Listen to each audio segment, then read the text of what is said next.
As President Biden relaunches his Cancer Moonshot initiative. Ukraine battles back and recaptures territories that Russians had in their grasp. Could the tide be turning? And we pause to mark 21 years since America was attacked on 9/11 by terrorists. This morning, we'll look back. NFL Sundays are back, and we've got your Week 1 highlights. Here we go. Early Today starts right now.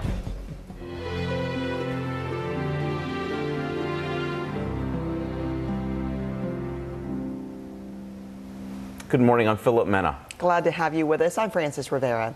It is the beginning of a new era in England. Prince Charles Philip Arthur George is now, by the death of our late sovereign of happy memory, become our only lawful and rightful liege lord, Charles III. Hip, hip! Hip, hip! As Charles was officially proclaimed Britain's newest monarch. It comes as thousands line the streets of Scotland mourning the passing of Queen Elizabeth II. The new king remembered his mother in a heartfelt speech.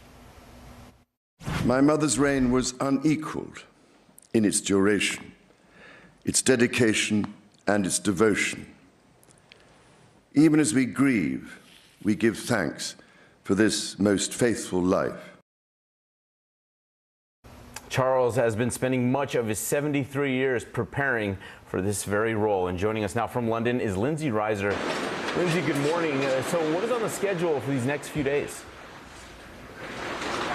Well, Philip and Frances, you both mentioned we are expecting to hear from the king again today. We've heard from him twice so far since he became king, and people are very eager to hear what he has to say. They know they will look to him as their leader during these unsteady times, much like his mother was for the 70 years of her reign. You hear the crowd cheering. That was yesterday when he passed in his car outside Buckingham Palace. I was there at that moment, people waiting hours just for the chance to catch a glimpse of the king.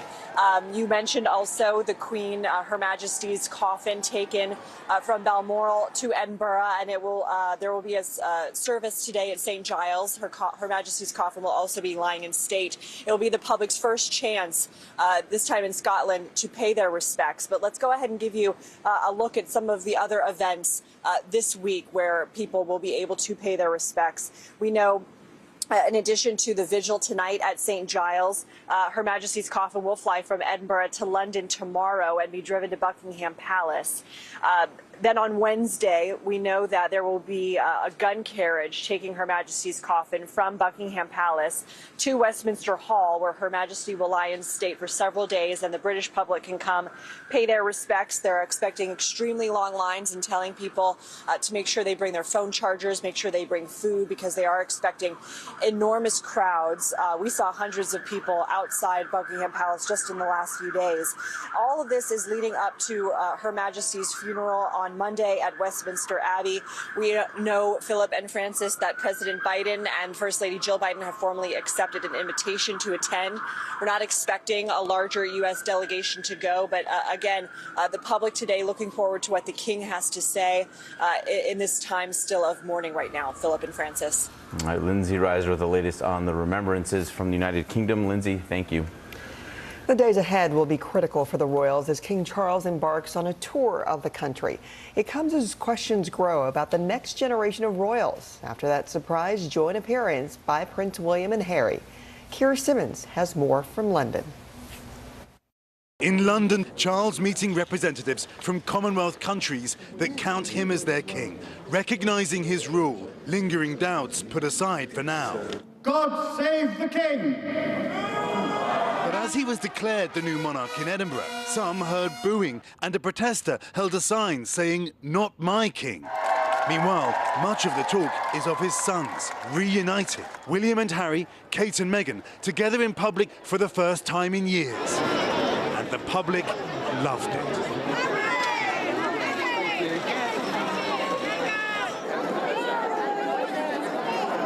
One well-wisher sharing touching words exchanged with Kate, the Princess of Wales, saying her 4-year-old told her, "Mummy, don't worry, the Queen is now with great-grandpa."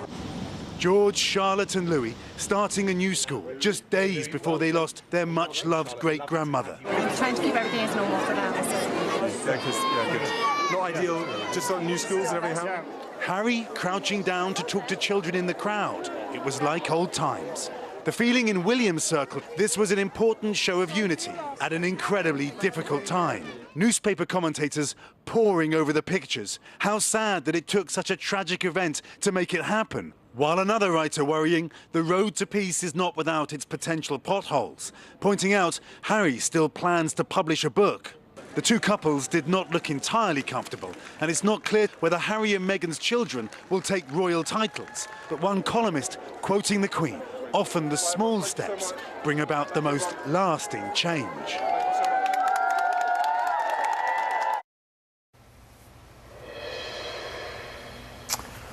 Back here in America, it's a somber time for many as our nation marks 21 years since the 9/11 terror attacks claimed nearly 3,000 lives. And many more have died since then due to illnesses related to that tragic day. Here's NBC's Rahima Ellis with how the victims are being remembered. On this day of remembrance, somber moments of silence.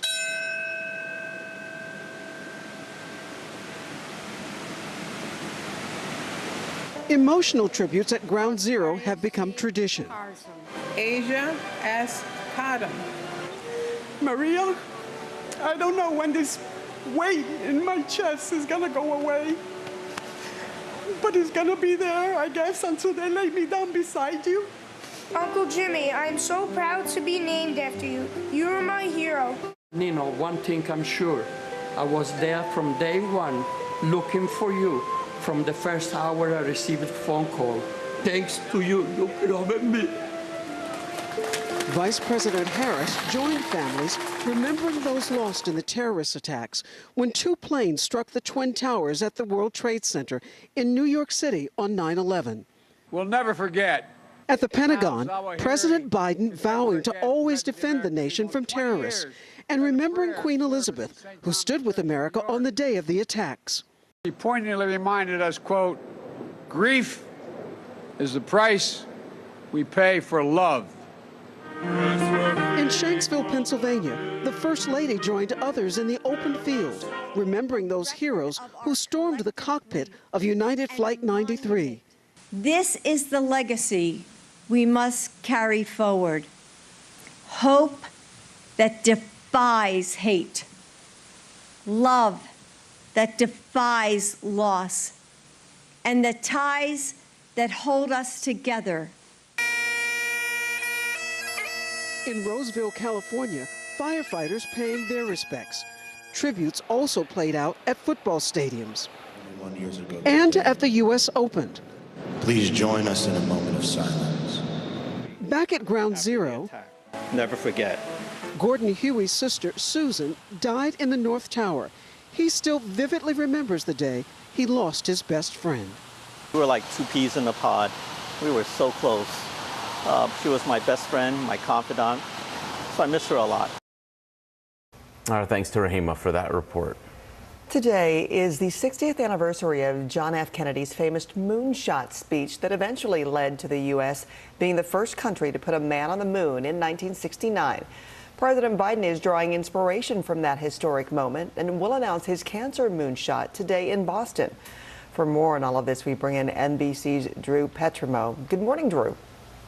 Well, good morning, Francis and Philip. Yeah, 60 years ago today, as you said it, JFK gives that speech at Rice University, issuing those famous words, "We choose to go to the moon." 7 years later, Apollo 11, the first human being stepped foot on the face of the moon. Today, President Biden will visit the JFK Library and Museum in Boston to talk about his new cancer moonshot. Now, this is something that started during the Obama administration when Biden was vice president, now being relaunched with an ambitious goal to cut the cancer death rate in half in 25 years, also to improve the experiences of cancer patients and their families. This is something that is deeply personal to President Biden. He lost his own son, Beau, to brain cancer in 2015. Also part of this effort is a call to action for cancer screenings, so important to prevent death in cancer. But some of that lulled during the COVID-19 pandemic, so they really want to kick that off again. Guys. All right, looking forward to those words. Drew, thank you. In what analysts say could be a turning point in the war, Ukraine has recaptured swaths of territory in the country's northeast. As Russian forces pulled back, liberated towns and cities are now hoisting the Ukrainian flag in celebration. Our Megan Fitzgerald is in Kyiv with the latest. Francis and Philip, good morning. We are seeing the Ukrainians make some significant advancements here. We haven't seen this since April when they were successful in pushing the Russians out of the outskirts of Kyiv. Now, they launched this counteroffensive 2 weeks ago. Since then, President Zelensky is saying that they've been able to recapture about 1,100 square miles of territory that was once controlled by the Russians. When you take a look at the northeastern part of the country, in the Kharkiv area, the president is saying that they have been able to reclaim and liberate some 30 settlements and villages there. This is the same area where we're seeing the Russians retreat. Now, according to the Russian Defense Ministry, they are not retreating. They say they're just redeploying their troops to the east of the country. But we're also seeing Ukrainian soldiers making advancements in the south, in the Kherson region. This is the area that we saw the Russians capture early on in this invasion. Meanwhile, all eyes are on the Zaporizhzhia nuclear plant, where Ukrainian energy officials shut down the 6th and only working reactor. They say they did this because they were able to restore power to this line that goes to the plant. But now the concern is that shelling could knock that offline, which means it would create the situation where the power plant is running on these backup diesel generators, and we know there's only a limited supply of diesel. Meanwhile, late Sunday evening, President Zelensky tweeting that areas like Kharkiv and the Donetsk region in the east and down into the south went dark, suffering power outages. Zelensky says that the Russians hit key and critical infrastructure. Guys, back to you. All right, we appreciate the update, Megan. Thank you. Let's turn now to the extreme weather. Southern California was slammed by remnants of Tropical Storm K. Overnight in Lake Hughes, which is north of Los Angeles, more than 20 cars were trapped by a mudslide. Helicopters were dispatched to help rescue about 50 people. There have been no reports of any injuries. Let's get to your Monday weather with NBC meteorologist Michelle Grossman. Good morning, Michelle. How are we starting out the week? Good morning to you both. Well, we're starting out with some umbrellas for many of us this morning. We do have heavy rain potentially in portions of the Mid-Atlantic to North Carolina. Looking at heavy rain once again this morning in portions of the Great Lakes. We had heavy rain yesterday in Chicago that prompted some submerged cars, also some water pipes to burst. And we're seeing the flash flood warning as we start out this morning. So 23 million people at risk for flooding today as we go throughout this Monday. And we're seeing heavy rain falling where you see those brighter colors. That's where we're seeing the heaviest rainfall. And we could see 2 inches per hour. Lots of moisture in the atmosphere once again, leading to these heavy downpours. That's a look at the big weather story of the day. Here's a closer look at your day ahead. All right, temperatures feeling pretty good in the Northeast, but that's held down by the clouds and the chance for showers as we go throughout the day, mainly in the 70s and 80s. Lots of sunshine in the northern plains, the northern Rockies, also portions of the Midwest. 75 today in Minneapolis. All right, it's Monday, so we're going to look ahead towards that work week forecast in just a bit. All right, talk to you in a minute. Thank you, Michelle. All right, with the weeks left in his Major League Baseball career, Albert Pujols is still making history. Here it comes. Albert sends one out to deep right center. It's at the wall. Gone! He's done it! 697. A two-run homer. That go-ahead shot to center broke a tie with A-Rod for the 4th most home runs in league history. He has just 3 to go to hit 700. 21 games left in the season. All right, Early Today is back in a minute with your NFL highlights.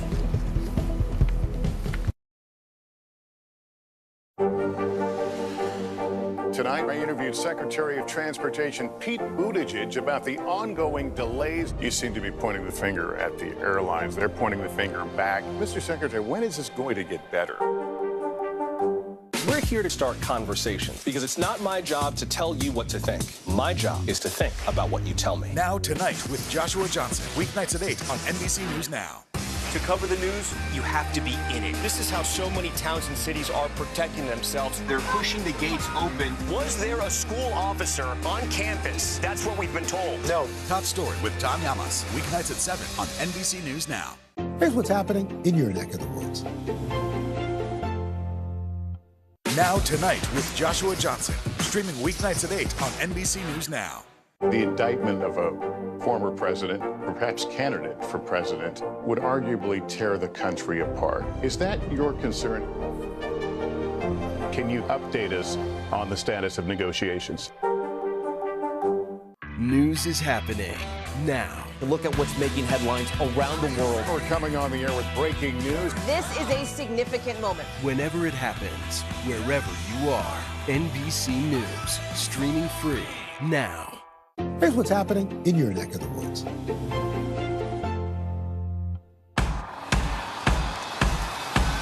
News is happening now. Look at what's making headlines around the world. Right now on Morning News Now. We're coming on the air with breaking news.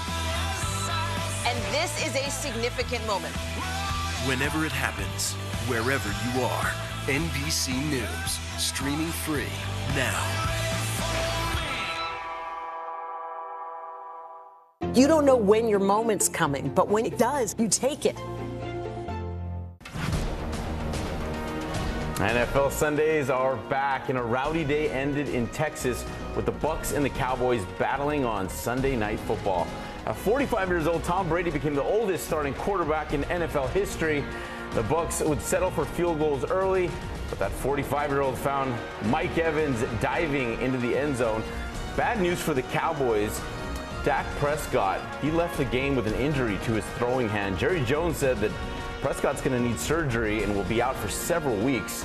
As for Tom Brady, he is now a perfect 7-0 against the Cowboys. The Bucs leave with the win, 19-3. Week 1 was not kind to another star quarterback in the NFC. Cousins over the middle. How is he that wide open? Jefferson again inside the 10, lunging for the end zone. Touchdown! Yeah, the Vikings defense forced Aaron Rodgers into throwing his first interception to a division rival in 3 years. They are not the purple people eater of old, but the Vikes forced 2 costly Packers turnovers. Minnesota cruised to a 23-7 win. And a wild finish in Carolina where Baker Mayfield led the Panthers against his former team. The Panthers took the lead with just over a minute left, but the Browns marched down the field and Cade York's boot sealed the win. No revenge game for Mayfield. The Browns win 26-24. Some late game heroics. Daniel Jones here bringing the Giants within 1 in Tennessee, and then Saquon Barkley punching it in when they went for 2. They had the lead. The Giants would stun the Titans on the road 21-20. And Barkley's 164 yards on the ground put him among Sunday's top performers, right along with Eagles wide receiver A.J. Brown. Patrick Mahomes, he threw 5 touchdowns in the Chiefs' dominant win over the Cardinals. All right, this is the way to the new trailer. Baby Yoda returns for a new season of The Mandalorian.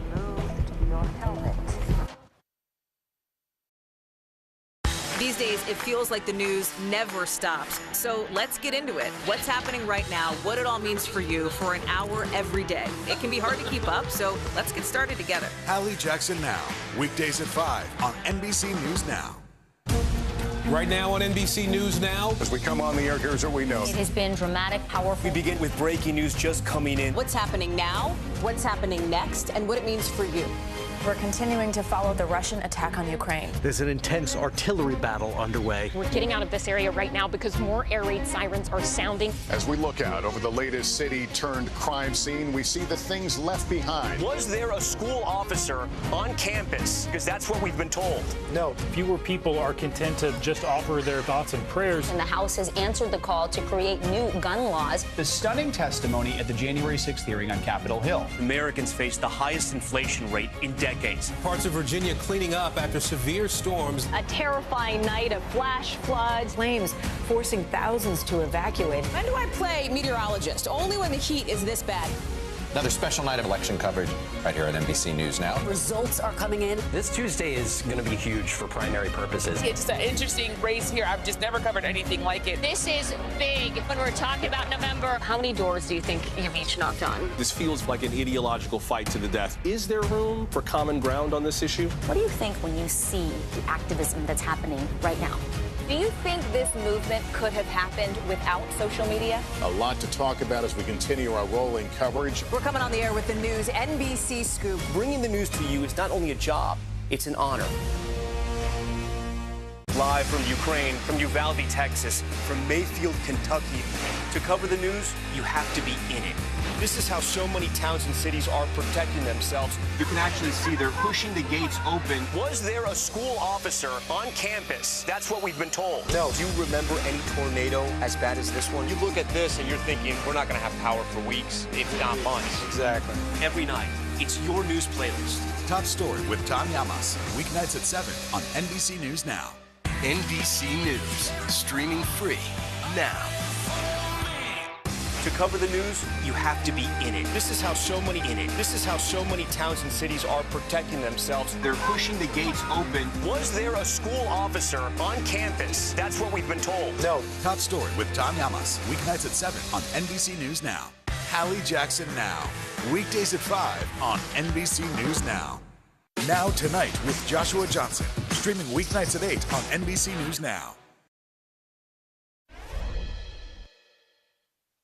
You have removed your helmet.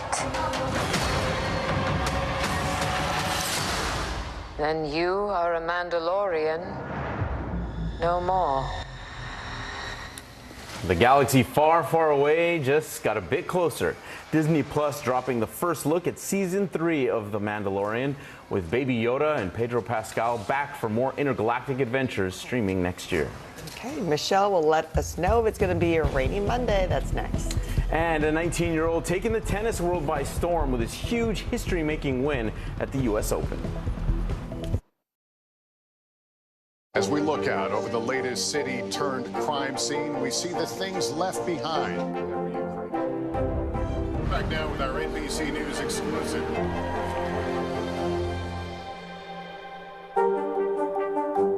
News is happening now. Look at what's making headlines around the world.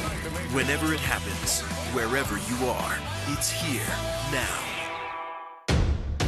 The day's biggest political stories with trusted insight now and expert analysis now. A daily look at the politics behind the headlines. Meet the Press Now, streaming weekdays at 4 p.m. on NBC News Now. NBC News, streaming free now. To cover the news, you have to be in it. This is how so many towns and cities are protecting themselves. They're pushing the gates open. Was there a school officer on campus? That's what we've been told. No. Top Story with Tom Llamas, weeknights at 7 on NBC News Now. And what do you love about fatherhood? The chaos, the learning. Is climate change one of your top priorities? What's your message to girls who want to make a difference in their own communities? Believe in yourself. Mr. Secretary, when is this going to get better? You came into this job saying you were going to fight crime. Have you been successful? Found a way to put that. Can you update us on the status of negotiations?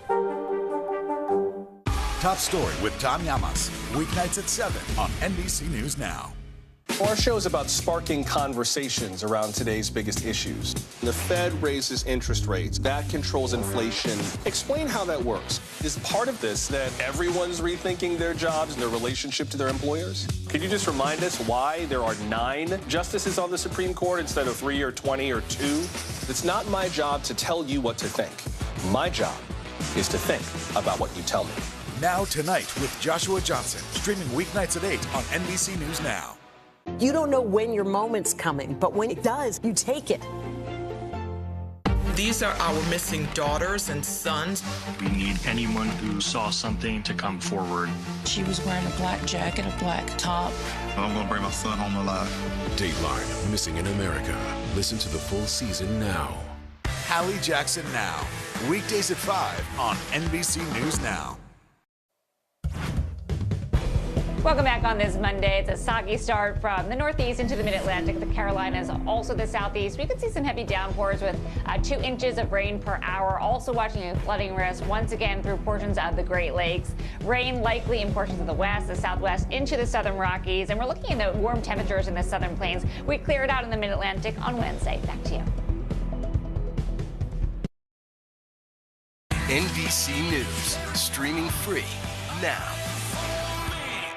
We're here to start conversations about the big things happening in our world, because it's not my job to tell you what to think. My job is to think about what you tell me. Now Tonight with Joshua Johnson, streaming weeknights at 8 on NBC News Now. News is happening now. Look at what's making headlines around the world. Whenever it happens, wherever you are, it's here now. Harry Styles! These are our missing daughters and sons. We need anyone who saw something to come forward. She was wearing a black jacket, a black top. I'm going to bring my son home alive. Dateline, Missing in America. Listen to the full season now. Tonight, I interviewed Secretary of Transportation Pete Buttigieg about the ongoing delays. You seem to be pointing the finger at the airlines. They're pointing the finger back. Mr. Secretary, when is this going to get better? Hallie Jackson Now. Weekdays at 5 on NBC News Now. Live from Ukraine, from Uvalde, Texas, from Mayfield, Kentucky. To cover the news, you have to be in it.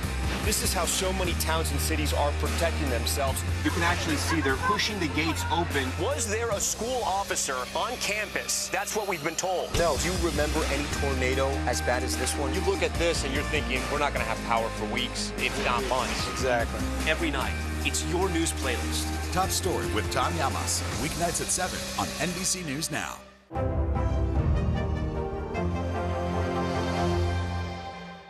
These are our missing daughters and sons. We need anyone who saw something to come forward. She was wearing a black jacket, a black top. I'm going to bring my son home alive. Dateline, Missing in America. Listen to the full season now. History was made on Sunday in the men's final at the U.S. Open. Casper Ruud and Carlos Alcaraz battled it out for 4 sets, each of them looking for their first career Grand Slam title. Ruud evened things up at 1 set apiece, but Alcaraz rallied for the final 2 sets to take home the victory. The 19-year-old is now the youngest man at #1 in the world tennis rankings. Over on the women's side, Iga Swiatek needed just 2 sets to put away Ons Jabeur for her first U.S. Open crown. It's the 3rd Grand Slam title for the women's top seed. Television's biggest night of the year is almost here. The final preparations are underway for the 74th Annual Emmy Awards, happening right here on NBC tonight. And this year's host, SNL star Kenan Thompson. Mark Margaret tells us how he's preparing. Kenan Thompson. For a guy who's been live on Saturday nights for almost half his life, What's up, y'all? being live to host Monday night's Emmy Awards is not a stretch. Yeah, this is my no pressure self. You know what I mean? Like, the pressure's not on me. Like, it's on me to open the show, yeah, and that's got to do well, but it'll be fine. Kenan Thompson's a past Emmy winner himself and appreciates the honor of being ringmaster for TV's biggest night. I'm still a fan, you know what I mean? I'm still like, wow, this is a big giant room, this is a big giant happening. It's every TV show, and TV couldn't be bigger than ever right now. For Thompson, the medium's importance grew during COVID, when people were forced to spend more time at home. It's a hand holder, you know, and it's something that we built and we should be proud of, and, you know, that's what the night is about. Sharks are coming. HBO's Succession leads the way with 25 Emmy nominations, including Best Drama. Breaking Bad spinoff Better Call Saul and South Korea's Squid Game are also among the drama contenders. Meanwhile, for Best Comedy, people saying there's something wrong with us. Ted Lasso shoots for its 2nd straight win, trying to fend off the likes of Only Murders in the Building and ABC's Abbott Elementary. It's about, like, all these very, very talented people, you know, having the spotlight of celebration shine on them. And avoiding the kind of spotlight the Oscars endured. I'm not worried about anybody trying to slap me necessarily, unless it's, like, funny. And once the Emmys frenzy is past, it's back to Thompson's day job for his 20th season. Crazy thing is, like, you know, SNL is like my quiet place. You know what I'm saying? And those cozy confines await after his Emmy splash. Mark Barger, NBC News. You can catch the Emmys live tonight at 8 Eastern right here on NBC. I remember when they first announced that, I was like, oh, okay. And then you get used to the idea. It's going to be great. One of the most likable guys on television. Thanks for starting your week with us. I'm Francis Rivera. And I'm Philip Mena. Have a great Monday. Let's meet back here tomorrow.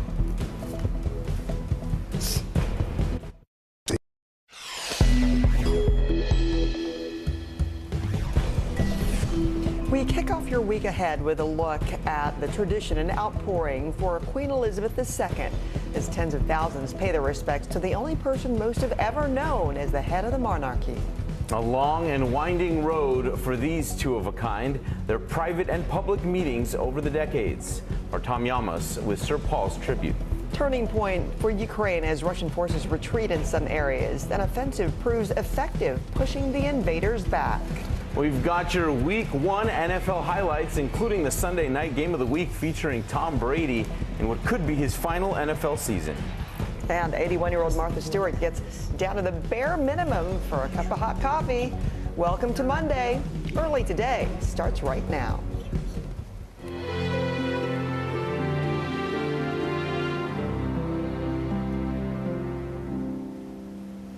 Thank you for starting your week with us. I'm Frances Rivera. And I'm Philip Mena. We begin with the new face of the British monarchy. Prince Charles Philip Arthur George is now, by the death of our late sovereign of happy memory, become our only lawful and rightful liege lord, Charles III. Hip, hip! Hip, hip! King Charles was officially proclaimed as Britain's newest monarch. In just a few hours, he will deliver remarks to the public. Across the front pages this morning, the longest goodbye as the Queen begins the journey to her final resting place. Joining us from London is Lindsay Reiser. Lindsay, good morning. What can we expect these next few days? Events, everything planned to a T, Francis. Of course, these plans have been in place to make sure that everything got any hitches. You did mention the Queen's coffin traveling from the castle to Edinburgh yesterday. Of course, we get long lines of people waiting to catch a that there will be a service and a lying in state at St. Giles Cathedral tonight.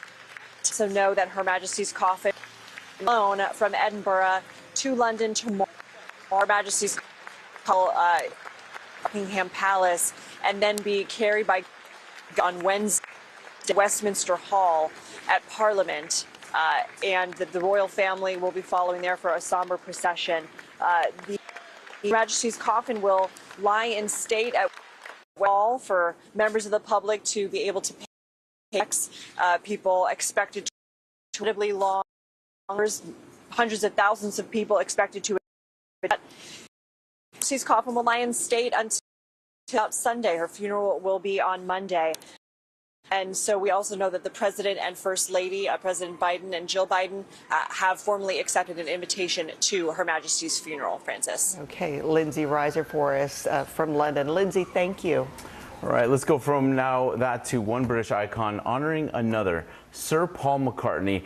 He's been open about his great fondness for the Queen, and our Tom Llamas has more about how this Beatles legend is remembering the late royal. As far as British icons go, it's tough to beat Queen Elizabeth II and Paul McCartney. These legends meeting at least 8 times by Paul's account, which he wrote about on Facebook, posting, "Each time she impressed me with her great sense of humor, combined with her great dignity." His fondness for the Queen started during her coronation in 1953. But by the time they first laid eyes on each other in 1965, Paul was with the Beatles and a megastar. The Queen gave the band one of the highest honors in England for the arts. Over the years, their paths crossing again. And in 1997, what McCartney calls one of the best days ever, being knighted by the Queen. Proud to be British, wonderful day.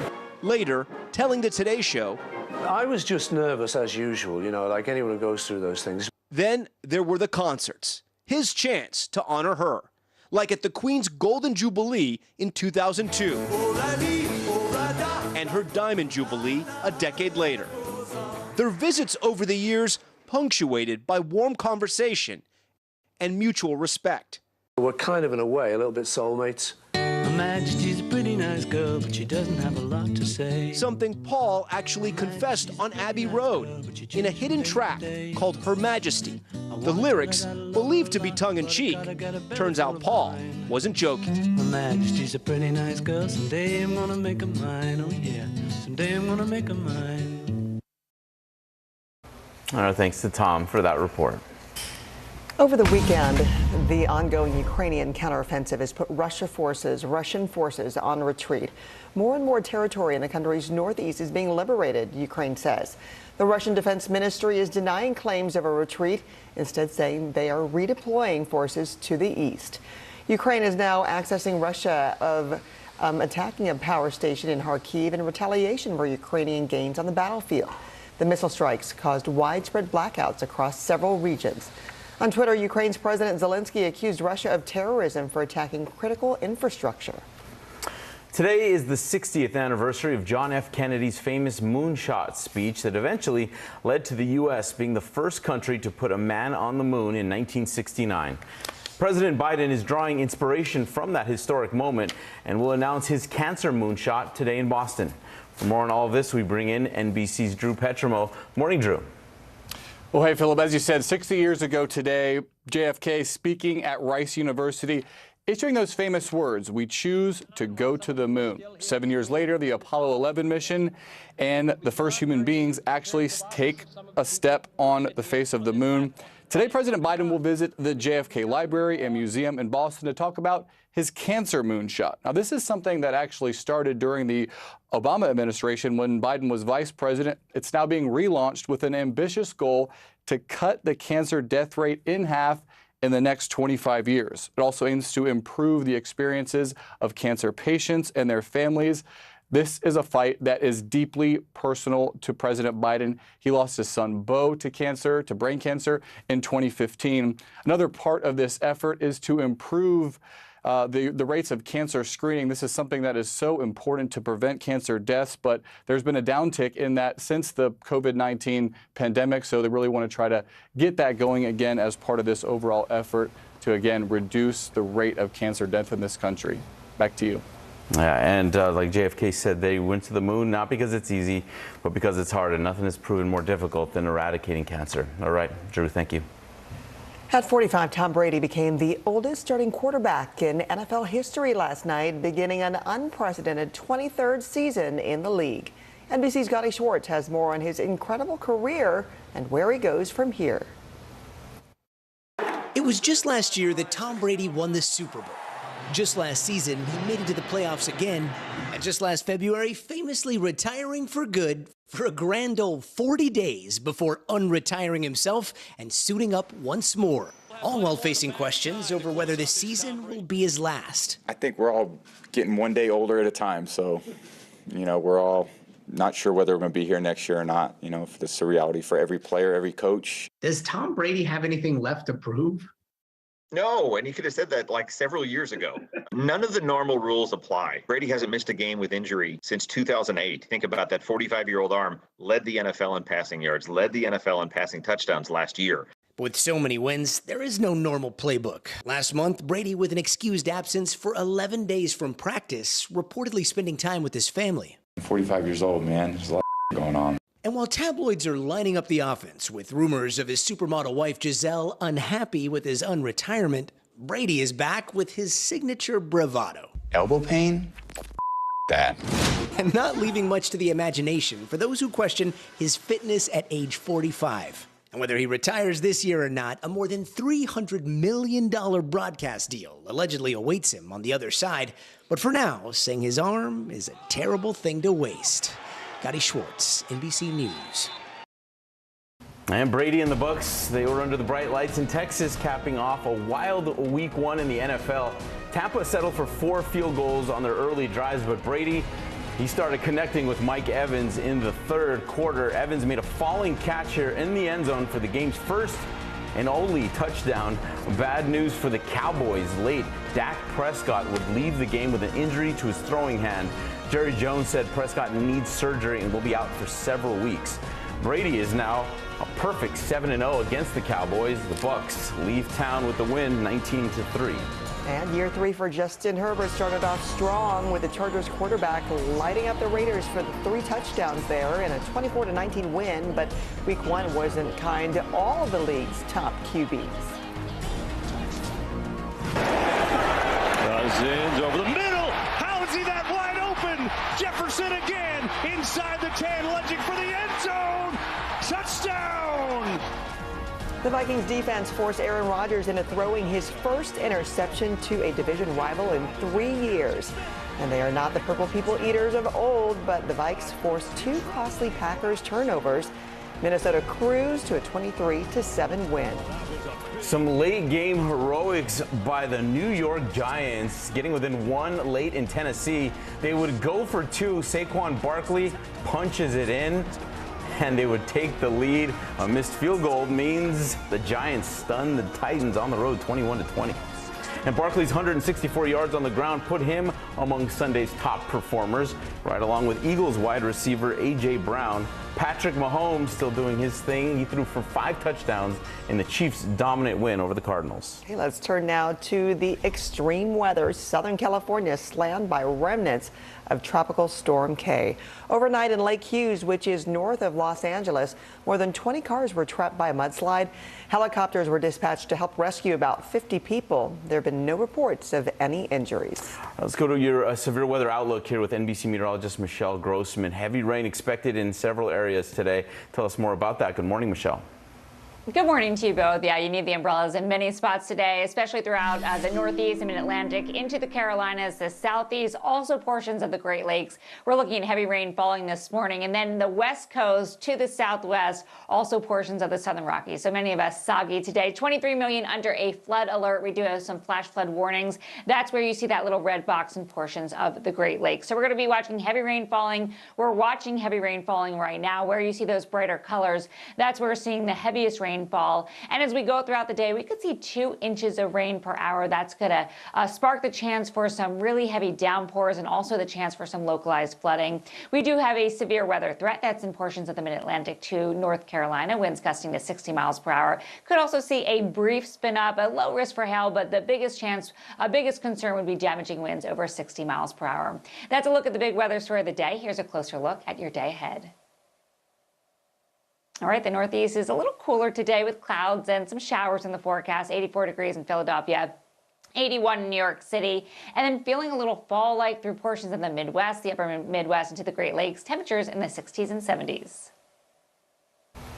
All right, it's Monday. We're going to take a look at that work week forecast coming up. Okay, we'll see you in a little bit. Thank you, Michelle. We're back in 60 seconds with the thousands of nurses set to walk off the job today. And the shocking moment, a principal is caught on camera shoving a special needs student. The charges that he's facing this morning.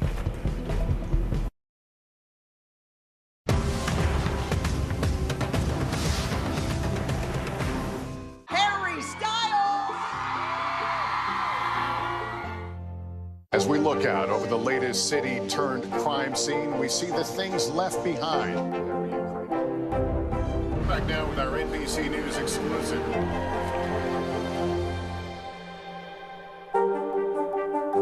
Right now on NBC News Now, we begin with breaking news just coming in. What's happening now, what's happening next, and what it means for you. We're continuing to follow the Russian attack on Ukraine. There's an intense artillery battle underway. As we look out over the latest city-turned-crime scene, we see the things left behind. Fewer people are content to just offer their thoughts and prayers. Stunning testimony at the January 6th hearing. Americans face the highest inflation rate in decades. Parts of Virginia cleaning up after severe storms. Flames forcing thousands to evacuate. When do I play meteorologist? Only when the heat is this bad. Another special night of election coverage right here at NBC News Now. Results are coming in. This Tuesday is going to be huge. This is big when we're talking about November. This feels like an ideological fight to the death. Is there room for common ground? What do you think when you see the activism? Do you think this could have happened without social media? We're coming on the air with the news NBC Scoop. Bringing the news to you is not only a job, it's an honor. Sometimes the news can be difficult and overwhelming for kids to understand, so we've created a newscast just for them. We hope your family will watch Nightly News Kids Edition. Mr. Secretary, when is this going to get better? You came into this job saying you were to fight crime. Have you been successful? Found a way to put that. Can you update us on the status of negotiations? Top Story with Tom Llamas is your news playlist on NBC News Now. And now, you can listen to it as a podcast. Available anytime and anywhere. Breaking overnight, thousands of nurses are hours away from walking off the job in the North Star State after last-minute weekend negotiations failed to reach a resolution. 15,000 members of the Minnesota Nurses Association will begin a 3-day strike starting at 7 a.m. Central Time. Nurses are protesting the hospital systems and pushing for increased wages and better support amid pandemic burnout and staffing shortages. The 16 hospitals affected are coordinating with temporary nurses and pausing some inpatient elective procedures ahead of the strike. The former principal of a California elementary school is facing charges after he was captured on video shoving a black special needs student. A word of warning, the video is upsetting. It happened in early June at Walters Elementary School in Fresno. The 9-year-old boy approaches Brian Volhart, points at him, and then shoved to the ground. He wasn't hurt. The video has no soundtrack. It's not clear what, if anything, was said. Volhart resigned over the incident and is now charged with willful cruelty to a minor, a misdemeanor. He has not responded to a request for comment. 3 people were hurt and hundreds have been displaced after an explosion rocked an apartment complex in Aurora, Colorado. Residents told NBC affiliate KUSA that prior to the blast, they heard odd noises and saw white smoke and felt the ground shaking when it happened. An investigation into what caused it is underway. Still to come, the 19-year-old who stunned the U.S. Open to become the youngest player ever to top the men's pro rankings. And pumpkin spicing things up. Martha Stewart bears all for a cup of coffee. From Brooklyn, we're next to the subway station. The state's reservoirs are alarmingly low. War will pass them by.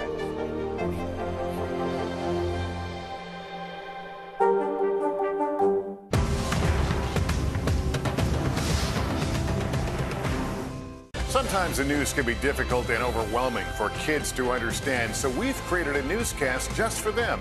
We hope your family will watch Nightly News Kids Edition. Hallie Jackson Now, weekdays at 5 on NBC News Now. Right now on NBC News Now, We begin with breaking news just coming in. What's happening now, what's happening next, and what it means for you. We're continuing to follow the Russian attack on Ukraine. There's an intense artillery battle underway. As we look out over the latest city-turned-crime scene, we see the things left behind. Fewer people are content to just offer their thoughts and prayers. stunning testimony at the January 6th hearing. Americans face the highest inflation rate in decades. Parts of Virginia cleaning up after severe storms. Flames forcing thousands to evacuate. When do I play meteorologist? Only when the heat is this bad.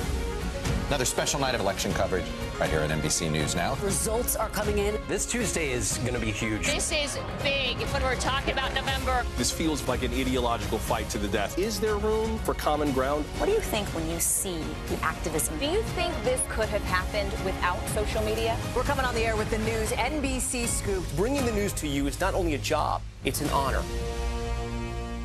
Sometimes the news can be difficult and overwhelming for kids to understand, so we've created a newscast just for them. We hope your family will watch Nightly News Kids Edition.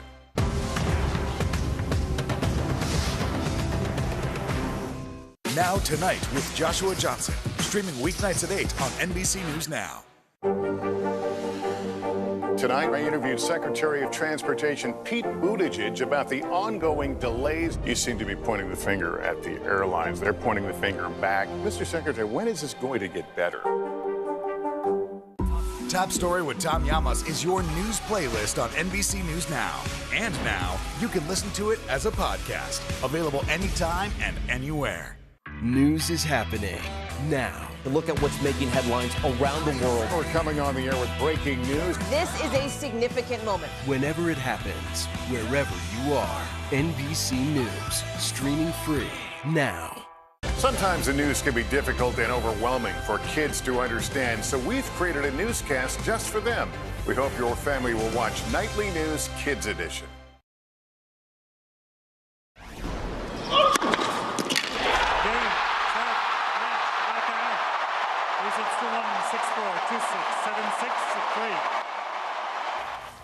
History made at the U.S. Open. 19-year-old Carlos Alcaraz defeated Casper Ruud in a 4-set thriller to win his first career Grand Slam title. Alcaraz became the youngest man to reach #1 in the world tennis rankings. And on the women's side, Saturday, Iga Swiatek needed just 2 sets to put away Ons Jabeur on her first U.S. Open crown. It is the third Grand Slam title for the women's top seed. Now to Wall Street, where Burger King is about to turn up the flames and customers buying guns and ammo are about to be counted. CNBC's Steve Sedgwick has those details for us today. Good morning, Steve. Very good morning to you, Philip. Good morning, Francis. Yeah, look, I don't know how much our viewers have noticed, but actually Burger King has been slipping in terms of sales behind those key rivals, McDonald's and Wendy's, I beg your pardon. So now the big plan is absolutely huge, actually. And it was agreed in Las Vegas at its annual franchisee convention. They're going to spend a vast amount of money just reviving US sales, $400 million. So a lot more ads. The menu in the United States, interestingly, will get a really big facelift. And this received support from those franchisees in Vegas over the weekend. Elsewhere, a really important move on gun controls, or perhaps categorizing sales from gun shops now. Visa, MasterCard, Amex are all going to be categorizing sales at gun shops. So that's a major win for those looking for some form of gun control. But it also help track suspicious surges of gun sales that could be probably potentially to a mass shooting. Now, undoubtedly, this will provoke the ire of gun rights advocates and gun lobbyists as well. But very interesting move by those payment companies as well. The next question really is, will the banks follow suit and have similar kind of rules in place? So a big move on gun control, certainly potentially in the offing from the payment operators such as MasterCard and Visa. Back to you all. Yeah, that is a key question. Will the banks follow? All right, Steve, thank you. Okay, will it be a rainy start to the week? Michelle's got your forecast next. And Martha Stewart turns heads with the steamy way that she starts her day. These days, it feels like the news never stops. So let's get into it. What's happening right now, what it all means for you for an hour every day. It can be hard to keep up, so let's get started together. Hallie Jackson Now, weekdays at 5 on NBC News Now. The indictment of a former president, or perhaps candidate for president, would arguably tear the country apart. Is that your concern? Can you update us on the status of negotiations? Sometimes the news can be difficult and overwhelming for kids to understand, so we've created a newscast just for them. We hope your family will watch Nightly News Kids Edition. Top Story with Tom Llamas is your news playlist on NBC News Now. And now, you can listen to it as a podcast. Available anytime and anywhere.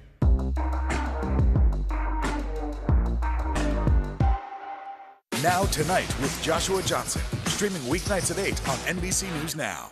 Sometimes the news can be difficult and overwhelming for kids to understand, so we've created a newscast just for them. We hope your family will watch Nightly News Kids Edition. Good morning, I'm Joe Fryer. And I'm Savannah Sellers right now on Morning News Now. We're staying on top of the breaking situation in Ukraine. We are watching dangerous heat this week. Recession, I mean, is that where we're headed? Is there any way to avoid that? Morning News Now, streaming weekdays at 7. Top Story with Tom Llamas, weeknights at 7 on NBC News Now. News is happening now. Look at what's making headlines around the world. Right now on Morning News Now. We're coming on the air with breaking news. And this is a significant moment. Whenever it happens, wherever you are, NBC News, streaming free now.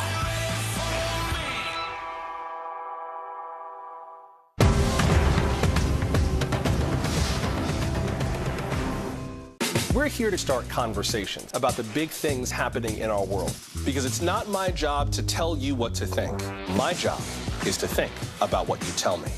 Now Tonight with Joshua Johnson, streaming weeknights at 8 on NBC News Now.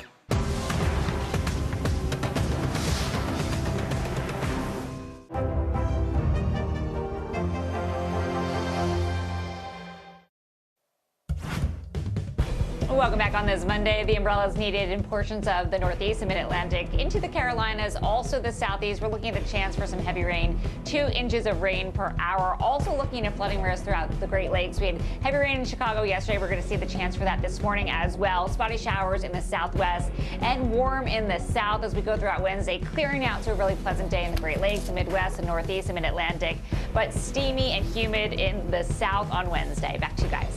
Thanks, Michelle. A look back at the Queen's incredible legacy spanning 13 presidents, 7 popes, and countless memories. That's next.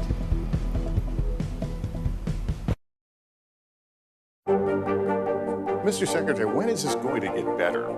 You came into this job saying you were going to fight crime. Have you been successful? Found a way to put that. Can you update us on the status of negotiations? No stress, no mess, just yum. That's it. Now Tonight with Joshua Johnson, streaming weeknights at 8 on NBC News Now. News is happening now. Look at what's making headlines around the world. Right now on Morning News Now. We're coming on the air with breaking news. And this is a significant moment. Whenever it happens, wherever you are, NBC News, streaming free now.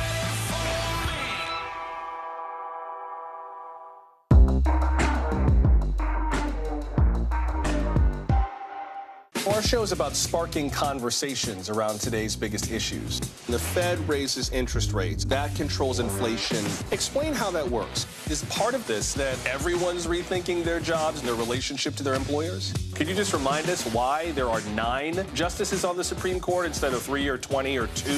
It's not my job to tell you what to think. My job is to think about what you tell me. Now Tonight with Joshua Johnson, streaming weeknights at 8 on NBC News Now. Harry Styles!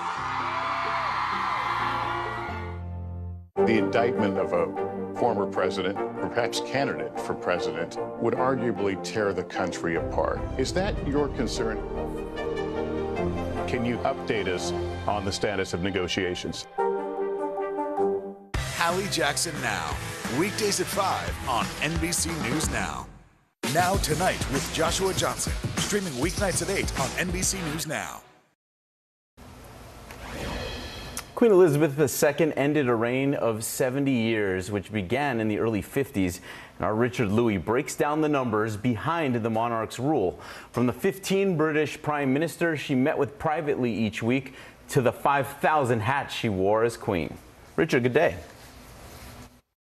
And good day to you. How much Americans are tied to the Queen might surprise you. And I want to start with the number 10 million. That's how many times that Americans Googled Queen Elizabeth the day that she passed. That's 10 times more than for Serena Williams on her final U.S. Open. That's 20 times more than for Taylor Swift's new album called Midnights. And evidently, Americans were up past midnight looking for flights to try to be there in the U.K. during this emotional time. When we looked at the numbers, according to flight searches to London, they spiked 49% the day the Queen died from the day before, says travel site Hopper. And then there was her 70-plus years of political guidance. She met with 13 U.S. presidents since Eisenhower. She met 7 different popes. And a little-known fact, she had private weekly meetings with each of her 15 prime ministers, the British Constitution giving her power to advise and warn her prime ministers. And finally, if you're a royal hat watcher, according to the numbers, she wore over 5,000 different hats during her reign, sometimes donning them, as you see here in this picture, during her letter writing, which she also enjoyed doing. For instance, says Reuters, she sent 1 million cards to couples that were celebrating their 60th or diamond wedding anniversary. Back to you. Wow, it's fascinating. Richard, thank you. I'm a fan of New Era's 5950 cap, so I have mad respect for her hat game. And you got to love it with the Swifties, Taylor Swift reference there, too. So great breakdown for us. Wow. Okay, let's turn now to the American culinary queen. Martha Stewart is turning heads as she bears it all for her love of pumpkin spice coffee. Just look at this. A thing of natural beauty. No, not me. My Green Mountain coffee roasters. It's that ASMR voice and everything. 81-year-old entrepreneur partnered with Green Mountain Coffee. This was her way of promoting that the company is using all natural ingredients and going natural the way you can't beat 80 plus. Unbelievable. Now to another one defying father time, Albert Pujols. He's still making history, about half her age, but still impressive. Only weeks left in his baseball career. He would hit home run number 697 to center field, breaking a tie with A-Rod for the 4th most in Major League history. He's got 3 to go to hit 700, and the Cardinals have 21 games left to do it. Have a great Monday. See you right back here tomorrow.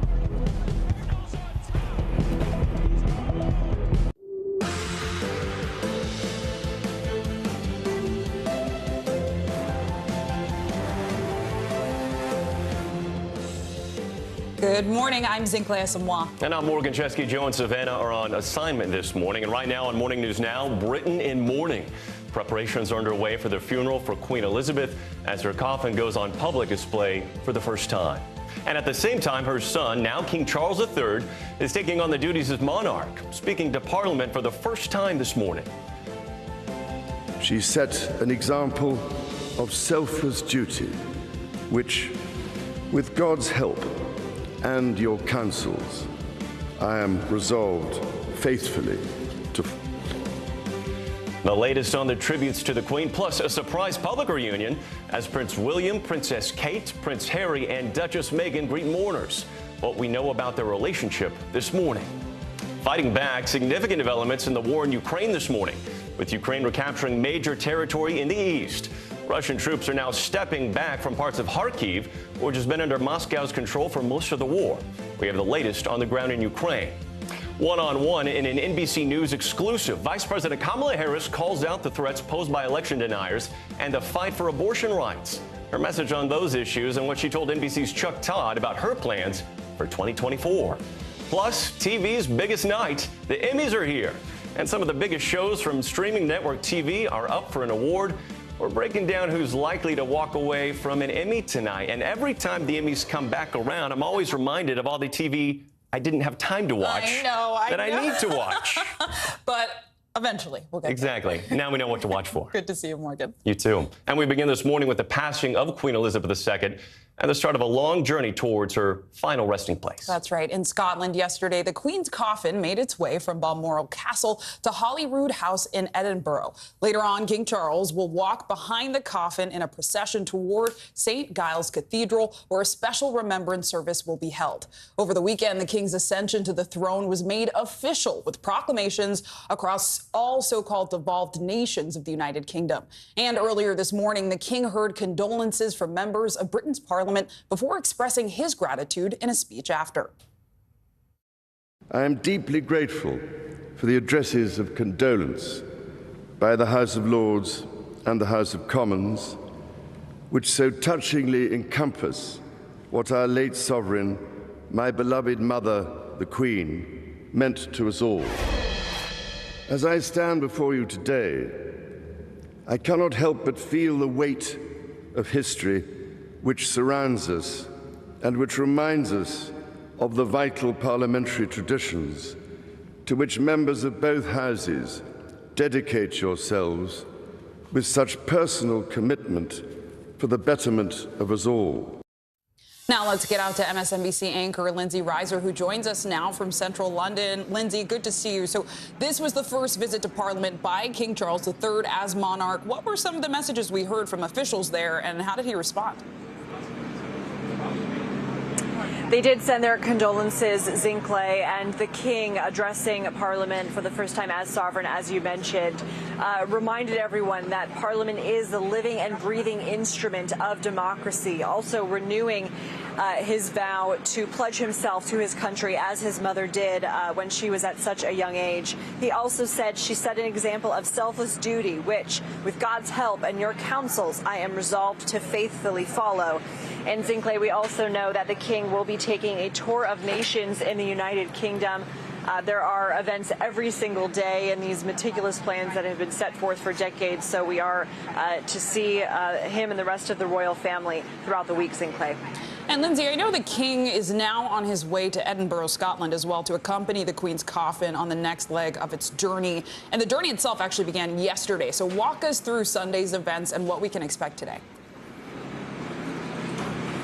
Zinkley, people lined up for hours in narrow streets of Scotland in order to catch a glimpse of Her Majesty's coffin in the hearse and in the motorcade with her daughter, Princess Anne, riding alongside.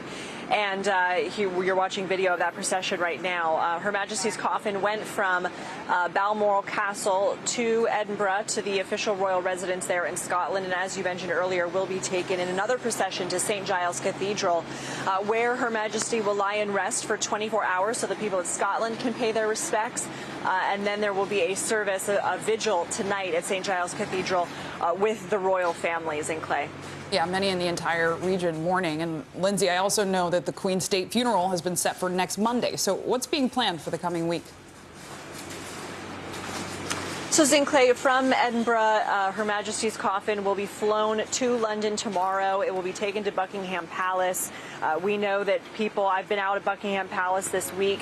There are throngs of people out there. People will be waiting for hours to catch a glimpse. And we know that Her Majesty's coffin will be carried on a gun carriage from Buckingham Palace to Westminster Hall of Parliament behind me. The royal family will be joining that solemn procession. And Her Majesty will lie in state at Westminster Hall for 4 days. We know that the government here telling people to be prepared for incredibly long lines, to be waiting in line for hours as they expect hundreds of thousands to descend. Her Majesty will lie in state 24 hours a day. People can pass by, and they're telling people, bring your cell phone chargers, bring food. They're not allowed to bring chairs or anything like that. So, and this all leads up to Her Majesty's state funeral on Monday, which will be televised, Zinkley, before she's taken to Windsor Castle. Long lines, long wait for a long reigning monarch. Lindsay, thank you. And for a little context, let's turn now to NBC News presidential historian Michael Beschloss. Michael, thanks for joining us this morning. Pleasure, Morgan. We know President Biden and the First Lady will be attending the Queen's funeral next week. He met the Queen as president last year on the sidelines of the G7, but he first met her back in 1982 as a U.S. senator. So I'm curious, kind of talk to us about the kind of relationship they had, and I'm curious about how it compared to other presidents across her long reign. Well, this is an easy old relationship. You know, Joe Biden came into the Senate, as you know, Morgan, 1973. That makes a half century. King Charles, although he met, for instance, President Eisenhower when he was a child and was actually with him at Balmoral in 1959, this is someone whose first serious meeting with the President of the United States was Richard Nixon, 1970. So he's been doing it even longer than Joe Biden. So the point is that you've got two pros. They've known each other for a long time. This should be one of the easiest things on earth. In theory, of course. And looking forward, how do you see relations between the U.S. and the monarchy developing under now King Charles? Does the president have a good relationship with the new king? I know you mentioned they're both old hands at this somewhat, but what do you see going forward here? Oh, I think this is going to be an excellent relationship. You know, the Queen Elizabeth II of blessed memory, one of the first things that she was told by her first prime minister, which was Winston Churchill, is always stay close to the Americans. He felt that the bedrock of British foreign policy was the Anglo-American relationship. Who brought up Prince Charles as he then was, but his mother? You can be sure that she told him that all the time. This should be one of the most seamless transitions of any relationship between two countries in history that I can think of. And Michael, it'll be the first transition in a while. Can you talk to us about the impact the Queen had here in the U.S. over the last 70 years and the legacy she now leaves behind? She was an enormous asset to Anglo-American relations. You know, just think if a different kind of person had been queen over those last 70 years, we still would have had a good relationship, but she was a large part of the power of England around the world and the warmth with which England was held within the United States. Now, King Charles is going to have to start again.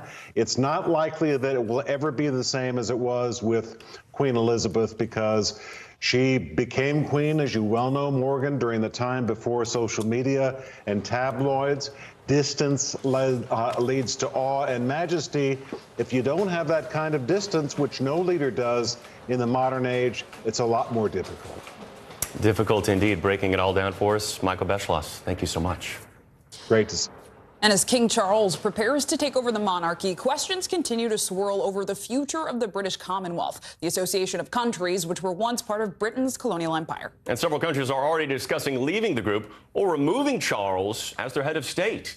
NBC News senior national correspondent Kerry Sanders is in Kingston, Jamaica, where some lawmakers want to vote on becoming a republic. Jamaica is just one of those Commonwealth nations now wondering, does it make sense that the head of state is the king so far away? When the king met with members of the monarch's Commonwealth nations, Secretary General of the Commonwealth, Your Majesty. It highlighted how the British Empire that once ruled 400 million people, a quarter of the world's population, has shrunk. Today, there are 56 independent nations, mostly former British colonies, that are loosely members of the Commonwealth. Of those, 14 outside the UK are the Commonwealth realms, which means they now recognize the new king as their head of state. An April poll in Canada showed as long as the Queen was alive, 55% wanted to remain a constitutional monarchy. But in her death, only 34% thought the system made sense. It's going to be very interesting to see what does happen to the royal family and its influence around the world. Australia's Prime Minister saying the Queen's death not a catalyst for change. The bigger questions about our Constitution are not ones for this current period. Last year, Barbados decided to become a republic, meaning the British monarch is no longer its head of state, though the island country is still a member of the Commonwealth. In Jamaica, a vocal push for a similar withdrawal. As Prince William and Princess Kate discovered when they visited Jamaica in March, the enslaved descendants demand a formal apology. Why do you blame the Queen and the monarchy for slavery? Because her Duke of York, a direct line of descendant to Queen Elizabeth II, was one of the founding directors of one of the first African slave trading company to bring enslaved people, to bring people here. Slaves harvested sugar that back then was like gold. That was the basis of the wealth and the value of slavery to the British. The Caribbean country of Antigua and Barbuda may soon hold a referendum vote on whether they should break from the Commonwealth. Meantime, here in Jamaica, there are those who say that this has been a moment in waiting, and now with the Queen's passing, that moment has arrived. Waiting and watching. Gary Sanders, thanks so much.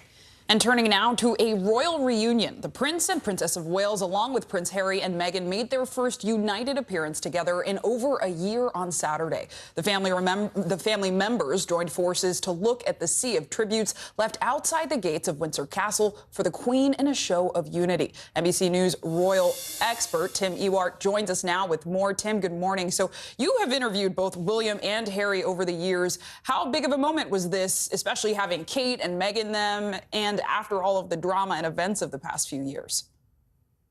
Well, Zingle, I think it was the moment that sort of royal watchers were waiting for in this process.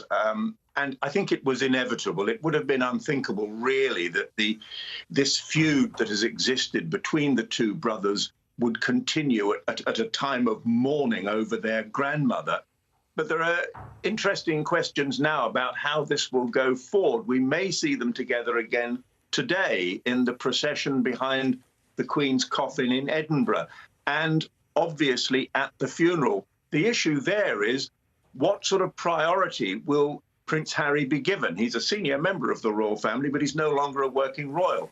Will he get a prominent position in the seating arrangements for the royal family? So that's all quite interesting.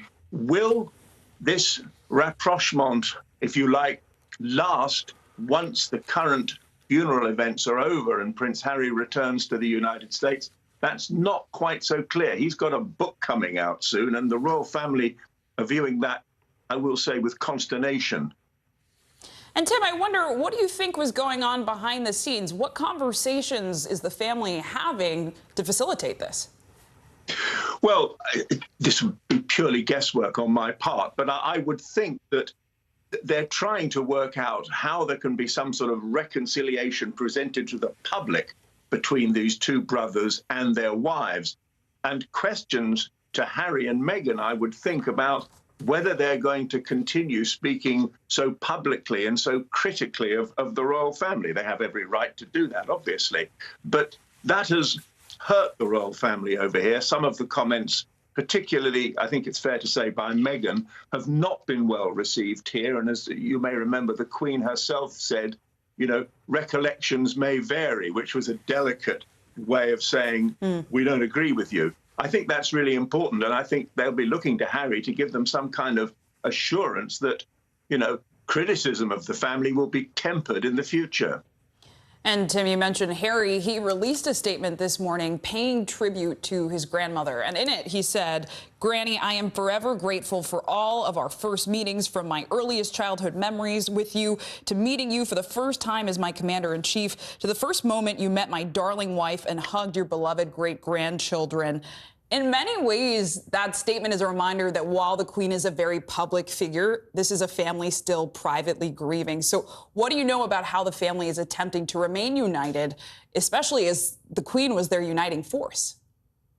Well, it was also a reminder, that statement to the public, that he remained close to the Queen, and that's pretty important. Nobody wanted a reconciliation more than she did, and I think members of the family will be very upset that actually the Queen was not alive to see that reconciliation.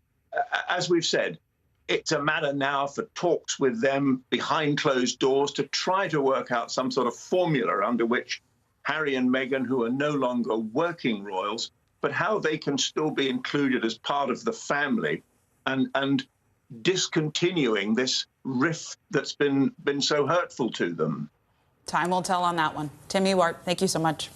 And before we head to break, let's take a look at what we can expect over the coming days as Britain continues to mourn the passing of Queen Elizabeth. Later this morning, the Queen's coffin heads towards St. Giles Cathedral in Edinburgh for a special remembrance service attended by King Charles and the Queen Consort. Tomorrow, the coffin will be flown out of Scotland down to London, where it will be taken to Buckingham Palace. On Wednesday, the Queen's coffin goes to Westminster Hall, where it will lie in state for 4 days to allow the public to pay their respects. On Monday, a state funeral will be held before the coffin makes its last journey to Windsor and the Queen's final resting place. And you can follow all the week's events with our news shows, NBC News Daily with Morgan Radford and Vicki Wynn from 12 p.m. Eastern, and with Kate Snow and Aaron Gilchrist from 2 p.m. And with a soggy start to the week for many, let's get a check at your Morning News Now weather. Meteorologist Michelle Grossman joins us now. Good morning, Michelle. How's it look out there? Good morning to you both. Well, it's looking soggy, and we're looking at a lot of umbrellas going up today because we're looking at rain in the Midwest, the Great Lakes region, also throughout the Northeast and Mid-Atlantic, into the Carolinas and the Southeast. So this morning, 13 million impacted by a flood watch. We also do have a flash flood warning. That's where you see that red box south of Milwaukee, because we're seeing some heavy rain falling now. We had really heavy rain in Chicago yesterday that prompted some flooding, submerged cars, also some water pipes burst. And we're seeing that rain really falling heavy this morning. Where you see those brighter colors, the reds, the oranges, the yellows, that's where we're seeing the heaviest rain. So you see that swirl in the Midwest, the Great Lakes, and we're also seeing that cold front moving through portions of Pennsylvania, down the Appalachians. So we do have the threat for some really soggy conditions as we head throughout this Monday. Rainfall rates up to 2 inches per hour. We could see 1, 2, even over 3 inches of rain. We also have the chance for severe storms. That's mainly in portions of the Northeast into the Mid-Atlantic and also North Carolina. So the main threat being damaging winds gusting over 60 miles per hour. But could certainly see a brief spin up possible. Low risk for hail. We could see some heavy downpours. That's going to be another threat as we head throughout this afternoon hours. So soaking rains today, that's due to a cold front that's moving through really humid air. It's going to cause the potential for some flooding, and we're going to see some really gusty winds as well. Then as we go throughout tomorrow, the front quickly exits. That's good news, but still some lingering showers in northern New England. You could see some heavy rain even through Burlington, also Boston. You could see some showers tomorrow as well. So a flash flood risk throughout the Northeast, also the Great Lakes, but we're also looking to Southwest as well. So portions of the West Coast into the Southwest to Southern Rockies, we could see some flooding rains as well. That's with rounds of showers and storms later on this afternoon. It's all due to what's left over from Kay. We had that over the weekend. Rainfall rates of 1 inch per hour. Then tomorrow, another active day in the Southwest with strong winds, lightning possible, and the flash flood risk does continue. All right, let's talk temperatures, because some of us feeling like fall in spots, some of us still feeling like summer in Boise, 87, but so much better than where we were the past 2 weeks. 94 in Salt Lake City. That's also relief. We were into the triple digits for so long. Denver, 88 today, and that jet stream dipped so far to the south in the Great Lakes and Midwest.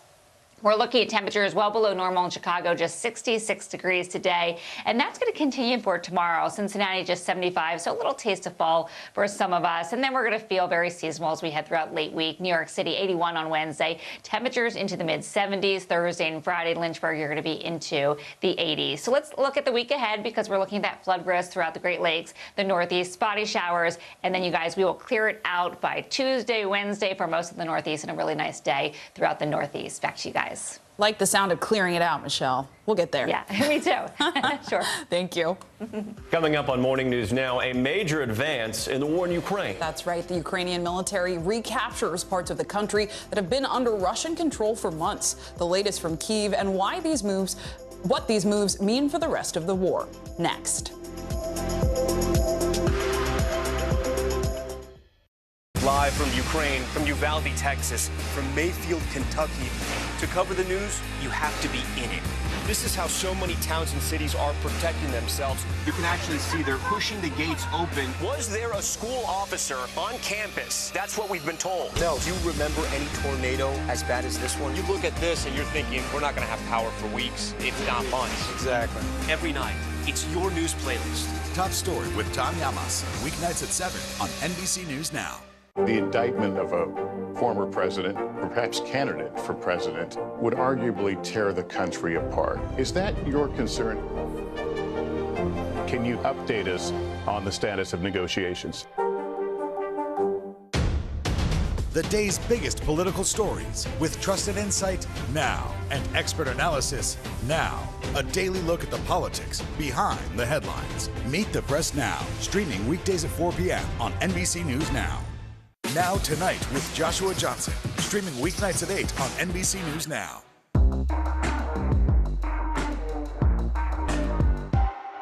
Sometimes the news can be difficult and overwhelming for kids to understand. Ukraine and Russia. Could you help me understand what's going on? So to help make sense of it all, we've created a newscast just for them. We hope your family will watch Nightly News Kids Edition. Harry Styles! Live from Ukraine, from Uvalde, Texas, from Mayfield, Kentucky.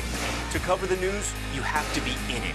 This is how so many towns and cities are protecting themselves. You can actually see they're pushing the gates open. Was there a school officer on campus? That's what we've been told. No. Do you remember any tornado as bad as this one? You look at this and you're thinking, we're not going to have power for weeks, if not months. Exactly. Every night, it's your news playlist. Top Story with Tom Llamas, weeknights at 7 on NBC News Now. NBC News, streaming free now. And what do you love about fatherhood? The chaos, the learning. Is climate change one of your top priorities? What's your message to girls who want to make a difference in their own communities? Believe in yourself. Now Tonight with Joshua Johnson, streaming weeknights at 8 on NBC News Now. As we look out over the latest city-turned-crime scene, we see the things left behind.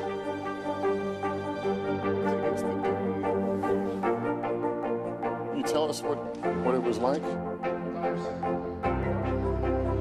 Our NBC News exclusive.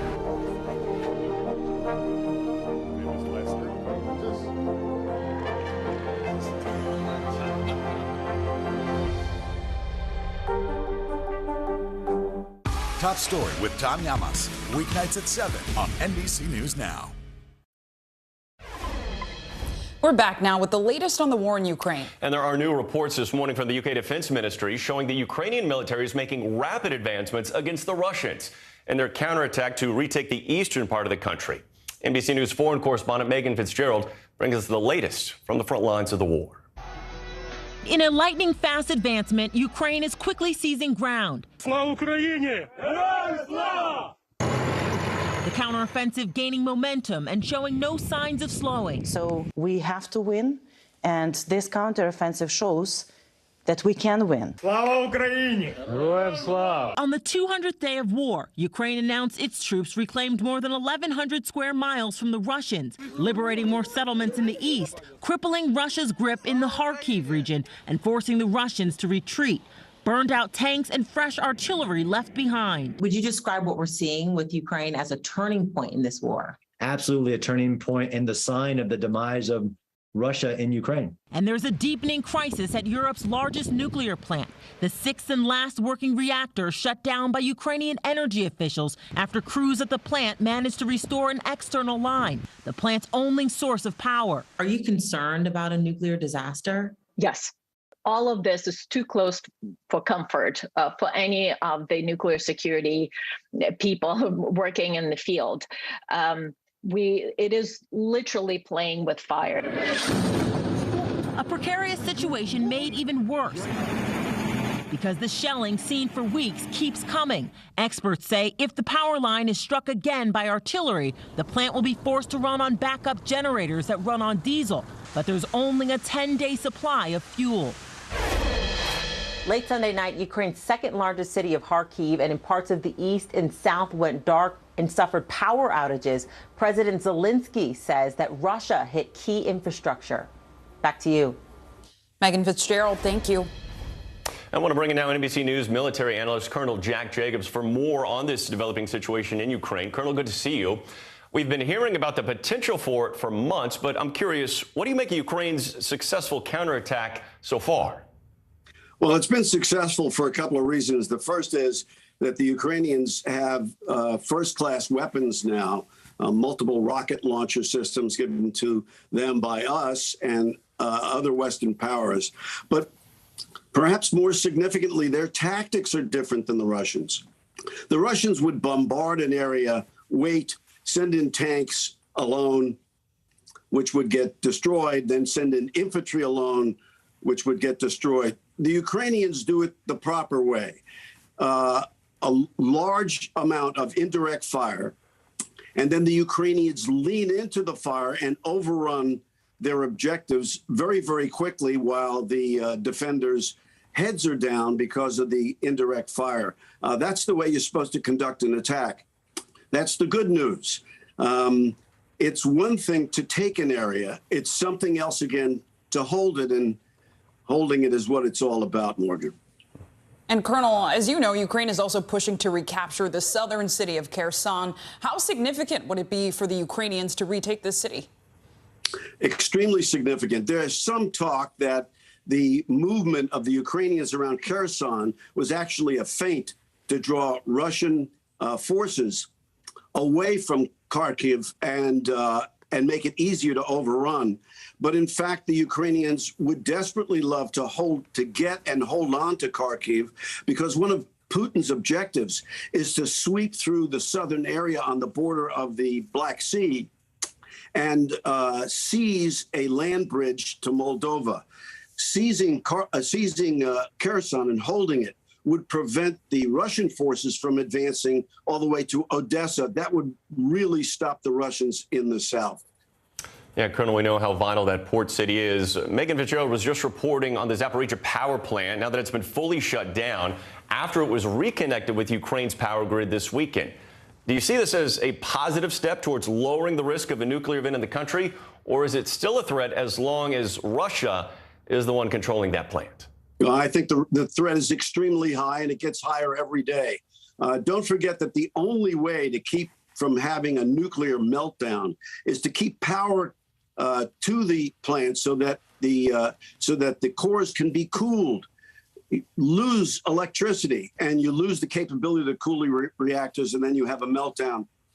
Just about anything, indirect fire that cuts off the electricity, indirect fire which causes real damage at the plant, any of those things makes it extremely easy for the place to go to pieces. It's very, very dangerous right now. Delicate, putting it lightly. Colonel Jack Jacobs, thank you so much. And you're welcome. More international news. People in Papua New Guinea are cleaning up this morning after a deadly earthquake. NBC News Tehran bureau chief and correspondent Ali Arouzi joins us now with more on that and other stories making headlines around the world. Good morning, Ali. Good morning, Morgan. An intense earthquake of magnitude 7.6 rocked Papua New Guinea on Sunday. The quake hit us at 6:46 local time in a sparsely populated area in the eastern Papua New Guinea region, killing at least 4 people, injuring others, and damaging property and infrastructure. The full extent of the damage isn't clear as the location of the earthquake was remote.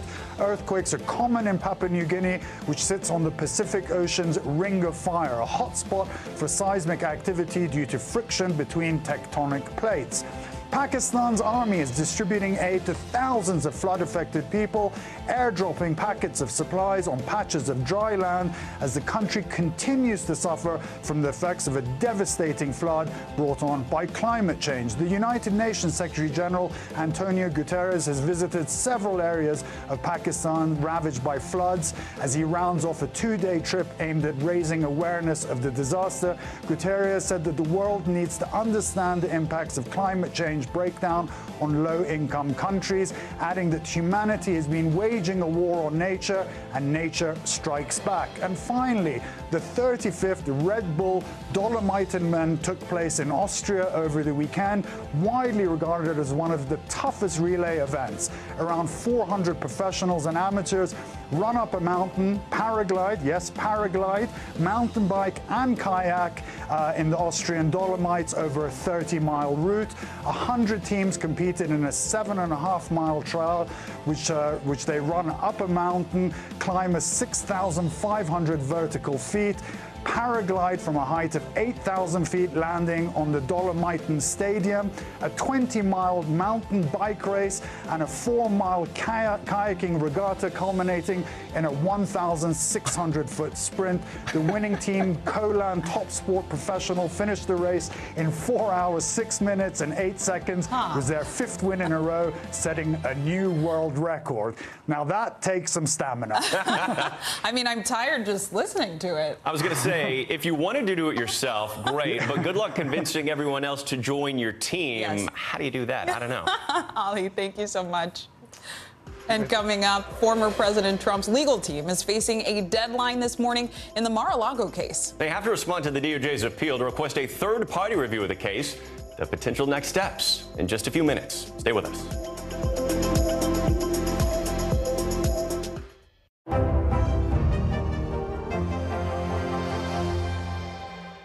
What do you love about fatherhood? The chaos, the learning. Is climate change one of your top priorities?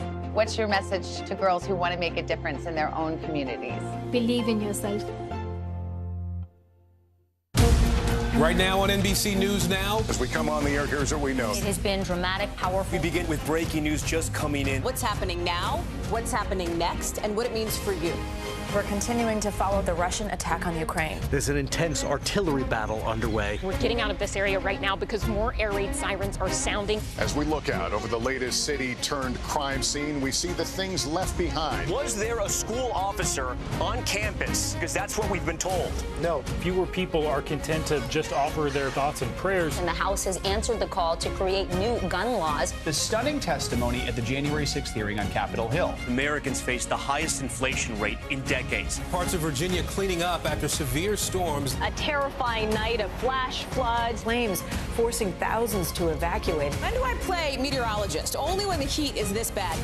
Another special night of election coverage right here at NBC News Now. Results are coming in. This Tuesday is going to be huge for primary purposes. It's an interesting race here. I've just never covered anything like it. This is big when we're talking about November. How many doors do you think you've each knocked on? This feels like an ideological fight to the death. Is there room for common ground on this issue? What do you think when you see the activism that's happening right now? Do you think this movement could have happened without social media? A lot to talk about as we continue our rolling coverage. We're coming on the air with the news NBC Scoop. Bringing the news to you is not only a job, it's an honor. It's the best time of the morning. Time for that pop start, baby. Oh, I'm feeling the vibe today on the show. NBC News, streaming free now. Welcome back. We've got an NBC News exclusive. Vice President Kamala Harris is opening up about her concerns over the state of democracy in the U.S. In a one-on-one interview with Chuck Todd on Meet the Press, the vice president explained why America needs to take domestic threats seriously. She also shared her opinion on the Supreme Court and the Justice Department's investigation into former President Donald Trump. Take a listen to some of that interview. We have had the honor and privilege historically of holding our head up as a defender and an example of a great democracy. And that then gives us the legitimacy and the standing to talk about the importance of democratic principles, rule of law, human rights. And one of the things, though, that comes with that privilege is that we hold ourselves out to be a role model, which means the rest of the world, like any role model, watches what we do to see if it matches up with what we say. So you look at everything from the fact that there are 11 people right now running for Secretary of State, the keepers of the integrity of the voting system of their state, who are election deniers. You've got... And what's that sending? What message does that send to the world? Well, you couple that with people who hold some of the highest elected offices in our country who refuse to condemn an insurrection on January 6th.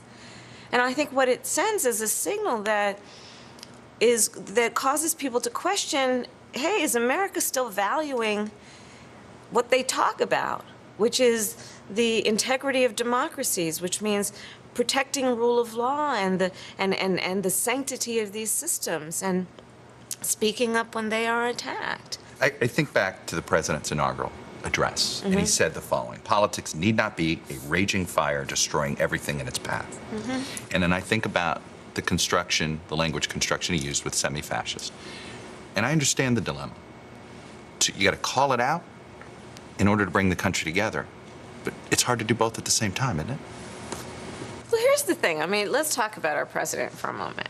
Joe Biden has spent his entire career, it is on for all to see, working across the aisle. His whole career, sometimes he's been criticized for believing in bipartisanship, for believing in compromise, for believing in working across the aisle, finding common ground. His whole career has been that. But there are moments in time when we have to also agree, all good people who care about our country, that there are those who right now are vividly not defending our democracy. The president has been clear on this issue and on a very important issue in addition to that important issue, which is voting rights. And the president has been very clear.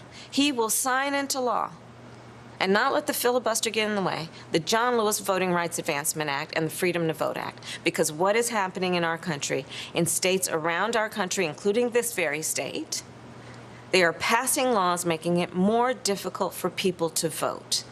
And so our president has said we need to have protections to make sure that every American, whoever they vote for, has the unobstructed ability to do that when it is otherwise their right. So everything is on the line in these elections in just less than 2 months. We have some polling that shows confidence in the Supreme Court is at its lowest level that we've measured in over 20 years. How much confidence do you have in the Supreme Court? I think this is an activist court. What does that mean? It means that we had an established right for almost half a century, which is the right of women to make decisions about their own body as an extension of what we have decided to be the privacy rights to which all people are entitled. And this court took that constitutional right away. And we are suffering as a nation because of it. That causes me great concern about the integrity of the court overall. How much should former President Trump's status as a former president and a potential 2024 candidate, how much should that factor into the decision to charge him? Well, I wouldn't dare tell the Department of Justice what to do. As a former prosecutor, I will tell you, I am not in the business of telling a prosecutor what to do with their case because they know best. the facts and the evidence as applied to the law, and so I'm not going to tell them what to do. And certainly, the president and I and our administration, unlike the previous administration, have been very, very careful to make sure that there is no question about any kind of interference in terms of the decisions that the Department of Justice makes. All right. In that regard. But let me try to go to 60,000 feet. What do you say to the argument that it would be too divisive for the country to prosecute a former president? I think that our country is a country that has gone through different periods of time where the unthinkable has happened, and where there has been a call for justice, and justice has been served. And I think that's potentially going to always be the case in our country, that people are going to demand justice, and they rightly do.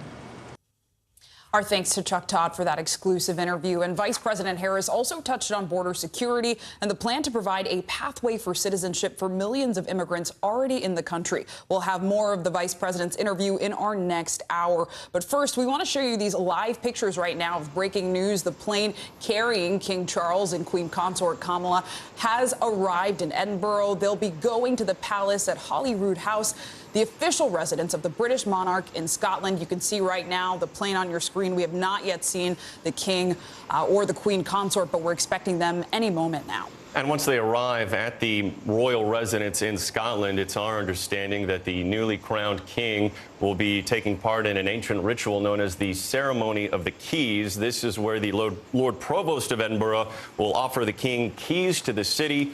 Charles, of course, expected to accept them before ceremoniously handing them back for safekeeping. And then the king will join the procession to St. Giles Cathedral, that 14th century church where the Queen's casket will be headed. He'll be following on foot, and he'll be accompanied by a detachment of the Royal Company of Archers, who are actually the Queen Monarch's bodyguard in Scotland. We'll be continuing to follow this throughout the day. Now to the Mar-a-Lago case. President Trump's legal team facing a 10 a.m. deadline to file their response to federal prosecutors' request for a partial stay on Judge Aileen Cannon's special master order. Now, the Department of Justice appealing the court order and has asked for a partial stay while the appeal is pending, saying that order has blocked investigators from reviewing seized classified records that could, quote, cause the most immediate and serious harms to the government and the public. Former President Trump responded on his social media platform Truth last week, saying the FBI, quote, spied on his campaign and accused federal law enforcement officials planting, quote, fake evidence. NBC News Justice and Intelligence correspondent Ken Delaney joining us this morning. Ken, good to see you. We haven't yet seen what Trump's lawyers' response will be, but federal prosecutors have made very strong points here, saying that Judge Cannon blocking investigators from doing anything with those seized classified records pending a review by a special master is a national security threat. So how do you expect this all plays out? Good morning, Morgan. Great to see you. Look, I think you've laid it out very well. Most legal experts say that the Justice Department has a strong hand to play here, and that really the only question is whether Judge Cannon reconsiders this part of her order on her own, or whether she's overturned by the appeals court, because the DOJ has done a very clever thing. They've narrowly tailored this request. They're saying we only care about the 100 classified documents that we seized. Judge, you can have the special master review the other many thousands of personal Trump documents, but not these 100 classified documents, because that's a threat to national security, they're saying. And they're telling the judge that her order forbidding the FBI from even investigating what happened with those documents is harming national security and is preventing a damage assessment by the intelligence community. So it'll be interesting to see how the Trump team responds by 10 a.m. today. But most legal experts think the Justice Department has a very strong argument here, Morgan. We'll be watching that 10 a.m. deadline. Ken, both sides submitted their proposed candidates for the special master in a court filing on Friday evening, with each naming two potential picks. But they can't agree on how long the special master investigation would last, what he or she would consider, and who foots the bill. So how exactly does all of this get sorted out? Well, the judge will have to make the final decision, Morgan. And interestingly, one of the candidates that the Trump team put forward as a special master, many former DOJ officials are saying would be a great choice. The Justice Department should take it, a former federal judge in New York. The other candidate, it was not a former federal judge, is a Federalist Society member whose wife was appointed to the appeals court that would hear this case by President Trump. So that person, a lot of people think, has a conflict of interest. But again, this all may become moot if the appeals court or if the judge herself reconsiders her ruling on this question of whether the special master reviews the classified documents. If the special master is only reviewing the other documents, the DOJ can just go forward with its investigation into what happened with those classified documents, Morgan. A story with more moving parts every minute, keeping track of all of it. Ken Delanian, thanks so much. We want to turn now to a developing story continuing right now. King Charles III arriving in Edinburgh with Queen Consort Camilla in tow. They are mourning Queen Elizabeth II today. And they're making their way to that famed procession in Edinburgh, that Royal Mile.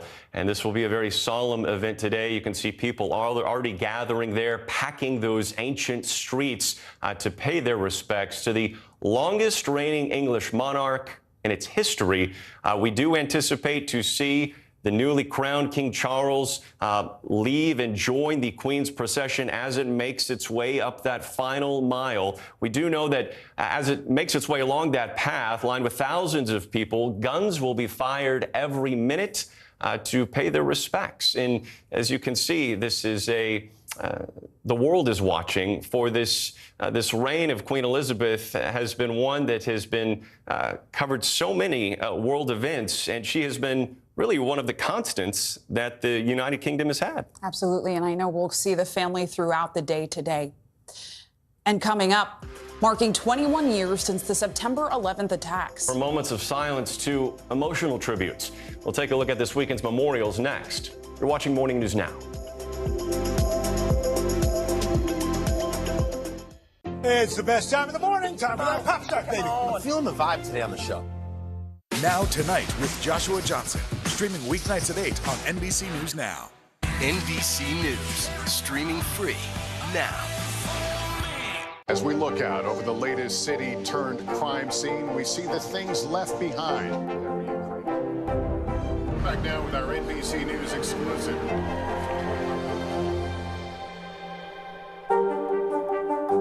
Sometimes the news can be difficult and overwhelming for kids to understand, so we've created a newscast just for them. We hope your family will watch Nightly News Kids Edition. Mr. Secretary, when is this going to get better? You came into this job saying you were to fight crime. Have you been successful? Found a way to put that. Can you update us on the status of negotiations? News is happening now. Look at what's making headlines around the world. Right now on Morning News Now. We're coming on the air with breaking news. And this is a significant moment. Whenever it happens, wherever you are, NBC News, streaming free now.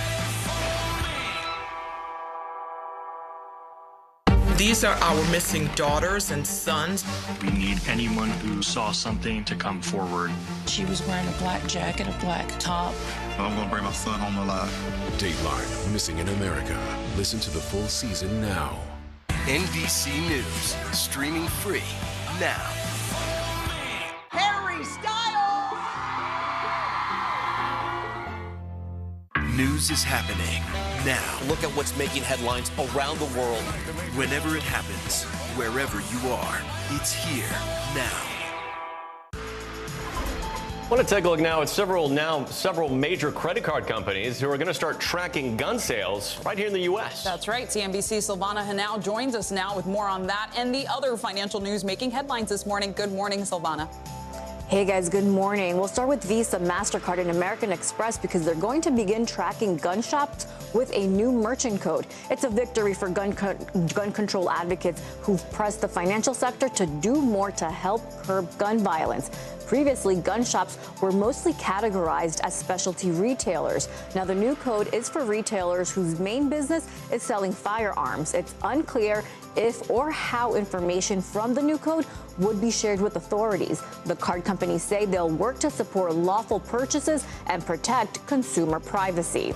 Twitter says payments made to a whistleblower did not breach any terms of its $44 billion takeover by Elon Musk.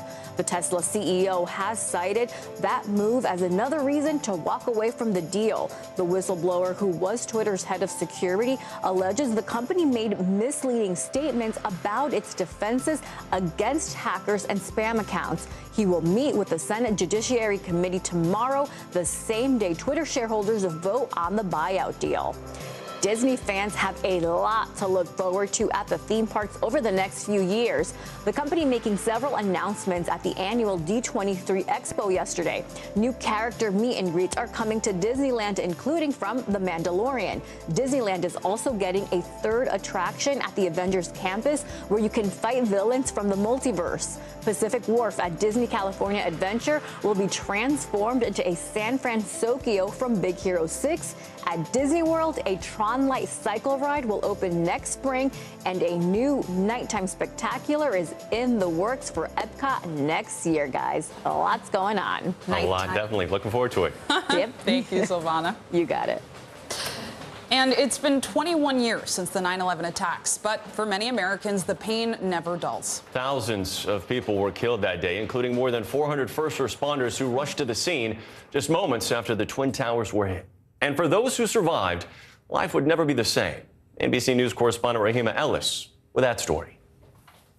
For Joan Mandela, the pain of 9/11 hurts today like never before. Right now, it is very raw. Her husband, Vinny, father of her 4 sons and a firefighter, died in May. I thought we had dodged the bullet. I did. Surviving the terrorist attacks, but succumbing to 9/11-related kidney cancer. He and many others breathing toxic fumes while doing exhausting work at Ground Zero more than 20 years ago. He went to so many of the funerals, and seeing the families, it really touched him. And now you are one of those families. Yes, I now am. It's hard to take that pain out of your heart. It is. It is, and I miss him so much. On 9/11, officials thought the air was safe. But as a firefighter told me that day, pulverized cement. Pulverized cement? Concrete, yeah. The concrete. Combination of the ash. A little bit of everything. It was just a guess. Many people got sick early on, doctors say, because there was a mixture of dangerous chemicals in the air that burned for months. Now, the number of first responders getting sick is exploding. Last year, more than 2,200 cancer cases were reported. So far this year, more than 2,400. When I saw those numbers, I said, oh my God, it's happening. But why are these cases becoming more prevalent now? It takes a long time for what we call solid tumors, things like breast cancer, prostate cancer, thyroid cancer to develop, and that's what we're seeing in our patients. Hey, how are you feeling? How are you? Robert Jordan is one of those patients. I was diagnosed with stage 4 throat cancer. A retired New York City police officer, Jordan says he spent over 200 days working on the pile. He got free medical care, surgery, and chemotherapy through the World Trade Center Health Program, paid for with federal funds. His cancer is now in remission. For you, this has been a lifesaver? Lifesaver. For me and many people I know. Now there's similar free medical care for thousands beyond first responders. Many don't know it exists. They'll say, I didn't know I was eligible. I thought these programs were only for first responders. They're not. Michael Barish represents thousands of those who worked, lived, or went to school in Lower Manhattan 20 years later, and he says the medical coverage is critical. Not a week goes by without at least 10 of my clients dying. That's 2 a day. It's so heartbreaking. Heartbroken? Yes, heartbroken. He was the love of my life. This year, Joan faces 9/11 without her college sweetheart and wonders whether the monuments built in tribute to those lost that day are enough. That's the main reason why we can't forget. Nobody should forget, because people are still dying from what happened on 9/11.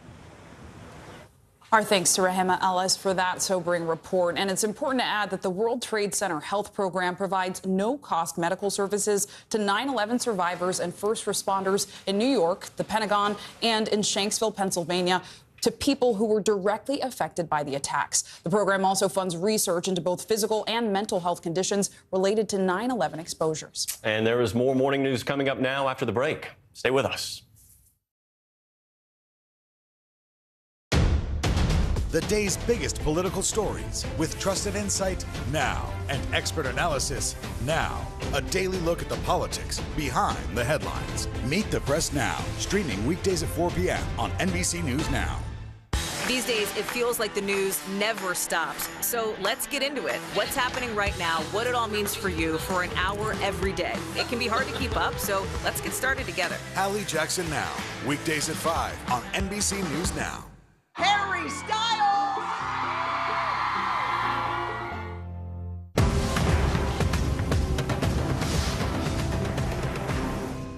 Top Story with Tom Llamas, weeknights at 7 on NBC News Now. Our show is about sparking conversations around today's biggest issues. The Fed raises interest rates. That controls inflation. Explain how that works. Is part of this that everyone's rethinking their jobs and their relationship to their employers? Could you just remind us why there are 9 justices on the Supreme Court instead of 3 or 20 or 2? It's not my job to tell you what to think. My job is to think about what you tell me. Now Tonight with Joshua Johnson, streaming weeknights at 8 on NBC News Now. As we look out over the latest city-turned-crime scene, we see the things left behind. Back now with our NBC News exclusive.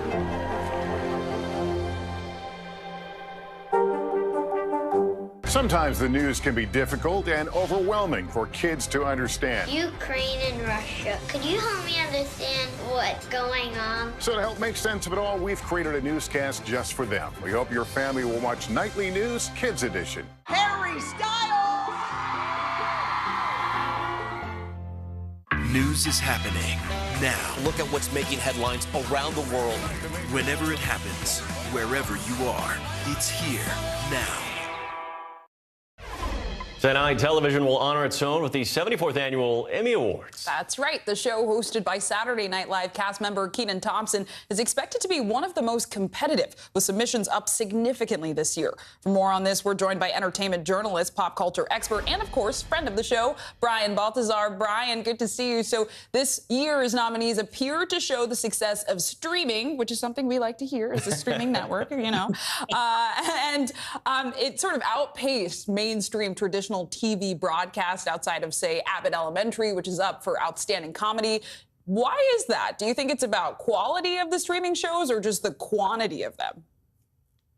Well, there's certainly no shortage of quantity on streaming, but I think Abbott Elementary is a good example, and its creator and lead actress, Quinta Brunson, has talked about this, is that she really wanted it to be on network television because it can be family viewing at one time. Everyone can watch it at one time. But one thing that Abbott Elementary does and ABC does is they give you a chance to see it on live television, then you can stream it the next day. So they're kind of getting the both worlds, the best of both worlds, I should say. And Quinta's going to potentially make history. She's already got 3 nominations for this series. So she's already made history as a Black woman in this category for 3 nominations, including Best Actress. And this show actually won the Creative Arts Emmy Award for Best Casting, and that can sometimes imply that Best Comedy couldn't be far behind. But when you look at streaming, you're looking at more limited series, like something like Inventing Anna, which was on Netflix. That only had a very short amount of episodes. You can be nominated for a limited series with a minimum of 2 episodes, whereas a series like ABC's Abbott Elementary had 13. So this is how we're kind of differentiating how stories are told and giving people a lot more options. Then we have a show like Squid Game, which, by the way, could also make history tonight. Of course, we were compelled by this story, and this is unique in that it's a subtitled show. And it's only until recently, the film Parasite and now this series, that we've kind of come to embrace really just great storytelling above all. And I think that's really a good thing for television in general. And then Better Call Saul is another great example of a show we'll be watching tonight. Bob Odenkirk, the lead actor, nominated for that show. That's something we watch on AMC, but then we can also watch it on AMC Plus and other streaming networks. So you're seeing, you know, it's kind of like a hodgepodge, but I think we're rallying now to saying let's value great storytelling above all else. We'll love that. We do. Tough to beat great storytelling. Brian, I want to go back to Abbott Elementary for a second here. I'm curious, with so much competition out there, how good are its chances, and what else is it up against here? Okay, so I think its chances are very good. Now, by the way, I will say, though, a network comedy hasn't won Best Comedy since Modern Family. But this one could be the one. You know, Ted Lasso has been a scene stealer in the past Emmys, garnering not only tons of nominations, but tons of wins. And Emmy voters do tend to like things they already like. But this one has really broken through. So I think it has a great chance. I think we should also be paying attention to Hacks. That has been HBO Max's great series, and I think it's a spectacular show. There's Jean Smart, who won the Emmy last year. I don't see why she wouldn't win it this year. And then, of course, as I was saying, Ted Lasso. I mean, it really took not a full sweep, but it took a lot of awards last year. So I think it's one to watch. It's going to be between Ted Lasso and Abbott Elementary in my book tonight for comedy. Well, time will tell. We'll have our popcorn, hopefully. Brian, thank you. Thank you. And you can catch the Emmys on NBC or Peacock tonight at 8 p.m. Eastern. And that does it for this hour of Morning News Now. But the news continues right now.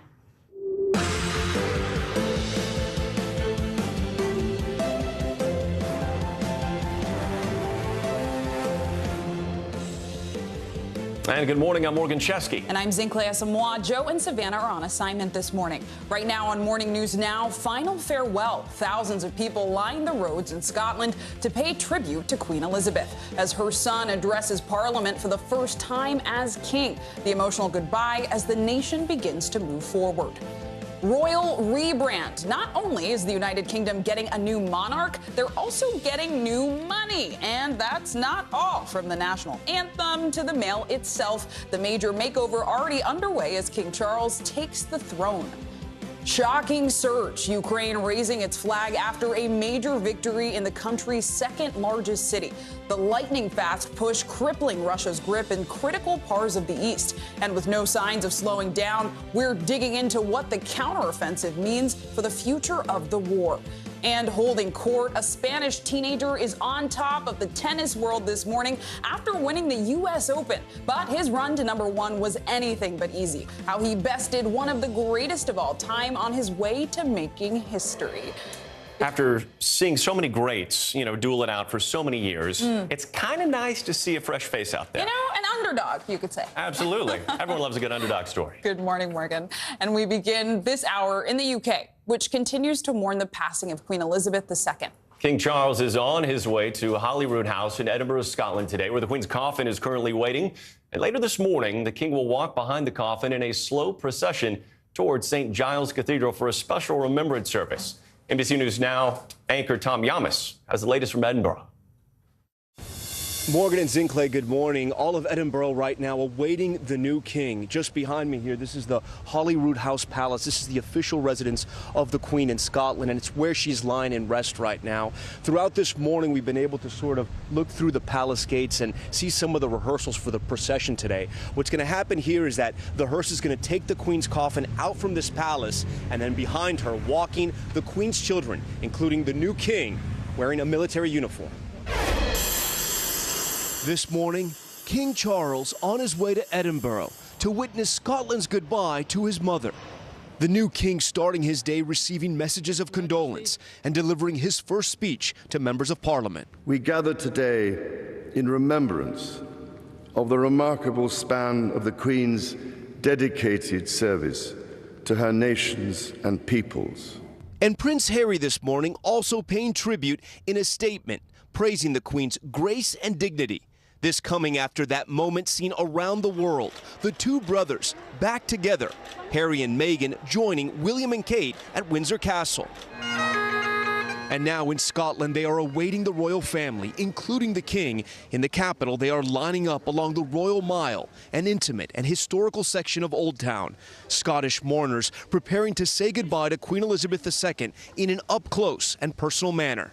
She was a great lady, so that's why we wanted to come up and show our respects.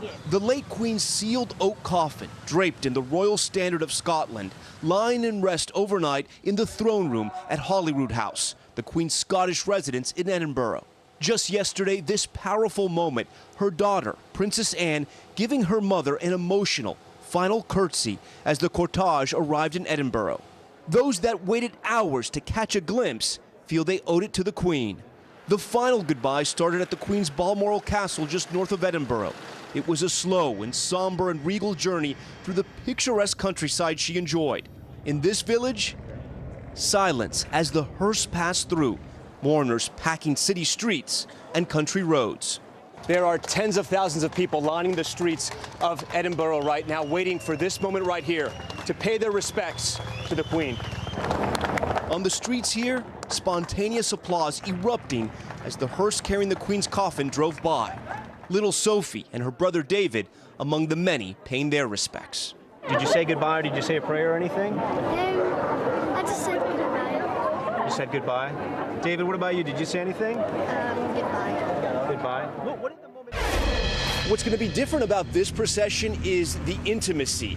The path they're taking is through a narrow cobblestone road through Old Town Edinburgh. The public is going to be so close to the royals, they can almost reach out and touch them. It's going to be the first chance for the public to mourn the Queen up close. Morgan and Zinkley, back to you. A solemn goodbye. Tom, thanks so much. Now, let's get more on today's events with NBC News British historian Andrew Roberts. Andrew, thank you for joining us. So we're expecting King Charles III and Queen Consort Camilla to arrive at Holyrood House in Edinburgh any minute now. We're tracking that video at the bottom of viewer screens. We know the King and other members of the royal family will be walking behind the coffin as it heads towards St. Giles Cathedral later on. Walk us through what this moment means for the royal family and the public. Well, it's been a tremendously important day for the King. He has, of course, spoken to both the House of Commons and the House of Lords at Westminster Hall. He's then gone up to Scotland, gone to this incredibly historic place, Holyrood House, the palace that was built in the 16th century. Mary, Queen of Scots, actually lived there at one point. And now he's going to be walking behind the coffin and greeting the people on either side. There won't be that much greeting. It's not going to be like Prince William and Prince Harry at Windsor the other day, but he'll be acknowledging the crowd. And then, of course, the coffin's going to be taken to St. Giles, and you're going to get the Scottish lying in state. So that means that thousands, probably tens of thousands, possibly hundreds of thousands of people are going to file past her coffin and pay their obsequies to her. So it's a very important day today for the King and Queen. That's right. And right now we're actually seeing that live picture, King Charles and the royal family soon to accompany the Queen's coffin in Edinburgh. You can see the tens of thousands gathered there right now. And I know that over the weekend, we also saw King Charles officially proclaimed king in a ceremony that actually for the first time was televised for the public to see. How significant was that? And what does that tell us about the direction of the monarchy and the state of the world?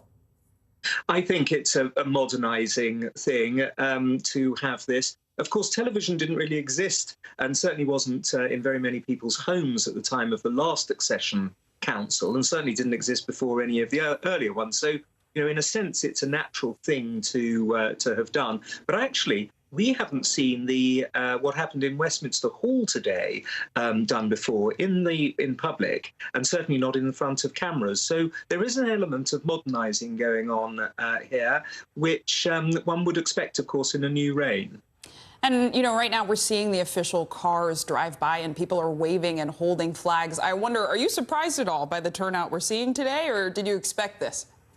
No, I expected this. And I'm expecting even more when she comes down to Westminster Hall in London, because I think that we're going to get lines of people going all the way down across the bridges of the Thames. I think hundreds of thousands of people are going to turn up there as well. And so, and you're getting a lot of people flying in from the Commonwealth as well to pay their respects to her. So I think this is considering her extraordinary service, a predictable response to a very, very great woman. And Andrew, I know you wrote a piece yesterday in the Mail on Sunday arguing that King Charles must not delay a tour of the Commonwealth, and some believe that the death of Queen Elizabeth could actually trigger the beginning of the end for this association, which is interesting because you just talked about how impactful she was, right? How much she was positively received. And with countries like Antigua and Barbuda planning a referendum to remove the monarch as head of state, do you think the Commonwealth could actually be coming to an end?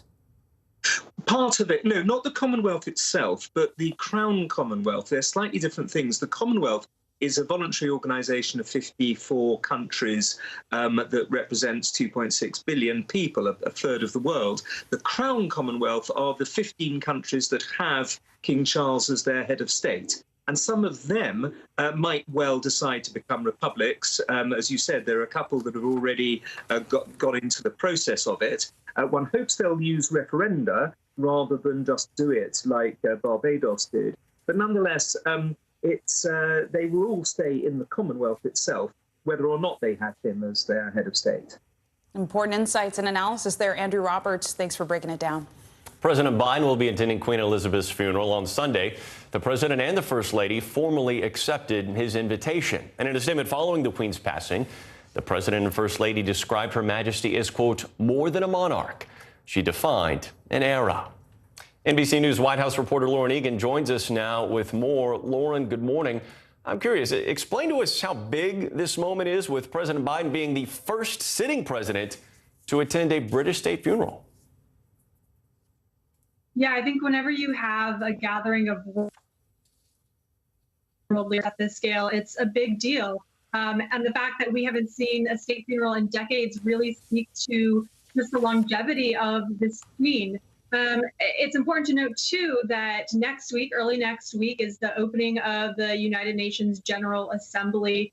You're going to see a lot of world leaders that were supposed to be heading to New York this coming weekend now scrambling their schedules to make sure that they can be there for the Queen's funeral, which just underscores the importance she has on the world stage, because this is a really important UN assembly that's coming up. So it's interesting to see that people are changing their schedules to make sure that they can be there for this. So many people headed that direction. Politico is reporting that foreign heads of state and their spouses heading to London for the state funeral have been asked to follow some strict protocols here. Buckingham Palace asking officials to arrive in the UK on commercial flights and banning them from using helicopters, as well as telling them not to assemble a delegation to attend the funeral. Can you explain some of the reasoning here? That's right. I think normally for an event like this, you'd expect there to be a big U.S. delegation, but it's just the president and the first lady, as far as we know, that are going to be attending.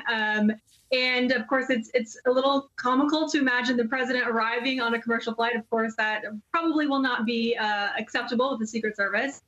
But I think some of this is rooted in the fact that this is just a massive logistical operation. If you have world leaders coming from all over the place, each of them with their own security protocols, their own security details. I think that just underscores how big of an event this is and just how much planning has gone into this. We've reached out to the White House for comment about what exactly they plan to do in terms of how the president will travel, what their security protocols are going to be for this event. We've not heard back yet exactly what the president plans to do when he's there. Understood. And Lauren, when President Biden accepted the invitation, he said that he had not yet spoken to King Charles since he took the throne. Are they expected to speak before the president arrives in the UK? And what sort of relationship do you anticipate these two men having?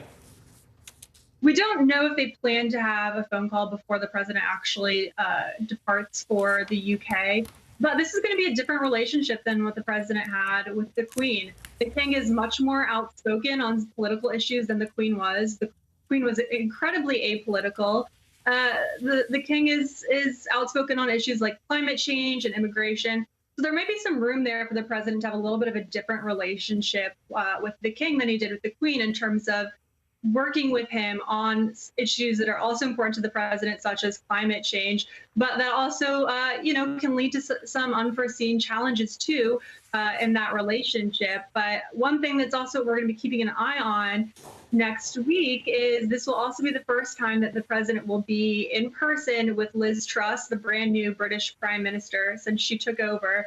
And that is a much more consequential relationship. So we'll be keeping a close eye on what sort of interactions they might be having next week.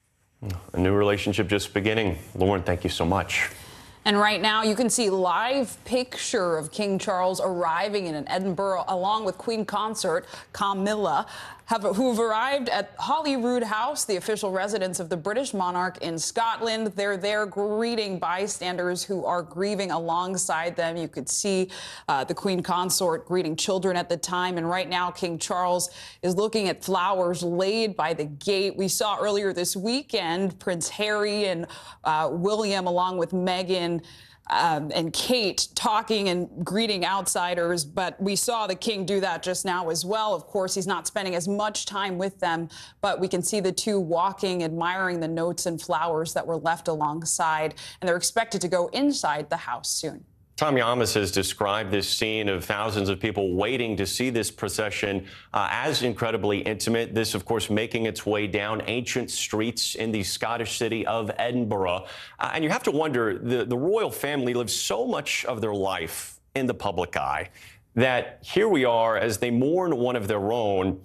They are faced with the fact that they have to acknowledge, of course, the love being shown to the Queen, while at the same time, trying to sort through unimaginable stages of grief, I'm sure. Absolutely, absolutely. A family grieving privately, but in a public way. Well said. And we'll continue to follow this throughout the day, but we'll turn now to a royal reunion. The Prince and Princess of Wales, along with Prince Harry and Meghan, as mentioned before, made their first united appearance together in over a year on Saturday. NBC News senior international correspondent Keir Simmons joins us now from London with the details. Keir, good morning. And Zinkley, you can imagine the call from Prince William to Prince Harry, inviting him to come and join William and Kate, Harry and Meghan, out to meet the public. And you can imagine Harry and Meghan hurrying to get there and to join them. And when they stepped out of the car, it was honestly just unbelievable. It was, as one royal commentator put it, like turning back the clock. William and Kate, Harry and Meghan, together in public for the first time in years. And the public loved it.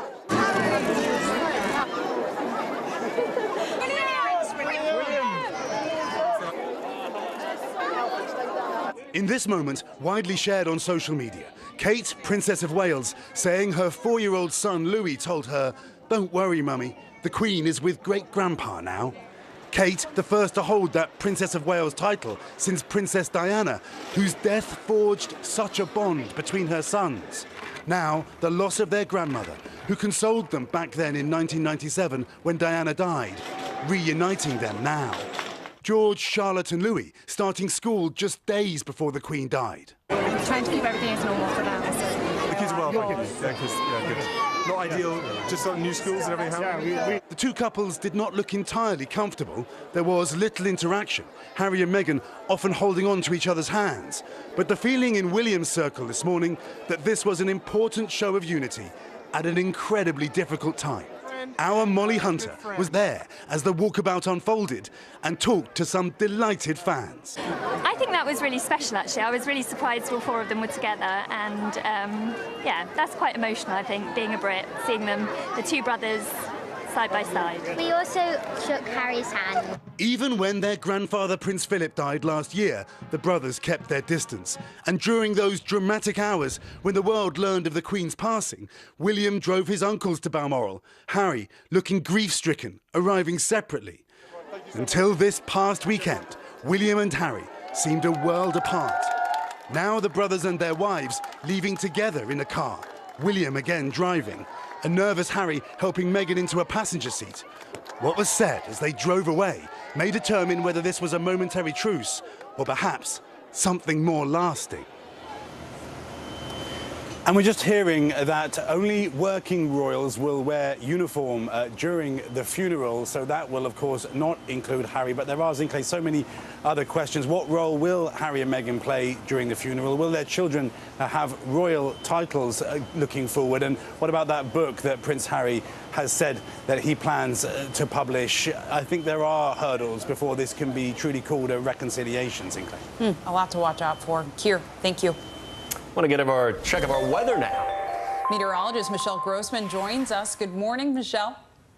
Good morning to you both. Great to see you. And we're starting out feeling like a Monday in many spots. It's dreary. We're watching the rainfall in the Great Lakes, also keeping the possibility for some rain. It could be heavy at times throughout the Northeast and Mid-Atlantic into the Carolinas and also the Southeast. So for the week ahead, starting with today, that flood risk does exist in portions of the Great Lakes, also portions of the Mid-Atlantic into North Carolina, spotty showers in the Southwest. That's from what's left over of Kay. A hazy sky in the Northwest, and it's hot in the South. Temperatures in the 90s. And also 80s in Texas. As we go towards Wednesday, clearing out in the Northeast. We have lingering showers tomorrow in portions of New England, but a really pleasant day on Wednesday.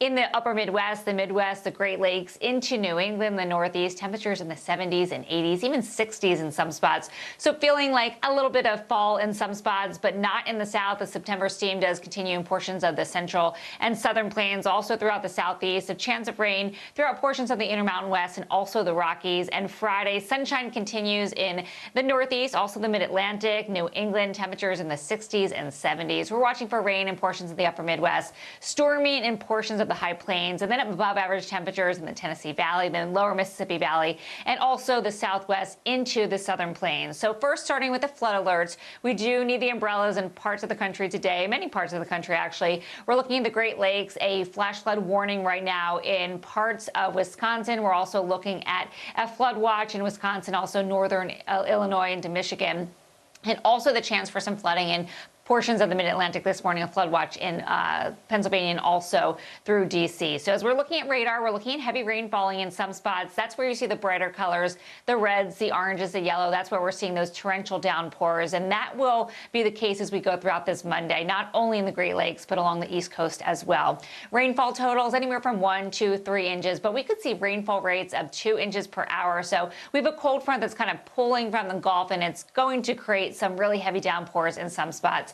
We also do have the chance for severe weather that extends from Scranton, Pennsylvania through D.C., Norfolk, Virginia, into Wilmington, North Carolina. Winds gusting up to 60 miles per hour. That's going to be our biggest concern.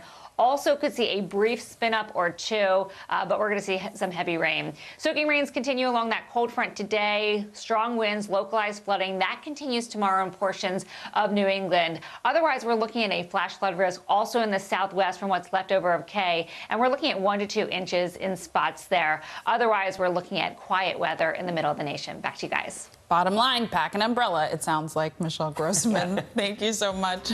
And coming up, Russian retreat, Ukraine's counteroffensive, moving with some shocking speed. How Russia is responding to the shifting tide in the war. Next. NBC News, streaming free now. We're here to start conversations because it's not my job to tell you what to think. My job is to think about what you tell me. Now Tonight with Joshua Johnson, weeknights at 8 on NBC News Now. Sometimes the news can be difficult and overwhelming for kids to understand, so we've created a newscast just for them. We hope your family will watch Nightly News Kids Edition. Harry Styles!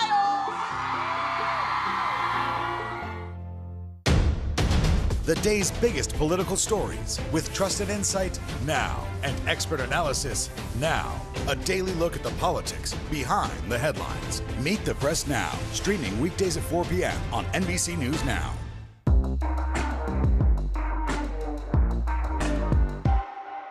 Our show is about sparking conversations around today's biggest issues. The Fed raises interest rates. That controls inflation. Explain how that works. Is part of this that everyone's rethinking their jobs and their relationship to their employers? Could you just remind us why there are 9 justices on the Supreme Court instead of 3 or 20 or 2? It's not my job to tell you what to think.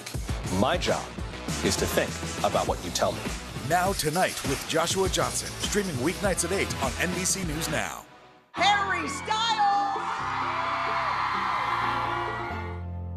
Now Tonight with Joshua Johnson, Streaming weeknights at 8 on NBC News Now. Top Story with Tom Llamas. Weeknights at 7 on NBC News Now. We're here to start conversations because it's not my job to tell you what to think. My job is to think about what you tell me. Now Tonight with Joshua Johnson. Weeknights at 8 on NBC News Now. It's the best time of the morning. Time for that pop start, baby. I'm feeling the vibe today on the show. NBC News, streaming free now.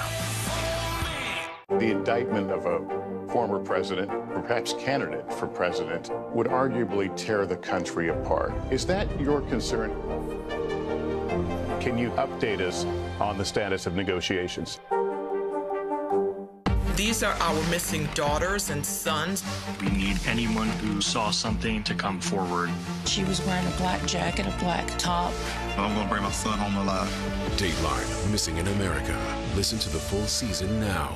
Sometimes the news can be difficult and overwhelming for kids to understand. Ukraine and Russia. Could you help me understand what's going on? So to help make sense of it all, we've created a newscast just for them. We hope your family will watch Nightly News Kids Edition. Top Story with Tom Llamas is your news playlist on NBC News Now. And now, you can listen to it as a podcast. Available anytime and anywhere.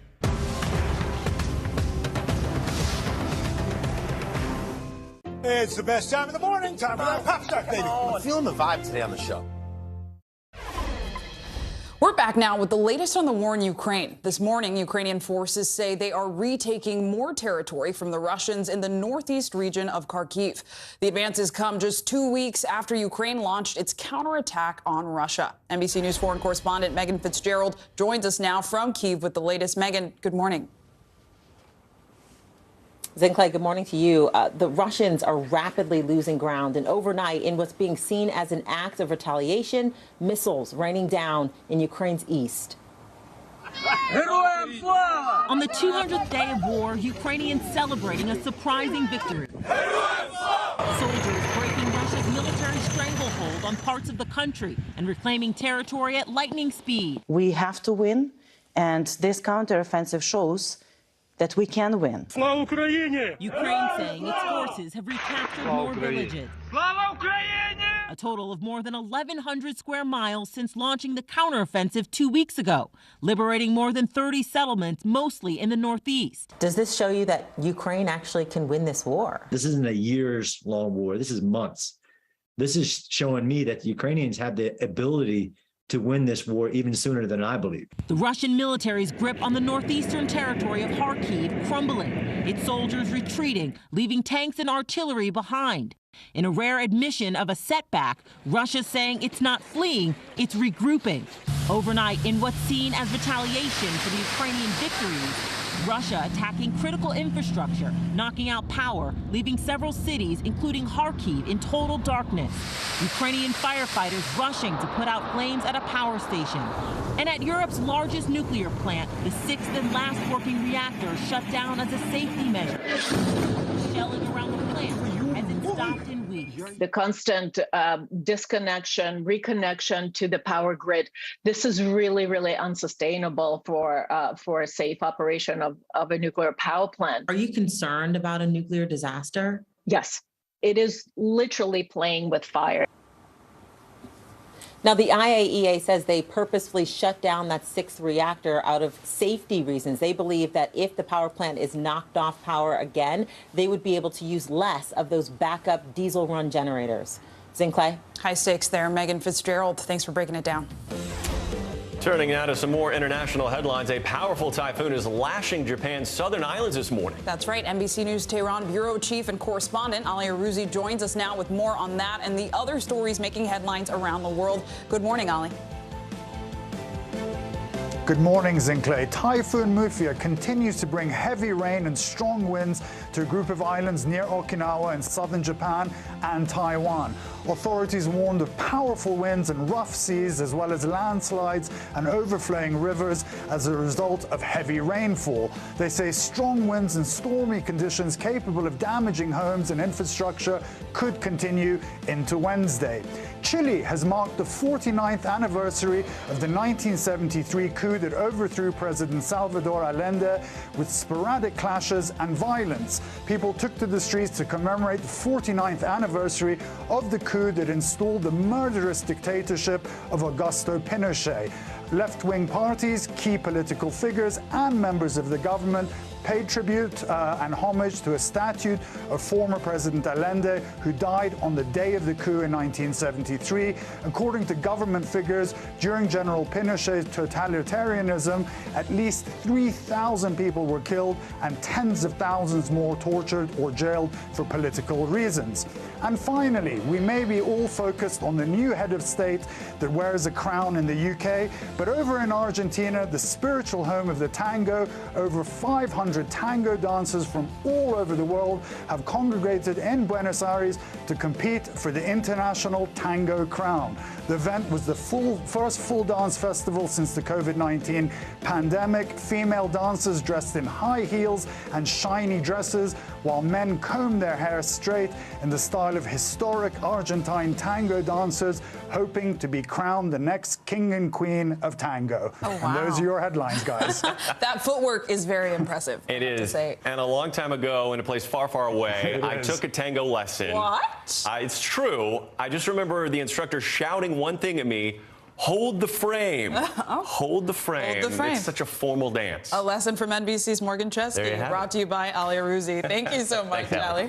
I want to go back now to an NBC News exclusive this morning. Vice President Kamala Harris is setting the record straight about President Biden's intentions for 2024, saying he will be running for office once again, and she intends to join him. Chuck Todd spoke to the vice president on Meet the Press about her relationship with the president and how she's handled her role so far, and more. 2024. Should we expect some form of an announcement from the president and yourself after the midterms, right after the midterms, in a tradition, sort of that traditional time frame? You're talking about the election? The election, yeah. Listen, the president has been very clear that he intends to run again. And if he does, I will be running with him proudly. Why do you say proudly? I said proudly. Oh, proudly. Yes. I'm sorry. I thought I heard probably. You know, I don't want to get that. That would create proudly. Proudly. Proudly. I'm very proud to be his vice president. There is no job description technically other than tiebreaker vote in the Senate, which you're now the record holder. Move over John Adams when it comes to tie-breaking votes in the Senate. Who would have thought that you would break John Adams' record? This kid born in Oakland, California, just broke a record with John Adams. I think that's kind of, you got to appreciate that. That's pretty interesting. From the one who was the very first one. How do you prepare in case of the worst case scenario that your job may hand you? How do you prepare for that? Well, I pray that it does not. And listen, I think that there is no question that the role and the responsibility of vice president is a very important one. And Joe Biden knows that more than anybody. He and I talk about it.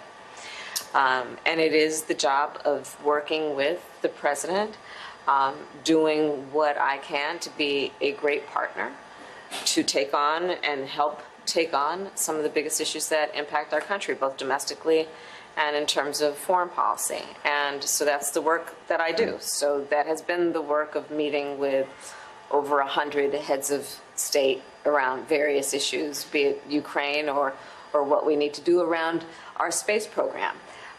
So that is the work of vice president, and it is important, and it is something that I take very seriously. When President Obama's portrait unveiling. Yeah, wasn't that wonderful? That was a fun little trip down memory lane. Yeah.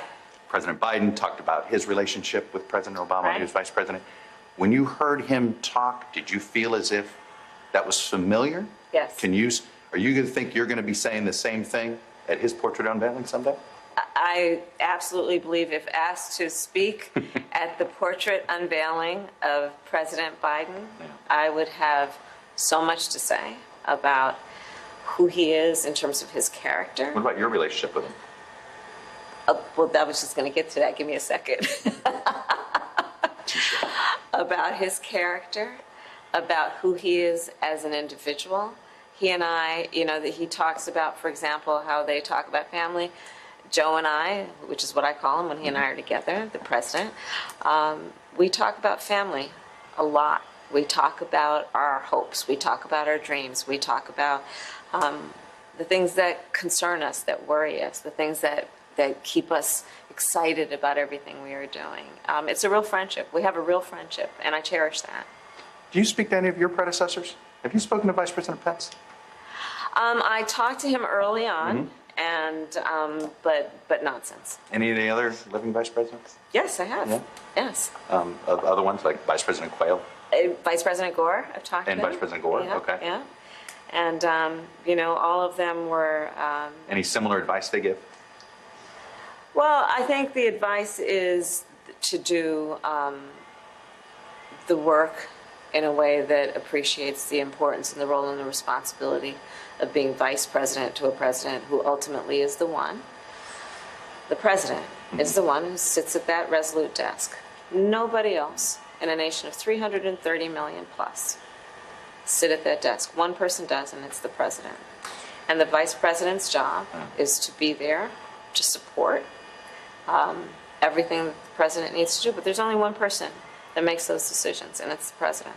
I want to ask you one final question, and it's a little off the beaten path, but it's about Jackson, Mississippi. Yeah. Okay, and it's more of a, here we are, the United States of America. Yeah. This is a capital city of one of our 50 states. And it's tragic what's happening. And there's no, and it's tragic. Look, state, city, federal, everybody's let these people down, haven't they? Well, I've talked to the mayor, Lumumba, and the president has talked to him, and we have the governor there has declared a state of emergency. FEMA is sending. Well, everybody's trying now. But isn't that the frustration? Well, it's now. However, it is a Jackson, Mississippi, that is an example of why we were pushing for the infrastructure law that now is the law of the land, so that we are sending billions of dollars to places like Jackson to upgrade what is a decaying infrastructure across our country. And so that's why I'm talking to you earlier about what we're doing here in Houston on a thoroughway called Telephone Road, what we're doing on I-40 in North Carolina, because this is the work that needs to get done. And so help is coming, because we actually came into office knowing that generations of leaders have been talking about fixing America's infrastructure and failed, and we actually got it done. The space program. Yes. Let's hope we get Artemis. Excited. Let's get this Artemis in the air. Artemis is going to get in the air. We're going to get it done, and that's Artemis 1. Yep. Which is the test of the whole mechanism, the rocket, right? Artemis 2, then we're going to send human beings up to test it, and then Artemis 3. Apollo, we went to the moon, and it was kind of a temporary visit. Planted a flag, and right? Artemis 3, we're going to send humans to the moon to live and work for a period of time, to do extraordinary scientific research and discovery in a way that is going to disclose and uncover God knows what in terms of what will be innovative, what will help human condition, what will impact how we can address the climate crisis. I'm very excited about it. How soon will one of you're having to give a speech here at the Johnson Space Center? Yes. It's part of one of your jobs. You're on this. Yes, I'm the head of the Space Council. One of your successors at Space Council is going to have to give this speech at a mission control that's on the moon. When does that happen? When do you think we have sitting vice presidents go to the moon to go visit our people that are living there? Not soon enough. It's very exciting, and I will say with an immense amount of pride that America's space program, from the beginning, you can look back to Senator LBJ, much less Vice President, President, of course, President Kennedy. Look at the course we as America have charted in terms of the potential for space, space exploration, not to mention what we're doing on Earth in terms of an investment in STEM and educating our kids and the workforce around all of this very exciting, innovative work that is really about strengthening our nation and literally the world, if not the universe. It's very exciting. It is. Thank you. So thank you. Thanks, Chuck. Okay. And our thanks to Chuck Todd for that exclusive interview. NASA officials said they are considering September 23rd or 27th for possible dates for the next attempt to launch Artemis 1. And the agency has already canceled 2 prior launches for the unmanned rocket to the moon. And coming up, the changing face of the monarchy means a major makeover for the United Kingdom. It does. The changes being made right now impacting everything from money to the national anthem. Coming up next.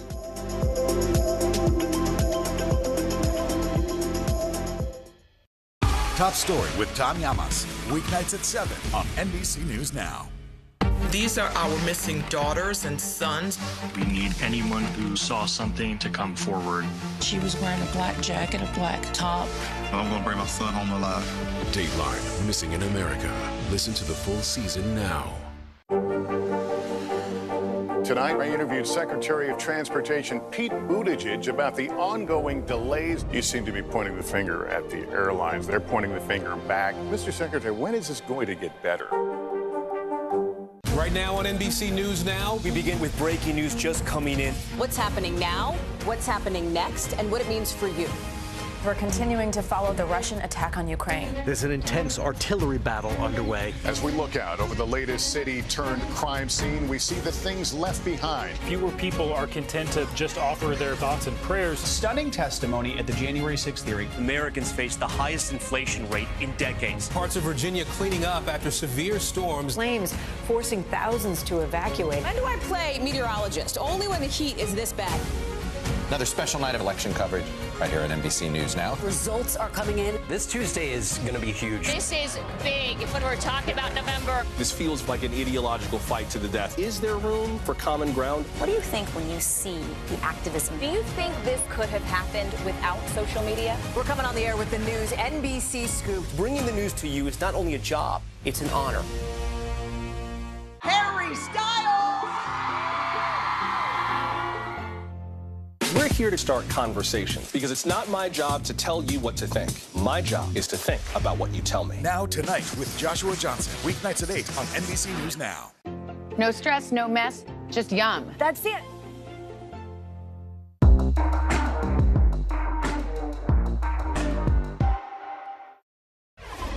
In the wake of Queen Elizabeth's passing, leaders across the UK are taking time to reflect on her life and legacy. This morning, David Cameron, her 12th Prime Minister, who served from 2010 to 2016, joined the Today Show to share his memories. I was her 12th Prime Minister. She'd started with Winston Churchill, so she'd heard it all before, all the problems, all the difficulties, but she was a brilliant listener. She asked great questions, and you always came out of the meeting. You know, the problems hadn't changed, the world crisis hadn't got any better, but you came out of the meeting feeling a foot taller and feeling that you had a way of solving these problems, because you'd been with this amazing, extraordinary public servant. How did she convey that? Because the Queen, of course, is supposed to be, and took very seriously her vow to be above politics. She didn't weigh in on the political issues of the day, but many prime ministers, such as yourself, have said she did somehow provide wise counsel. How did that work? Well, I think it's through the questions that you ask and the subjects you're discussing. And often I think all prime ministers find, as you're trying to explain, you know, why the economy isn't growing fast enough, or the health service isn't working properly, or there's this international crisis, as you explain to this incredibly experienced person who's visited over 100 countries, who'd had 11 previous prime ministers, with all that experience, it just helped to get things into perspective, and it worked. It's a strange bit of our constitution, but it works very well, and I think all the prime ministers who've had that experience pretty much say the same thing. Another privilege is a prime minister gets to spend some time at the Queen's country estate in Balmoral. You did so yourself many times, and you've told a funny story about getting lost on the Balmoral estate. Well, it's the extraordinary thing. When you go there, of course, you don't really need any protection, and so Her Majesty the Queen would encourage you to, you know, ride one of my Highland ponies. I did that once and walked like John Wayne for about a week because they got very broad backs. Samantha, my wife, and I once went for a walk, and we set off and just got hopelessly lost, and eventually Prince Philip found us in his Land Rover and wound the window down and said, you know, you're lost, aren't you, Prime Minister? So it's an odd thing to say about a house that is actually a castle, but it's very informal and relaxed, and you get to see the royal family almost at play in a relaxed mode, and that was a huge privilege. privilege. And I have to ask you, because there was one time where you got a little bit crosswise with the Queen for letting something slip from one of those meetings, and you had to go and apologize. And I know you said you've learned your lesson, so you're not going to tell me too much about it. But what was that experience like? This Queen that you revere, and then having a little bit of an oops moment. Well, I made a mistake. I had that oops moment, which was with Mayor Bloomberg, actually, in New York. And I immediately apologized, and it's never happened since, and it better not happen on this show. But I think the point is that you can see this week the sort of British Constitution in action. We've had this incredible monarch for over 70 years, the most incredible job, and now you're seeing this transition. You know, the Queen is dead, long live the King, the Constitution continues, Parliament continues, our system of government continues, and it's an extraordinary thing to watch. And I know you've had many meetings and audiences, sort of practice audiences with then Prince Charles. So do you feel he's ready to take this crown? Well, he's had the longest apprenticeship in history. He cares passionately about a whole range of subjects, from the environment to the role of business in society. But he put it very well, I think, in that statement, that speech he gave after his mother died, saying that those causes, they matter to me, but someone else will have to take them on. And from money to mailboxes, the Queen's name and image is everywhere. So with the British monarchy under new rule, a number of changes and updates are needed as King Charles III begins his reign. NBC News foreign correspondent Molly Hunter joins us now from London to talk about this. Molly, good to see you. Hey guys, great to be with you. That's right, Queen Elizabeth II's name and image is on absolutely everything in this country. You already mentioned money's in play. Here is Queen Elizabeth II's image right there. And now with the new king, they are prepping for a royal rebranding.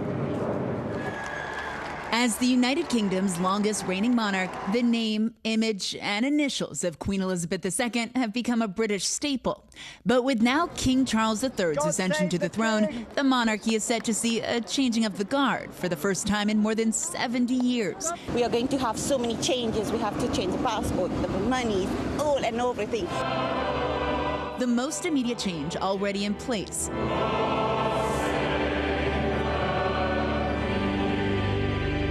Lyrics to the national anthem reverted back to God Save the King, sung for the first time in decades at a memorial service for Queen Elizabeth and then at sporting events throughout the weekend. Other, more visible changes are also in the works. Queen Elizabeth was the first monarch to appear on postage, and now new stamps will need to be redesigned with an image of the king. Her Majesty's iconic royal cipher, first introduced in the 50s, will also be retired.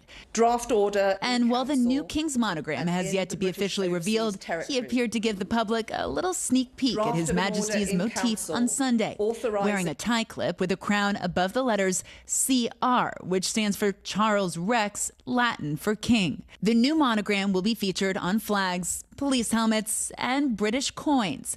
Even those iconic red mailboxes are adorned with E2R for the late Queen. While those will stay in place as they have for past monarchs, new post boxes will be updated with the initials of the newest ruler. And while the $95 billion worth of paper money featuring the Queen's image will still be considered legal tender, notes with Charles's face will likely eventually be introduced into circulation. And once the king's currency is in British wallets, it might be used to purchase products with a royal warrant appointment, signifying they're used in the royal household.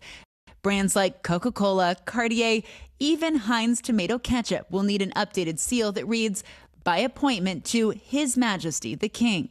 And of course, there are thousands of souvenirs that will likely hit gift shop shelves in the coming weeks. Queen Elizabeth graced everything from collectible cutlery to playing cards. Oh, hail the king! And now only time will tell what knickknacks will be embellished with the likeness of the new king. So many knickknacks, so many souvenirs yet to be changed and named. Now, my producer Ed Flanagan ran around, asked a few souvenir shops when they expect to see new souvenirs. They say between 2 and 6 months. Right now, everything is still focused on Queen Elizabeth. And then I asked my 2 future nieces, good little sources, about if they are already singing the new national anthem in schools here. And they confirmed they are, in fact, singing God Save the King as of Friday. Guys, I'll send it back to you. Change comes fast. Molly, if you could pick me up a souvenir, I'd appreciate it. Thank you. Coming up, a tennis takeover. A Spanish sensation, now the youngest men's player ever to be ranked #1. big deal, and his history-making run that saw him top one of the game's all-time greats, and has some experts saying he's the next big thing. These days, it feels like the news never stops. So let's get into it. What's happening right now, what it all means for you for an hour every day. It can be hard to keep up, so let's get started together. Hallie Jackson Now, weekdays at 5 on NBC News Now. Live from Ukraine, from Uvalde, Texas, from Mayfield, Kentucky. To cover the news, you have to be in it. This is how so many towns and cities are protecting themselves. You can actually see they're pushing the gates open. Was there a school officer on campus? That's what we've been told. No. Do you remember any tornado as bad as this one? You look at this and you're thinking, we're not going to have power for weeks, if not months. Exactly. Every night, it's your news playlist. Top Story with Tom Llamas, weeknights at 7 on NBC News Now. We're here to start conversations about the big things happening in our world, because it's not my job to tell you what to think. My job is to think about what you tell me. Now Tonight with Joshua Johnson, streaming weeknights at 8 on NBC News Now. It's the best time of the morning, time for that pop start, baby. I'm feeling the vibe today on the show.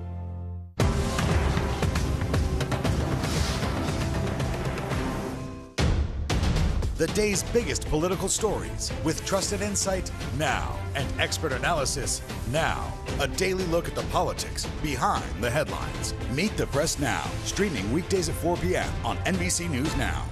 Our show is about sparking conversations around today's biggest issues. The Fed raises interest rates. That controls inflation. Explain how that works. Is part of this that everyone's rethinking their jobs and their relationship to their employers? Could you just remind us why there are 9 justices on the Supreme Court instead of 3 or 20 or 2? It's not my job to tell you what to think. My job is to think about what you tell me. Now Tonight with Joshua Johnson, streaming weeknights at 8 on NBC News Now. These are our missing daughters and sons. We need anyone who saw something to come forward. She was wearing a black jacket, a black top. I'm going to bring my son home alive. Dateline, Missing in America. Listen to the full season now. Top Story with Tom Llamas, weeknights at 7 on NBC News Now. News is happening now. Look at what's making headlines around the world. Right now on Morning News Now. We're coming on the air with breaking news. And this is a significant moment. Whenever it happens, wherever you are, NBC News, streaming free now. Harry Styles! Hallie Jackson Now, weekdays at 5 on NBC News Now.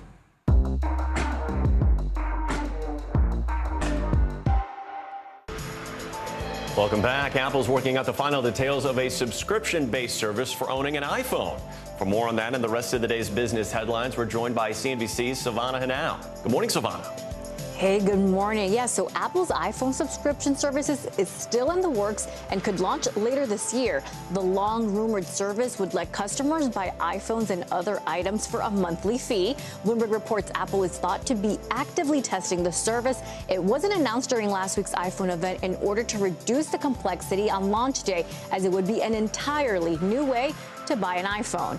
Inflation is in focus this week as we get a key report on consumer prices tomorrow. It's one of the last major pieces of data ahead of the Federal Reserve meeting next week, when the Fed is expected to hike interest rates again. The price of gas fell sharply in August, as did airfares, hotel rooms, and used cars. But food prices are still soaring, pushing consumers, especially on the middle and lower income end, to change their spending habits.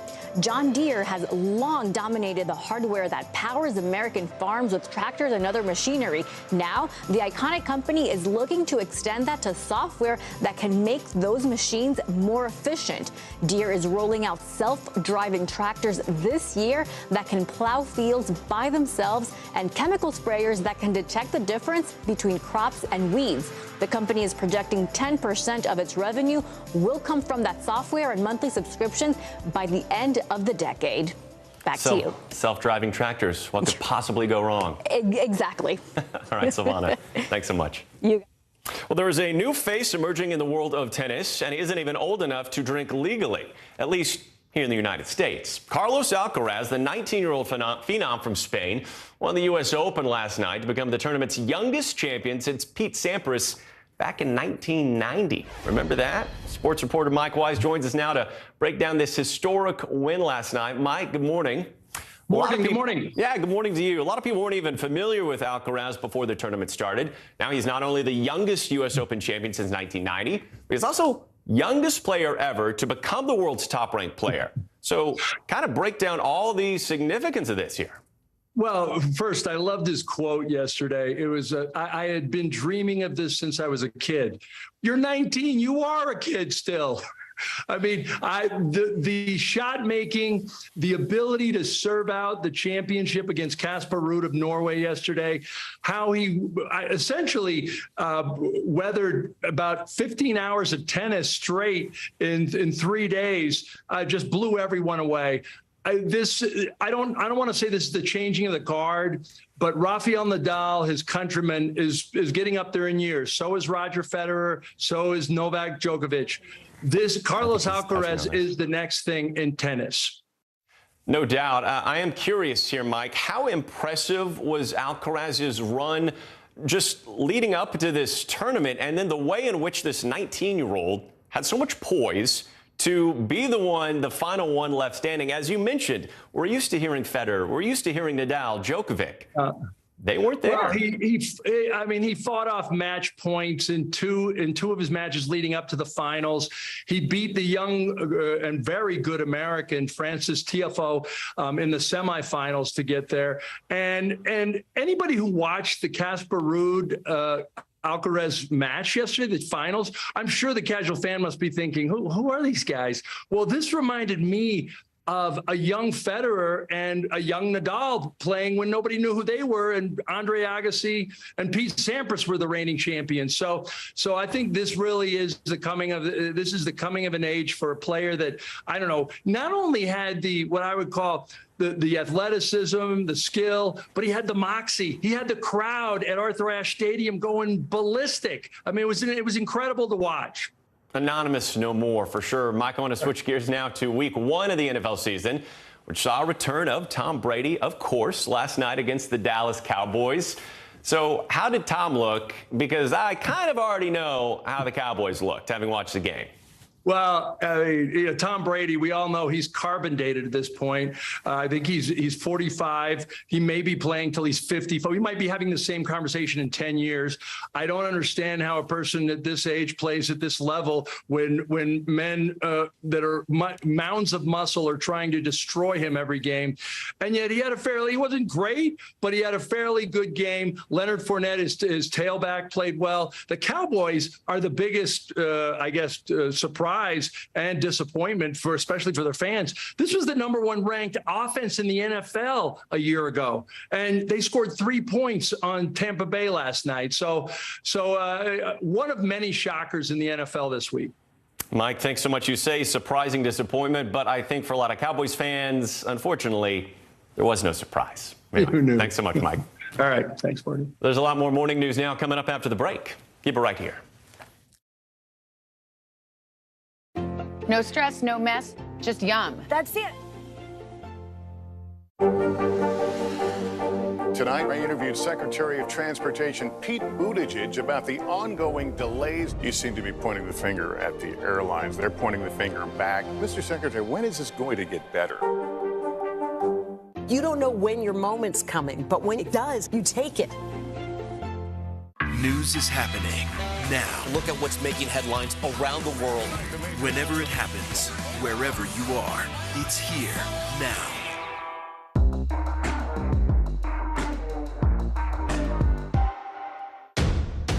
The day's biggest political stories with trusted insight now and expert analysis now. A daily look at the politics behind the headlines. Meet the Press Now, streaming weekdays at 4 p.m. on NBC News Now. NBC News, streaming free now. As we look out over the latest city-turned-crime scene, we see the things left behind.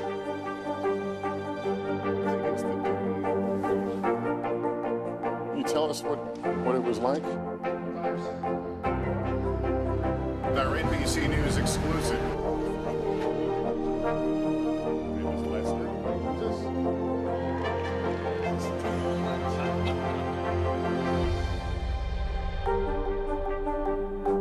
You don't know when your moment's coming, but when it does, you take it.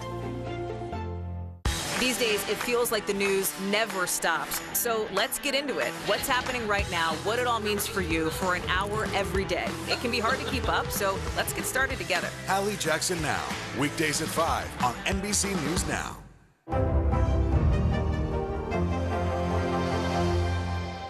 Harry Styles! And let's end this hour with a look at the Queen's love of her home in Scotland. From her engagement to her final days, Balmoral Castle has served as a backdrop to much of the Queen's life.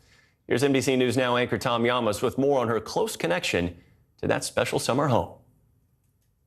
For Queen Elizabeth, Scotland and Balmoral Castle meant so much. Just 500 miles from London. For her, it was a world away. A retreat for her to be a wife, a mother. Queen Elizabeth and Prince Philip proudly introduced Prince Andrew. The sprawling estate, site of the Queen's most candid moments with her own children. The nature soothing her soul. But even here, her work never stopped. Good morning. Greeting officials like the UK's new Prime Minister just days ago. And now, Scotland is preparing to be the first stop in the Queen's long goodbye. People have already started to line the streets here in Edinburgh, and it's expected that the hearse carrying the Queen's coffin will come up this path here. It's known as the Royal Mile, and take the Queen's coffin into St. Giles Cathedral. This will be the first time that the public will be able to mourn the monarch up close. The security presence in some parts is massive. Like thousands of others today, we made our way to Holyrood House, the official residence of the Queen in Scotland. But just the fact. People peering through palace gates, and by the entrance, rows of flowers and tears. We saw you guys put some flowers. How come you wanted to come out here? I wanted to show my respect for the Queen. Yeah. And Mom? I'm quite emotional, actually. I love the Queen. So. Young and old coming to say goodbye. And in a poignant tribute, we saw this. 77-year-old Fred Mobeck laying flowers and saying a prayer. When you said the prayer, what did you say? Rest in peace and rise in glory. Rest in peace and rise in glory. A prayer almost like the Queen herself. Small, but so powerful. Powerful indeed. And we want to take you now to a live look in Edinburgh, Scotland. That is where thousands have lined the streets and are hundreds filling St. Giles Cathedral for upcoming services for the Queen, all part of a somber procession through the United Kingdom. That does it for this hour of Morning News Now. The news continues right now. Scotland. These are the latest pictures of King Charles and the Queen Consort Camilla arriving at the Palace of Holyrood House. The Queen's coffin will travel from the palace later today to St Giles Cathedral in Edinburgh. We understand that the procession will begin at around 2:30 this afternoon. This is after the King meets with both houses of Parliament earlier today. He made the trip from London to Scotland. We understand that after the Queen has made that short trip from the Palace of Holyrood House to St Giles Cathedral, there will be a service of prayer and reflection on the life of the late monarch. Well, in the last hour or so, the plane carrying the King and Queen Consort touched down, taking them to where you were just witnessing those scenes at the Palace of Holyrood. They stepped into their waiting car and were driven into Edinburgh as part of that motorcade. King Charles and the Queen Consort then headed to Holyrood House, the royal couple, arriving at the palace and greeted waiting crowds outside. Our royal correspondent Rhiannon Mills saying that this was entirely unexpected, but as is the nature of the new king, he wants to be in amongst the people and those who turn out to see him. You can see him there shaking hands and taking time to talk to those who have made the trip to Edinburgh today to pay their respects to his mother and also to wish him well as he starts his life as king. They were looking at flowers outside the palace before then speaking to members of the military.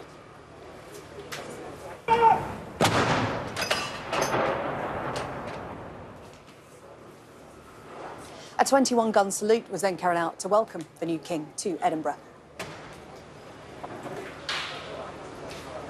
King Charles was then handed the key of the city of Edinburgh.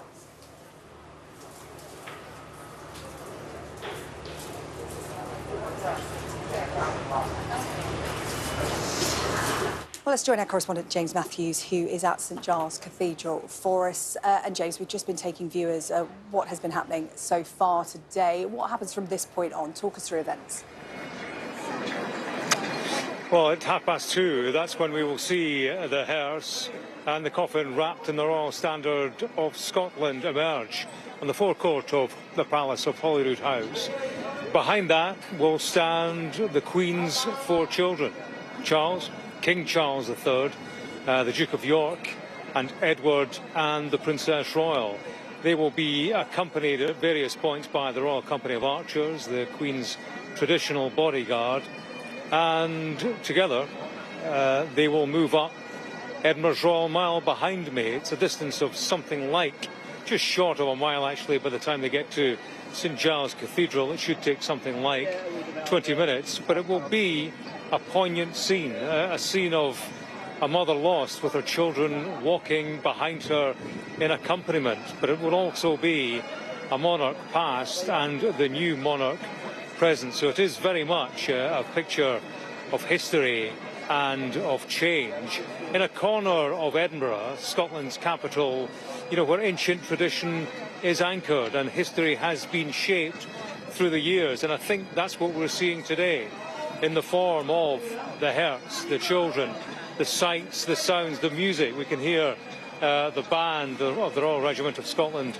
just making their way down the Royal Mile. They are part of today's service of Thanksgiving, which has attracted a crowd of something like 5,000–6,000, I would guess, lining the streets, coming from around the UK and indeed from around the world. People sensing here that this is a moment in time, a moment of change, of history, but also a moment to share their feelings with each other and with the royal family itself. You know, in the immediate aftermath of the Queen's passing, there was that period where their process of grieving as a family took place behind the gates of Balmoral. We saw that change yesterday. Wider society was invited to become a part, to share in the loss, when we saw that journey south of some 6.5 hours of the coffin through Aberdeen, Dundee and on towards Edinburgh. I think we see that again today, the family out in the street, walking yards from the people who have gathered here. So it will be very much, it will be intimate for them. They will see people, they won't be far from them, they will hear people. And of course, you know, this has been years in the preparation. What the people who haven't been prepared for it are the public themselves. How will they respond? That will be interesting to know. Yesterday we saw some who stood bowed head in silence, others who threw flowers and who applauded. So it's the public's chance to say their farewells and to share with each other in the power of the shared experience at what is a time of loss, and for many people is difficult.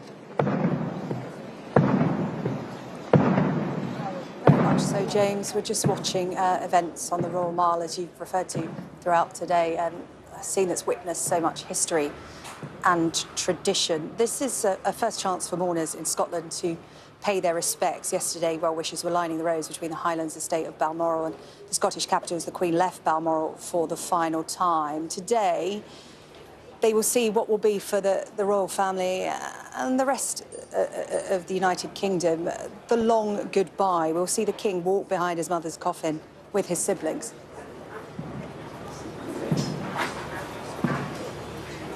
Yeah, a long goodbye indeed. And of course it will go on, because tomorrow the Queen will be flown south and you know, the funeral will take place on the 19th of September. Between now and then, there will be the opportunity in Westminster Hall for people to file past the coffin. That will be the case here, because after the service of Thanksgiving in St Giles, members of the public are being invited to view the Queen at rest.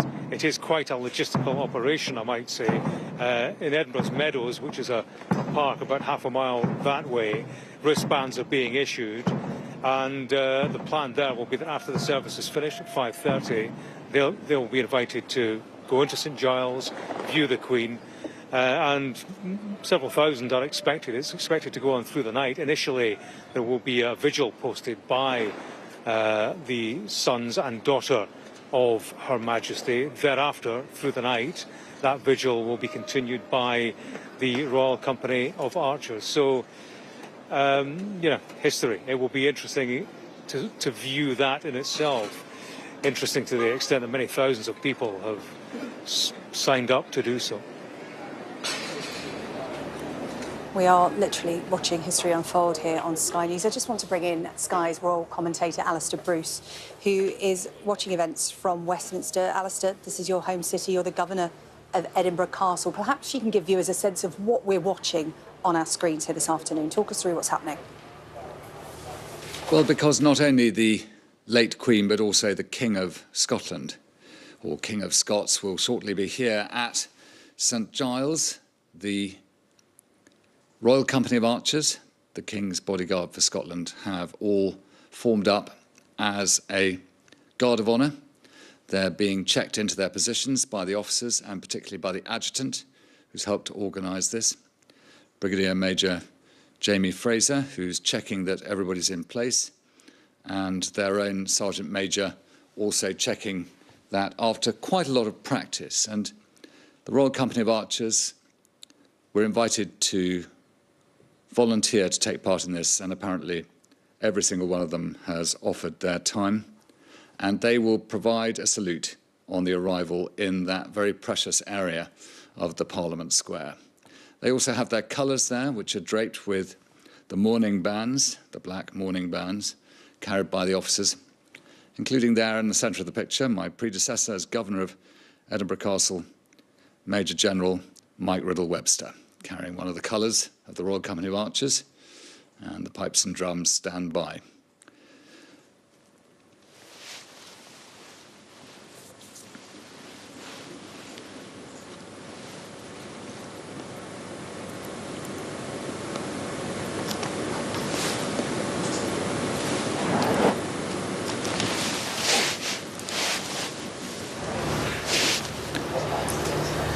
Alistair, as we're watching this unfold, there was just a shot of a young girl in the crowd there carrying a sign that said, "Thank you, Mum," with a picture of Paddington Bear. And I think what we've seen from the King so far over the last couple of days is just how much he wants to be in and amongst the people. We saw him greeting well-wishers on his arrival at Edinburgh, from what we understand, completely unplanned. As you said, these things are regimented to the finest degree. Talk to me about what kind of relationship King Charles wants to foster with the people. Well, that remains to emerge, but I think that he's always had this nature of wanting to get in amongst people, and why not? You know, it's the best way to learn from whatever position he has exactly who is doing what in what way in the United Kingdom. We're seeing one of the guards of honour from the Royal Company of Archers forming down at Holyrood Palace. So they are taking their position, also going to be playing their part in supporting inside the service, and they're passing by the French consul there.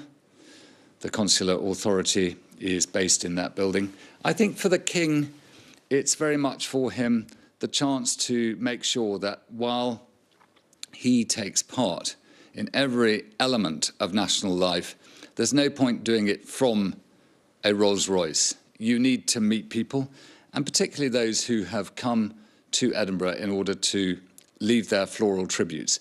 The Royal Company of Archers marching around there will be part of those who form the vigil on the Queen's catafalque. They will take position and they will do their period of vigil on her as she lies at rest in the cathedral later on. They're passing now into the Signet Library, which is just beside Parliament Square, and you can see the cathedral just ahead of us.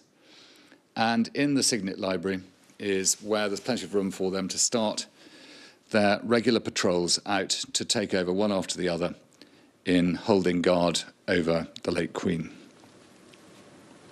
We're going to see a great deal of preparation here as people gather in order to play their part in this ceremonial arrival of the Queen at the High Kirk, and followed by the King and other members of the royal family in a procession that will also involve the arrival of the Crown of Scots, which will be placed upon Queen Elizabeth II while she is here. A crown that was made in 1540 by King James V and was first used at the coronation of Mary, Queen of Scots, in 1543.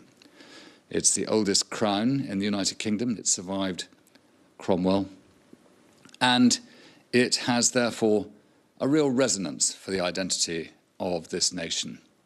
It was actually hidden from Cromwell. It was taken off to the east coast and hidden in Dunnottar Castle, where it was then pursued by Cromwell's troops.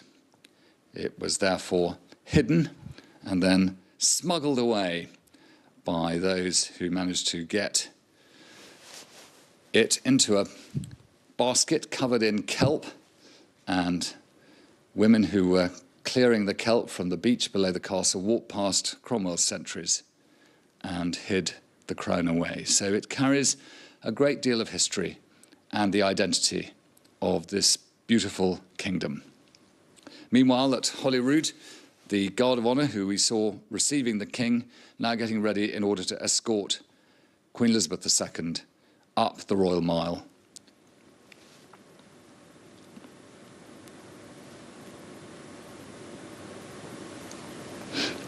They're being put in line.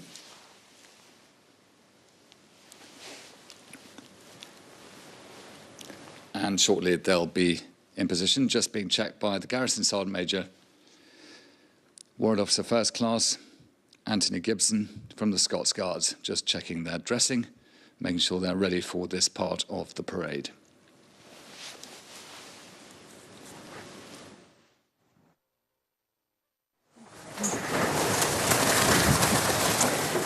Well, inside will be those royal family members who will process behind the coffin. The question, of course, will be asked what dress they'll be wearing. Ceremonial uniform, we're told, from the King. But Rhiannon Mills, our royal correspondent, is here. And we had this question too, didn't we, at the funeral for the Duke of Edinburgh. It does appear that Prince Andrew, the Duke of York, will be wearing mourning suit, but with his medals and decorations, not least his South Atlantic medal. And he will find this upsetting because he, of course, is a veteran of war.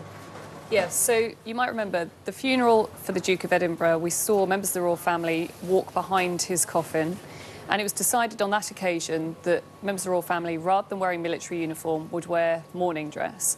And at the time, I think that was to try and draw attention away from the questions about Prince Andrew, but also Prince Harry, of course. He has stepped away from royal life, and Prince Andrew also had his difficulties. Again, I think the royal family trying to put clarity on the situation as we prepare to see the Queen's coffin once again. And they have confirmed that because he is a non-working member of the royal family, the Duke of York is not going to wear uniform. However, he will wear military uniform as a special mark of respect for the Queen at the final vigil in Westminster Hall. But there are in total going to be 5 different occasions where we're going to see other members of the family wearing their uniforms. And we now know that it is going to be the King leading his 3 siblings, also accompanied by their spouses as well, who will follow behind the Queen's hearse as it makes its way from the Palace of Holyrood House all the way up to St Giles. And I think when it comes to marking the Queen's death, the involvement of the military is front and centre, allowing the military to pay their own tribute to their Commander-in-Chief.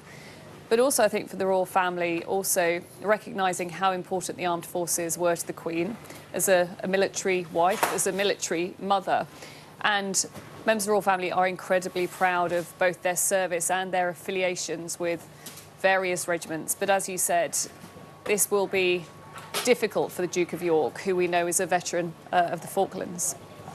The Royal Mile, where history is made, I think our Scotland correspondent James Matthews described. I certainly noticed the Murcat Cross of Canongate dates to 1128, so certainly this is desperately historic and difficult for the authorities too, because it is narrow. You can see the crowds there. They've been waiting patiently to get a view, but also to hope to process past the coffin when it will be opened up to the public later on today. And this will be the first time. I know the attention will be on Westminster later this week, but this will be the first time that people will be able to make that journey.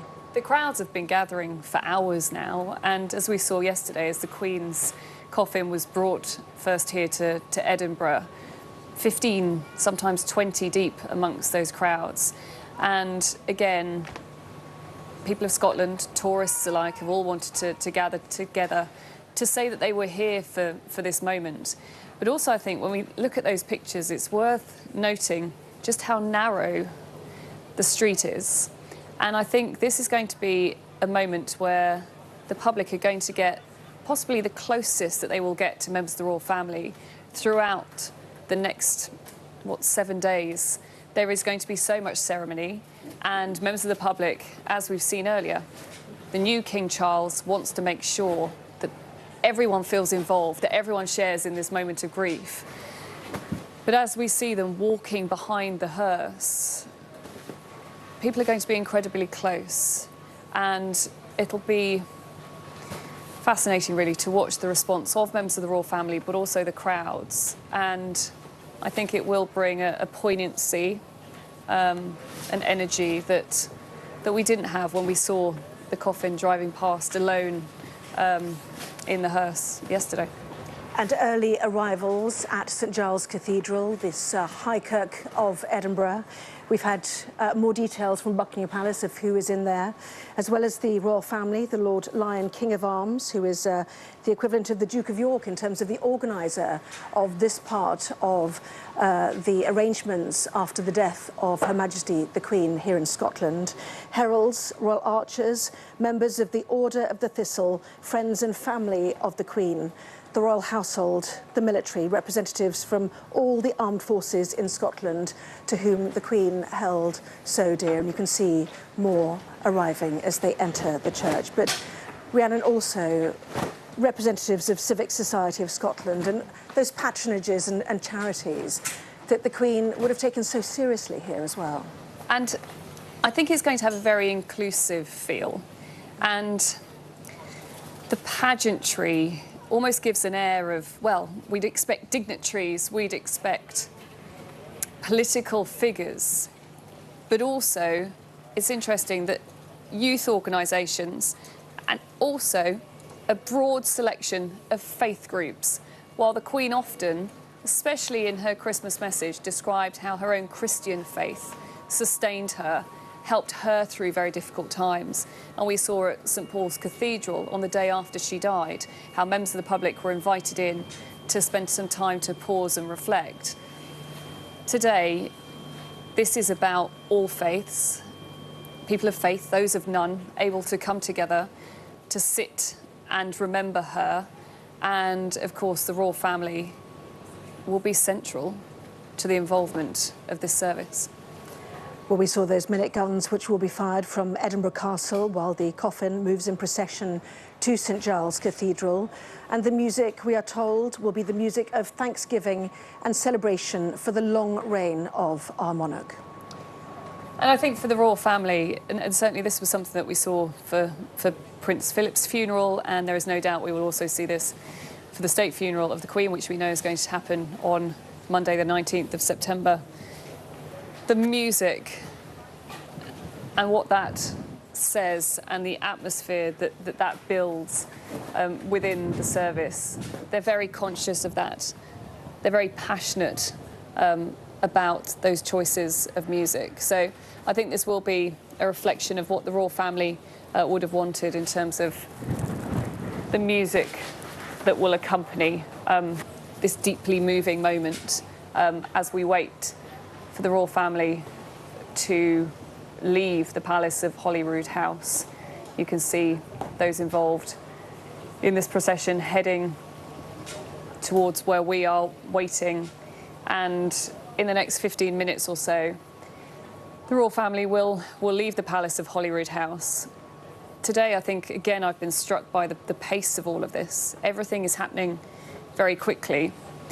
But I think when we see that procession start to leave, around half an hour it's due to take to get to St Giles, a time to pause for silence and to reflect.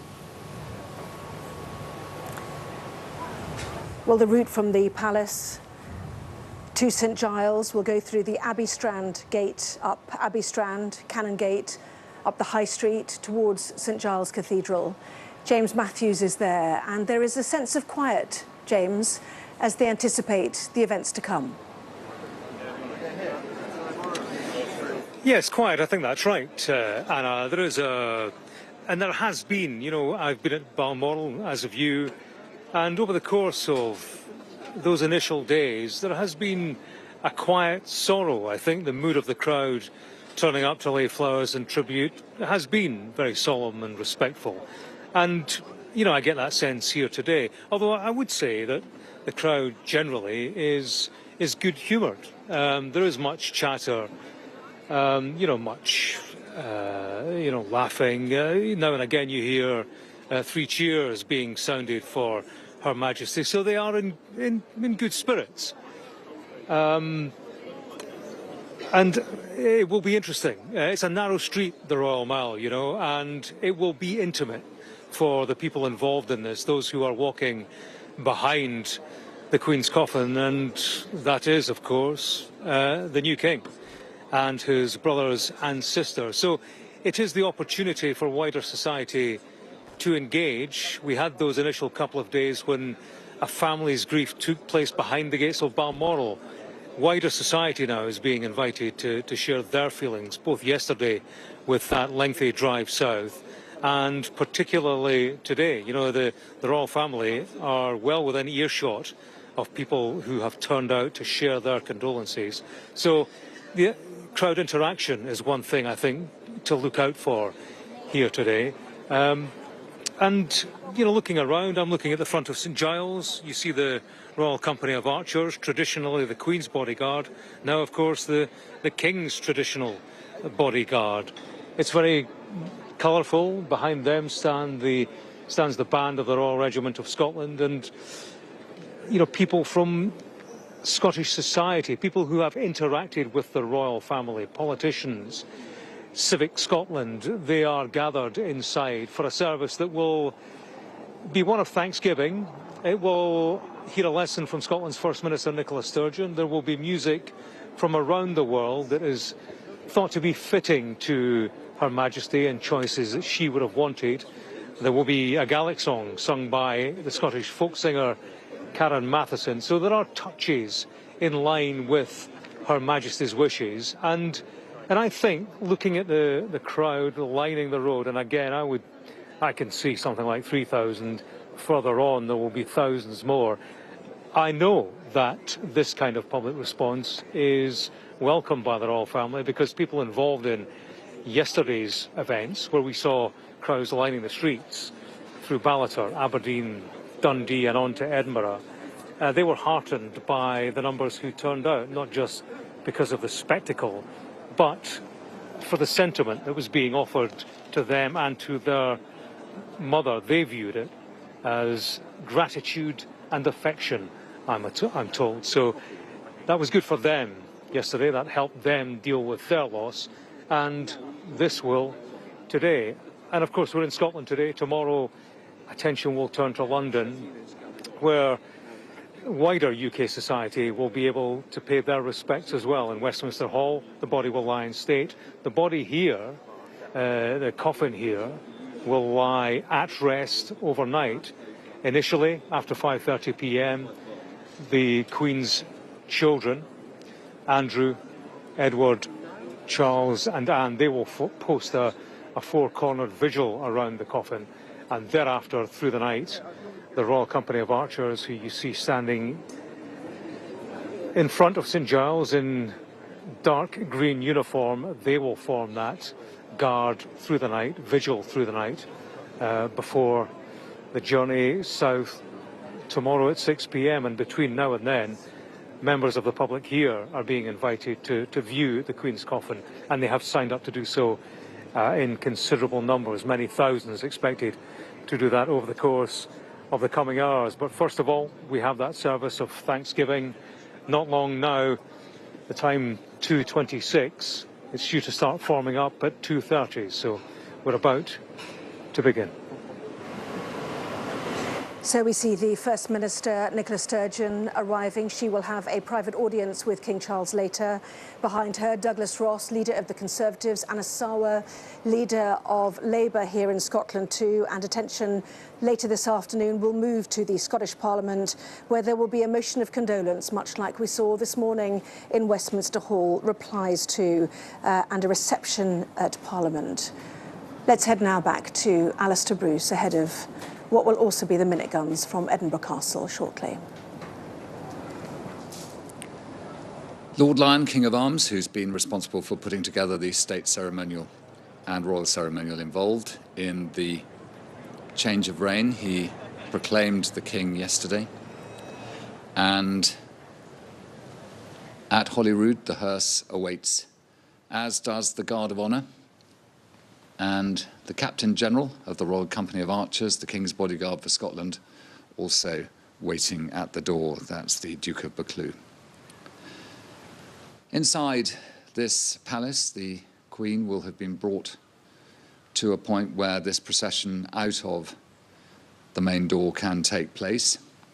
Members of her household who have attended upon her recently in particular, but also over the last few years here at Holyrood, will be in position to watch as the Queen finally leaves Holyrood for the last time.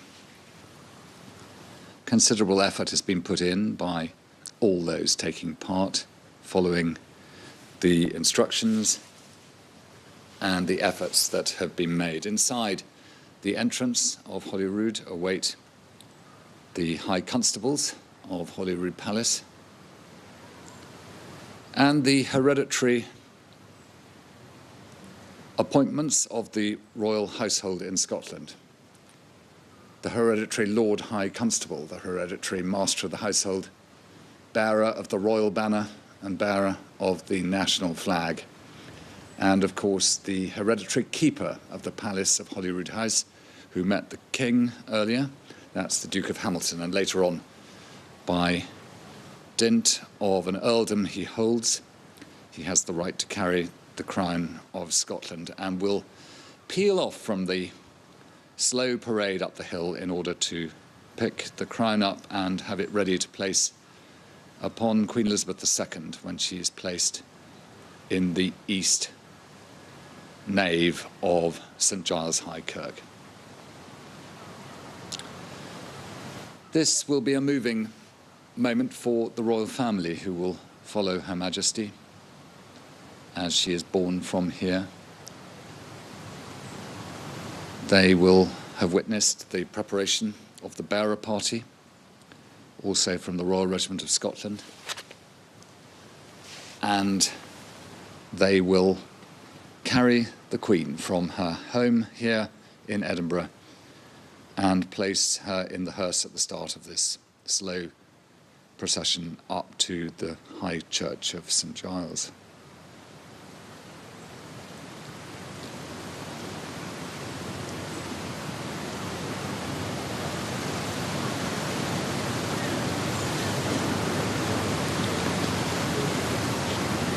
The scene is set for the preparation of this mournful journey. And such a short time ago, as people watch from the tops of the hills, from Salisbury Crags, looking down over Holyrood Palace.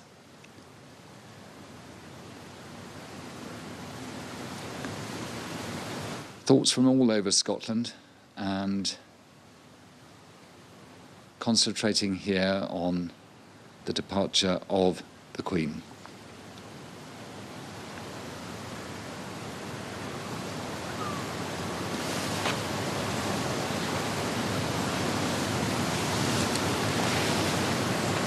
Salutes will be given, honours will be fired as the 1-minute gun is fired from Edinburgh Castle at the top of the Royal Mile. First shot will be fired as the coffin appears from the palace and is placed in the hearse. And then every minute until the Queen is taken into St Giles High Kirk. The Minister of St Giles there, the Reverend Callum MacLeod, welcoming the Prime Minister.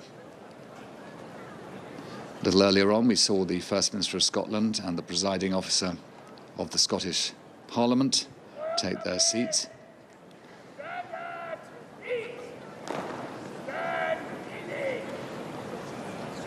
The Prime Minister and her husband, who have come up here from this morning's events in Westminster. And the music plays as we wait now for the Queen, led by the Sovereign's Piper from her Scottish palace.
With enormous care, the Queen is placed in the hearse.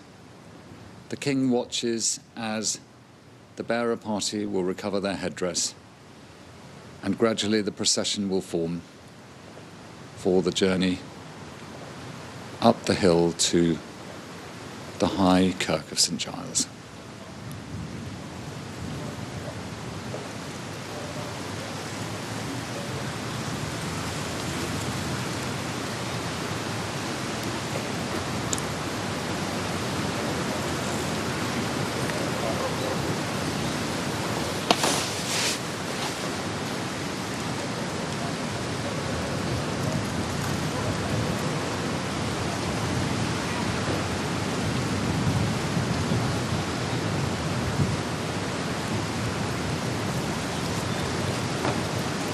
The Guard of Honour of the Royal Regiment of Scotland, with the King's colour lowered on the ground in salute to the late Queen.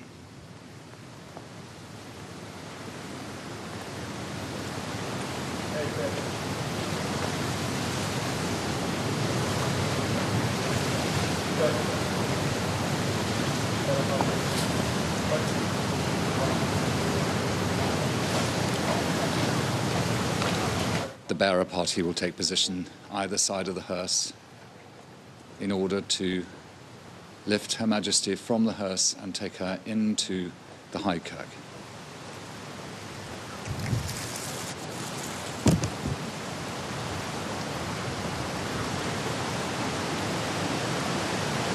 The Royal Company of Archers, the King's Bodyguard for Scotland, their last duty to the Queen, to whom they gave their redendo to mark her Platinum Jubilee.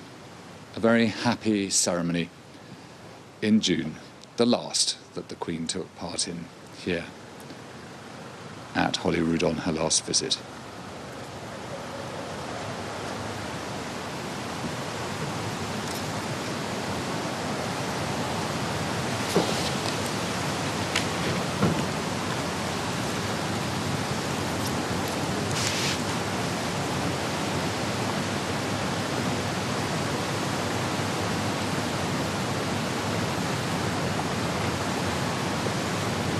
The King and his siblings will line up behind Her Majesty's hearse.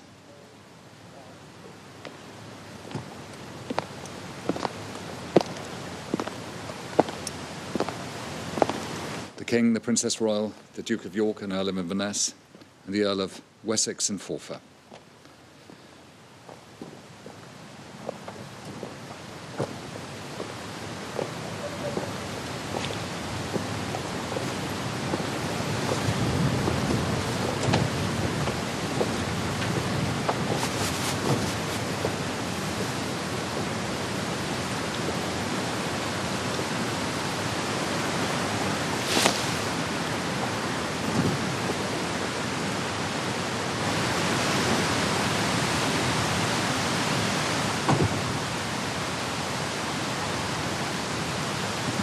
When the Garrison Sergeant Major is content that the procession is ready, he will give the signal for it to leave Holyrood.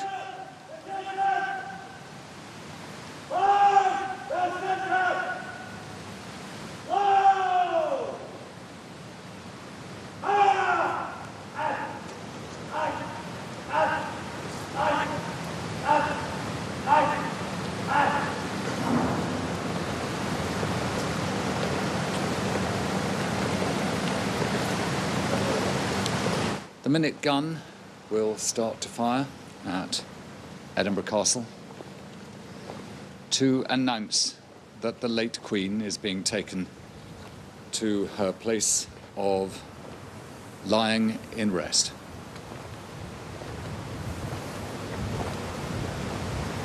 Princes Street busy below, the activities of a city on a Monday proceeding as they must.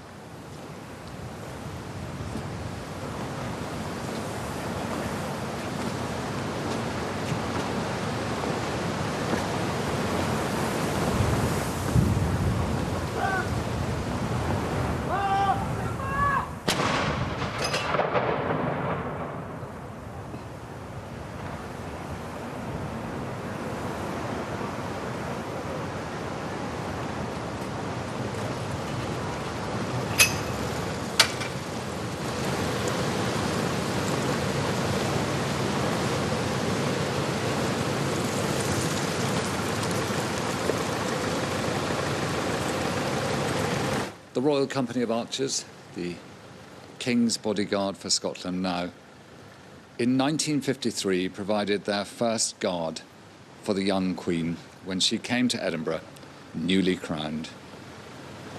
Over the next few days, they will complete their service to the late Queen,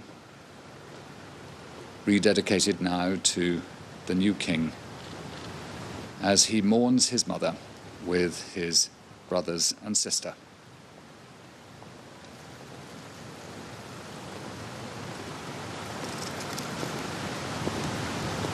Other members of the royal family are following in the cars behind.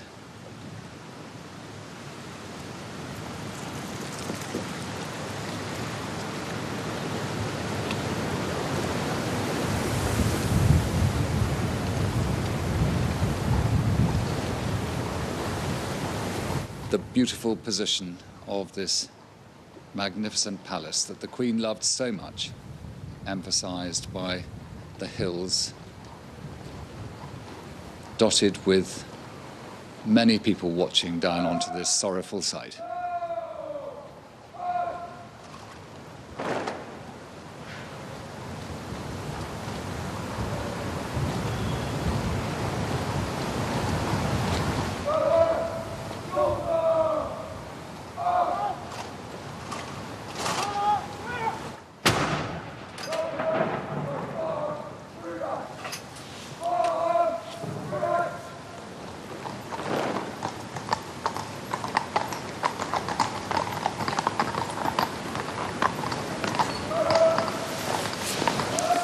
Mounted police of Police Scotland, providing the sound of horses that would so please the late Queen, lead this procession up the Royal Mile.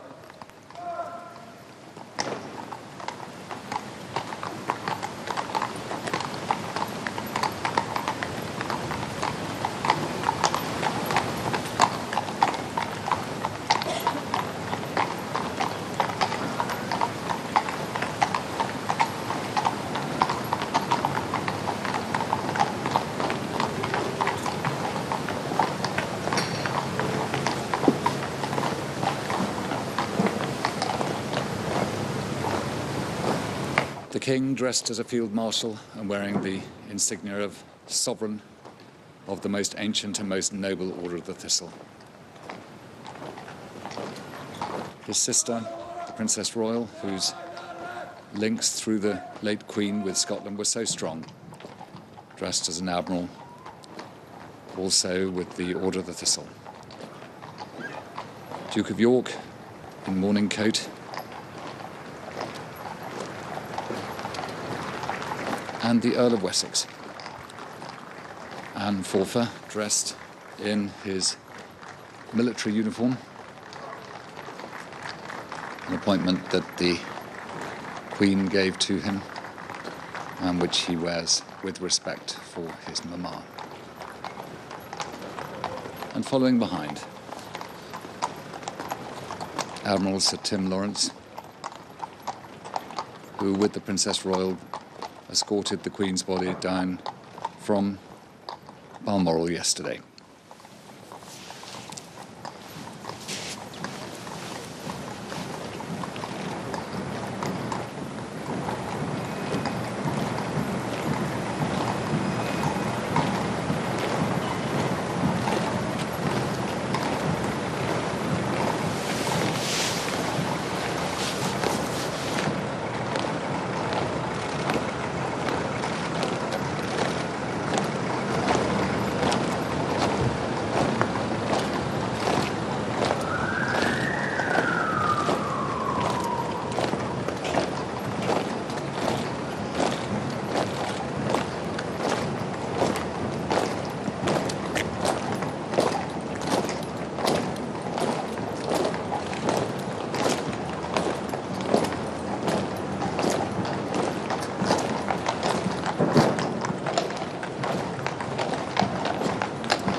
Queen and the royal family passing the gates of the Canongate Kirk, where so often Her Majesty would go for divine service when she was here in Edinburgh. And in the procession following the Queen's hearse, the minister of the Canongate.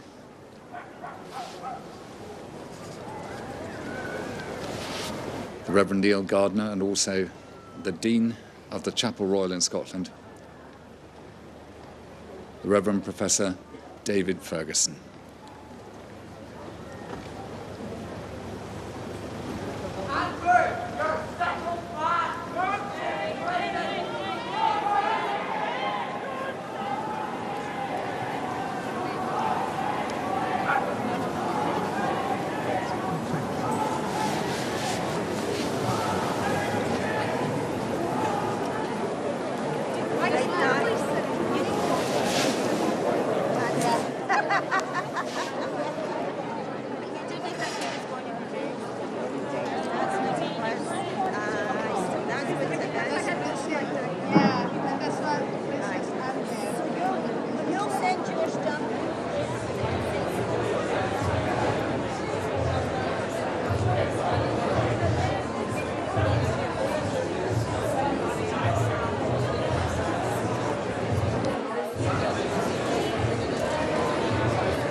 Every now and then, the sound of the minute gun coming through the sky from Edinburgh Castle. Babies crying. The crowd reacting. And there, the Canongate Kirk, which I mentioned earlier on. The parish church of the Queen here in Edinburgh, and now for the King.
on either side of the Royal Mile, above the packed-in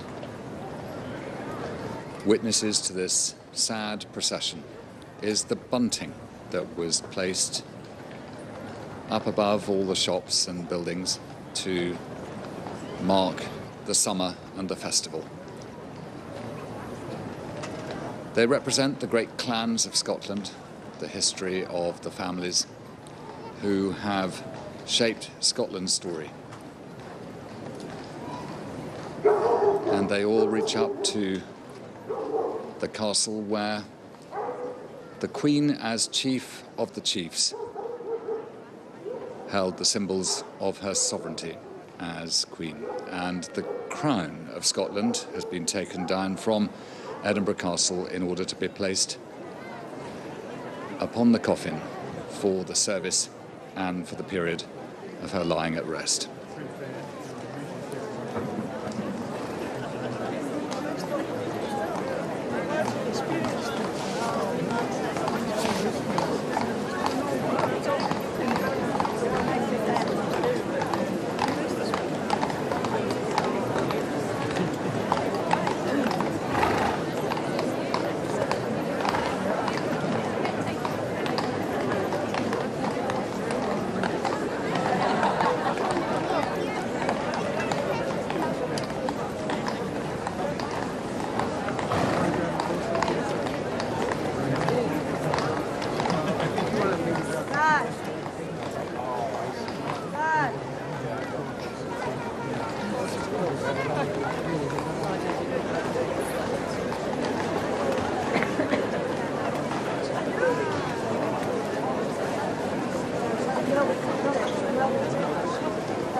This is an NBC News special report. Here's Savannah Guthrie.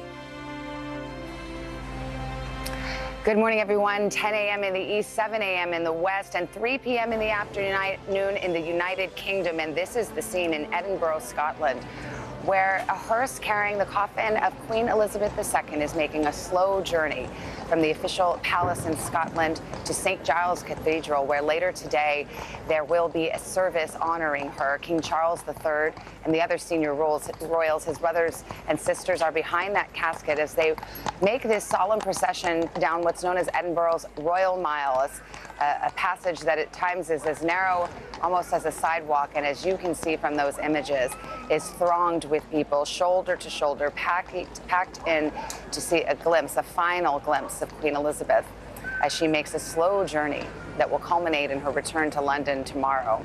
I want to turn to NBC's Keir Simmons, who's been watching these events with me. And these are long days for the royals. King Charles started his day here in London, where he addressed a joint session of Parliament for the very first time as king. That's right, Savannah. We are watching history both in the Royal Mile there in Scotland after a morning of democracy here in London in an equally historic venue, the Palace of Westminster, Westminster Hall. Westminster Hall, 900 years old, and members of Parliament, lawmakers gathered there, 900 of them, to hear the King speak and to speak to him about their love for the Queen. One quote from that moment that I thought really was touching, that the Speaker of the House of Commons saying, "Deep as our grief is, we know your grief is deeper." And we think of those words as we watch the King and Princess Anne and Prince Andrew and Prince Edward walk slowly behind their mother's coffin, because this week and in these days, we are seeing the interweaving of royalty and history and politics and a very personal story for these members of the royal family, for whom, of course, this is more than just a constitutional moment. It is a moment of grief for them, both private and public. And in that meeting today, in that hall today in Westminster, Savannah, we saw British democracy in full colour, because it was a gathering that saw a king who agrees to do as he is told by the elected people of this country, while at the same time they agree to let him be the head of state. It's an extraordinary thing, the British unwritten constitution. There is nothing that says that the king cannot demand powers back, but he doesn't, and that is why it works. And it has been hard fought. The streets that you're looking at now in Scotland have seen their share of royal turmoil, of bloodshed, hundreds of years in which the agreements that make this pomp and pageantry so important were forged. Hard fought, because that hall where the King spoke this morning here in London is the same place where King Charles I was put on trial. Hard fought because of the tensions that we have seen through the years between England and Scotland. All of these things in people's minds as we watch a queen who managed to make it all okay, a queen who managed to find that balance. And she did that by dedicating herself to the United Kingdom, to her people, and her people now, as we watch, showing their love for her, their respect for her, and dedicating themselves to her one last week. It's important to remember that history, Keir, as we watch these scenes unfold, especially for our American viewers who may not be as familiar as you certainly are with that history, and the fact that that coffin, when it gets into St. Giles Cathedral a little later this morning, will have the Scottish crown placed upon it. And later today, King Charles will address the Scottish Parliament. And Keir alluded, Wilfred Frost, to a long and often bloody history. And to have this moment, you know, one can't take that for granted. It was not a given that it would result in this scenario. No, I mean, many centuries ago, of course, the kings and queens of Scotland and England would clash on the battlefield. And weirdly today, even when the First Minister of Scotland, Nicola Sturgeon, who will be there today, both in St Giles Cathedral and then, of course, in Scottish Parliament, leads the Scottish Nationalist Party. She wants to separate Scotland from the rest of the United Kingdom, but confirmed earlier this year, and indeed in an interview with Sky News earlier today, that if that were to happen, they would still keep the Queen and her descendants, now the King, as their head of state, much like, say, Canada and Australia did. So in an odd kind of way, the Crown is almost a unifying figure in a way that many centuries ago it was the opposite. And I think behind the added level of pomp and ceremony going on in Scotland today is perhaps a little nod towards some of that. The King will tour all 4 nations, but only in Scotland will the coffin be there as well. And this extra level of commitment is great to see in Scotland, the second most populous, of course, of the 4 nations of England. And we've just had a good vantage point of King Charles, his sister Anne, his brothers Edward and Andrew, as they process. NBC's Tom Yamas is in Edinburgh, has walked this mile before this day, and it's my understanding that in the motorcade are other senior members of the royal family, including Prince William.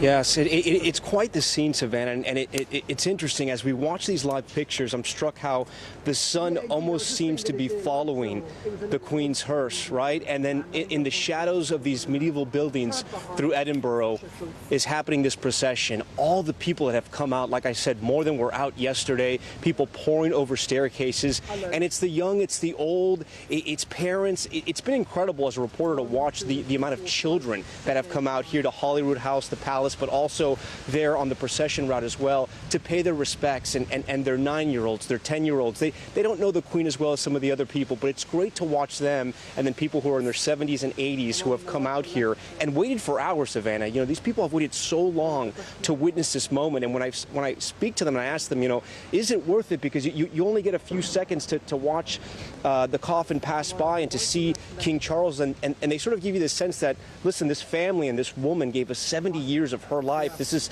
the least we can do. We are getting close to the cathedral here. There's still a little bit of a ways to go before they get in there, but once they're in there, it'll be the public's first opportunity to actually walk inside and get somewhat close to the Queen's coffin and pay their respects as she lies and rests there for at least 24 hours.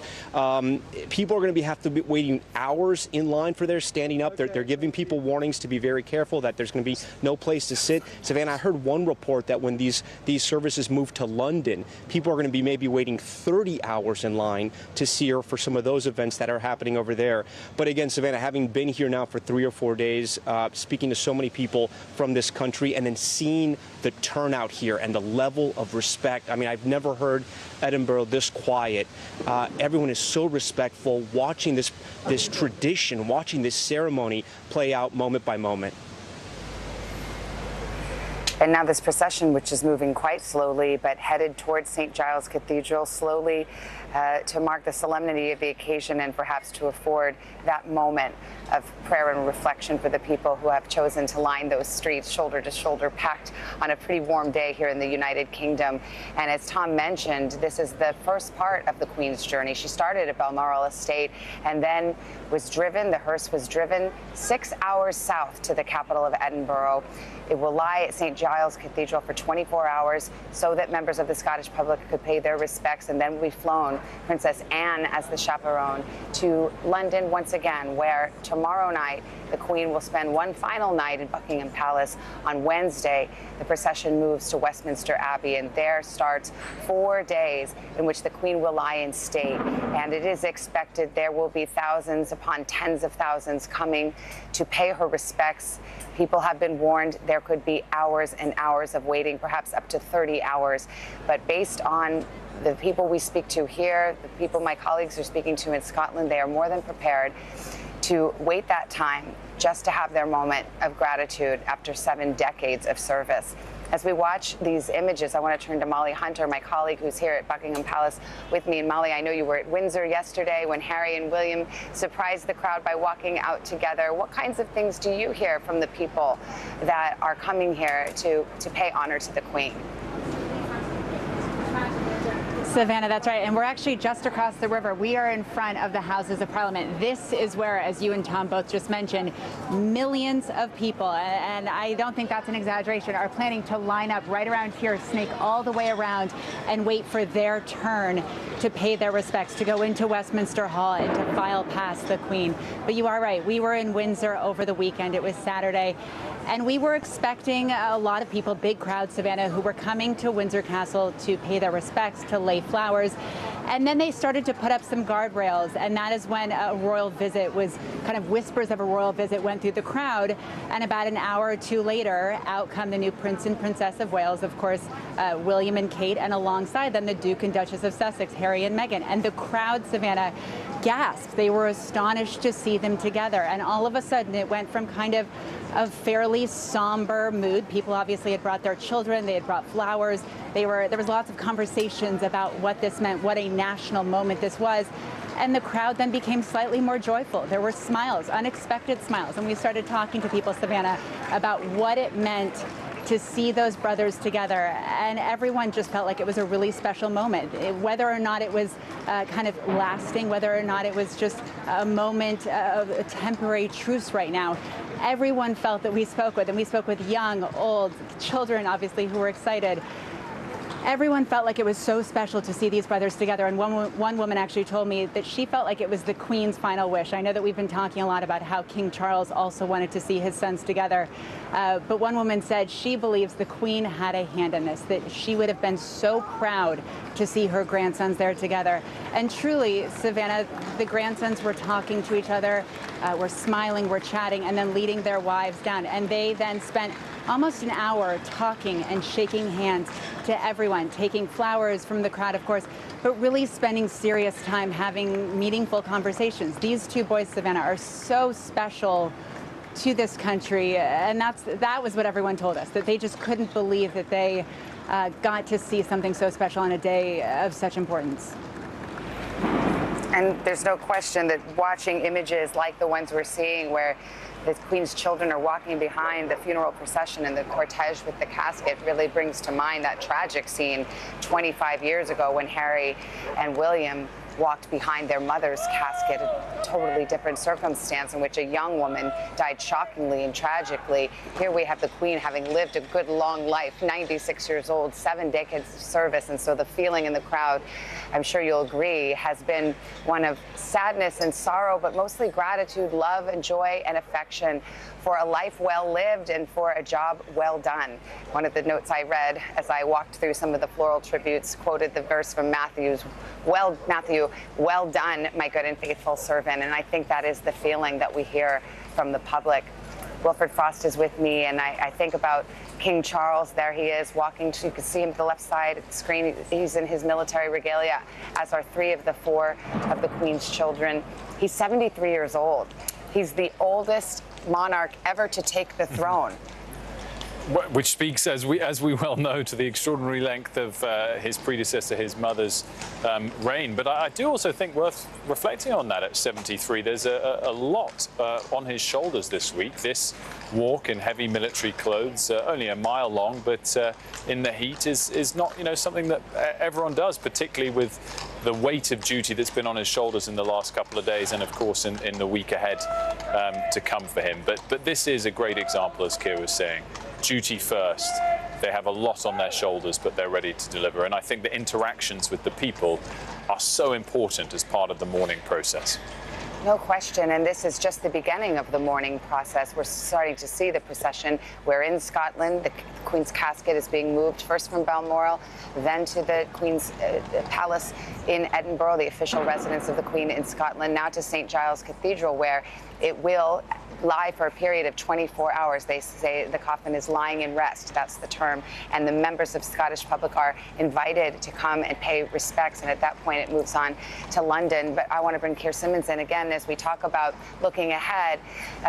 King Charles will make a tour of the nations of the United Kingdom. And it all culminates a week from today. And the funeral, the state funeral of Queen Elizabeth II, many, many world leaders expected to attend, including President Biden. That's right, Savannah. We'll see scenes like this behind us here outside Buckingham Palace and in London in the days ahead. And it is an age-old tradition. Folks can go online and look up the funeral of the Queen's father and see similar scenes in black and white on film. It is something that is traditional, but all of this at the same time has been planned meticulously by the Queen herself. She was involved. And it was occurring to me, one other thought watching this at Savannah. The Queen would have been, and as you watch processions like this in the days ahead, keep an eye out for the horses, because that's what the Queen would have done. Her love for horses surpassed almost anything. I was watching and seeing the horse just to the right. Some people watching closely will have seen it too, I suspect. Policewoman perhaps having a little bit of trouble with her horse because earlier this year, for Trooping the Colour, we were told, and it's an interesting point, that these horses often haven't been through this before, partly because of coronavirus. There weren't processions like this for a while. So in a lot of cases, the horses are new to it. Despite the silence of the crowd, it can be a little frightening. And the Queen, watching a procession like this, would have seen every single detail and noticed anything that wasn't quite right. And she would have worried about any horse that seemed as if it was struggling a little bit. Let's watch for a moment. Queen Consort Camilla has now assembled at the staircase to the St. Giles Cathedral, where this prayer service will take place in a few moments. Other senior members of the royal family also expected. Let's watch a moment as this moment in history unfolds before us.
Her Majesty Queen Elizabeth II arriving at St. Giles Cathedral in Edinburgh, Scotland.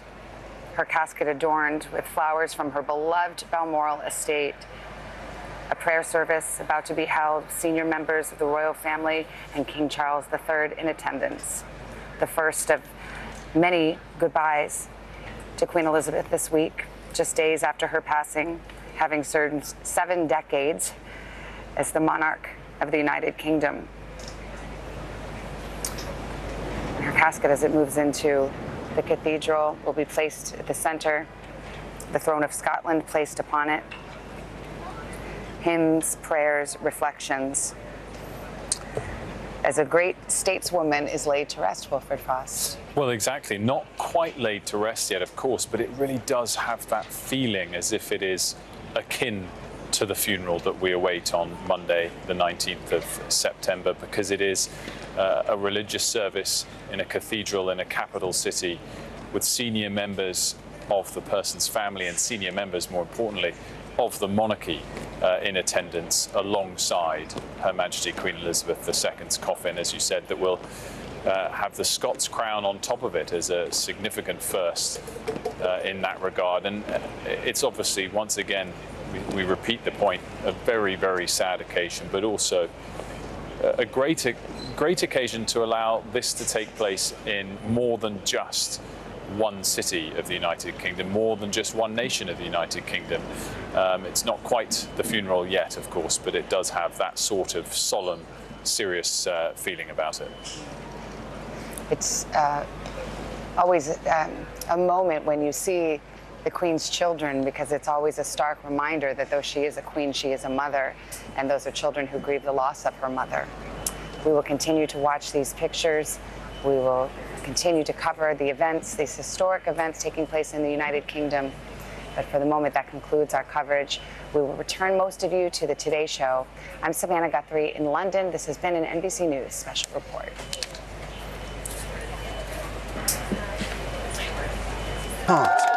Now the brothers and their wives leaving together in a car. William again driving. A nervous Harry helping Meghan into a passenger seat.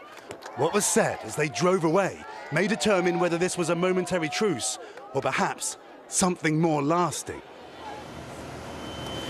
And we're just hearing that only working royals will wear uniform during the funeral, so that will, of course, not include Harry. But there are, Zinke, so many other questions. What role will Harry and Meghan play during the funeral? Will their children have royal titles looking forward? And what about that book that Prince Harry has said that he plans to publish? I think there are hurdles before this can be truly called a reconciliation, Zinke. A lot to watch out for. Keir, thank you.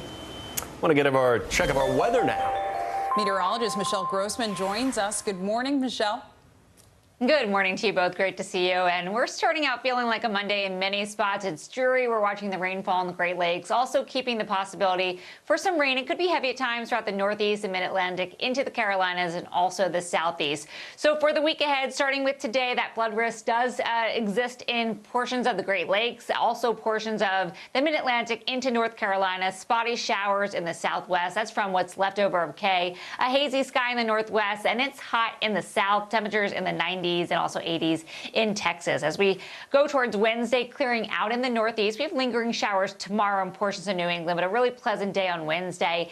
In the upper Midwest, the Midwest, the Great Lakes, into New England, the Northeast, temperatures in the 70s and 80s, even 60s in some spots. So feeling like a little bit of fall in some spots, but not in the South. The September steam does continue in portions of the central and southern plains, also throughout the Southeast. A chance of rain throughout portions of the Intermountain West and also the Rockies. And Friday, sunshine continues in the Northeast, also the Mid-Atlantic, New England, temperatures in the 60s and 70s. We're watching for rain in portions of the upper Midwest, stormy in portions of the high plains, and then above average temperatures in the Tennessee Valley, then lower Mississippi Valley, and also the Southwest into the southern plains. So first, starting with the flood alerts, we do need the umbrellas in parts of the country today, many parts of the country actually. We're looking at the Great Lakes, a flash flood warning right now in parts of Wisconsin. We're also looking at a flood watch in Wisconsin, also northern Illinois into Michigan. And also the chance for some flooding in portions of the Mid-Atlantic this morning, a flood watch in Pennsylvania and also through D.C. So as we're looking at radar, we're looking at heavy rain falling in some spots. That's where you see the brighter colors, the reds, the oranges, the yellow. That's where we're seeing those torrential downpours. And that will be the case as we go throughout this Monday, not only in the Great Lakes, but along the East Coast as well. Rainfall totals anywhere from 1, 2, 3 inches, but we could see rainfall rates of 2 inches per hour. So we have a cold front that's kind of pulling from the Gulf, and it's going to create some really heavy downpours in some spots. We also do have the chance for severe weather that extends from Scranton, Pennsylvania through D.C., Norfolk, Virginia, into Wilmington, North Carolina. Winds gusting up to 60 miles per hour. That's going to be our biggest concern. Also could see a brief spin up or two, but we're going to see some heavy rain. Soaking rains continue along that cold front today. Strong winds, localized flooding. That continues tomorrow in portions of New England. Otherwise, we're looking at a flash flood risk also in the southwest from what's left over of K, and we're looking at 1 to 2 inches in spots there. Otherwise, we're looking at quiet weather in the middle of the nation. Back to you guys. Bottom line, pack an umbrella, it sounds like. Michelle Grossman, thank you so much. And coming up, Russian retreat, Ukraine's counteroffensive, moving with some shocking speed. How Russia is responding to the shifting tide in the war. Next.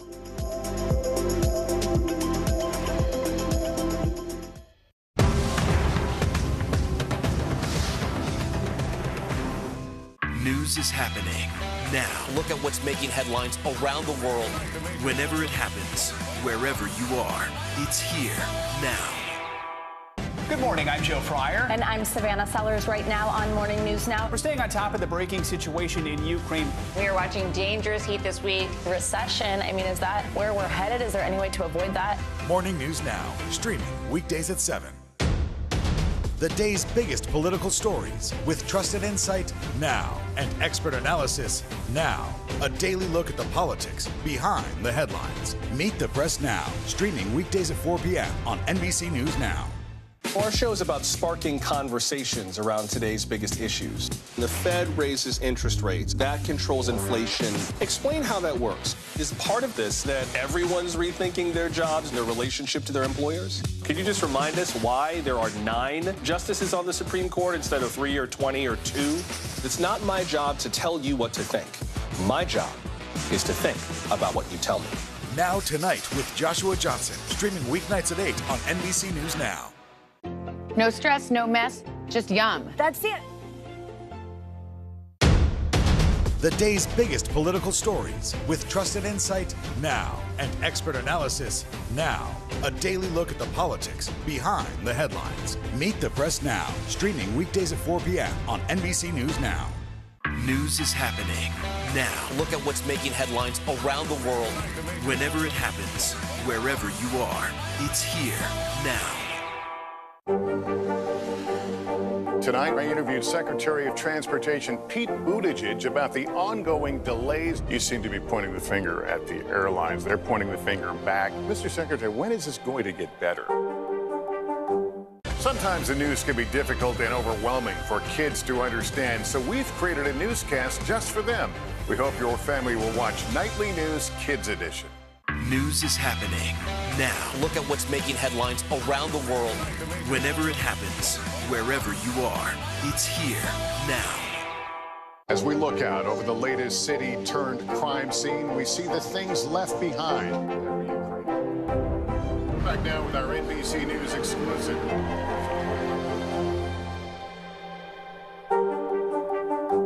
Sometimes the news can be difficult and overwhelming for kids to understand, so we've created a newscast just for them. We hope your family will watch Nightly News Kids Edition.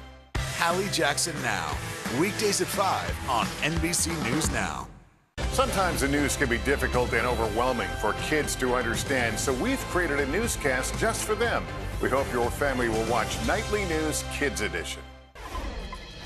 We're back now with the latest on the war in Ukraine. This morning, Ukrainian forces say they are retaking more territory from the Russians in the northeast region of Kharkiv. The advances come just 2 weeks after Ukraine launched its counterattack on Russia. NBC News foreign correspondent Megan Fitzgerald joins us now from Kyiv with the latest. Megan, good morning. Zinkley, good morning to you. The Russians are rapidly losing ground, and overnight, in what's being seen as an act of retaliation, missiles raining down in Ukraine's east. On the 200th day of war, Ukrainians celebrating a surprising victory. Soldiers breaking Russia's military stranglehold on parts of the country and reclaiming territory at lightning speed. We have to win, and this counteroffensive shows that we can win. Ukraine saying its forces have recaptured more villages. A total of more than 1,100 square miles since launching the counteroffensive 2 weeks ago, liberating more than 30 settlements, mostly in the Northeast. Does this show you that Ukraine actually can win this war? This isn't a years-long war. This is months. This is showing me that the Ukrainians have the ability to win this war even sooner than I believe. The Russian military's grip on the northeastern territory of Kharkiv crumbling, its soldiers retreating, leaving tanks and artillery behind. In a rare admission of a setback, Russia's saying it's not fleeing, it's regrouping. Overnight, in what's seen as retaliation for the Ukrainian victories, Russia attacking critical infrastructure, knocking out power, leaving several cities, including Kharkiv, in total darkness.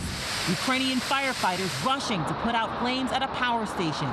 And at Europe's largest nuclear plant, the sixth and last working reactor shut down as a safety measure. Shelling around the plant hasn't stopped in weeks. The constant disconnection, reconnection to the power grid. This is really, really unsustainable for a safe operation of a nuclear power plant. Are you concerned about a nuclear disaster? Yes, it is literally playing with fire. Now, the IAEA says they purposefully shut down that sixth reactor out of safety reasons. They believe that if the power plant is knocked off power again, they would be able to use less of those backup diesel-run generators. Zinclay? High stakes there. Megan Fitzgerald, thanks for breaking it down. Turning now to some more international headlines. A powerful typhoon is lashing Japan's southern islands this morning. That's right. NBC News Tehran bureau chief and correspondent Ali Arouzi joins us now with more on that and the other stories making headlines around the world. Good morning, Ali. Good morning, Zinclay. Typhoon Mufia continues to bring heavy rain and strong winds to a group of islands near Okinawa in southern Japan and Taiwan. Authorities warned of powerful winds and rough seas, as well as landslides and overflowing rivers as a result of heavy rainfall. They say strong winds and stormy conditions capable of damaging homes and infrastructure could continue into Wednesday. Chile has marked the 49th anniversary of the 1973 coup that overthrew President Salvador Allende with sporadic clashes and violence. People took to the streets to commemorate the 49th anniversary of the coup that installed the murderous dictatorship of Augusto Pinochet. Left-wing parties, key political figures, and members of the government paid tribute and homage to a statue of former President Allende, who died on the day of the coup in 1973. According to government figures, during General Pinochet's totalitarianism, at least 3,000 people were killed and tens of thousands more tortured or jailed for political reasons. And finally, we may be all focused on the new head of state that wears a crown in the UK, but over in Argentina, the spiritual home of the tango, over 500 tango dancers from all over the world have congregated in Buenos Aires to compete for the International Tango Crown. The event was the first full dance festival since the COVID-19 pandemic. Female dancers dressed in high heels and shiny dresses, while men combed their hair straight in the style of historic Argentine tango dancers, hoping to be crowned the next king and queen of tango. Oh, wow. And those are your headlines, guys. That footwork is very impressive. It is. And a long time ago, in a place far, far away, I took a tango lesson. What? It's true. I just remember the instructor shouting one thing at me: hold the frame. Hold the frame. Hold the frame. It's such a formal dance. A lesson from NBC's Morgan Chesky, brought to you by Ali Arouzi. Thank you so much, Ali. I want to go back now to an NBC News exclusive this morning. Vice President Kamala Harris is setting the record straight about President Biden's intentions for 2024, saying he will be running for office once again, and she intends to join him. Chuck Todd spoke to the vice president on Meet the Press about her relationship with the president and how she's handled her role so far, and more. 2024. Should we expect some form of an announcement from the president and yourself after the midterms, right after the midterms, in a tradition, sort of that traditional time frame? You're talking about the election? The election, yeah. Listen, the president has been very clear that he intends to run again. And if he does, I will be running with him proudly. Why do you say probably? I said proudly. Oh, proudly. Yes. I'm sorry. I thought I heard probably. You know, I don't want to get that. That would create Proudly. Proudly. Proudly. I'm very proud to be his vice president. There is no job description technically other than tiebreaker vote in the Senate, which you're now the record holder. Move over John Adams when it comes to tie-breaking votes in the Senate. Who would have thought That you would break John Adams' this record? kid born in Oakland, California, just broke a record with John Adams? I think that's kind of, you got to appreciate that. That's pretty interesting. From the one who was the very first one. How do you prepare in case of the worst case scenario that your job may hand you? How do you prepare for that? Well, I pray that it does not. And listen, I think that there is no question that the role and the responsibility of vice president is a very important one. And Joe Biden knows that more than anybody. He and I talk about it. And it is the job of working with the president, doing what I can to be a great partner, to take on and help take on some of the biggest issues that impact our country, both domestically and in terms of foreign policy. And so that's the work that I do. So that has been the work of meeting with over 100 heads of state around various issues, be it Ukraine or what we need to do around our space program.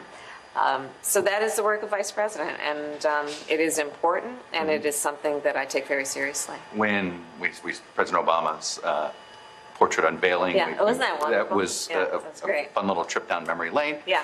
President Biden talked about his relationship with President Obama when he was vice president. When you heard him talk, did you feel as if that was familiar? Yes. Are you going to think you're going to be saying the same thing at his portrait unveiling someday? I absolutely believe if asked to speak at the portrait unveiling of President Biden, I would have so much to say about who he is in terms of his character. What about your relationship with him? Well, I was just going to get to that. Give me a second. About his character, about who he is as an individual. He and I, that he talks about, for example, how they talk about family. Joe and I, which is what I call him when he and I are together, the president, we talk about family a lot. We talk about our hopes. We talk about our dreams. We talk about the things that concern us, that worry us, the things that keep us excited about everything we are doing. It's a real friendship. We have a real friendship, and I cherish that. Do you speak to any of your predecessors? Have you spoken to Vice President Pence? I talked to him early on, and but not since. Any of the other living vice presidents? Yes, I have. Yeah? Yes. Other ones like Vice President Quayle? Vice President Gore, I've talked to him. And Vice President Gore, yeah, okay. Yeah. And, all of them were... Any similar advice they give? Well, I think the advice is to do the work in a way that appreciates the importance and the role and the responsibility of being vice president to a president who ultimately is the one. The president is the one who sits at that resolute desk. Nobody else in a nation of 330 million plus sit at that desk. One person does, and it's the president. And the vice president's job is to be there to support everything that the president needs to do. But there's only one person that makes those decisions, and it's the president. I want to ask you one final question, and it's a little off the beaten path, but it's about Jackson, Mississippi. Yeah. Okay, and it's more of a, here we are, the United States of America. Yeah. This is a capital city of one of our 50 states. And it's tragic what's happening. And there's no, and It's look, tragic. state, city, federal, everybody's let these people down, haven't they? Well, I've talked to the mayor, Lumumba, and the president has talked to him, and we have the governor there has declared a state of emergency. FEMA is sending. Well, everybody's trying now. But isn't that the frustration? Well, it's now.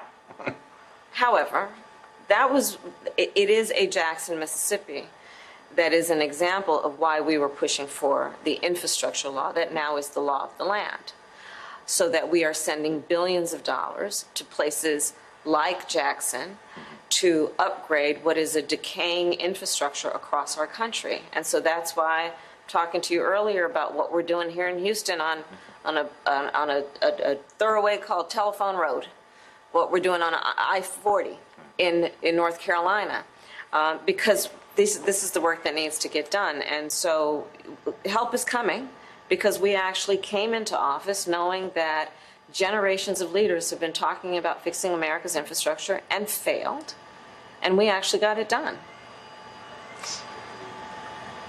The space program. Yes. Let's hope we Very get Artemis. excited. Let's get this Artemis in the air. Artemis is going to get in the air. We're going to get it done, and that's Artemis 1. Yep. Which is the test of the whole mechanism, the rocket, right? Artemis 2, then we're going to send human beings up to test it, and then Artemis 3. You know, Apollo, we went to the moon, and it was kind of a temporary visit, planted a flag, and right. Artemis 3, we're going to send humans to the moon to live and work for a period of time, to do extraordinary scientific research and discovery in a way that is going to disclose and uncover God knows what in terms of what will be innovative, what will help human condition, what will impact how we can address the climate crisis. I'm very excited about it. How soon will one of you're having to give a speech here at the Space Johnson Space Center? Yes. It's part of one of your jobs. You're on this. Yes, I'm the head of the Space Council. One of your successors at Space Council is going to have to give this speech at a mission control that's on the moon. When does that happen? When do you think we have sitting vice presidents go to the moon to go visit our people that are living there? Not soon enough. It's very exciting, and I will say with an immense amount of pride that America's space program, from the beginning, you know, you can look back to Senator LBJ, much less Vice President, President, of course, President Kennedy. Look at the course we as America have charted in terms of the potential for space, space exploration, not to mention what we're doing on Earth in terms of an investment in STEM and educating our kids and the workforce around all of this very exciting, innovative work that is really about strengthening our nation and literally the world, if not the universe. It's very exciting. It is. Thank you. So, thank you. Thanks, Jeff. Okay. And our thanks to Chuck Todd for that exclusive interview. NASA officials said they are considering September 23rd or 27th for possible dates for the next attempt to launch Artemis 1. And the agency has already canceled 2 prior launches for the unmanned rocket to the moon. And coming up, the changing face of the monarchy means a major makeover for the United Kingdom. It does. The changes being made right now impacting everything from money to the national anthem. Coming up next.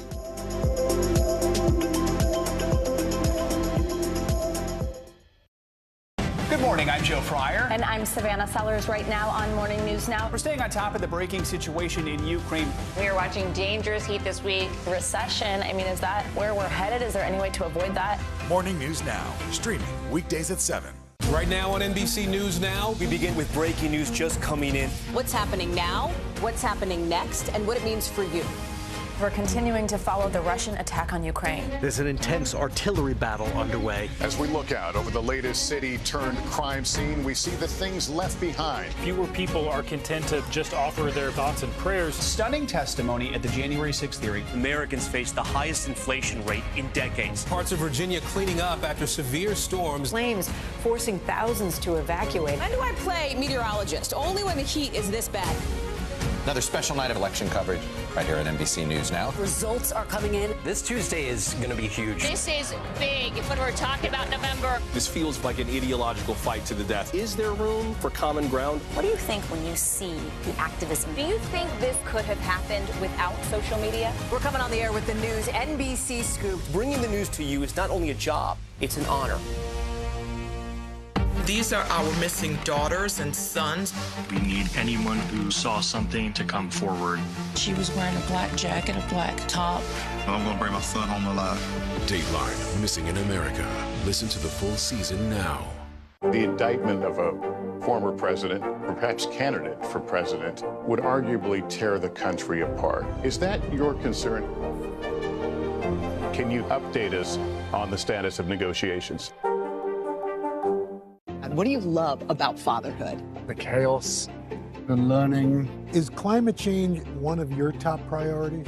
What's your message to girls who want to make a difference in their own communities? Believe in yourself. In the wake of Queen Elizabeth's passing, leaders across the UK are taking time to reflect on her life and legacy. This morning, David Cameron, her 12th Prime Minister, who served from 2010 to 2016, joined the Today Show to share his memories. I was her 12th Prime Minister. She'd started with Winston Churchill, so she'd heard it all before, all the problems, all the difficulties, but she was a brilliant listener. She asked great questions, and you always came out of the meeting. You know, the problems hadn't changed, the world crisis hadn't got any better, but you came out of the meeting feeling a foot taller and feeling that you had a way of solving these problems, because you've been with this amazing, extraordinary public servant. How did she convey that? Because the Queen, of course, is supposed to be, and took very seriously her vow to be above politics. She didn't weigh in on the political issues of the day, but many prime ministers, such as yourself, have said she did somehow provide wise counsel. How did that work? Well, I think it's through the questions that you ask and the subjects you're discussing. And often I think all prime ministers find, as you're trying to explain, you know, why the economy isn't growing fast enough, or the health service isn't working properly, or there's this international crisis, as you explain to this incredibly experienced person who's visited over 100 countries, who'd had 11 previous prime ministers, with all that experience, it just helped to get things into perspective, and it worked. It's a strange bit of our constitution, but it works very well, and I think all the prime ministers who've had that experience pretty much say the same thing. Another privilege is a prime minister gets to spend some time at the Queen's country estate in Balmoral. You did so yourself many times, and you've told a funny story about getting lost on the Balmoral estate.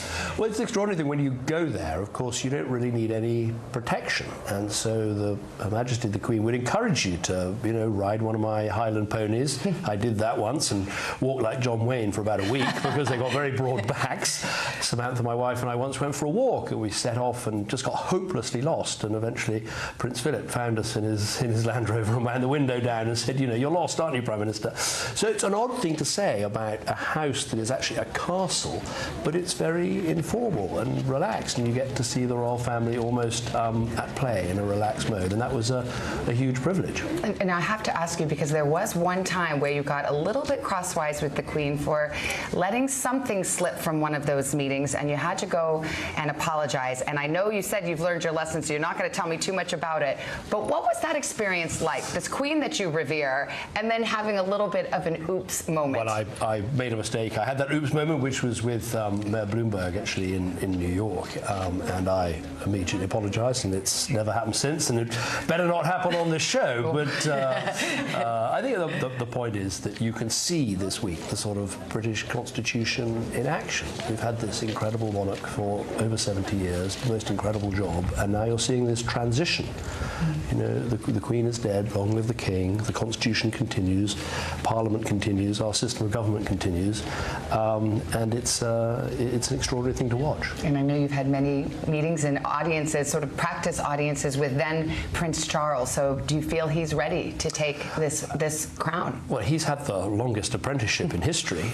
He cares passionately about a whole range of subjects, from the environment to the role of business in society. But he put it very well, I think, in that statement, that speech he gave after his mother died, saying that those causes, they matter to me, but someone else will have to take them on. And from money to mailboxes, the Queen's name and image is everywhere. So with the British monarchy under new rule, a number of changes and updates are needed as King Charles III begins his reign. NBC News foreign correspondent Molly Hunter joins us now from London to talk about this. Molly, good to see you. Hey guys, great to be with you. That's right, Queen Elizabeth II's name and image is on absolutely everything in this country. You already mentioned money, Zinkley. Here is Queen Elizabeth II's image right there. And now with the new king, they are prepping for a royal rebranding. As the United Kingdom's longest reigning monarch, the name, image, and initials of Queen Elizabeth II have become a British staple. But with now King Charles III's ascension to the throne, the monarchy is set to see a changing of the guard for the first time in more than 70 years. We are going to have so many changes. We have to change the passport, the money, all and everything. The most immediate change already in place.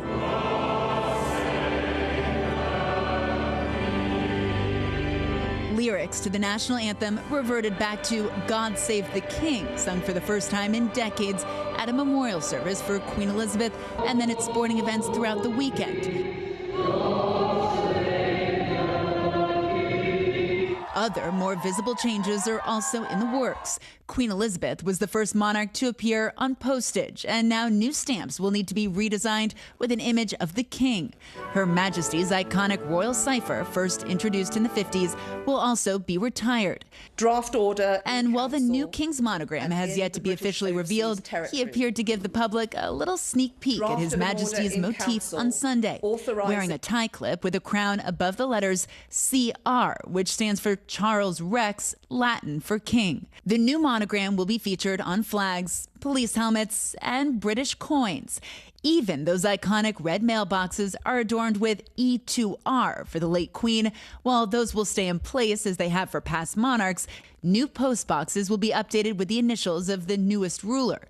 And while the $95 billion worth of paper money featuring the Queen's image will still be considered legal tender, notes with Charles's face will likely eventually be introduced into circulation. And once the king's currency is in British wallets, it might be used to purchase products with a royal warrant appointment, signifying they're used in the royal household. Brands like Coca-Cola, Cartier, even Heinz tomato ketchup will need an updated seal that reads, "By appointment to His Majesty the King." And of course, there are thousands of souvenirs that will likely hit gift shop shelves in the coming weeks.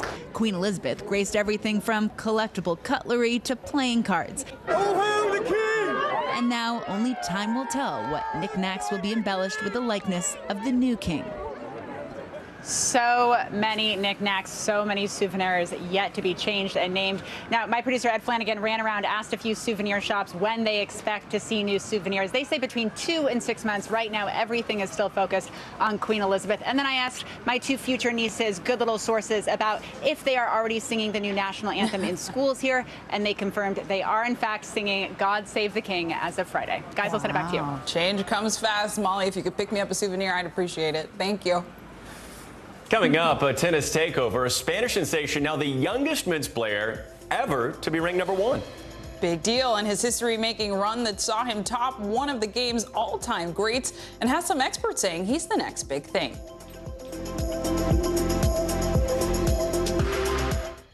Right now on NBC News Now, we begin with breaking news just coming in. What's happening now, what's happening next, and what it means for you. We're continuing to follow the Russian attack on Ukraine. There's an intense artillery battle underway. As we look out over the latest city-turned-crime scene, we see the things left behind. Fewer people are content to just offer their thoughts and prayers. Stunning testimony at the January 6th hearing. Americans face the highest inflation rate in decades. Parts of Virginia cleaning up after severe storms. Flames forcing thousands to evacuate. When do I play meteorologist? Only when the heat is this bad. Another special night of election coverage right here at NBC News Now. Results are coming in. This Tuesday is going to be huge. This is big when we're talking about November. This feels like an ideological fight to the death. Is there room for common ground? What do you think when you see the activism? Do you think this could have happened without social media? We're coming on the air with the news NBC Scoop. Bringing the news to you is not only a job, it's an honor. Tonight, I interviewed Secretary of Transportation Pete Buttigieg about the ongoing delays. You seem to be pointing the finger at the airlines. They're pointing the finger back. Mr. Secretary, when is this going to get better? NBC News, streaming free now. To cover the news, you have to be in it. This is how so many towns and cities are protecting themselves. They're pushing the gates open. Was there a school officer on campus? That's what we've been told. No. Top Story with Tom Llamas, weeknights at 7 on NBC News Now. As we look out over the latest city-turned-crime scene, we see the things left behind. Back now with our NBC News exclusive.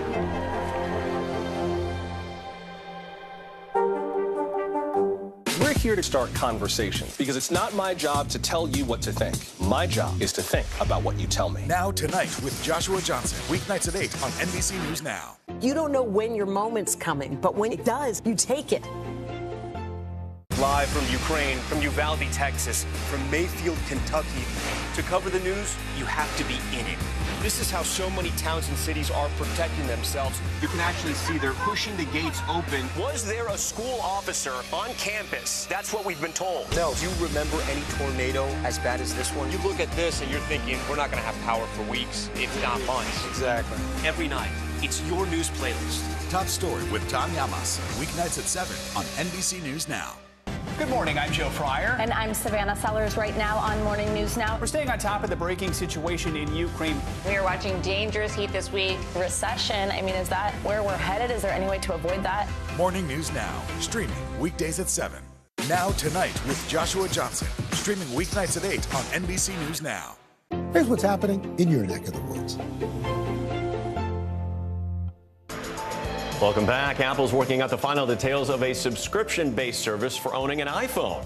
For more on that and the rest of the day's business headlines, we're joined by CNBC's Savannah Hanau. Good morning, Savannah.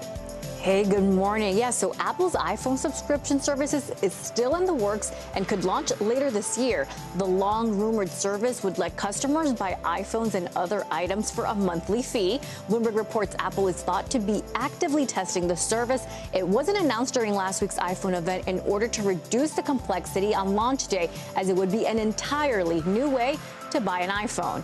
Inflation is in focus this week as we get a key report on consumer prices tomorrow. It's one of the last major pieces of data ahead of the Federal Reserve meeting next week, when the Fed is expected to hike interest rates again. The price of gas fell sharply in August, as did airfares, hotel rooms, and used cars. But food prices are still soaring, pushing consumers, especially on the middle and lower income end, to change their spending habits.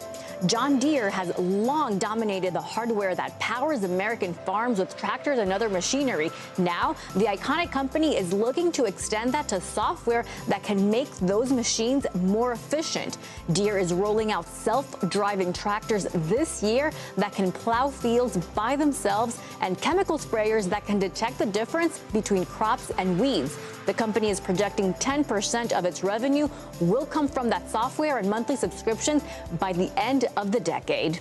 Back to you. Self-driving tractors. What could possibly go wrong? Exactly. All right, Savannah. Thanks so much. Well, there is a new face emerging in the world of tennis, and he isn't even old enough to drink legally, at least here in the United States. Carlos Alcaraz, the 19-year-old phenom from Spain, won the U.S. Open last night to become the tournament's youngest champion since Pete Sampras back in 1990. Remember that? Sports reporter Mike Wise joins us now to break down this historic win last night. Mike, good morning. Good morning. Yeah, good morning to you. A lot of people weren't even familiar with Alcaraz before the tournament started. Now he's not only the youngest U.S. Open champion since 1990, but he's also youngest player ever to become the world's top-ranked player. So kind of break down all the significance of this here. Well, first, I loved his quote yesterday. It was, I had been dreaming of this since I was a kid. You're 19. You are a kid still. I mean, the shot making, the ability to serve out the championship against Casper Ruud of Norway yesterday, how he essentially weathered about 15 hours of tennis straight in 3 days, just blew everyone away. I don't want to say this is the changing of the guard, but Rafael Nadal, his countryman, is getting up there in years. So is Roger Federer. So is Novak Djokovic. This Carlos Alcaraz is the next thing in tennis. No doubt. I am curious here, Mike. How impressive was Alcaraz's run just leading up to this tournament, and then the way in which this 19-year-old had so much poise to be the final one left standing? As you mentioned, we're used to hearing Federer, we're used to hearing Nadal, Djokovic. They weren't there. Well, he fought off match points in two of his matches leading up to the finals. He beat the young and very good American Francis Tiafoe in the semifinals to get there. And anybody who watched the Casper Ruud Alcaraz match yesterday, the finals, I'm sure the casual fan must be thinking, who are these guys? Well, this reminded me of a young Federer and a young Nadal playing when nobody knew who they were, and Andre Agassi and Pete Sampras were the reigning champions. So I think this really is the coming of an age for a player that, I don't know, not only had what I would call the athleticism, the skill, but he had the moxie. He had the crowd at Arthur Ashe Stadium going ballistic. I mean, it was incredible to watch. Anonymous no more, for sure. Mike, I want to switch gears now to week 1 of the NFL season, which saw a return of Tom Brady, of course, last night against the Dallas Cowboys. So how did Tom look? Because I kind of already know how the Cowboys looked, having watched the game. Well, Tom Brady, we all know he's carbon dated at this point. I think he's 45. He may be playing till he's 50. We might be having the same conversation in 10 years. I don't understand how a person at this age plays at this level when men that are mounds of muscle are trying to destroy him every game. And yet he wasn't great, but he had a fairly good game. Leonard Fournette, his tailback, played well. The Cowboys are the biggest, surprise and disappointment especially for their fans. This was the #1 ranked offense in the NFL a year ago, and they scored 3 points on Tampa Bay last night. So one of many shockers in the NFL this week. Mike, thanks so much. You say surprising disappointment, but I think for a lot of Cowboys fans, unfortunately, there was no surprise. Anyway, thanks so much, Mike. All right. Thanks, Marty. There's a lot more morning news now coming up after the break. Keep it right here. Right now on NBC News Now, we begin with breaking news just coming in. What's happening now, what's happening next, and what it means for you.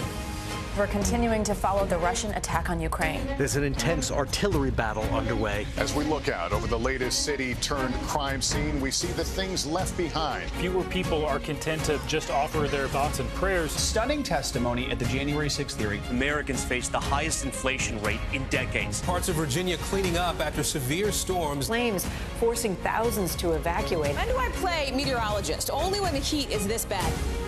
Another special night of election coverage right here at NBC News Now. Results are coming in. This Tuesday is going to be huge. This is big when we're talking about November. This feels like an ideological fight to the death. Is there room for common ground? What do you think when you see the activism? Do you think this could have happened without social media? We're coming on the air with the news NBC Scoop. Bringing the news to you is not only a job, it's an honor. Mr. Secretary, when is this going to get better? You came into this job saying you were to fight crime. Have you been successful? Found a way to put that. Can you update us on the status of negotiations? We're here to start conversations about the big things happening in our world, because it's not my job to tell you what to think. My job is to think about what you tell me. Now Tonight with Joshua Johnson, streaming weeknights at 8 on NBC News Now. NBC News, streaming free now. We're here to start conversations about the big things happening in our world, because it's not my job to tell you what to think. My job is to think about what you tell me. Now Tonight with Joshua Johnson, streaming weeknights at 8 on NBC News Now.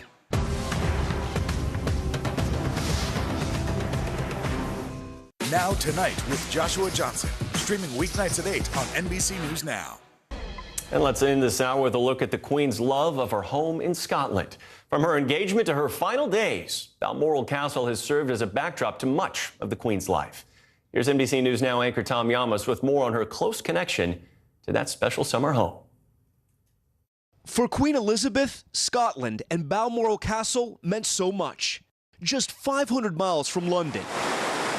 For her, it was a world away. A retreat for her to be a wife, a mother. Queen Elizabeth and Prince Philip proudly introduced Prince Andrew. The sprawling estate, site of the Queen's most candid moments with her own children. The nature soothing her soul. But even here, her work never stopped. Good morning. Greeting officials like the UK's new Prime Minister just days ago. And now, Scotland is preparing to be the first stop in the Queen's long goodbye. People have already started to line the streets here in Edinburgh, and it's expected that the hearse carrying the Queen's coffin will come up this path here. It's known as the Royal Mile, and take the Queen's coffin into St. Giles Cathedral. This will be the first time that the public will be able to mourn the monarch up close. The security presence in some parts is massive. Like thousands of others today, we made our way to Holyrood House, the official residence of the Queen in Scotland. But just the front. People peering through palace gates, and by the entrance, rows of flowers and tears. We saw you guys put some flowers. How come you wanted to come out here? I wanted to show my respect for the Queen. Yeah. And Mom? I'm quite emotional, actually. I love the Queen. So. Young and old coming to say goodbye. And in a poignant tribute, we saw this. 77-year-old Fred Mobeck laying flowers and saying a prayer. When you said the prayer, what did you say? Rest in peace and rise in glory. Rest in peace and rise in glory. A prayer almost like the Queen herself. Small, but so powerful. Powerful indeed. And we want to take you now to a live look in Edinburgh, Scotland. That is where thousands have lined the streets and are hundreds filling St. Giles Cathedral for upcoming services for the Queen, all part of a somber procession through the United Kingdom. That does it for this hour of Morning News Now. The news continues right now.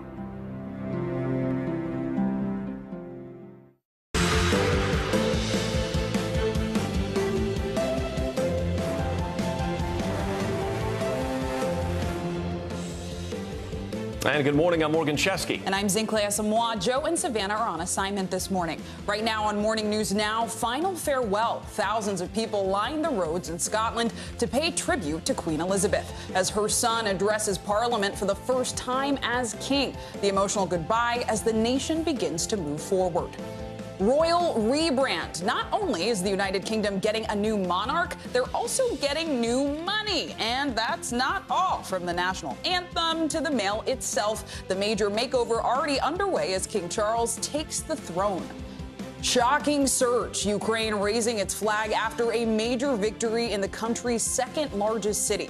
The lightning-fast push crippling Russia's grip in critical parts of the east. And with no signs of slowing down, we're digging into what the counteroffensive means for the future of the war. And holding court, a Spanish teenager is on top of the tennis world this morning after winning the U.S. Open. But his run to #1 was anything but easy. How he bested one of the greatest of all time on his way to making history. After seeing so many greats, duel it out for so many years, it's kind of nice to see a fresh face out there. An underdog, you could say. Absolutely. Everyone loves a good underdog story. Good morning, Morgan. And we begin this hour in the UK, which continues to mourn the passing of Queen Elizabeth II. King Charles is on his way to Holyrood House in Edinburgh, Scotland today, where the Queen's coffin is currently waiting. And later this morning, the King will walk behind the coffin in a slow procession towards St. Giles Cathedral for a special remembrance service. NBC News Now anchor Tom Yamas has the latest from Edinburgh. Morgan and Zinklea, good morning. All of Edinburgh right now awaiting the new king. Just behind me here, this is the Holyrood House Palace. This is the official residence of the Queen in Scotland, and it's where she's lying in rest right now. Throughout this morning, we've been able to sort of look through the palace gates and see some of the rehearsals for the procession today. What's going to happen here is that the hearse is going to take the Queen's coffin out from this palace, and then behind her, walking the Queen's children, including the new king, wearing a military uniform. This morning, King Charles on his way to Edinburgh to witness Scotland's goodbye to his mother. The new king starting his day receiving messages of condolence and delivering his first speech to members of Parliament. We gather today in remembrance of the remarkable span of the Queen's dedicated service to her nations and peoples. And Prince Harry this morning also paying tribute in a statement, praising the Queen's grace and dignity. This coming after that moment seen around the world, the two brothers back together, Harry and Meghan joining William and Kate at Windsor Castle. And now in Scotland, they are awaiting the royal family, including the king. In the capital, they are lining up along the Royal Mile, an intimate and historical section of Old Town. Scottish mourners preparing to say goodbye to Queen Elizabeth II in an up-close and personal manner. She was a great lady, so that's why we wanted to come up and show our respects. The late Queen's sealed oak coffin, draped in the royal standard of Scotland, lying in rest overnight in the throne room at Holyrood House, the Queen's Scottish residence in Edinburgh. Just yesterday, this powerful moment, her daughter, Princess Anne, giving her mother an emotional final curtsy as the cortege arrived in Edinburgh. Those that waited hours to catch a glimpse feel they owed it to the Queen. The final goodbye started at the Queen's Balmoral Castle just north of Edinburgh. It was a slow and somber and regal journey through the picturesque countryside she enjoyed. In this village, silence as the hearse passed through, mourners packing city streets and country roads. There are tens of thousands of people lining the streets of Edinburgh right now, waiting for this moment right here to pay their respects to the Queen. On the streets here, spontaneous applause erupting as the hearse carrying the Queen's coffin drove by. Little Sophie and her brother David among the many paying their respects. Did you say goodbye? Did you say a prayer or anything? No, I just said goodbye. You said goodbye? David, what about you? Did you say anything? Goodbye. Goodbye. What's going to be different about this procession is the intimacy. The path they're taking is through a narrow cobblestone road through Old Town Edinburgh. The public is going to be so close to the royals, they can almost reach out and touch them. It's going to be the first chance for the public to mourn the Queen up close. Morgan and Zinkley, back to you. A solemn goodbye. Tom, thanks so much. Now let's get more on today's events with NBC News British historian Andrew Roberts. Andrew, thank you for joining us. So we're expecting King Charles III and Queen Consort Camilla to arrive at Holyrood House in Edinburgh any minute now. We're tracking that video at the bottom of viewer screens. We know the King and other members of the royal family will be walking behind the coffin as it heads towards St. Giles Cathedral later on. Walk us through what this moment means for the royal family and the public. Well, it's been a tremendously important day for the King. He has, of course, spoken to both the House of Commons and the House of Lords at Westminster Hall. He's then gone up to Scotland, gone to this incredibly historic place, Holyrood House, the palace that was built in the 16th century. Mary, Queen of Scots, actually lived there at one point. And now he's going to be walking behind the coffin and greeting the people on either side. There won't be that much greeting. It's not going to be like Prince William and Prince Harry at Windsor the other day, but he'll be acknowledging the crowd. And then, of course, the coffin's going to be taken to St. Giles, and you're going to get the Scottish lying in state. So that means that thousands, probably tens of thousands, possibly hundreds of thousands of people are going to file past her coffin and pay their obsequies to her. So it's a very important day today for the King and Queen. That's right, and right now we're actually seeing that live picture, King Charles and the royal family soon to accompany the Queen's coffin in Edinburgh. You can see the tens of thousands gathered there right now. And I know that over the weekend we also saw King Charles officially proclaimed king in a ceremony that actually for the first time was televised for the public to see. How significant was that, and what does that tell us about the direction of the monarchy and the state of the world? I think it's a modernising thing to have this. Of course, television didn't really exist and certainly wasn't in very many people's homes at the time of the last Accession Council, and certainly didn't exist before any of the earlier ones. So, you know, in a sense, it's a natural thing to have done. But actually, we haven't seen the what happened in Westminster Hall today done before in public, and certainly not in front of cameras. So there is an element of modernising going on here, which one would expect, of course, in a new reign. And, you know, right now we're seeing the official cars drive by and people are waving and holding flags. I wonder, are you surprised at all by the turnout we're seeing today, or did you expect this?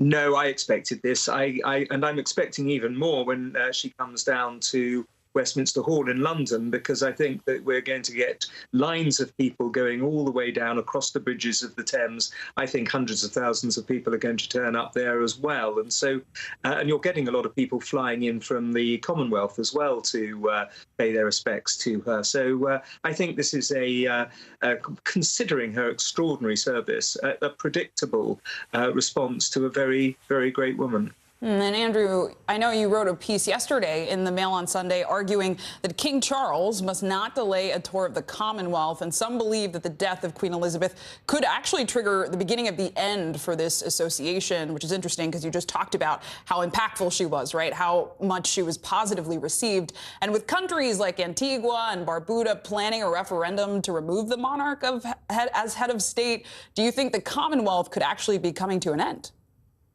Part of it, no, not the Commonwealth itself, but the Crown Commonwealth. They're slightly different things. The Commonwealth is a voluntary organisation of 54 countries that represents 2.6 billion people, a third of the world. The Crown Commonwealth are the 15 countries that have King Charles as their head of state. And some of them might well decide to become republics. As you said, there are a couple that have already got into the process of it. One hopes they'll use referenda rather than just do it like Barbados did. But nonetheless, they will all stay in the Commonwealth itself.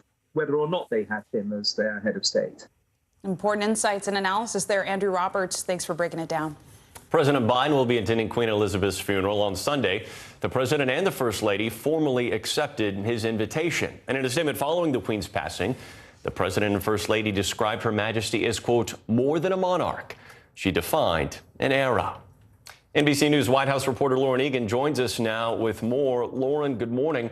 I'm curious, explain to us how big this moment is with President Biden being the first sitting president to attend a British state funeral. Yeah, I think whenever you have a gathering of world leaders at this scale, it's a big deal. And the fact that we haven't seen a state funeral in decades really speaks to just the longevity of this queen. It's important to note, too, that next week, early next week, is the opening of the United Nations General Assembly. You're going to see a lot of world leaders that were supposed to be heading to New York this coming weekend now scrambling their schedules to make sure that they can be there for the Queen's funeral, which just underscores the importance she has on the world stage, because this is a really important UN assembly that's coming up. So it's interesting to see that people are changing their schedules to make sure that they can be there for this. So many people headed that direction. Politico is reporting that foreign heads of state and their spouses heading to London for the state funeral have been asked to follow some strict protocols here. Buckingham Palace asking officials to arrive in the UK on commercial flights and banning them from using helicopters, as well as telling them not to assemble a delegation to attend the funeral. Can you explain some of the reasoning here? That's right. I think normally for an event like this, you'd expect there to be a big U.S. delegation, but it's just the president and the first lady, as far as we know, that are going to be attending. And of course, it's a little comical to imagine the president arriving on a commercial flight. Of course, that probably will not be acceptable with the Secret Service. But I think some of this is rooted in the fact that this is just a massive logistical operation. If you have world leaders coming from all over the place, each of them with their own security protocols, their own security details, I think that just underscores how big of an event this is and just how much planning has gone into this. We've reached out to the White House for comment about what exactly they plan to do in terms of how the president will travel, what their security protocols are going to be for this event. We've not heard back yet exactly what the president plans to do when he's there. Understood. And Lauren, when President Biden accepted the invitation, he said that he had not yet spoken to King Charles since he took the throne. Are they expected to speak before the president arrives in the UK? And what sort of relationship do you anticipate these two men having? We don't know if they plan to have a phone call before the president actually departs for the UK. But this is going to be a different relationship than what the president had with the Queen. The king is much more outspoken on political issues than the Queen was. The Queen was incredibly apolitical. The king is outspoken on issues like climate change and immigration. So there may be some room there for the president to have a little bit of a different relationship with the king than he did with the Queen in terms of working with him on issues that are also important to the president, such as climate change, but that also, can lead to some unforeseen challenges too in that relationship. But one thing that's also we're going to be keeping an eye on next week is this will also be the first time that the president will be in person with Liz Truss, the brand new British Prime Minister, since she took over. And that is a much more consequential relationship. So we'll be keeping a close eye on what sort of interactions they might be having next week. A new relationship just beginning. Lauren, thank you so much.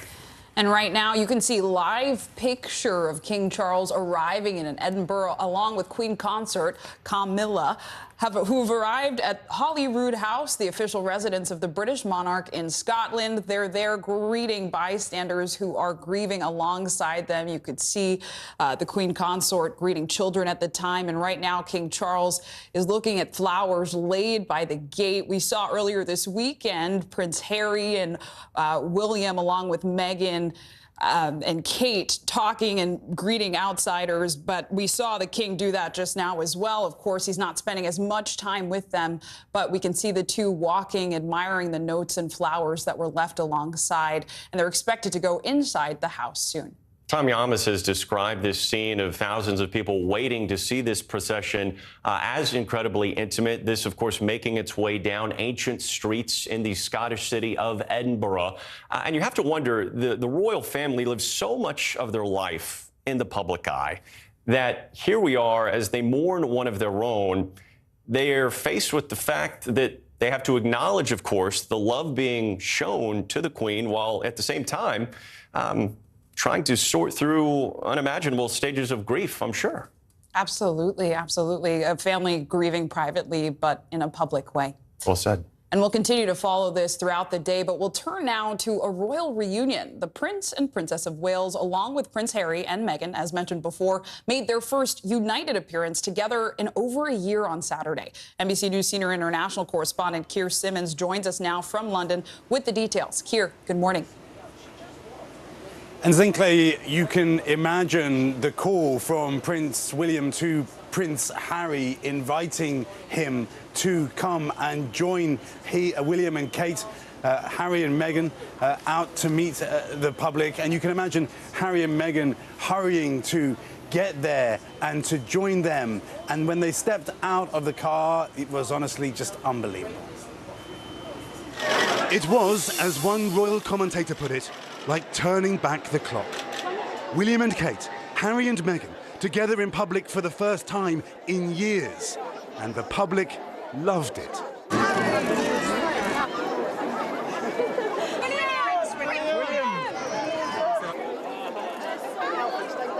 In this moment, widely shared on social media, Kate, Princess of Wales, saying her 4-year-old son Louis told her, "Don't worry, Mummy, the Queen is with great-grandpa now." Kate, the first to hold that Princess of Wales title since Princess Diana, whose death forged such a bond between her sons. Now, the loss of their grandmother, who consoled them back then in 1997 when Diana died, reuniting them now. George, Charlotte and Louis starting school just days before the Queen died. Trying to keep everything as normal for them. The kids are well, good. Not ideal, just on new schools and everything. The two couples did not look entirely comfortable. There was little interaction, Harry and Meghan often holding on to each other's hands. But the feeling in William's circle this morning that this was an important show of unity at an incredibly difficult time.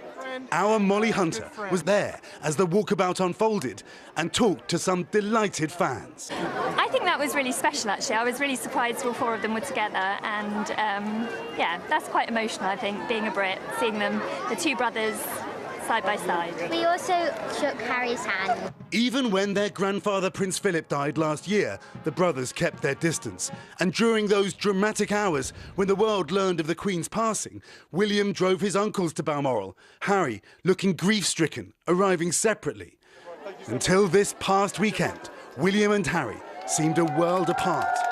Now the brothers and their wives leaving together in a car, William again driving, a nervous Harry helping Meghan into a passenger seat. What was said as they drove away may determine whether this was a momentary truce or perhaps something more lasting. And we're just hearing that only working royals will wear uniform during the funeral, so that will, of course, not include Harry. But there are, Zinkley, so many other questions. What role will Harry and Meghan play during the funeral? Will their children have royal titles looking forward? And what about that book that Prince Harry has said that he plans to publish? I think there are hurdles before this can be truly called a reconciliation, Zinkley. A lot to watch out for. Keir, thank you. Want to get our check of our weather now. Meteorologist Michelle Grossman joins us. Good morning, Michelle. Good morning to you both. Great to see you. And we're starting out feeling like a Monday in many spots. It's dreary. We're watching the rainfall in the Great Lakes, also keeping the possibility for some rain. It could be heavy at times throughout the Northeast and Mid-Atlantic into the Carolinas and also the Southeast. So for the week ahead, starting with today, that flood risk does exist in portions of the Great Lakes, also portions of the Mid-Atlantic into North Carolina, spotty showers in the Southwest. That's from what's left over of Kay. A hazy sky in the Northwest, and it's hot in the South. Temperatures in the 90s. And also 80s in Texas. As we go towards Wednesday, clearing out in the Northeast, we have lingering showers tomorrow in portions of New England, but a really pleasant day on Wednesday. In the upper Midwest, the Midwest, the Great Lakes, into New England, the Northeast, temperatures in the 70s and 80s, even 60s in some spots. So feeling like a little bit of fall in some spots, but not in the South. The September steam does continue in portions of the central and southern plains, also throughout the Southeast. A chance of rain throughout portions of the Intermountain West and also the Rockies. And Friday, sunshine sunshine continues in the Northeast, also the Mid-Atlantic, New England, temperatures in the 60s and 70s. We're watching for rain in portions of the upper Midwest, stormy in portions of the high plains, and then above average temperatures in the Tennessee Valley, then lower Mississippi Valley, and also the Southwest into the Southern Plains. So first, starting with the flood alerts, we do need the umbrellas in parts of the country today, many parts of the country actually. We're looking at the Great Lakes, a flash flood warning right now in parts of Wisconsin. We're also looking at a flood watch in Wisconsin, also northern Illinois into Michigan, and also the chance for some flooding in portions of the Mid-Atlantic this morning, a flood watch in Pennsylvania and also through D.C. So as we're looking at radar, we're looking at heavy rain falling in some spots. That's where you see the brighter colors, the reds, the oranges, the yellow. That's where we're seeing those torrential downpours. And that will be the case as we go throughout this Monday, not only in the Great Lakes, but along the East Coast as well. Rainfall totals anywhere from 1 to 3 inches, but we could see rainfall rates of 2 inches per hour. So we have a cold front that's kind of pulling from the Gulf, and it's going to create some really heavy downpours in some spots. We also do have the chance for severe weather that extends from Scranton, Pennsylvania through D.C., Norfolk, Virginia, into Wilmington, North Carolina. Winds gusting up to 60 miles per hour. That's going to be our biggest concern. Also could see a brief spin up or two, but we're going to see some heavy rain. Soaking rains continue along that cold front today. Strong winds, localized flooding. That continues tomorrow in portions of New England. Otherwise, we're looking at a flash flood risk also in the southwest from what's left over of K, and we're looking at 1 to 2 inches in spots there. Otherwise, we're looking at quiet weather in the middle of the nation. Back to you guys. Bottom line, pack an umbrella, it sounds like. Michelle Grossman, thank you so much. And coming up, Russian retreat, Ukraine's counteroffensive, moving with some shocking speed. How Russia is responding to the shifting tide in the war. Next.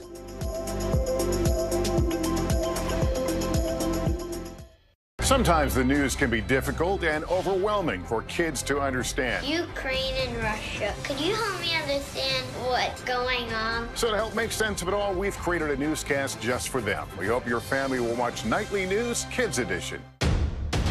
The day's biggest political stories with trusted insight now and expert analysis now. A daily look at the politics behind the headlines. Meet the Press Now, streaming weekdays at 4 p.m. on NBC News Now.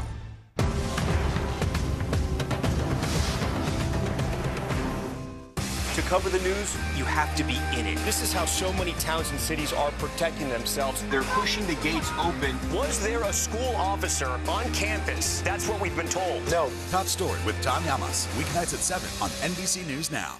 Our show is about sparking conversations around today's biggest issues. The Fed raises interest rates. That controls inflation. Explain how that works. Is part of this that everyone's rethinking their jobs and their relationship to their employers? Could you just remind us why there are 9 justices on the Supreme Court instead of 3 or 20 or 2? It's not my job to tell you what to think.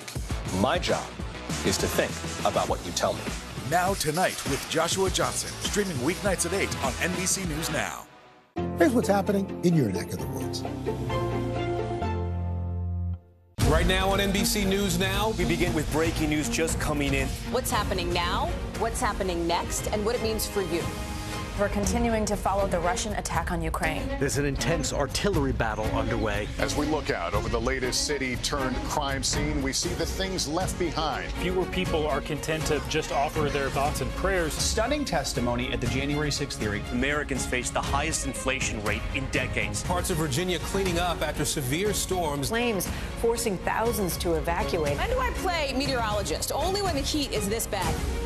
Another special night of election coverage right here at NBC News Now. Results are coming in. This Tuesday is going to be huge. This is big when we're talking about November. This feels like an ideological fight to the death. Is there room for common ground? What do you think when you see the activism? Do you think this could have happened without social media? We're coming on the air with the news NBC Scoop. Bringing the news to you is not only a job, it's an honor. Good morning, I'm Joe Fryer. And I'm Savannah Sellers right now on Morning News Now. We're staying on top of the breaking situation in Ukraine. We are watching dangerous heat this week. Recession, I mean, is that where we're headed? Is there any way to avoid that? Morning News Now, streaming weekdays at 7. Sometimes the news can be difficult and overwhelming for kids to understand, so we've created a newscast just for them. We hope your family will watch Nightly News Kids Edition.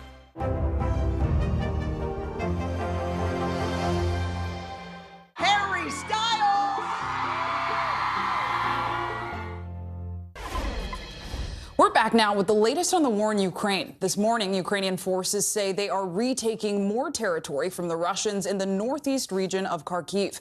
The advances come just 2 weeks after Ukraine launched its counterattack on Russia. NBC News foreign correspondent Megan Fitzgerald joins us now from Kyiv with the latest. Megan, good morning.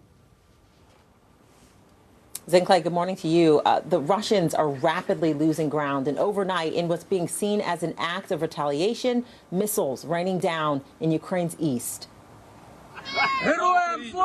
On the 200th day of war, Ukrainians celebrating a surprising victory. Soldiers breaking Russia's military stranglehold on parts of the country and reclaiming territory at lightning speed. We have to win, and this counteroffensive shows that we can win. Ukraine saying its forces have recaptured more villages. A total of more than 1,100 square miles since launching the counteroffensive 2 weeks ago, liberating more than 30 settlements, mostly in the northeast. Does this show you that Ukraine actually can win this war? This isn't a years-long war. This is months. This is showing me that the Ukrainians have the ability to win this war even sooner than I believe. The Russian military's grip on the northeastern territory of Kharkiv crumbling, its soldiers retreating, leaving tanks and artillery behind. In a rare admission of a setback, Russia's saying it's not fleeing, it's regrouping. Overnight, in what's seen as retaliation for the Ukrainian victories, Russia attacking critical infrastructure, knocking out power, leaving several cities, including Kharkiv, in total darkness. Ukrainian firefighters rushing to put out flames at a power station. And at Europe's largest nuclear plant, the sixth and last working reactor shut down as a safety measure. Shelling around the plant hasn't stopped in weeks. The constant disconnection, reconnection to the power grid. This is really, really unsustainable for a safe operation of a nuclear power plant. Are you concerned about a nuclear disaster? Yes, it is literally playing with fire. Now, the IAEA says they purposefully shut down that sixth reactor out of safety reasons. They believe that if the power plant is knocked off power again, they would be able to use less of those backup diesel-run generators. Zinkley? High stakes there. Megan Fitzgerald, thanks for breaking it down. Turning now to some more international headlines. A powerful typhoon is lashing Japan's southern islands this morning. That's right. NBC News Tehran bureau chief and correspondent Ali Arouzi joins us now with more on that and the other stories making headlines around the world. Good morning, Ali. Good morning, Zinkley. Typhoon Mufia continues to bring heavy rain and strong winds to a group of islands near Okinawa in southern Japan and Taiwan. Authorities warned of powerful winds and rough seas, as well as landslides and overflowing rivers as a result of heavy rainfall. They say strong winds and stormy conditions capable of damaging homes and infrastructure could continue into Wednesday. Chile has marked the 49th anniversary of the 1973 coup that overthrew President Salvador Allende with sporadic clashes and violence. People took to the streets to commemorate the 49th anniversary of the coup that installed the murderous dictatorship of Augusto Pinochet. Left-wing parties, key political figures, and members of the government paid tribute and homage to a statue of former President Allende, who died on the day of the coup in 1973. According to government figures, during General Pinochet's totalitarianism, at least 3,000 people were killed and tens of thousands more tortured or jailed for political reasons. And finally, we may be all focused on the new head of state that wears a crown in the UK, but over in Argentina, the spiritual home of the tango, over 500 tango dancers from all over the world have congregated in Buenos Aires to compete for the International Tango Crown. The event was the first full dance festival since the COVID-19 pandemic. Female dancers dressed in high heels and shiny dresses, while men combed their hair straight in the style of historic Argentine tango dancers, hoping to be crowned the next king and queen of tango. Oh, wow. And those are your headlines, guys. That footwork is very impressive. It is. And a long time ago, in a place far, far away, I took a tango lesson. What? It's true. I just remember the instructor shouting one thing at me: hold the frame. Hold the frame. Hold the frame. It's such a formal dance. A lesson from NBC's Morgan Chesky, brought to you by Ali Arouzi. Thank you so much, Ali. I want to go back now to an NBC News exclusive this morning. Vice President Kamala Harris is setting the record straight about President Biden's intentions for 2024, saying he will be running for office once again, and she intends to join him. Chuck Todd spoke to the vice president on Meet the Press about her relationship with the president and how she's handled her role so far, and more. 2024. Should we expect some form of an announcement from the president and yourself after the midterms, right after the midterms, in a tradition, sort of that traditional time frame? You're talking about the election? The election, yeah. Listen, the president has been very clear that he intends to run again. And if he does, I will be running with him proudly. Why do you say probably? I said proudly. Oh, proudly. Yes. I'm sorry. I thought I heard probably. You know, I don't want to get that. That would create Proudly. Proudly. Proudly. I'm very proud to be his vice president. There is no job description technically other than tiebreaker vote in the Senate, which you're now the record holder. Move over John Adams when it comes to tie-breaking votes in the Senate. Who would have thought that you would break John Adams' record? This kid born in Oakland, California, just broke a record with John Adams. I think that's kind of, you got to appreciate that. That's pretty interesting. From the one who was the very first one. How do you prepare in case of the worst case scenario that your job may hand you? How do you prepare for that? Well, I pray that it does not. And listen, I think that there is no question that the role and the responsibility of vice president is a very important one. And Joe Biden knows that more than anybody. He and I talk about it. And it is the job of working with the president, doing what I can to be a great partner, to take on and help take on some of the biggest issues that impact our country, both domestically and in terms of foreign policy. And so that's the work that I do. So that has been the work of meeting with over 100 heads of state around various issues, be it Ukraine or what we need to do around our space program. So that is the work of vice president, and it is important, and it is something that I take very seriously. When President Obama's portrait unveiling, wasn't that wonderful? That was a fun little trip down memory lane. Yeah. President Biden talked about his relationship with President Obama when he was vice president. When you heard him talk, did you feel as if that was familiar? Yes. Are you going to think you're going to be saying the same thing at his portrait unveiling someday? I absolutely believe if asked to speak at the portrait unveiling of President Biden, I would have so much to say about who he is in terms of his character. What about your relationship with him? Well, I was just going to get to that. Give me a second. About his character, about who he is as an individual. He and I, that he talks about, for example, how they talk about family. Joe and I, which is what I call him when he and I are together, the president, we talk about family a lot. We talk about our hopes. We talk about our dreams. We talk about the things that concern us, that worry us, the things that keep us excited about everything we are doing. It's a real friendship. We have a real friendship, and I cherish that. Do you speak to any of your predecessors? Have you spoken to Vice President Pence? I talked to him early on, and but not since. Any of the other living vice presidents? Yes, I have. Yeah? Yes. Other ones, like Vice President Quayle? Vice President Gore, I've talked to him. And Vice President Gore, yeah, okay. Yeah. And, all of them were... Any similar advice they give? Well, I think the advice is to do the work in a way that appreciates the importance and the role and the responsibility of being vice president to a president who ultimately is the one. The president is the one who sits at that resolute desk. Nobody else in a nation of 330 million plus sit at that desk. One person does, and it's the president. And the vice president's job is to be there to support everything that the president needs to do. But there's only one person that makes those decisions, and it's the president. I want to ask you one final question, and it's a little off the beaten path, but it's about Jackson, Mississippi. Yeah. Okay, and it's more of a, here we are, the United States of America. Yeah. This is a capital city of one of our 50 states. And it's tragic what's happening. And there's no, and it's tragic. Look, state, city, federal, everybody's let these people down, haven't they? Well, I've talked to the mayor, Lumumba, and the president has talked to him, and we have the governor there has declared a state of emergency. FEMA is sending. Well, everybody's trying now. But isn't that the frustration? Well, it's now.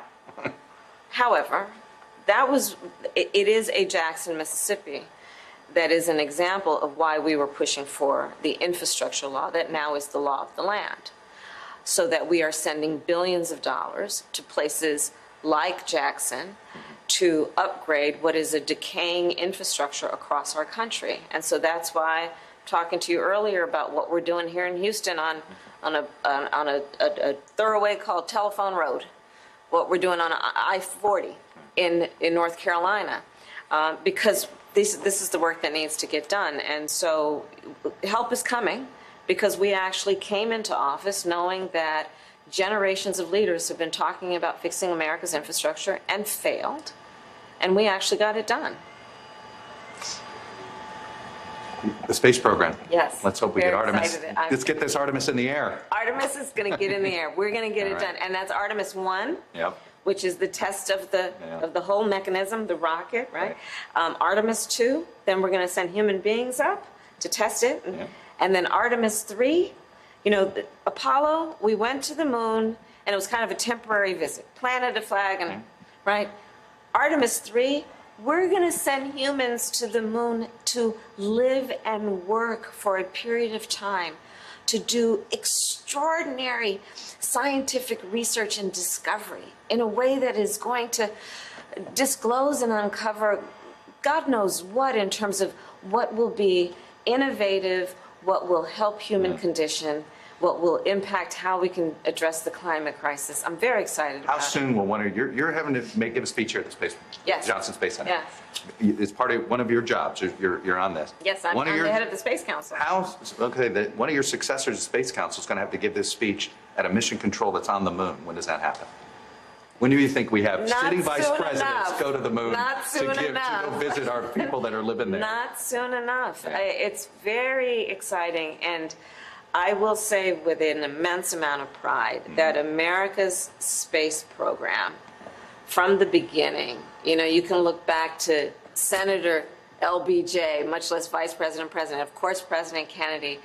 Look at the course we as America have charted in terms of the potential for space, space exploration, not to mention what we're doing on Earth in terms of an investment in STEM and educating our kids and the workforce around all of this very exciting, innovative work that is really about strengthening our nation and literally the world, if not the universe. It's very exciting. It is. Thank you. So thank you. Thanks, Jeff. Okay.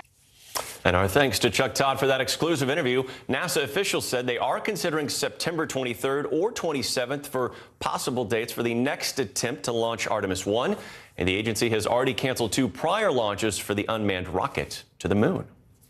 And coming up, the changing face of the monarchy means a major makeover for the United Kingdom. It does. The changes being made right now impacting everything from money to the national anthem. Coming up next.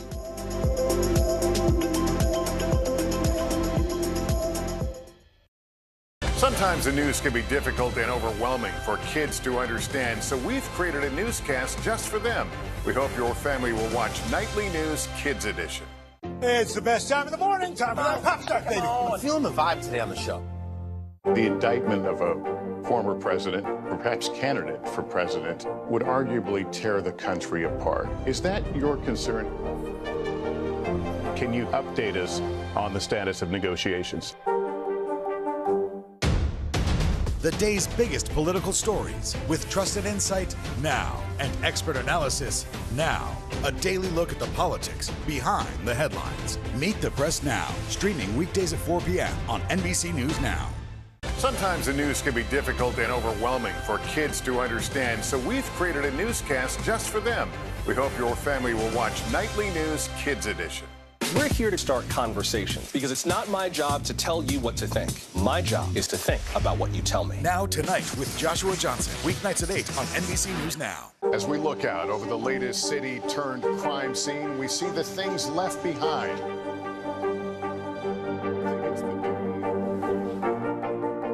Can you tell us what it was like? Our NBC News exclusive.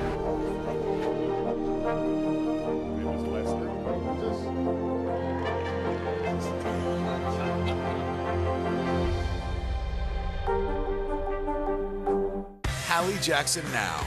Weekdays at 5 on NBC News Now. To cover the news, you have to be in it. This is how so many towns and cities are protecting themselves. They're pushing the gates open. Was there a school officer on campus? That's what we've been told. No. Top Story with Tom Yamas. Weeknights at 7 on NBC News Now.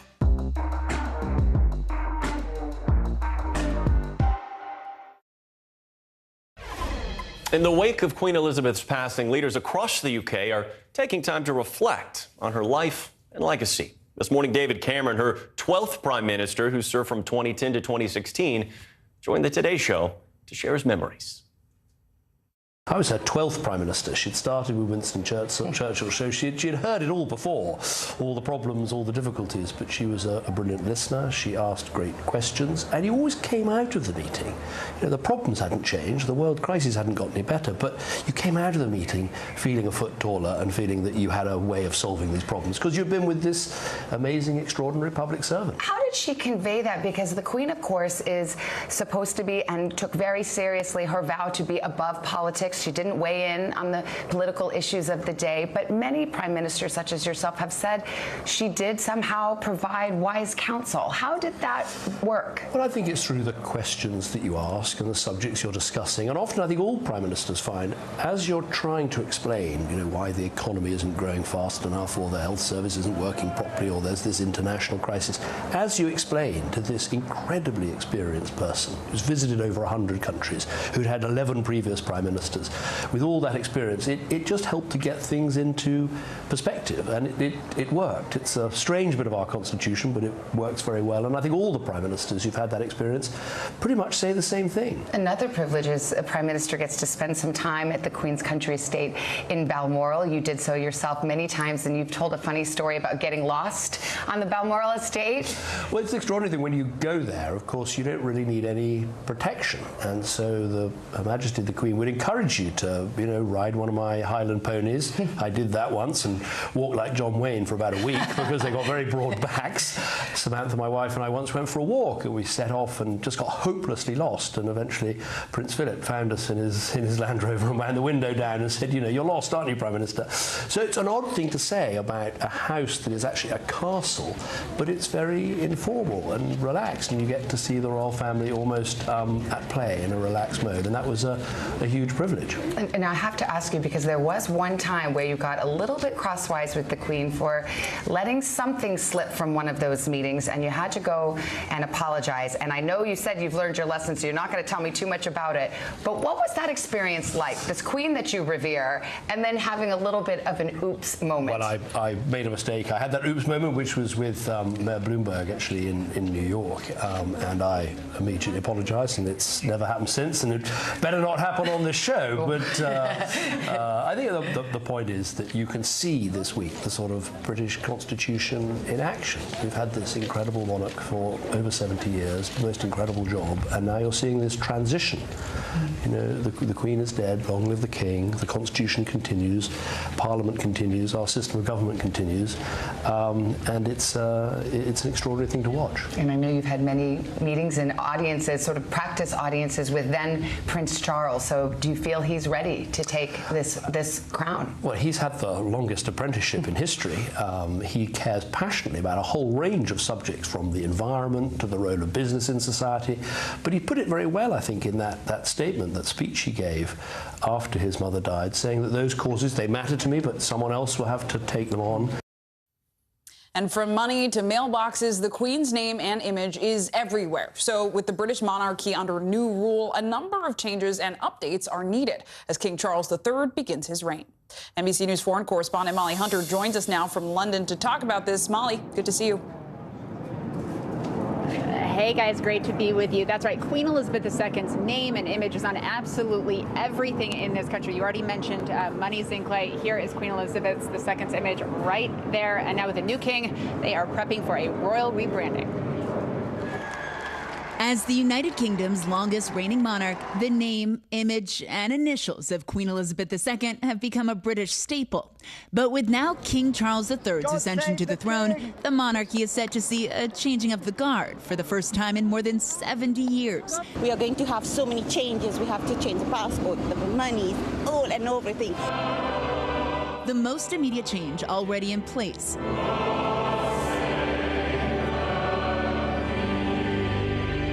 Lyrics to the national anthem reverted back to God Save the King, sung for the first time in decades at a memorial service for Queen Elizabeth and then at sporting events throughout the weekend.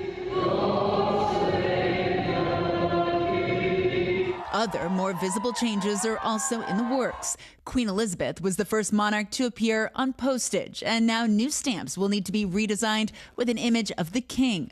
Her Majesty's iconic royal cipher, first introduced in the 50s, will also be retired. Draft order. And while the new king's monogram has yet to be officially revealed, he appeared to give the public a little sneak peek at His Majesty's motif on Sunday, wearing a tie clip with a crown above the letters CR, which stands for Charles Rex, Latin for king. The new monogram will be featured on flags, police helmets, and British coins. Even those iconic red mailboxes are adorned with E2R for the late Queen. While those will stay in place as they have for past monarchs, new post boxes will be updated with the initials of the newest ruler. And while the $95 billion worth of paper money featuring the Queen's image will still be considered legal tender, notes with Charles's face will likely eventually be introduced into circulation. And once the king's currency is in British wallets, it might be used to purchase products with a royal warrant appointment, signifying they're used in the royal household. Brands like Coca-Cola, Cartier, even Heinz tomato ketchup will need an updated seal that reads, "By appointment to His Majesty the King." And of course, there are thousands of souvenirs that will likely hit gift shop shelves in the coming weeks. Queen Elizabeth graced everything from collectible cutlery to playing cards. Oh, hail the king! And now only time will tell what knickknacks will be embellished with the likeness of the new king. So many knickknacks, so many souvenirs yet to be changed and named. Now, my producer Ed Flanagan ran around, asked a few souvenir shops when they expect to see new souvenirs. They say between 2 and 6 months. Right now, everything is still focused on Queen Elizabeth. And then I asked my 2 future nieces, good little sources, about if they are already singing the new national anthem in schools here. And they confirmed they are, in fact, singing God Save the King as of Friday. Guys, I'll send it back to you. Change comes fast. Molly, if you could pick me up a souvenir, I'd appreciate it. Thank you. Coming up, a tennis takeover. A Spanish sensation, now the youngest men's player ever to be ranked #1. Big deal, and his history-making run that saw him top one of the game's all-time greats, and has some experts saying he's the next big thing. Harry Styles! News is happening now. Look at what's making headlines around the world. Whenever it happens, wherever you are, it's here now. The indictment of a former president, or perhaps candidate for president, would arguably tear the country apart. Is that your concern? Can you update us on the status of negotiations? Harry Styles! Sometimes the news can be difficult and overwhelming for kids to understand. Ukraine and Russia. Could you help me understand what's going on? So to help make sense of it all, we've created a newscast just for them. We hope your family will watch Nightly News Kids Edition. No stress, no mess, just yum. That's it. News is happening now. Look at what's making headlines around the world. Right now on Morning News Now. We're coming on the air with breaking news. And this is a significant moment. Whenever it happens, wherever you are, NBC News, streaming free now. Top Story with Tom Llamas, weeknights at 7 on NBC News Now. You don't know when your moment's coming, but when it does, you take it. News is happening now. Look at what's making headlines around the world. Right now on Morning News Now. We're coming on the air with breaking news.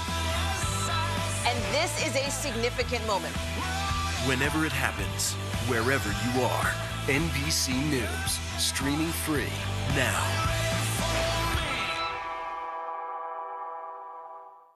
Top Story with Tom Llamas is your news playlist on NBC News Now. And now, you can listen to it as a podcast. Available anytime and anywhere. News is happening now. Look at what's making headlines around the world. Right now on Morning News Now. We're coming on the air with breaking news.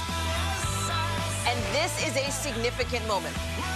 Whenever it happens, wherever you are, NBC News, streaming free now.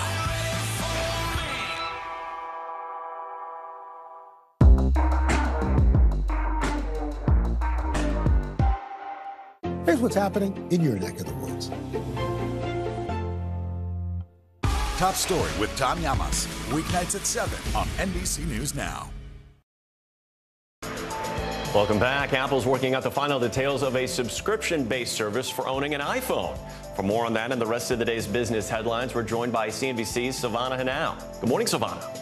Hey, good morning. Yeah, so Apple's iPhone subscription services is still in the works and could launch later this year.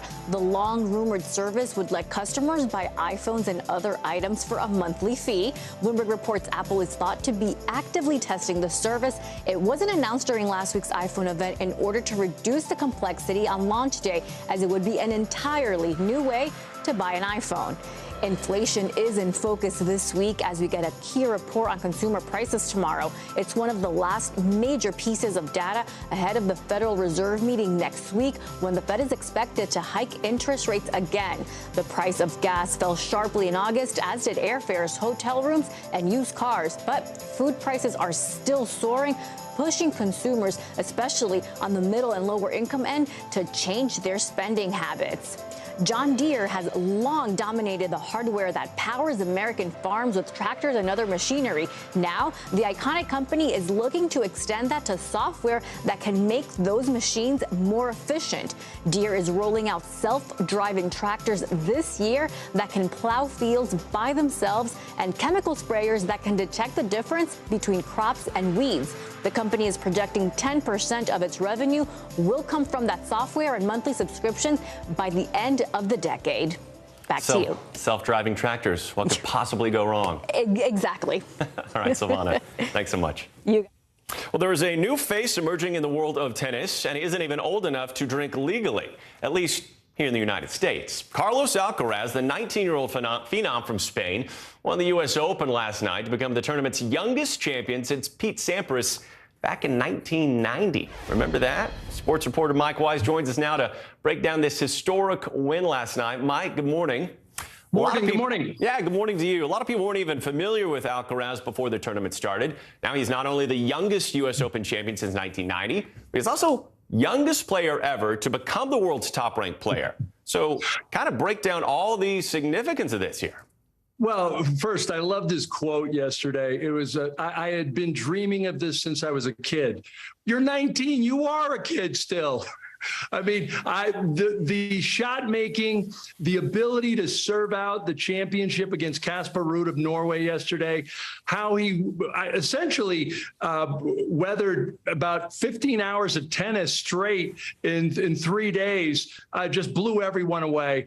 I don't want to say this is the changing of the guard, but Rafael Nadal, his countryman, is getting up there in years. So is Roger Federer. So is Novak Djokovic. This Carlos Alcaraz is the next thing in tennis. No doubt. I am curious here, Mike. How impressive was Alcaraz's run just leading up to this tournament, and then the way in which this 19-year-old had so much poise to be the final one left standing? As you mentioned, we're used to hearing Federer, we're used to hearing Nadal, Djokovic. They weren't there. Well, he fought off match points in two of his matches leading up to the finals.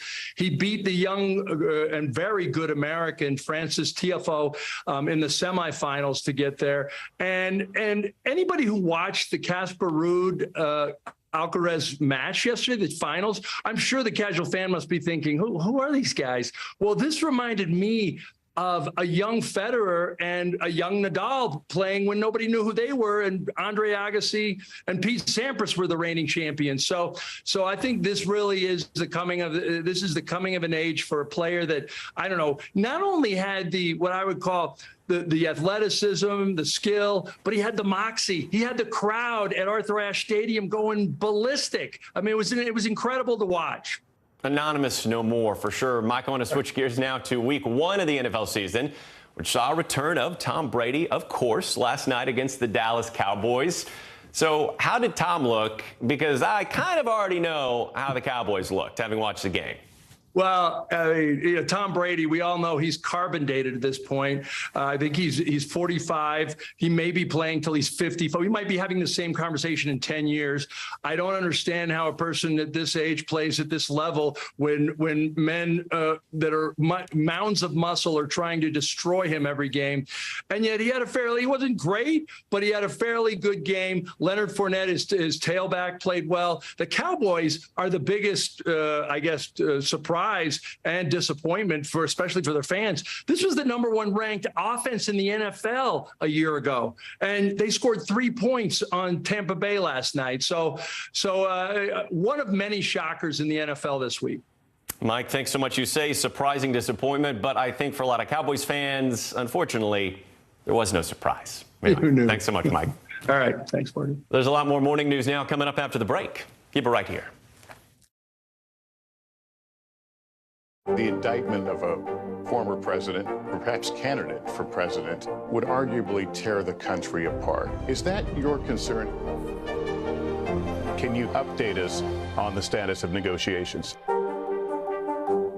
These are our missing daughters and sons. We need anyone who saw something to come forward. She was wearing a black jacket, a black top. I'm going to bring my son home alive. Dateline, Missing in America.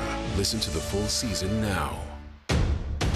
The day's biggest political stories with trusted insight now and expert analysis now. A daily look at the politics behind the headlines. Meet the Press Now, streaming weekdays at 4 p.m. on NBC News Now. As we look out over the latest city-turned-crime scene, we see the things left behind.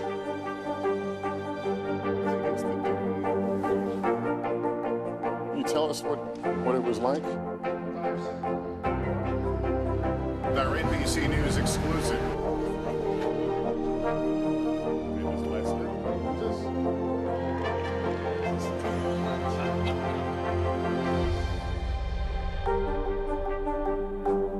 Good morning, I'm Joe Fryer. And I'm Savannah Sellers right now on Morning News Now. We're staying on top of the breaking situation in Ukraine. We are watching dangerous heat this week. Recession, is that where we're headed? Is there any way to avoid that? Morning News Now, streaming weekdays at 7. These days, it feels like the news never stops. So let's get into it. What's happening right now, what it all means for you for an hour every day. It can be hard to keep up, so let's get started together. Hallie Jackson Now, weekdays at 5 on NBC News Now. And let's end this hour with a look at the Queen's love of her home in Scotland. From her engagement to her final days, Balmoral Castle has served as a backdrop to much of the Queen's life. Here's NBC News Now anchor Tom Yamas with more on her close connection to that special summer home. For Queen Elizabeth, Scotland and Balmoral Castle meant so much. Just 500 miles from London. For her, it was a world away. A retreat for her to be a wife, a mother. Queen Elizabeth and Prince Philip proudly introduced Prince Andrew.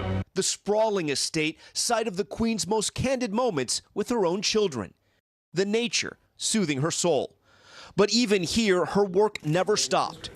Greeting officials like the UK's new Prime Minister just days ago. And now, Scotland is preparing to be the first stop in the Queen's long goodbye. People have already started to line the streets here in Edinburgh, and it's expected that the hearse carrying the Queen's coffin will come up this path here. It's known as the Royal Mile, and take the Queen's coffin into St. Giles Cathedral. This will be the first time that the public will be able to mourn the monarch up close. The security presence in some parts is massive. Like thousands of others today, we made our way to Holyrood House, the official residence of the Queen in Scotland. People peering through palace gates, and by the entrance, rows of flowers and tears. We saw you guys put some flowers. How come you wanted to come out here? I wanted to show my respect for the Queen. Yeah. And Mom? I'm quite emotional, actually. I love the Queen. So. Young and old coming to say goodbye. And in a poignant tribute, we saw this. 77-year-old Fred Mobeck laying flowers and saying a prayer. When you said the prayer, what did you say? Rest in peace and rise in glory. Rest in peace and rise in glory. A prayer almost like the Queen herself. Small, but so powerful. Powerful indeed. And we want to take you now to a live look in Edinburgh, Scotland. That is where thousands have lined the streets and are hundreds filling St. Giles Cathedral for upcoming services for the Queen, all part of a somber procession through the United Kingdom. That does it for this hour of Morning News Now. The news continues right now.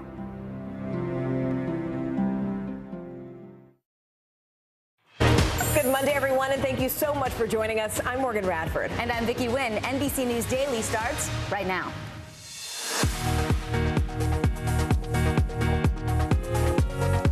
Today is Monday, September 12th. Weight of history. King Charles addresses Parliament for the first time as the Queen begins the journey to her final resting place. Gaining ground, Ukraine claims massive advances as Russian troops are forced to retreat. We have a live report from the region. Woman to woman, an alarming rise in cervical cancer has inspired one group of survivors to spread the word and to save lives. And utility vulnerability. As gas prices drop, energy prices have soared. What's driving the increase?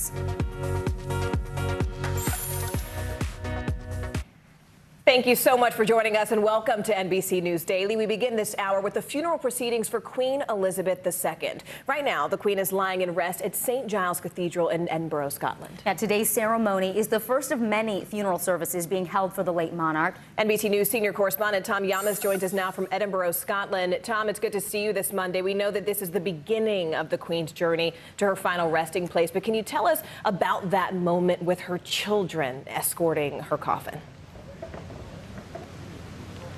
Yeah, incredible witnessing history here just outside Holyrood House Palace, where we are right now. And it was incredible to see the Queen's coffin sort of come out, the Royal Standard of Scotland draped over it, the wreath, of course, on top. And then we saw King Charles there in his military uniform and the other members of the Queen's family, her children, walking behind the coffin there, up right here, up the Royal Mile to St. Giles Cathedral. It was a moment where there were so many people in the streets, actually double the number we saw yesterday when the hearse first came in here to Edinburgh.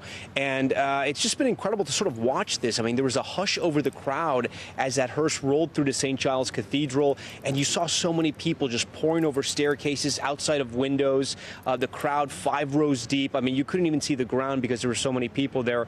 And of course, the Royal Mile is so narrow through those medieval buildings on the cobblestone road. So the public was very, very close to the royals and to the Queen's coffin itself. Right now, she is lying in rest at St. Giles, and the people here of Scotland will get the chance to mourn her up close. It's the first time the public will be able to do that. They're going to have to wait for hours. The lines are very long. They're going to be even longer in London when the procession moves there. But it's quite a moment for the people of Scotland. It's something that they are honored that the funeral procession, this sort of long goodbye, started right here in their country.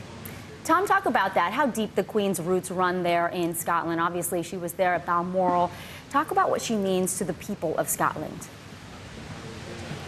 You know, Vicki, over the last few days, I've had a chance to speak to the residents here, and they obviously talk about her with reverence, but they also talk about her almost like she was a neighbor. They enjoyed seeing her do things here in Balmoral, running into her. The Queen could sort of be somewhat of a normal person here. She would go outside. She would be with her horses, with her corgis. She would drive around. People would sometimes see her at stores. I spoke to a mother who was here in Edinburgh, and she was telling me how, she would love just to see her around. She would go to all the different events that the Queen was at, and she felt a very close connection with her. So she brought her 13-year-old daughter daughter to leave some flowers over here at this palace over here, the official residence. And she says they loved it. They felt this personal bond, a connection to the Queen here, the people of Scotland, and so that it starts here, it means so much to them. The images of the crowds that we're seeing there really say it all. Tom, thank you so much. NBC News senior correspondent Tom Yamas. We appreciate you, Tom. We do want to go overseas for just a moment. Today marks the 200th day of war since Russia invaded Ukraine. Now, according to the UK's defense ministry, Ukraine appears to be making pretty significant progress, recapturing large swaths of territory in the northeast part of the country. NBC News foreign correspondent Megan Fitzgerald joins us now live following the latest in Kyiv. Megan, it's good to see you this Monday. First, how exactly is this happening? I mean, what is happening differently this time around that actually made Ukraine's advances so successful in that particular region? Morgan, it's a great question, and it's good to be with you. You know, U.S. intelligence has suggested, along with U.K. intelligence, that the Russians have been suffering from low morale and being really disorganized on the ground. So, as you mentioned, what we've seen, even just within the last 48 hours, is absolutely shocking. The fact that the Ukrainian soldiers have really been able to just sweep the front line, pushing the Russians out of the Kharkiv region.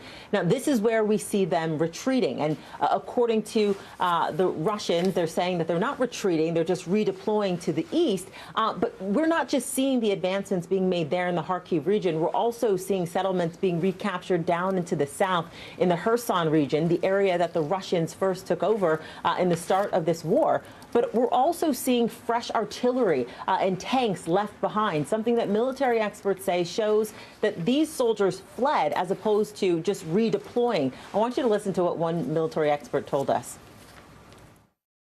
For Russian formations this big, massive formations, just to leave all their equipment, all their ammunition, not to destroy it, just to run, that's a very telling moment in this war that we haven't seen on many levels. So I think this is probably the second biggest moment of the entire 6-7 month war. So military experts are saying that this is so significant. They see this not as momentum, but really a turning point in this war, Morgan. A turning point indeed. NBC News foreign correspondent Megan Fitzgerald for us there. Megan, as always, thank you. Former President Trump's legal team says no thank you to the Justice Department's request to keep reviewing documents taken by the FBI from Mr. Trump's home in Florida. His lawyers filed a motion in court today. NBC News Justice and Intelligence correspondent Ken Delanian joins us now. Ken, walk us through what exactly Mr. Trump's lawyers argued in court today and also what this ultimately means for the timeline in this case. Good afternoon, Vicki. This is the Trump response to the DOJ's appeal of the judge's ruling. And what the Trump side is saying is that that this situation is at its core a document storage dispute that has spiraled out of control. And they're saying that the government wrongly seeks to criminalize the possession of presidential records by Donald Trump. They also continually refer to these records as allegedly classified, saying the question of whether they're classified will be decided later, and they note that the president has absolute declassification authority. So they are saying that they believe a special master should review all of these documents. They reject the Justice Department's argument that there is a compelling need for them to immediately get access to the 100 classified documents they seized at Mar-a-Lago and to give those to the FBI to continue their investigation. The Trump side says, if it's so urgent now, why wasn't it urgent back in January when these documents were first discovered, some of them, and then back in June when the Trump side turned over some more classified documents? So it's an interesting set of arguments that essentially downplays the idea that there's any risk to national security here, Vicki. Well, Ken, we do know both sides have proposed candidates for the special master. That's the independent third party that would review these documents that are in question right now. What will the judge look at when deciding who to appoint? You know, that remains to be seen. The judge can do whatever she wants. But what we have here are 4 candidates, 3 of whom are retired federal judges that it seems like both sides could live with. And then there's a 4th who is not a retired federal judge, Paul Huck. He's a member of the Federalist Society, and his wife was appointed to the 11th Circuit. That's the appeals court in this case by President Trump. So a lot of legal experts are concerned that he may have a conflict of interest. But the other retired judge proposed by the Trump side, many experts say the Justice Department should take that because they could. He's a respected federal judge from New York. Vicki. All right, Ken, before I let you go, is there any indication that the Justice Department might be interested in searching other properties that belong to Mr. Trump? Well, they certainly haven't said, but there's some images circulating on social media that show Trump aides loading boxes onto a plane from Mar-a-Lago headed to Trump's property in Bedminster. Now, just those images alone would not justify the government obtaining a search warrant, but it would certainly cause them to ask some questions. And I'm talking to legal experts who say there's no doubt that they are trying to figure out what was in those boxes and whether there's any reason to be concerned that documents are at Bedminster or any other Trump property, Vicki. Ken, I want to go back to that image we have of the 4 candidates proposed, 2 by Mr. Trump and 2 by the Department of Justice. Kind of walk us through, I mean, they're retired judges, one is not. What are the key differences in these folks that could be this third-party special master? To be honest, not many. I mean, Barbara Jones, who's one of the DOJ recommendations, she was the special master in the searches involving Michael Cohen, Trump's former lawyer, and Rudy Giuliani, Trump's lawyer, you know, looking at whether their documents were covered by attorney-client privilege. That's the normal role of a special master, and she did both of those cases, and so that may be a factor for the judge. She has experience doing this review of documents. The other interesting dispute here is that the Trump side wants to split the costs of the special master, whereas the Justice Department is saying, you've asked for this, so you should pay for the whole thing, Vicki. Interesting. There's a price tag involved as well. NBC News Justice and Intelligence correspondent Ken Delaney. And Ken, thank you. You bet. Meanwhile, the price of new vehicles, it's rising for the 5th straight month now. Yeah, low inventory is making cars much more expensive, and it's also setting a new record high in August, according to Kelley Blue Book. CNBC senior markets correspondent Dominic Chu joins us now for our Money Minute. Hey, Dom. Hey, good morning, Vicki, and good morning, Morgan, as well. The average price paid for a new vehicle in the United States rose to more than $48,000 in the month of August. That's the 5th straight monthly increase. That's according to, again, Kelley Blue Book. Vehicles from Hyundai, Land Rover, Honda, and Kia are all selling for up to 9% above sticker price, so keep an eye on those new vehicles. Also, activist investor Dan Loeb is backing away from trying to get the Walt Disney Company to spin off its ESPN network operations after the company's CEO said he has big plans for the cable channel. Although he did not say that what those big plans were, still ESPN, an interesting part of those discussions. And 2 unions representing half of all rail workers are threatening to strike on Friday when a federal cooling off period expires if they don't get concessions on things like vacations, sick days, and attendance policies.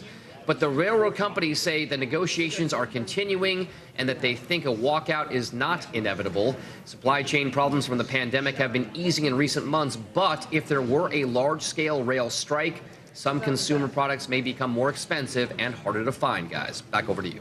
All right, CNBC senior markets correspondent Dominic Chu. Dom, thank you so much. We appreciate it. And stay with us because straight ahead, alarming new research reveals the late-stage cervical cancer is on the rise. In fact, just after the break, we'll tell you who is most at risk and what you can do about it. Stay with us. You're watching NBC News Daily.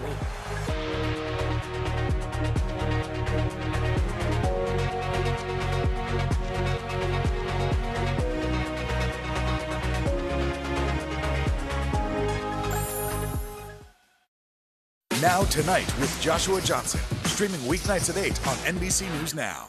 To cover the news, you have to be in it. This is how so many towns and cities are protecting themselves. They're pushing the gates open. Was there a school officer on campus? That's what we've been told. No. Top Story with Tom Llamas, weeknights at 7 on NBC News Now. It's the best time of the morning. Time for that pop start, baby. I'm feeling the vibe today on the show. Mr. Secretary, when is this going to get better? You came into this job saying you were to fight crime. Have you been successful? Found a way to put that. Can you update us on the status of negotiations? These are our missing daughters and sons. We need anyone who saw something to come forward. She was wearing a black jacket, a black top. I'm going to bring my son home alive. Dateline, Missing in America. Listen to the full season now. It's the best time of the morning. Time for that pop start, baby. I'm feeling the vibe today on the show. News is happening now. Look at what's making headlines around the world. Right now on Morning News Now. We're coming on the air with breaking news. And this is a significant moment. Whenever it happens, wherever you are, NBC News, streaming free now. From Brooklyn, we're next to the subway station. The state's reservoirs are alarmingly low. War will pass them by.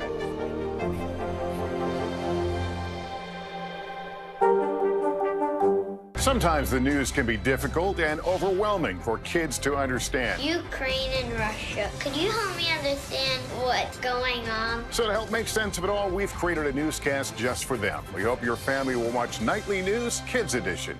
Now Tonight with Joshua Johnson, streaming weeknights at 8 on NBC News Now. Mr. Secretary, when is this going to get better? You came into this job saying you were going to fight crime. Have you been successful? Found a way to put that. Can you update us on the status of negotiations? NBC News, streaming free now.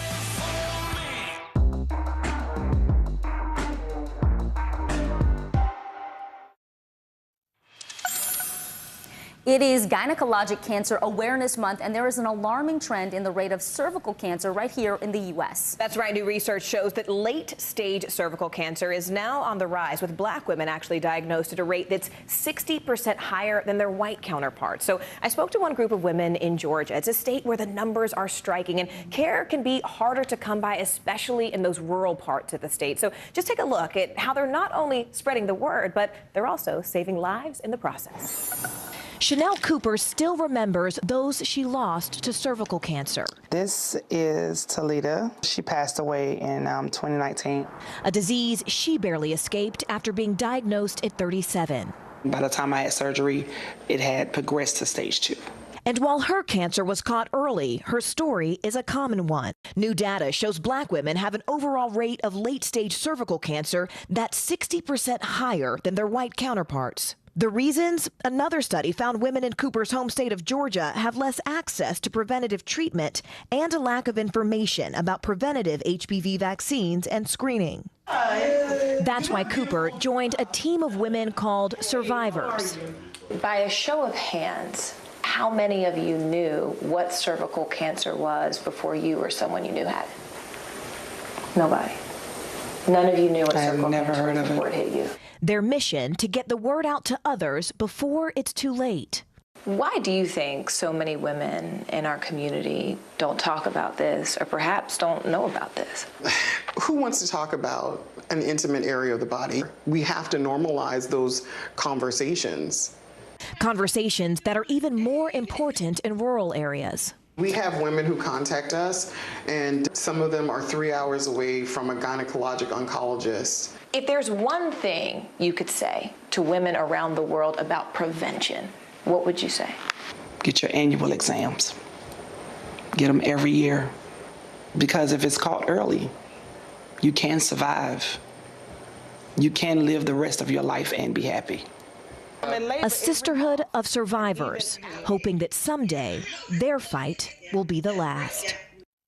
All right, so as you could see, those women, they built a community and they found power and they found resources in it. But the bigger question is, what can we all do to catch the warning signs for our friends, our family, for ourselves before it's too late? With us now, we have NBC News medical contributor, Dr. Uche Blackstock. Dr. Blackstock, thank you so much for being with us. You know, we saw that this group, they not only found support, but they founded support where they needed to see it. Who should be getting tested? When should they be getting tested? And frankly, how often? Right. Thank you so much for having me, Morgan. So, you know, the guidelines can be confusing, but what's super important is for people to know that women ages 25 to 65 need to be screened regularly. And that's about every 5 years using the HPV test. For the pap smear, that's every 3 years. But what's important is that for women to know this and then really discuss with their healthcare professionals and make sure that they're getting tested on a regular basis. Early detection is key with cervical cancer, and that's why we've seen a high rate of death and people being diagnosed at late stages. Dr. Blackstock, when I watch stories like this one and we hear about black women, women of color, not being diagnosed, not seeing the rates as high for this cancer and so many others, is it that they're more likely, more prone to getting cervical cancer, or is it that they're not being treated or diagnosed, or that the cancer is not being caught early enough? Right, Vicki, that's such an important question. I want people to understand that there is nothing biologically different about black women or Hispanic women that places them at higher risk. What we're seeing is this is due to structural factors like poverty, like lack of access to health care, lack of access to quality services. And so many of these women just are not connected with healthcare professionals. They don't have the education about screening, and that's why outreach is important, as well as access to health care. Speaking of that, Dr. Blackstock, we only have about 30 seconds here, but how much of that also comes down to mistrust, the way that black women are proven to be treated when they seek out health care? So absolutely, Morgan, we have this history of this legacy of exploitation of black communities and neglect. And so it's why it's so important for the healthcare institution to go into communities, engage with community-based organizations like Survivors, and really engender that trust, because that trust is important to that clinician-patient relationship, which could save lives. And if you're in healthcare, I was going to say, what should you be asking yourself to deal with your own, perhaps, inherent or subconscious bias? Right, so there are individual things that you can do, sort of just like self-reflection. There are trainings reflecting on biases you may have acquired over your life and how they may impact how you care for your patients. That's wonderful information. Dr. Uche Blackstock, thank you. Such an important story affecting so many women, so many people across the country. Thank you for joining us. We really appreciate it. Dr. Blackstock. All right, and stay right there. Coming up, Michigan in the spotlight as the battle over abortion rights takes center stage for the November midterm elections. You're watching NBC News Daily.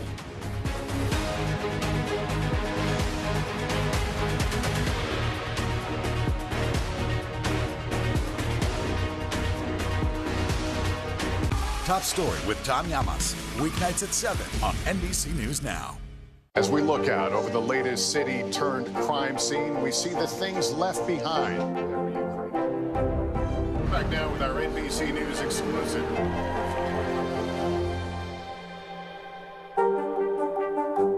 It's the best time of the morning, time for that pop start, baby. I'm feeling the vibe today on the show. NBC News, streaming free now. The indictment of a former president, perhaps candidate for president, would arguably tear the country apart. Is that your concern? Can you update us on the status of negotiations? Hallie Jackson Now, weekdays at 5 on NBC News Now. Top Story with Tom Llamas, weeknights at 7 on NBC News Now.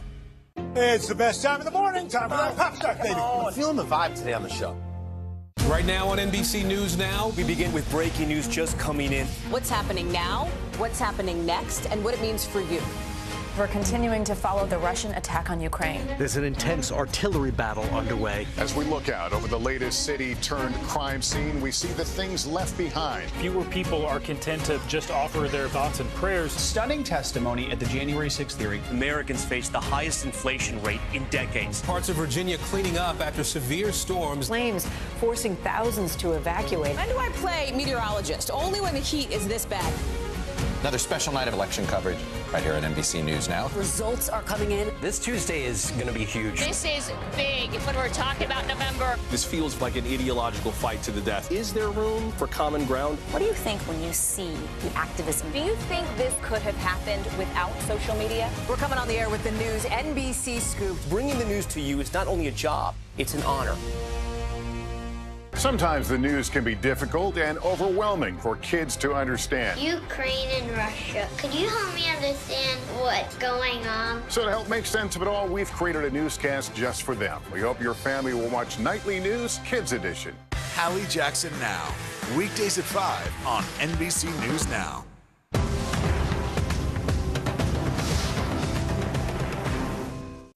No stress, no mess, just yum. That's it. In an exclusive interview on Sunday's Meet the Press with Chuck Todd, Vice President Kamala Harris addressed the dangers of so-called election deniers on the ballot this fall. Yeah, Harris also spoke about whether or not the former president should be prosecuted and if President Biden will run for a second term. Take a listen. I think it is very dangerous, and I think it is very harmful, and it makes us weaker. You know, I have met with, and I've had conversations with over 100 foreign heads of state, presidents, prime ministers, chancellors, kings. And, you know, when we as the United States walk into those rooms around the world, we have had the honor and privilege historically of holding our head up as a defender and an example of a great democracy. And that then gives us the legitimacy and the standing to talk about the importance of democratic principles, rule of law, human rights. And one of the things, though, that comes with that privilege is that we hold ourselves out to be a role model, which means the rest of the world, like any role model, watches what we do to see if it matches up with what we say. So you look at everything from the fact that there are 11 people right now running for Secretary of State, the keepers of the integrity of the voting system of their state, who are election deniers. Nearly 70% of Republicans don't believe that the president and yourself won the 2020 election legitimately. Do you think you'll ever be able to change their minds? I find that polling interesting, and I'm going to tell you why. I'm traveling the country. We're here in Houston. I was in, North Carolina. I've been traveling all over the country. I don't find that. I don't get that kind of sense or feedback. You say you take issue with this idea that there are 70%. Do you think there's I just don't experience that. You don't experience it. How much should former President Trump's status as a former president and a potential 2024 candidate, how much should that factor into the decision to charge him? Well, I wouldn't dare tell the Department of Justice what to do. As a former prosecutor, I will tell you, I am not in the business of telling a prosecutor what to do with their case because they know best the facts and the evidence as applied to the law. And so I'm not going to tell them what to do. And certainly the president and I and our administration, unlike the previous administration, have been very, very careful to make sure that there is no question about any kind of interference in terms of the decisions that the Department of Justice makes. All right. In that regard. But let me try to go to 60,000 feet. What do you say to the argument that it would be too divisive for the country to prosecute a former president? I think that our country is a country that has gone through different periods of time where the unthinkable has happened. And where there has been a call for justice, and justice has been served. And I think that's potentially going to always be the case in our country, that people are going to demand justice, and they rightly do. 2024. Should we expect some form of an announcement from the president and yourself after the midterms, right after the midterms, in a tradition, sort of that traditional time frame? You're talking about the election? The election, yeah. Listen, the president has been very clear that he intends to run again. And if he does, I will be running with him proudly. The next January 6th congressional hearing could happen in just 2 weeks' time. Multiple sources are telling NBC News the hearing will likely happen on September 28th. We are told the committee will meet tomorrow to talk about the next steps in this investigation. Now, it's not yet known whether this hearing will be in public or whether it will be held behind closed doors. The committee's final report will not be released before the November midterms. Utility costs, well, you may have noticed they are hitting an all-time high. Coming up next, how to manage those soaring prices, especially as we approach the colder weather. We know that the dog days of summer are already over. Stay with us. Follow us online. We are so happy to be here with you today, this Monday, September 12th. You're watching NBC News Daily.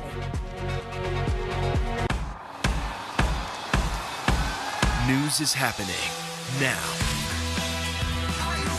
Look at what's making headlines around the world. Right now on Morning News Now.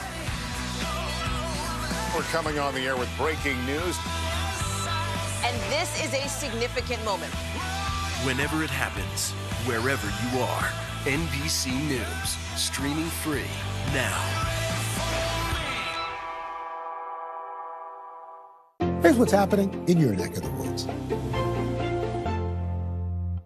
News is happening now. Look at what's making headlines around the world. We're coming on the air with breaking news. This is a significant moment. Whenever it happens, wherever you are, NBC News, streaming free now.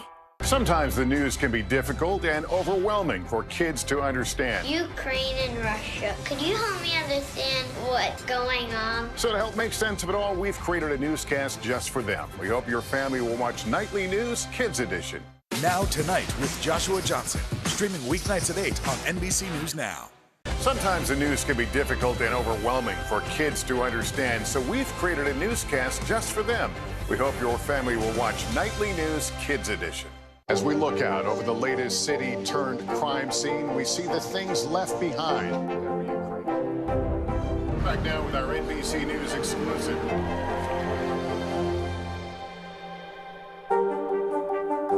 Our show is about sparking conversations around today's biggest issues. The Fed raises interest rates. That controls inflation. Explain how that works. Is part of this that everyone's rethinking their jobs and their relationship to their employers? Could you just remind us why there are 9 justices on the Supreme Court instead of 3 or 20 or 2? It's not my job to tell you what to think. My job is to think about what you tell me. Now Tonight with Joshua Johnson, streaming weeknights at 8 on NBC News Now. Tonight, I interviewed Secretary of Transportation Pete Buttigieg about the ongoing delays. You seem to be pointing the finger at the airlines. They're pointing the finger back. Mr. Secretary, when is this going to get better? Sometimes the news can be difficult and overwhelming for kids to understand, so we've created a newscast just for them. We hope your family will watch Nightly News Kids Edition.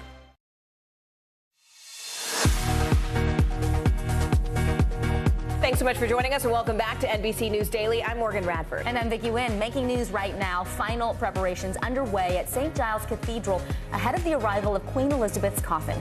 King Charles III will lead the royal procession as that coffin is moved from the Queen's official palace in the Scottish capital. Meanwhile, the FDA is releasing a new report finding that some cancer is linked to breast implants. In fact, certain forms of carcinoma and various lymphomas have been found in the scar tissue that forms around those implants. Cases are still considered rare, with less than 50 total cases reported thus far. And the second trial is set to begin against Alex Jones for claiming the Sandy Hook shooting was a hoax. That trial expected to have a larger award compared to last month's $50 million verdict, and it will look into the emotional and psychological harm Jones caused victims' families. To politics now, the battle over abortion rights, it's taking center stage, especially in Michigan. Now, voters in the Great Lakes state have a stark choice when they head to the polls in less than 2 months to vote in the governor's race and on a ballot measure that would make abortion rights part of the state's constitution. NBC News Washington correspondent and moderator of Washington Week on PBS, Yamiche Alcindor, joins us now. Yamiche, you recently spent some time there in Michigan. How important is this issue of abortion rights for voters? And also, how are these candidates delivering their message about really what is at stake here? Well, the issue of abortion rights is incredibly important to voters and to candidates. There is, of course, a hotly contested governor's race between incumbent Democratic Governor Gretchen Whitmer, who is a vocal advocate of abortion rights, and Republican Tudor Dixon, who believes supporting abortion with no exceptions for rape or incest. There is, of course, a ballot referendum in November on abortion that is taking this question straight to voters. Now, I spoke to one of the voters who's going to be making that decision. Her name is Jessica Leach. She is an opponent of abortion rights. She used to be an opponent of abortion rights, a longtime opponent of abortion rights, but she changed her mind after the Supreme Court overturned Roe v. Wade. She told me that when she was 19 years old, she went into an abortion clinic, but she ultimately chose to have her son. But she's adamant that every woman deserves to have the sort of choice that she had when she decided to have her son Cameron. So take a listen to what Jessica Leach told me about what changed her mind, and also how the feeling of having a choice helped her become a better mother. I would beg them to understand that having these options paved the way for me to be a good mother. Taking that option away corners a mother. You've got to give them those options. Otherwise, it'll feel coerced. And coercing motherhood is inhumane. So there you have it. Jessica is now going to be voting for a Democrat for the first time in her life. And Democrats believe that there are many other women like her who will help keep abortion legal in Michigan. But speaking of that, Yamiche, I mean, how much of this is sort of a numbers game? I mean, how much of this comes down to voter turnout? We saw how critical it was, for example, in Kansas. So how important is that expected to be in Michigan come November?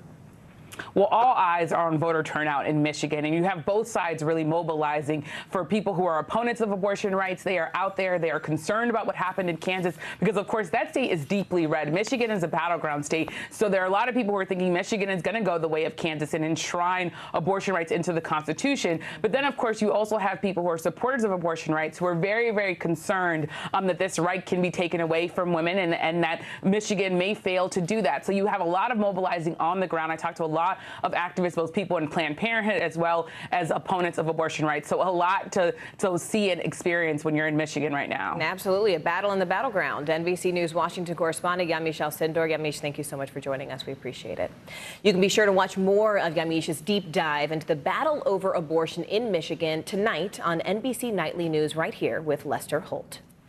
Well, you know this if you've looked at your bills lately. Utility costs are skyrocketing as inflation surges across the U.S. Nearly a third of Americans are having difficulty paying their energy bills, with many facing potential power shutoffs in the coming months. CNBC Global Markets reporter Seema Modi joins us now. Seema, what's driving the increase in our home energy costs? Yeah, well, Vicki, Americans are consuming more power. They're using their air conditioner a lot more, with so many states experiencing record heat and high temperatures over the summer. Plus, electricity prices are rising, already up 15% compared to last year. The big driver there being natural gas. So not only are we using more power, but prices are higher as well at a time when American households are already being strained by inflation, which is still at a 40-year high, Vicki. Seema, as we head into these colder months and we need heat for our homes, what can we do to manage these bills and also keep our power on? Yeah, these are some really startling stats. 20 million Americans, Vicki, are behind on paying their utility bills right now. Of those, about 3 million are anticipated to see their power shut off by the end of this year. That's according to the National Energy Assistant Directors Association. And many experts say the shutoffs could take full this month. All right, CNBC Global Markets reporter Seema Modi. Seema, thank you. 60 years ago today, President John F. Kennedy launched his moonshot mission to put a man on the moon. Well, this afternoon, President Biden intends to draw a direct parallel to that very late president when he delivers an address on his cancer moonshot. Now, if you think about it, this is all an initiative from the Kennedy Library in Boston. We have our very own reporter, NBC News senior White House correspondent Kelly O'Donnell, who is joining us now from the White House with a preview. Kelly, it's good to see you there from Washington. We know that cancer is a cause that is very personal, of course, for the president, given his son's battle with it. What can we expect from his remarks this afternoon?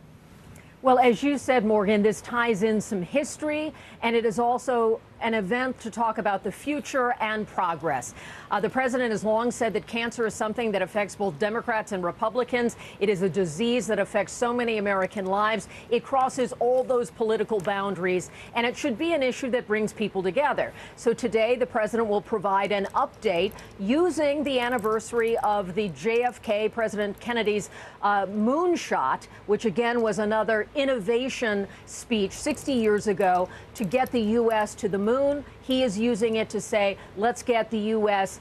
To an answer on cancer. So he is talking about some key things. The appointment of a doctor who will head a program on biotechnology and bioinnovations to try to move progress on cancer. He'll sign an executive order along with that, and he'll provide an update on the cancer cabinet and steps they've been taking.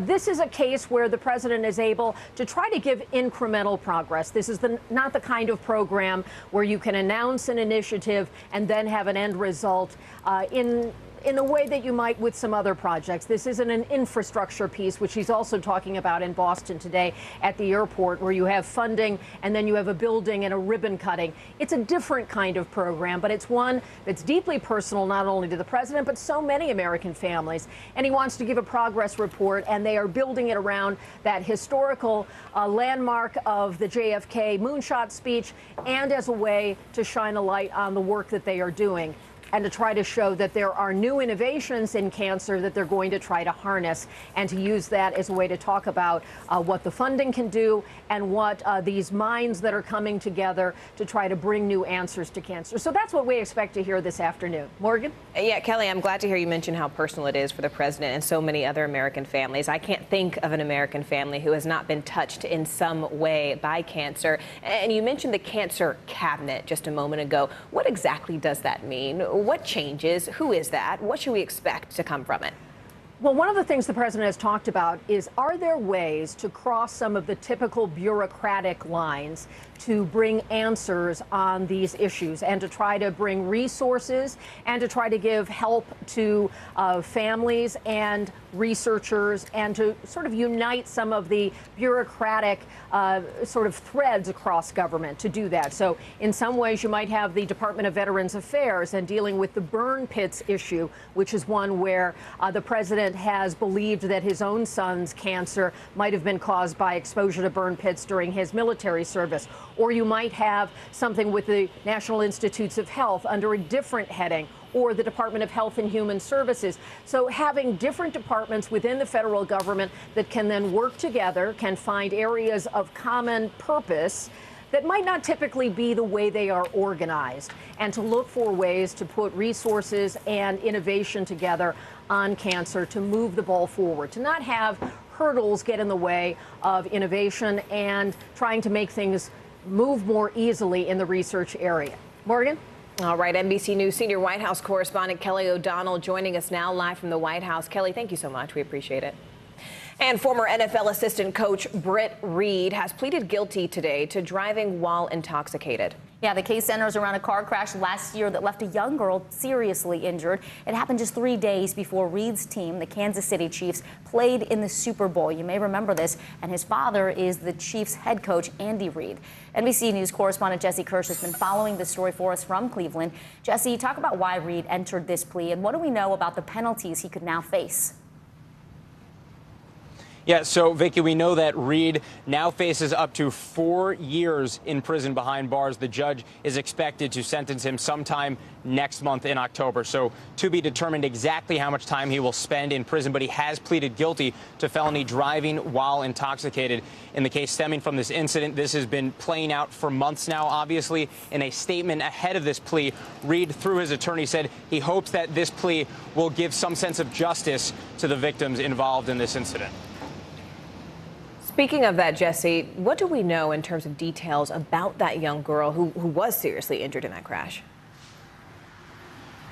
Yeah, from everything we understand at this point, she still lives with the aftermath of her injury. So she was in a car that was hit from behind as Reid was flying down the road, according to court documents and reports from authorities in the aftermath of this crash back in 2021. The girl was 5 years old at the time. We understand she suffered a traumatic brain injury. She spent nearly 2 months in the hospital, more than a week in a coma. And from previous reporting, we understand that she might be growing physically, but her mental faculties are that of an infant, according to her family's attorney, through reporting that our affiliate has done. So this is something that is going to be with her for the rest of her life. And while her family did not speak extensively in court today, I do want to share with you a brief comment her mother made in the courtroom. According to our producer, this young girl, Ariel Young's mother, said, "I just want to say we are opposed to the deal. We are not okay with it. We do not think he, as in Britt Reid, should receive this." And her mother and others were seen with shirts with messages of support for Ariel on their chests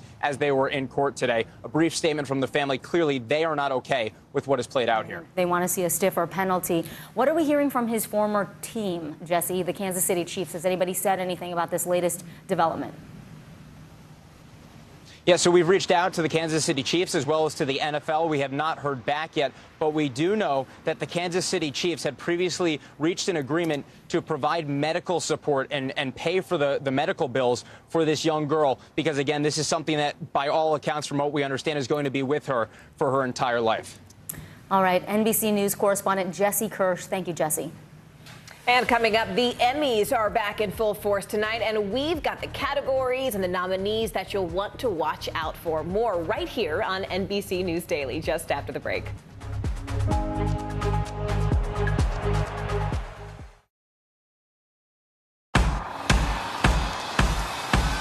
News is happening now. Look at what's making headlines around the world. Right now on Morning News Now. We're coming on the air with breaking news.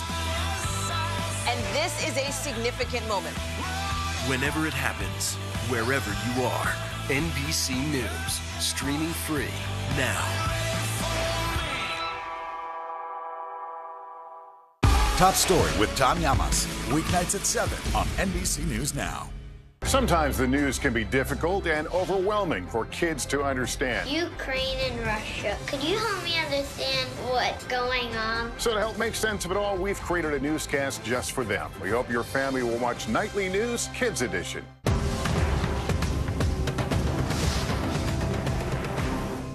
It's the best time of the morning, time for that pop start, baby. I'm feeling the vibe today on the show. We're here to start conversations because it's not my job to tell you what to think. My job is to think about what you tell me. Now tonight with Joshua Johnson, weeknights at 8 on NBC News Now. No stress, no mess, just yum. That's it. News is happening now. Look at what's making headlines around the world. Whenever it happens, wherever you are, it's here now.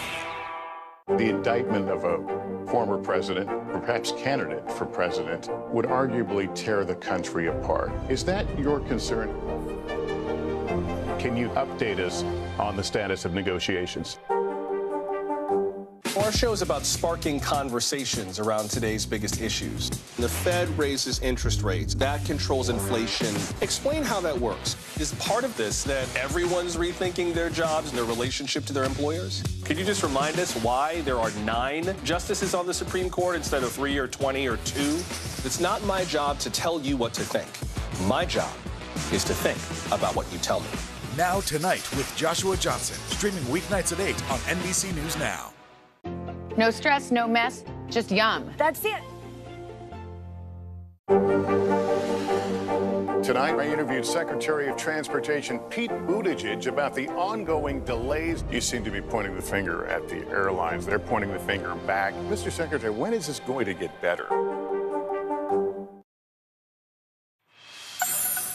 All right, well, tonight you're going to want to grab some popcorn and then head straight for the couch. That's right. The Primetime Emmy Awards are live at 8 p.m. Eastern right here on NBC. They'll be streaming as well on Peacock. Saturday Night Live cast member Kenan Thompson is the host. Here to give us the scoop, NBC News youth and internet culture reporter Callan Rosenblatt. Callan, good to see you on our premiere show here. Well, so last year we know the Emmys brought in 7.4 million viewers. That was a real boost in the ratings after a streak of kind of all-time lows. So what are we expecting from Kenan tonight and also the ceremony? Any surprises you can give us a sneak peek of? Well, Vicki, I don't have any sneak peeks on surprises just yet, so we'll have to hold our breath for that. Obviously, Kenan Thompson, comedy royalty, hosting tonight at the Microsoft Theater. The Emmys are back after a couple years struggling with COVID, just like all of us. Plans had to be rerouted. You're going to see the nominees and the guests tonight sitting at dinner table style seating. So that's kind of reminiscent of what you see at the Golden Globes normally. Yeah. So the Emmys are going to be trying it this year, getting people a little closer together, closer than they've been in years past. So, hopefully a few viral moments. I'm hoping for some meme moments, like Lady Gaga, Leonardo DiCaprio style. So we'll see those tonight, hopefully. And again, Kenan Thompson will be, doing incredible comedy tonight on the stage. Yeah, we're looking forward to it. But tell us, Callan, what about these big show categories? I mean, how is the competition actually stacking up? Okay, so, there are some phenomenal comedy shows. You have Marvelous Miss Maisel and shows like that are nominated in that category. But I think people are really watching the drama category. You have the 4 S's, Squid Game, Succession, Severance, and Stranger Things. You have Ozark, you have Better Call Saul, and Yellow Jackets. Now, I think people are really rooting for Succession. It has a crazy fan base. But there could be history made tonight with Squid Game. It would be the first non-English language show to take home that prize. So a lot of people tuning in to see potentially history being made by Squid Game if it were to win that category tonight. Yeah, it's also a really fierce fight in the acting categories themselves. Talk about the nominees that everyone's buzzing about, and I think Squid Game has a key nominee as well.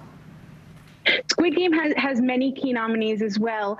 People really anxious to see if any of those actors will take home the award tonight. But you have actors like Zendaya, who people, we all love Zendaya. She is the queen. Nominated tonight for Best Actress. She has won that award before. I believe she was the youngest person to win that award. People rooting for her tonight. She's up against people like Reese Witherspoon and Sandra Oh. Then in the male acting category for drama, you have, again, flooded with Succession nominees. You have Jeremy Strong and Brian Cox, who are going, up against one another in that category.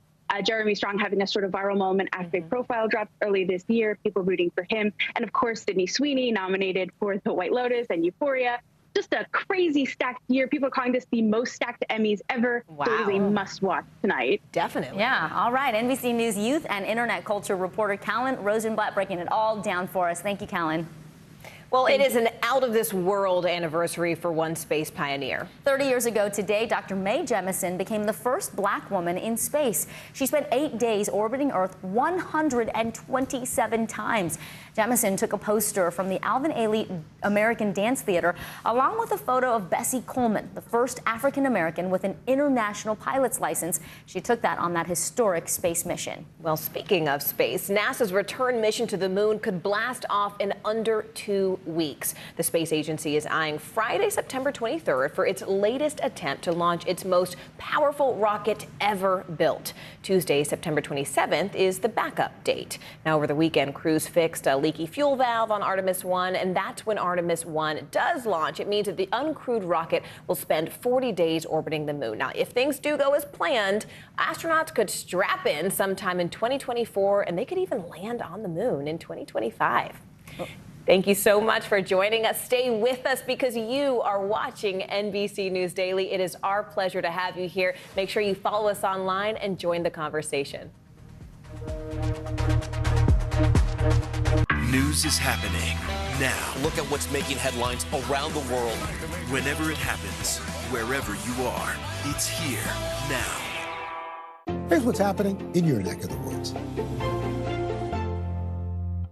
News is happening now. Look at what's making headlines around the world. We're coming on the air with breaking news. This is a significant moment. Whenever it happens, wherever you are, NBC News, streaming free now.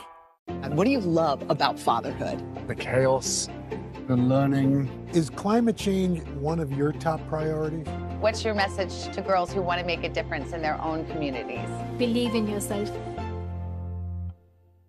As we look out over the latest city-turned-crime scene, we see the things left behind. Back now with our NBC News exclusive.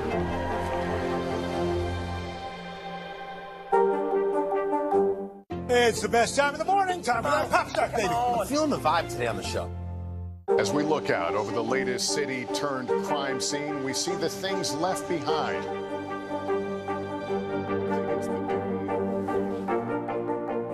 Tell us what it was like? Our NBC News exclusive.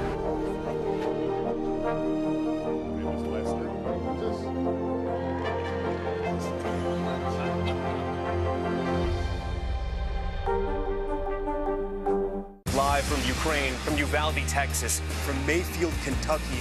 To cover the news, you have to be in it. This is how so many towns and cities are protecting themselves. You can actually see they're pushing the gates open. Was there a school officer on campus? That's what we've been told. No. Do you remember any tornado as bad as this one? You look at this and you're thinking, we're not going to have power for weeks, if not months. Exactly. Every night, it's your news playlist. Top Story with Tom Llamas. Weeknights at 7 on NBC News Now.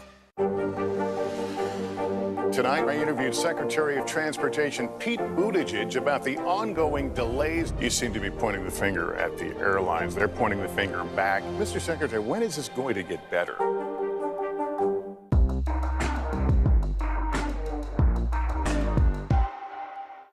No stress, no mess, just yum. That's it. Well, Broadway history tops what's trending this Monday. That's right. Post star Angelica Ross becomes the first openly transgender woman to play a leading role on Broadway tonight. She will debut as Roxy Hart in Chicago. So you better get your tickets quick because she will be in the show from tonight through November 6th. She looks great with that poster. A remarkable return to the catwalk for supermodel Linda Evangelista. She made her first runway appearance in 15 years. This all happened at the Fendi show to close out New York Fashion Week. Public sightings of Evangelista are pretty rare now as she recovers from cosmetic surgery she says left her, quote, brutally disfigured. And Latin Grammy Award winner Maluma Baby, is making one special fan's dream come true. Instagram video shows the moment the singer surprised the young fan and his family with a new home in their native Colombia. Now look, the young man named Bastian is battling cancer. Maluma calls him an inspiration, and that video is already closing in on 1 million likes on Instagram. Vicky, that is just reason 1,000,001. I love Maluma. 1,000,001, we got it. All right, well, a stunning win at the U.S. Open. Teen tennis phenom Carlos Alcaraz downed Casper Ruud in 4 sets. The 19-year-old Alcaraz is the youngest majors winner since Rafael Nadal back in 2005. The win also makes him the youngest world #1 in men's tennis history. We've got our NBC News correspondent, Raheem Ellis, who's been on top of this, been outside of Arthur Ashe. I'm glad we could pull you in. I know you were watching this very exciting match last night, Raheem. So let's talk about this. I mean, he was pretty unfazed, packed house. What was it like there, and how did he keep his nerves of steel? That's what everybody wants to know, isn't it? Because he went up against some extraordinary players, and yet he did better than they did at the very end of it all. And how did he do it? He says he wanted it, I think, more than they did. You know, this kid, I'm calling him a kid, he's 19 years old, and this kid, he had matches. One of them started one day, and it ended the next day. That's how long we're talking about he did in terms of his energy. And he was asked, how did you manage to do this? Aren't you tired? He said, not yet. When you get to this level of this sport, you don't have time to be tired. Right. And so he just kept pushing, like the Energizer Bunny. Totally. He just kept pushing and pushing and pushing. But speaking of that, Raheem, I mean, just in the grand scheme of things, especially for people who don't watch tennis, just how impressive was this? Hey, listen, you know any 19-year-olds? Do you know any 19-year-olds? The type of focus it takes. Oh, we're talking about a kid who was focused so much that he didn't let anything get in his way, not even fatigue. And he was able to do something that no other young man has done in the history of the sport at his age. Now, there have been others who were 19 years old and who won a Grand Slam, but they didn't do it and then turn into the #1 player in the world at the time that they did it. So he's phenomenal. He really is. He did a great job. I want to shift focus to someone else who did an incredible job, who a lot of Americans were rooting for, our very own Frances Tiafoe, 24 years old. Such a remarkable story, right? He's a twin. His dad worked at the facilities for a tennis place, and that's how he kind of got access to tennis. We were watching, cheering him on, and actually, ultimately, he lost to Alcaraz. But talk about what's next for Tiafoe. Well, one of the things that is not next for Tiafoe is the fact that the Davis Cup is coming up, and he was on the American team, but he's pulling back. That was going to be next week in Scotland. But he has said I think he wants to recalibrate. He wants to get back into the game again. You know, one of the things that he said when he lost to Carlos, he said, I'm sorry I let you down. Oh, wow. He didn't let down anybody. This kid was extraordinary, 24 years old. We haven't seen the last of him yet either. You've been watching a lot of tennis, Raheem. Talk to us about the Americans. We haven't seen them really rising to the top in some time now. What's going on in the U.S. when it comes to tennis? Well, it's just they're coming into their own right now, I think. You know, Serena was a woman who was dominating things, not just dominating the court. She was redefining the game. Yes. And so the U.S. Open of 2022 is going to be remembered as the year of Serena stepping away, but others are going to be remembered as storming into this game. Look at Coco Gauff, 18 years old, and she managed to get herself into this tournament. She's not done yet. She's only 18. you're going to see her. You're going to see a lot more of her. That's a great way to put it. And even when we talk about Serena Williams, the way she describes it as her evolution away from professional tennis will now create some space, right, for other young American stars. Serena did in her teens, her 20s, her 30s, and her 40s. Now it's time for the teens. All right, Rahema Ellis for us there. Rahema, thank you so much. We Good to appreciate see you. it. Thank you, Rahema. And thank you so much for joining us right here on NBC News Daily. I'm Morgan Radford. And I'm Vicki Nguyen. You're watching NBC News Daily.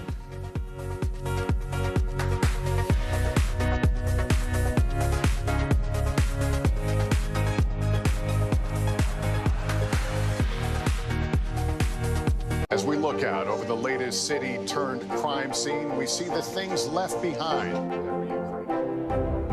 Back now with our NBC News exclusive.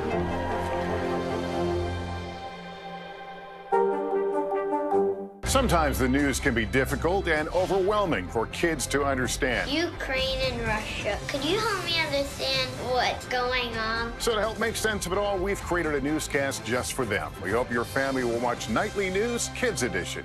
We're here to start conversations because it's not my job to tell you what to think. My job is to think about what you tell me. Now Tonight with Joshua Johnson, weeknights at 8 on NBC News Now. Top Story with Tom Llamas, weeknights at 7 on NBC News Now. From Brooklyn, we're next to the subway station. The state's reservoirs are alarmingly low. War will pass them by.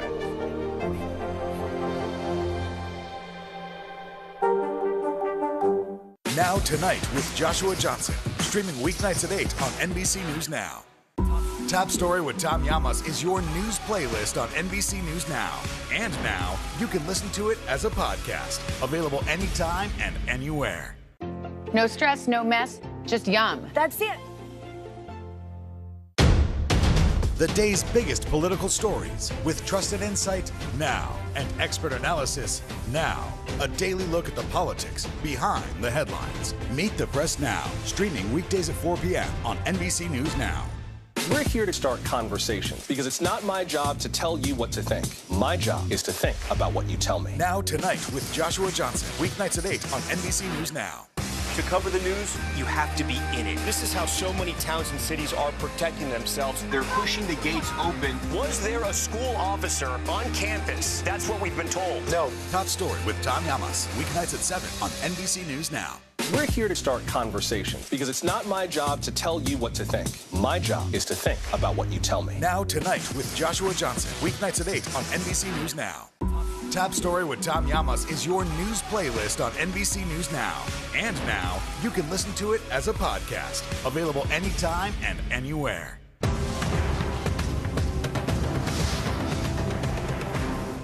Now Tonight with Joshua Johnson, streaming weeknights at 8 on NBC News Now. Hi, everyone, and happy Monday. I'm Vicki Nguyen. I'm Morgan Radford. Thank you so much for joining us. NBC News Daily starts right now.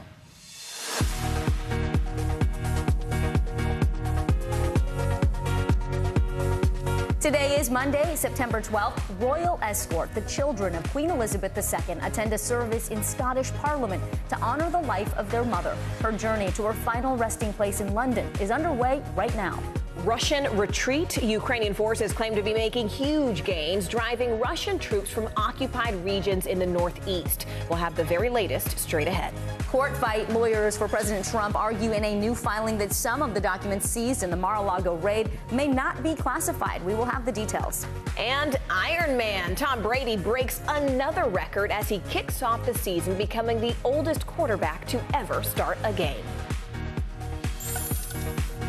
Welcome to NBC News Daily. Thank you so much for being here with us. We start with the first of many funeral services being held in honor of Queen Elizabeth II. That's right. Right now, a service of Thanksgiving in St. Giles Cathedral in Scotland. The Queen's coffin led a procession from a royal residence to the cathedral. King Charles III, along with his siblings, walked behind their mother's coffin as it made its way to that church. NBC News foreign correspondent Kelly Kobiea joins us now from Edinburgh. Kelly, thousands crowded the Royal Mile to see the late Queen's hearse. Speak to us about what this moment means to the Scottish people. There was such a deep connection between the Queen and Scotland, and they loved her. Oh, that's so true, Vicki and Morgan. This really is a time for Scotland to pay their respects to the Queen. She spent so much of her time here. She loved Balmoral. It was her happy place, the place where she felt relaxed, where she could just enjoy her family, enjoy the outdoors. And people who live in that area specifically felt like she was their neighbor. So they feel like not only did they lose a monarch and a matriarch, but also sort of a friend in a way. And people throughout Scotland are now coming together, remembering the Queen today. So many people packed the streets along that procession. It's only about a mile-long stretch along what is called the Royal Mile here in Edinburgh, a very narrow street, and we were there earlier today, just before the procession was about to start, and we talked to people about why they were there. I mean, there were people who told us, we can't see anything, we're not going to get a view of the procession, but we felt it was just so important to be here today, in part to pay their respects, to honor the Queen, but also to witness an extraordinary moment in time. Take a look, listen to what one woman told me about why she brought her young son here. Why was it important to you to come? Well, she was so special. It's part of history, isn't it? We wanted to bring him because when he goes to school, he'll be learning in history all about what we're witnessing today. You can tell him you're here. Yeah. And he was here. Yeah. And he's just a little guy, about 2 years old, so you can't really understand what's happening around him. But in 5 years' time, his mom can tell him, we were there when King Charles walked behind his mother's coffin to the cathedral at St. Giles.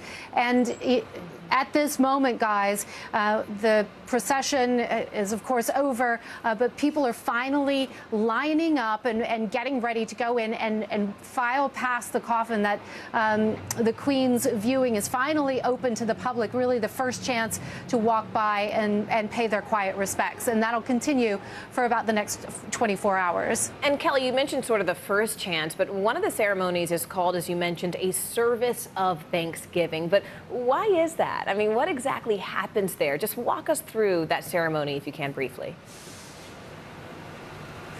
Yeah, so the service of Thanksgiving is really to give thanks to the Queen for her life of service, for her life of duty and sacrifice to the country. So we saw prayers, hymns, some Bible readings, and some other readings. And this is something that very much reflected the Queen. She was a very devout woman. She leaned heavily on her Christian faith. She was a regular churchgoer. So this was really a way to give thanks to her service. And in that church were dignitaries, but also members of charities who she supported. All right, NBC News foreign correspondent Kelly Kobiella for us there overseas. Kelly, thank you so much.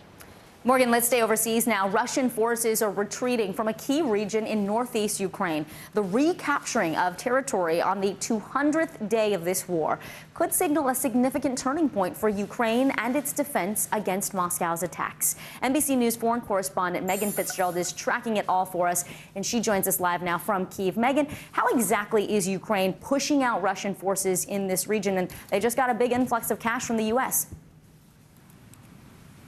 Yeah, absolutely. You know, Vicki, there's a couple of things at play here. One of them is strategy. We know that 2 weeks ago, or a little bit before then, the Ukrainians were talking about this counteroffensive, launching it in the southern region of the country, in the Kherson region. Now, this is the area that we saw the Russians seize quickly on in this invasion. But then we saw the rush the front lines in the northeastern part of the country, in the Kharkiv region, where we have seen, even just within the last couple of days here, really shocking and significant advancements, where the president has said that they've been able to recapture some 30 settlements in the area. To give some perspective on this number that we've been hearing, the more than 1,300 square miles of land, the UK Foreign Defence Ministry has put it into context, saying that it's more than twice the size of Greater London that these Ukrainian soldiers have been able to take back. And then, of course, as you quickly mentioned, the fact that they've been getting a lot of support from the United States and Western countries. They've used those weapons to reach beyond the front line. So it's a combination of all these things working in Ukraine's favor, Vicki. Certainly critical for Ukraine to regain back this ground. We see those flags being raised, those soldiers triumphant. Do we expect Russia, Megan, to intensify its response? Absolutely. You know, that's certainly something that we're keeping a close eye on. I mean, just within the last 24 hours, we saw Russian missile strikes on critical infrastructure here in Ukraine, knocking out power to millions of people from the Kharkiv region in the northeast to the Donetsk region in the east to Zaporizhia, where that power plant is. And so the concern is that the Russians are trying to target this infrastructure as we head into the winter months. We know it's incredibly cold here in the winter, and so that is the fear that they will continue to target these strategic places, leaving people without heat, without electricity, and without water. Vicki. NBC News foreign correspondent Megan Fitzgerald in Kyiv for us today. Thank you, Megan. Vicki, I want to go to bring in NBC News international affairs analyst Michael McFaul. He's also the former U.S. ambassador to Russia. Thank you so much, Ambassador McFaul, for joining us this Monday. I have to ask, just big picture here, what does this recapturing of territory tell us? Does it ultimately say more about the power of Ukrainian forces, or does it tell us a little bit about the breakdown of the Russian military? You know, I think it's a combination of both. I think this is the second biggest victory for the Ukrainian military since Putin invaded Ukraine. The first was the Battle of Kiev. If you recall, the Russians tried to take the capital and they were thwarted. This is now the second biggest victory. Remember, Kharkiv is the second largest city in Ukraine. It's been under attack for most of this war. Large parts of the region around Kharkiv have been under Russian rule for 4 months, and now they're running, literally running back to the Russian border. It's a big victory for Ukraine. Doesn't mean the war is over, but this is a big victory for the Ukrainian forces.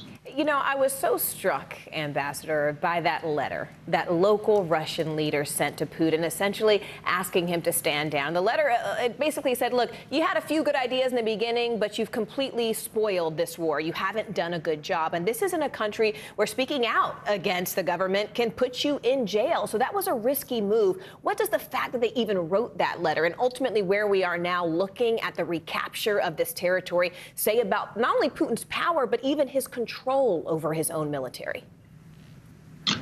Well, it was a brave act to write that letter. If you use the word war publicly in Russia, you can go to jail right now. That's how tight it is. Putin has cracked down. Russia is a much greater, more oppressive dictatorship today than just a year ago because of the war. And yet, I think we're beginning to see in public what a lot of Russians, including those that support Putin, by the way, have been saying behind closed doors. In fact, on Russian television, state-controlled television, you're now seeing open debates about the failures of this war. Nobody's criticizing Putin directly like that letter is. They're all saying he's the good czar, right? It's his advisors around him, but that they're debating it on national television, right. Kremlin-controlled television, suggests that people are beginning to wonder, what is the point of this war? And the tide is turning. The question is, could this be the beginning of the end? NBC News international affairs analyst Michael McFaul. Thank you so much, Mr. McFaul. We appreciate you joining us. Sure, thanks for All right, well, credit card companies will now track sales at gun stores. That's right. Visa, American Express, even others, they're going to apply a new merchant code. And that's after pressure from gun control activists say that this could actually help track weapons purchases. For more on that and more, we're bringing in NBC senior markets correspondent Dominic Chu joining us now for our Money Minute. Dom, tell us a little bit more. So, Morgan, Vicki, that new code that you just referenced will show where money is being spent, but not exactly identify what was purchased. So the credit card processors say they want to make sure that legal purchases of things like firearms and ammunition are privacy protected. Now, that's going to be something to watch because this will be a big development with regard to that, how we track how things are purchased and who knows what. Also in the news right now, the U.S. workforce has been reduced by 500,000 people due to illnesses related to COVID-19. That's according to a study by 2 academic economists. That does not include the millions of people who stopped working because they retired, didn't have childcare, or were afraid of catching the virus itself.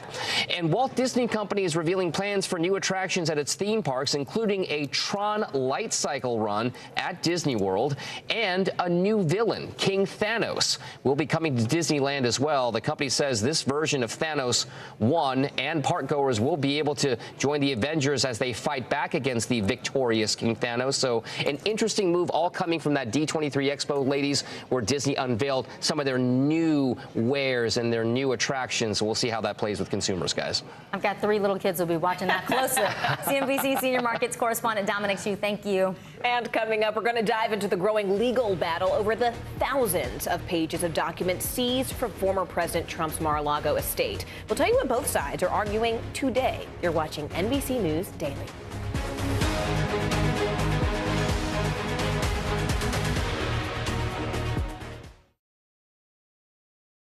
Hallie Jackson Now, weekdays at 5 on NBC News Now.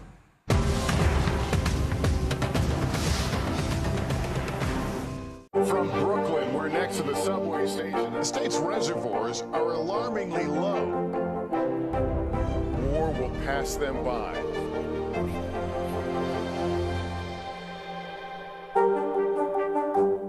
Good morning, I'm Joe Fryer. And I'm Savannah Sellers right now on Morning News Now. We're staying on top of the breaking situation in Ukraine. We are watching dangerous heat this week. Recession, I mean, is that where we're headed? Is there any way to avoid that? Morning News Now, streaming weekdays at 7. Live from Ukraine, from Uvalde, Texas, from Mayfield, Kentucky. To cover the news, you have to be in it. This is how so many towns and cities are protecting themselves. You can actually see they're pushing the gates open. Was there a school officer on campus? That's what we've been told. No. Do you remember any tornado as bad as this one? You look at this and you're thinking, we're not going to have power for weeks, if not months. Exactly. Every night, it's your news playlist. Top Story with Tom Llamas, weeknights at 7 on NBC News Now. These days, it feels like the news never stops. So let's get into it. What's happening right now, what it all means for you for an hour every day. It can be hard to keep up, so let's get started together. Hallie Jackson Now, weekdays at 5 on NBC News Now. Top Story with Tom Llamas, weeknights at 7 on NBC News Now.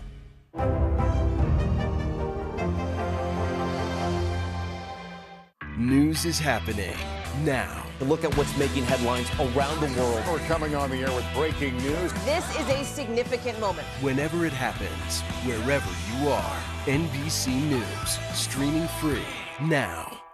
These days, it feels like the news never stops. So let's get into it. What's happening right now, what it all means for you for an hour every day. It can be hard to keep up, so let's get started together. Hallie Jackson Now, weekdays at 5 on NBC News Now. No stress, no mess, just yum. That's it. Top Story with Tom Llamas is your news playlist on NBC News Now. And now, you can listen to it as a podcast. Available anytime and anywhere.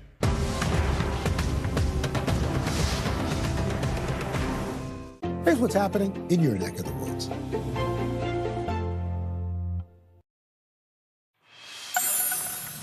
Now to the escalating legal battle over the documents seized from former president's Florida home last month. Now today, Trump's legal team is opposing the DOJ's motion for a federal judge to issue a partial stay on the ruling to grant the so-called special master. NBC News Justice and Intelligence correspondent Ken Delaney joins us now live from Washington, D.C. Ken, it's good to see you this Monday. First off, what exactly are both sides arguing here? Good afternoon, Morgan. Well, the Trump team today responded to the DOJ's appeal. Remember that the DOJ asked the judge to set aside the part of her order that forbids them from using the documents in their investigation. Specifically, they said, we want the 100 classified documents that we seized at Mar-a-Lago. The special master can review the rest of them, thousands and thousands of Trump documents, but we think that these 100 classified documents should go to the FBI right away because we're doing a damage assessment, the Justice Department is saying, and because of the judge's order, they've paused the damage assessment. Well, today the Trump team said that this is essentially a document storage dispute that has gone way off the rails and that the government is trying to criminalize what they refer to as a routine dispute between a president and the archives. And they're sort of setting aside this issue of classification. What they're saying is they're calling these records allegedly classified. They're not saying that Trump declassified the records, but they're saying that the president had the authority to do that. The government has to prove they're classified. Just because they have markings doesn't mean they're classified. So they are rejecting, the Trump side is, any notion that national security is at risk here. So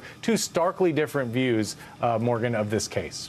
But Ken, let's talk about the elephant in the room here, the who. I mean, each side is set to respond with the other's proposed candidates for this role. But who are these candidates? Because there has been so much back and forth about the nature of the role. I mean, what about the role itself? What are the parameters that a special master must actually fall within and operate within?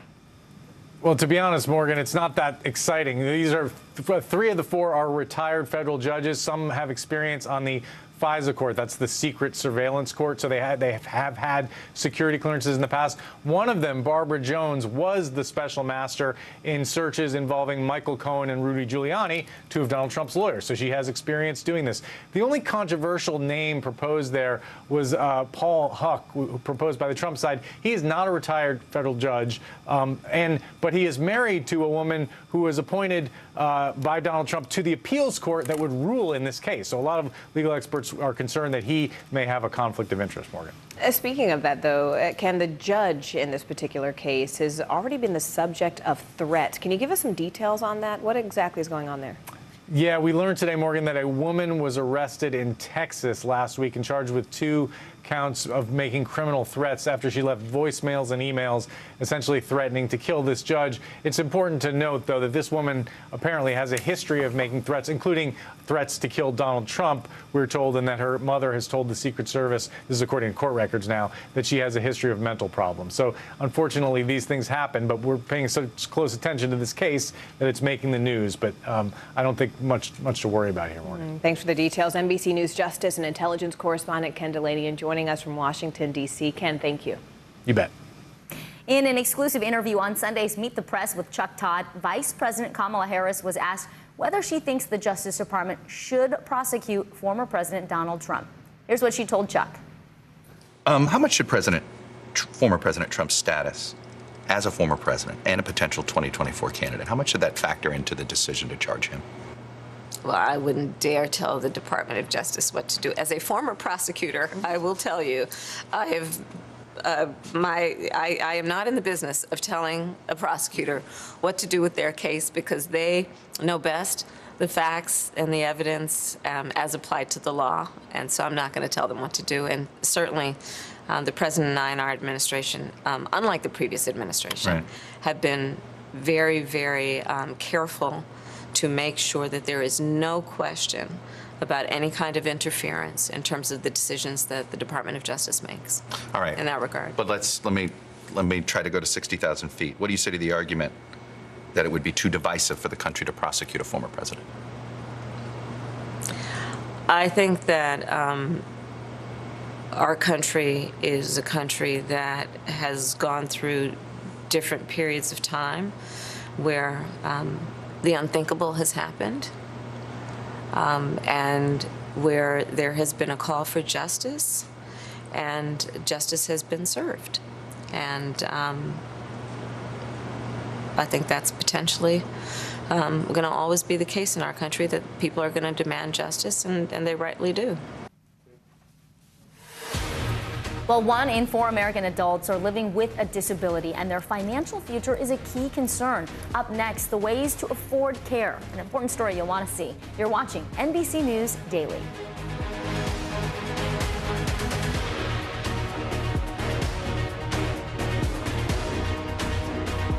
Top Story with Tom Llamas. Weeknights at 7 on NBC News Now. News is happening now. Look at what's making headlines around the world. Whenever it happens, wherever you are, it's here now. Harry Styles!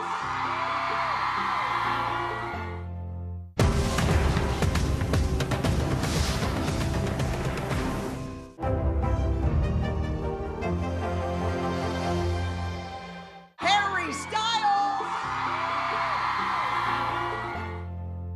Top Story with Tom Llamas. Weeknights at 7 on NBC News Now. Sometimes the news can be difficult and overwhelming for kids to understand. Ukraine and Russia. Could you help me understand what's going on? So to help make sense of it all, we've created a newscast just for them. We hope your family will watch Nightly News Kids Edition. We're here to start conversations about the big things happening in our world, because it's not my job to tell you what to think. My job is to think about what you tell me. Now Tonight with Joshua Johnson, streaming weeknights at 8 on NBC News Now.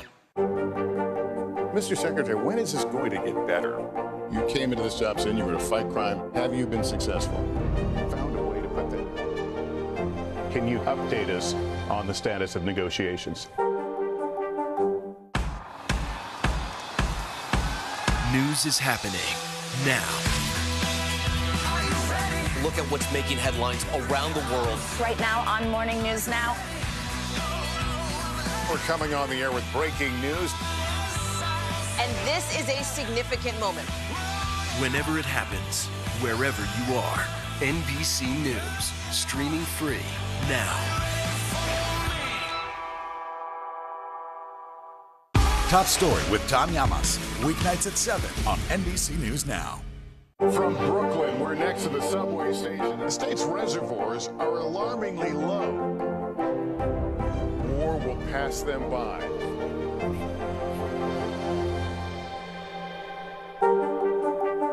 Harry Styles!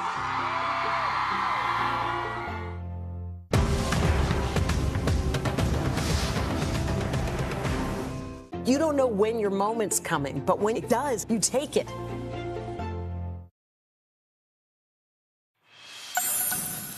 As condolences around the world pour in, some citizens within the Commonwealth of the United Kingdom are actually calling out the monarchy for its connection to colonialism.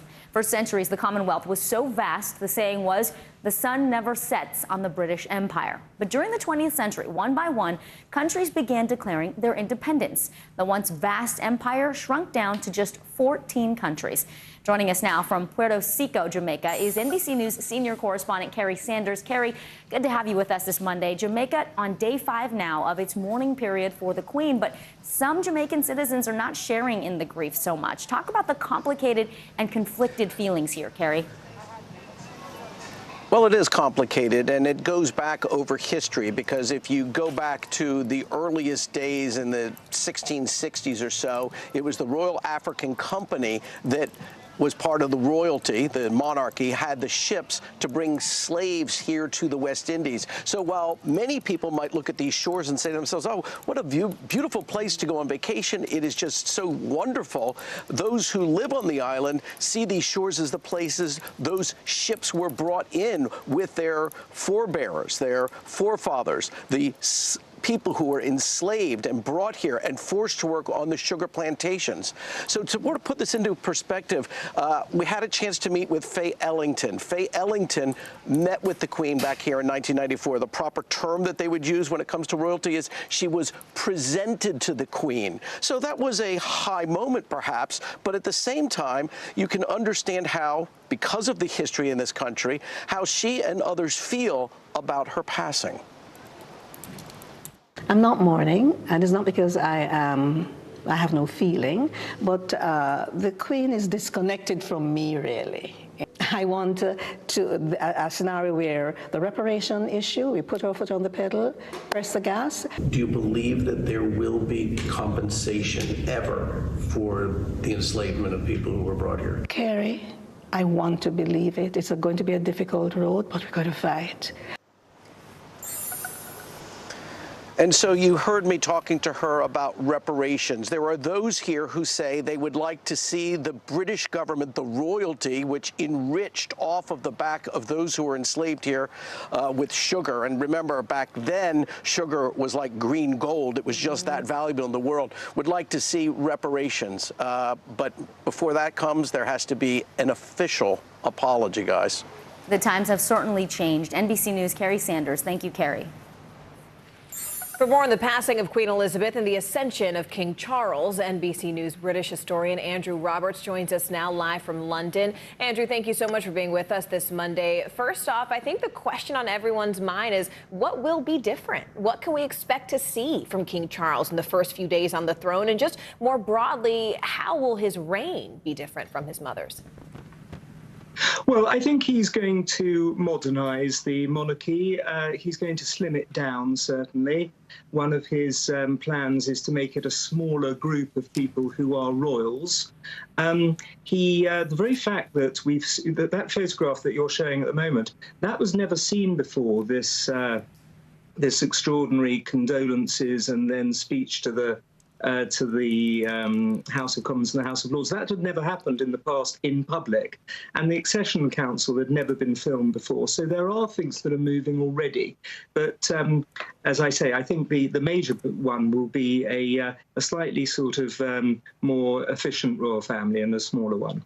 You know, speaking of that, Andrew, just very simply put, despite how people felt about the institution of the monarchy, public polling showed that the people were squarely behind Queen Elizabeth as a person. They liked her. She was, Queen, she was beloved. So King Charles, you know, addressed Parliament earlier today. How was his speech received by British lawmakers? And frankly, is the British public and Parliament as receptive to the new king?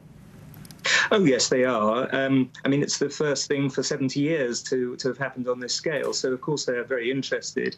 I think the way in which you saw up in Edinburgh his car being cheered and applauded and so on shows that he's popular. The fact is, we also like people being old in this country.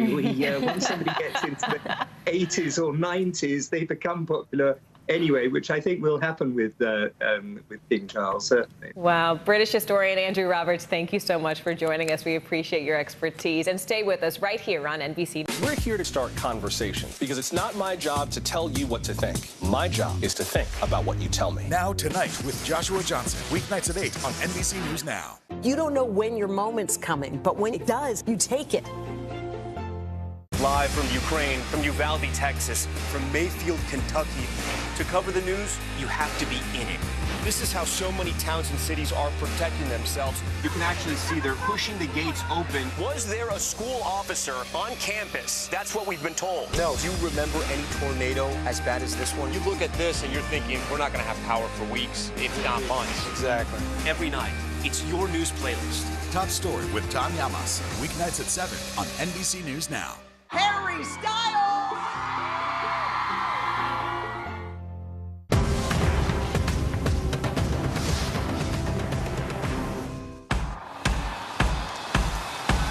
News is happening now. Look at what's making headlines around the world. Right now on Morning News Now. We're coming on the air with breaking news. And this is a significant moment. Whenever it happens, wherever you are, NBC News, streaming free now. Now Tonight with Joshua Johnson, streaming weeknights at 8 on NBC News Now. NBC News, streaming free now.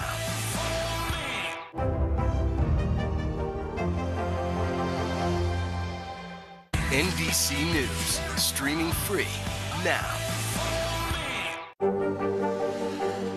Tonight, I interviewed Secretary of Transportation Pete Buttigieg about the ongoing delays. You seem to be pointing the finger at the airlines. They're pointing the finger back. Mr. Secretary, when is this going to get better? We're here to start conversations about the big things happening in our world because it's not my job to tell you what to think.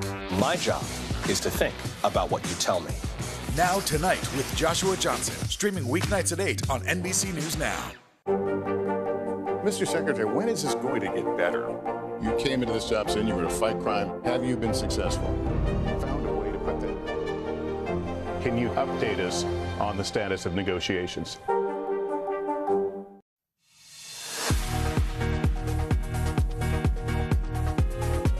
Hi there, and welcome back on a Monday. I'm Vicki Wynn. I'm Morgan Radford. Thanks for joining us. We're bringing you the making news right now. The first of many funeral services are being held in honor of Queen Elizabeth. The Queen's coffin led a procession earlier from a royal residence to St. Giles Cathedral in Scotland. King Charles III, along with his siblings, walked behind their mother's coffin as it made its way to the church. Over 50 people rescued in California after mudslides trapped them in their vehicles, parts of Hurricane K causing the mudslides Sunday evening. Some people had to be rescued by LA County Fire Department helicopters. And Venezuela defending its detaining of a U.S. Marine veteran and other U.S. citizens. The country's government saying it will continue to enforce its laws, but reiterated, quote, spaces and channels are open to the U.S. to search for an understanding on issues. Now, that statement comes after the State Department urged President Maduro for the release of U.S. citizens who were wrongfully detained. Bringing it back home now, voters in New Hampshire are getting ready to head to the polls tomorrow with high-stakes primary matchups taking center stage. That's right. We are tracking the heated and, frankly, very expensive GOP races in the Granite State. The contest will tee up competitive November matchups for the House and the Senate that could really determine party control in Washington. NBC News correspondent Dasha Burns joins us now from Londonderry, New Hampshire. Dasha, first, if you can, just walk us through the Republican House primary. What are you hearing on the ground from the candidates and especially from the voters? What are they telling you is important to them in this final stretch?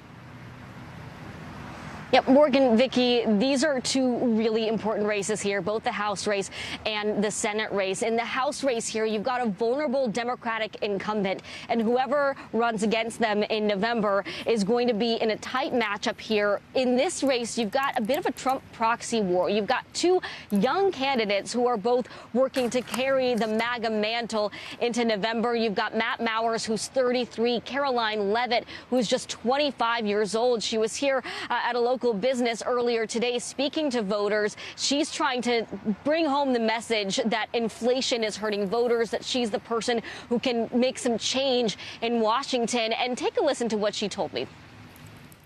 Our party is lacking youthful representation, and that's reflected in where my generation is voting, right? Generation Z millennial voters are the most influential voting bloc in America today, and unfortunately, they're voting overwhelmingly for Democrats. We need to change that as a conservative movement in an America First Republican Party, and that's why I set forth on this path to run for Congress.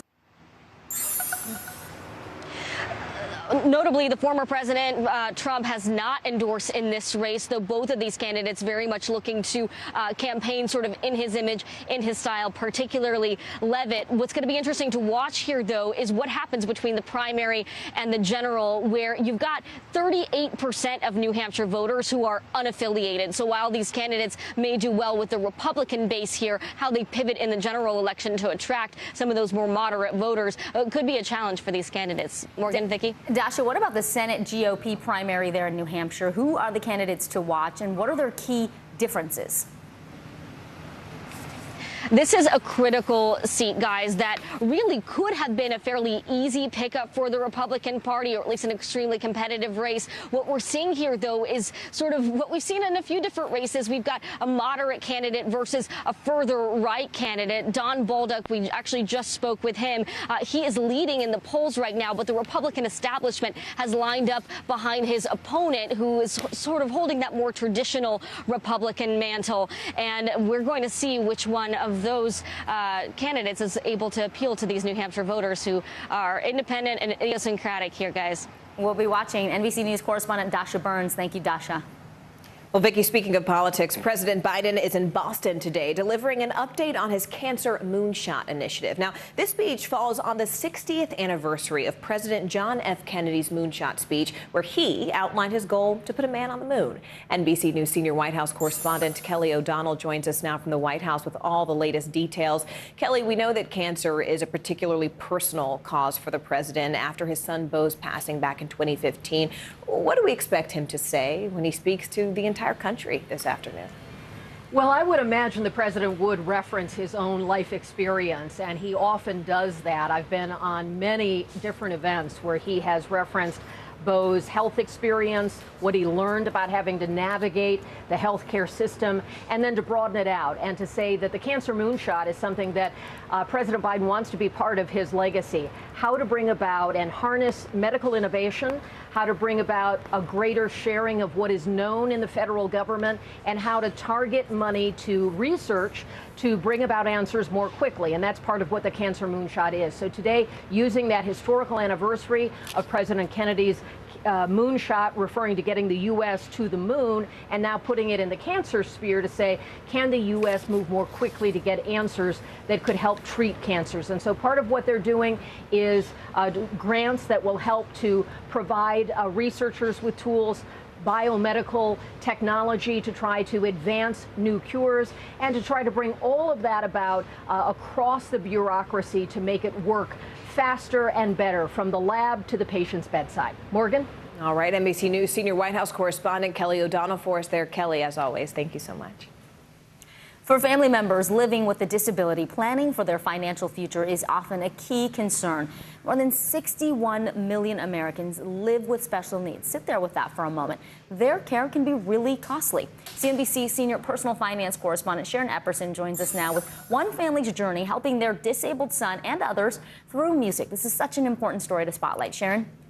Absolutely, Vicki. You know, I learned firsthand how critical it is to have a financial plan when you're faced with an unexpected disability after I suffered a ruptured brain aneurysm 6 years ago.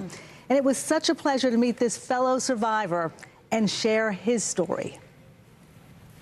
Hey, wait. Just reach out your hand. Daniel Trush was just 12 years old when a brain aneurysm rupture changed the course of his life. I went into a coma, and I was in a coma for 30 days, and I was in the hospital and rehab for a total of 341 days. But who's counting, am I right? He's now 38 and the president of Daniel's Music Foundation, a New York-based nonprofit that provides free music programs for people with disabilities. His parents are in their 60s and help Daniel reach his goals by planning for his financial security.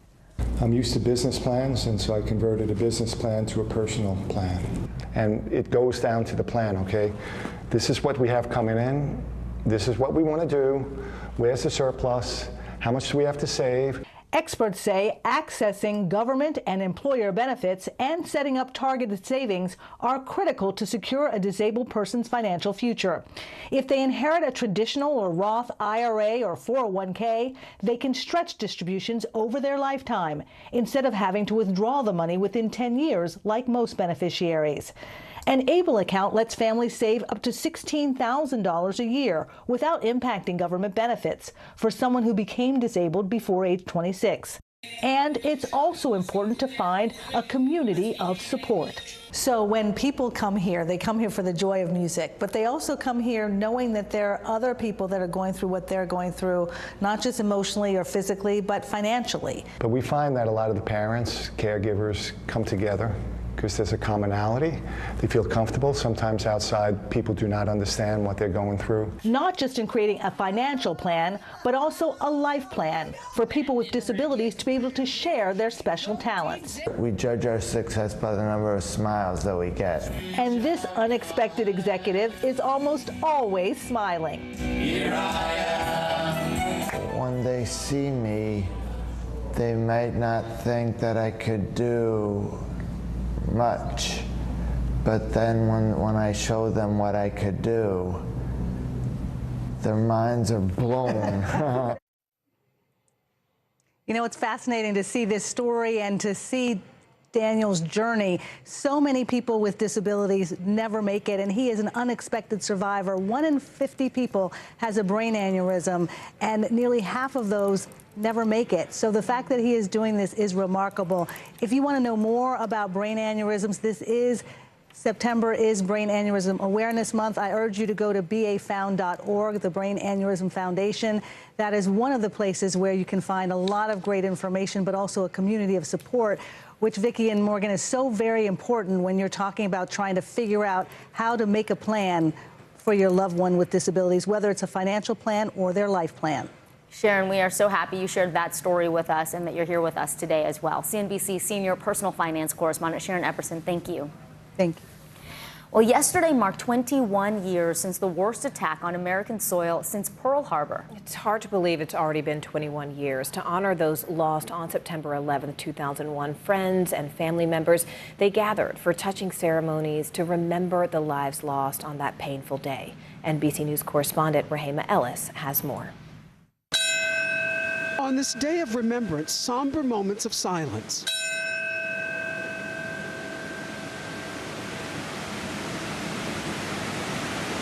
Emotional tributes at Ground Zero have become tradition. Asia S. Cottom. Maria, I don't know when this weight in my chest is gonna go away, but it's gonna be there, I guess, until they lay me down beside you.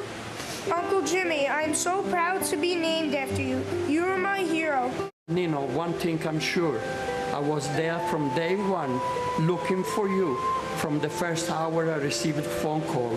Thanks to you, you could have me. Vice President Harris joined families remembering those lost in the terrorist attacks when 2 planes struck the Twin Towers at the World Trade Center in New York City on 9/11. We'll never forget. At the Pentagon, President Biden vowing to always defend the nation from terrorists and remembering Queen Elizabeth, who stood with America on the day of the attacks. He poignantly reminded us, quote, "Grief is the price we pay for love." In Shanksville, Pennsylvania, the First Lady joined others in the open field, remembering those heroes who stormed the cockpit of United Flight 93. This is the legacy we must carry forward. Hope that defies hate. Love that defies loss. And the ties that hold us together. In Roseville, California, firefighters paying their respects. Tributes also played out at football stadiums 21 years ago. And at the U.S. Open. Please join us in a moment of silence. Back at Ground Zero, Never forget. Gordon Huey's sister, Susan, died in the North Tower. He still vividly remembers the day he lost his best friend. We were like 2 peas in a pod. We were so close. She was my best friend, my confidant, so I miss her a lot. Our thanks to NBC News correspondent Rahima Ellis for that report. Well, he's already being called the GOAT, a.k.a. the greatest of all time. But at 45 years old, with 7 Super Bowl rings in his collection, how much more can Tom Brady prove on the football? How much? It's a good question. We're back. We're going to answer it right after the break. You're watching NBC News Daily.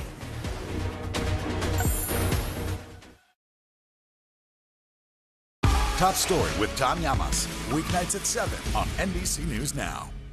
It's the best time of the morning. Time for that pop start, baby. I'm feeling the vibe today on the show. Top Story with Tom Llamas is your news playlist on NBC News Now. And now, you can listen to it as a podcast. Available anytime and anywhere. It's the best time of the morning. Time for that pop start, baby. I'm feeling the vibe today on the show. From Brooklyn, we're next to the subway station. The state's reservoirs are alarmingly low. War will pass them by.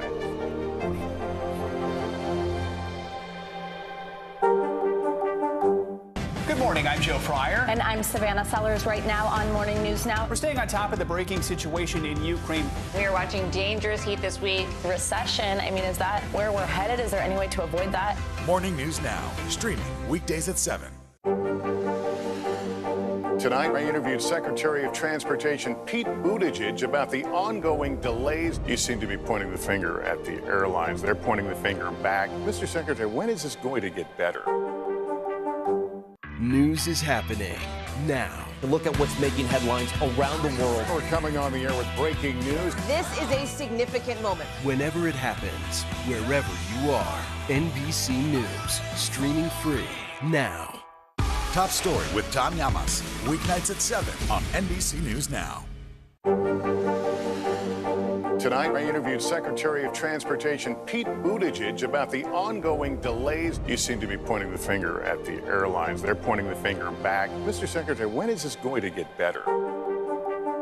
Sometimes the news can be difficult and overwhelming for kids to understand. Ukraine and Russia. Could you help me understand what's going on? So to help make sense of it all, we've created a newscast just for them. We hope your family will watch Nightly News Kids Edition.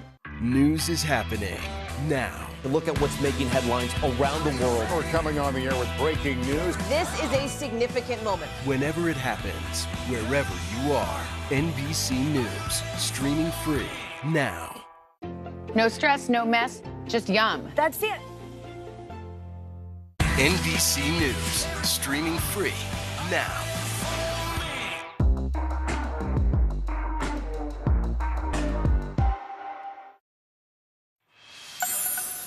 All right, so over the weekend, the NFL kicked off with a bang, and like many, many years in the past, the 7-time Super Bowl championship quarterback Tom Brady once again led his team to victory. But now some insiders are speculating the 45-year-old gridiron legend could be hanging it up after this season. Here's NBC News correspondent Gotti Schwartz. It was just last year that Tom Brady won the Super Bowl. Just last season, he made it to the playoffs again. And just last February, famously retiring for good for a grand old 40 days before unretiring himself and suiting up once more. All while facing questions over whether this season will be his last. I think we're all getting one day older at a time. So, we're all not sure whether we're going to be here next year or not. If this is a reality for every player, every coach. Does Tom Brady have anything left to prove? No, and he could have said that like several years ago. None of the normal rules apply. Brady hasn't missed a game with injury since 2008. Think about that 45-year-old arm, led the NFL in passing yards, led the NFL in passing touchdowns last year. But with so many wins, there is no normal playbook. Last month, Brady, with an excused absence for 11 days from practice, reportedly spending time with his family. 45 years old, man. There's a lot going on. And while tabloids are lining up the offense with rumors of his supermodel wife Giselle unhappy with his unretirement, Brady is back with his signature bravado. Elbow pain? That. And not leaving much to the imagination for those who question his fitness at age 45. And whether he retires this year or not, a more than $300 million broadcast deal allegedly awaits him on the other side. But for now, saying his arm is a terrible thing to waste. And so, moral of this weekend story, speculating on anything Tom Brady does other than win is kind of a quick way to find yourself getting a whole bunch of told you so's from Brady fans, something that anyone doesn't have him on their fantasy roster learns very quickly. Trust me, guys, I had to learn the hard way. Oh, you're a fantasy guy? Yeah, not looking good so far. All right, NBC News correspondent Gotti Schwartz. Gotti, thanks so much. Appreciate it. Sure. And we're going to stay with the NFL. Do you ever wonder what it takes to get your favorite team to a distant game for an away game? Well, the short answer is it takes a lot. NBC's Craig Melvin went behind the scenes with the Buffalo Bills to see what it takes to get ready for kickoff. With the equipment staff unloading about 15,000 pounds of gear they shipped from Buffalo. That gear includes about 100 helmets, 100 pairs of shoulder pads, 200 pairs of cleats, and 700 pairs of receiver gloves. The man in charge of it all, Jeff Mazurek. I read that you started as a bowl boy. Correct, in training camp, yeah. 15 years old. Yeah. So this is all... We dropped in on Jeff and his staff in Buffalo as they got ready for the preseason game in North Carolina. Equipment manager Spencer Hawes keeps tabs on everything that makes it on the trucks or planes to an away game. And you checklist everything. So everything that goes on the truck. Everything that goes on the truck, everything we do, that's kind of my job. Jeff calls me Captain Clipboard, yeah. Captain Clipboard, I like that. The staff knows where every piece of equipment is. One of the most important jobs is prepping the football for all-pro quarterback Josh Allen. The team gets about 500 balls a year, and it's the job of Austin Scoble to work each one into shape. Josh doesn't like to use it straight out of the bag. It needs to be broken down, broken in with brush, mud, and all that stuff. Mud? Yeah, mud. Why do we use mud? It just helps break down the leather and make it more grippy. Austin teaches me how it's done. First, you brush off the top coating on the leather. Then, you rub the mud into it and let the ball sit for 24 hours. Wow. So that's 24 hours of waiting. Then, you rub that off. Austin does this for between 300 and 500 balls every season. The end result? So this is like a potential game ball. Correct, yeah. It's ready for Josh to see if he likes it or not and see if he wants to use it in the game. Josh had a pretty good. These are our missing daughters and sons. We need anyone who saw something to come forward. She was wearing a black jacket, a black top. I'm gonna bring my son home alive. Dateline, Missing in America. Listen to the full season now. News is happening now. Look at what's making headlines around the world. We're coming on the air with breaking news. This is a significant moment. Whenever it happens, wherever you are, NBC News, streaming free now. You don't know when your moment's coming, but when it does, you take it. To cover the news, you have to be in it. This is how so many towns and cities are protecting themselves. They're pushing the gates open. Was there a school officer on campus? That's what we've been told. No. Top Story with Tom Llamas. Weeknights at 7 on NBC News Now. Good morning, I'm Joe Fryer. And I'm Savannah Sellers right now on Morning News Now. We're staying on top of the breaking situation in Ukraine.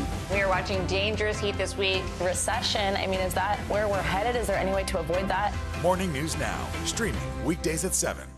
These days, it feels like the news never stops. So let's get into it. What's happening right now, what it all means for you for an hour every day. It can be hard to keep up, so let's get started together. Hallie Jackson Now, weekdays at 5 on NBC News Now. We're here to start conversations because it's not my job to tell you what to think. My job is to think about what you tell me. Now Tonight with Joshua Johnson, weeknights at 8 on NBC News Now. Top Story with Tom Llamas, weeknights at 7 on NBC News Now.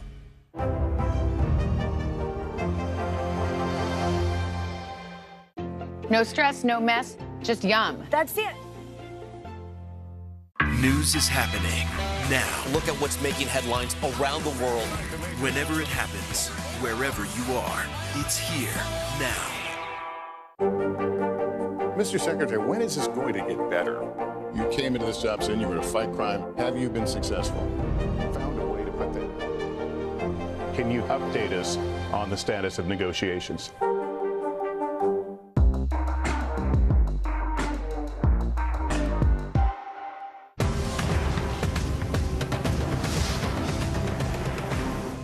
NBC News, streaming free now.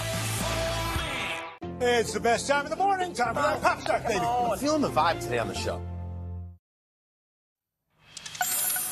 Hey, y'all, here is what is trending right now. Glee fans who are hoping to see Lea Michele on Broadway, well, you're going to have to wait just a little bit longer. The Funny Girl actress tested positive for COVID-19. She is slated to return to the show September 20th. Meanwhile, Harry Styles is back in the news, but the time winning an award at the Toronto International Film Festival. Now, Styles, along with the cast for My Policeman, is winning the Ensemble Award on Sunday. And a reunion almost 4 decades in the making. You can see the adorable picture of Harrison Ford with his 1984 castmate, Ke-Huy Quan. He played Short Round in the Indiana Jones series, you may remember. Ford will reprise his role as the archaeology professor for the final time next year. We don't know yet whether Short Round will join him. Hope so. Well, fans who've been keeping up with the Kardashians, well, they may remember Kourtney Kardashian Barker has been there for 15 years. It's the premiere of her family's hit reality show. Yeah, we have all watched her grow and do it all as a mom, a businesswoman. Her latest role is wife to Travis Barker. Today's Hoda Kotb sat down with her to talk all things Kourtney. Take a listen. Kourtney Kardashian Barker. So was taking his last name a given? Were you positive that was going to happen, or did you think about that for a while? It was a given. Yeah, it was just a given. It wasn't a thought. You just knew. And I didn't, so now my middle name is Kardashian. Yeah. So it's not. Yeah. How is married life? I mean, you guys are clearly in love. I mean, is it when you know, you know?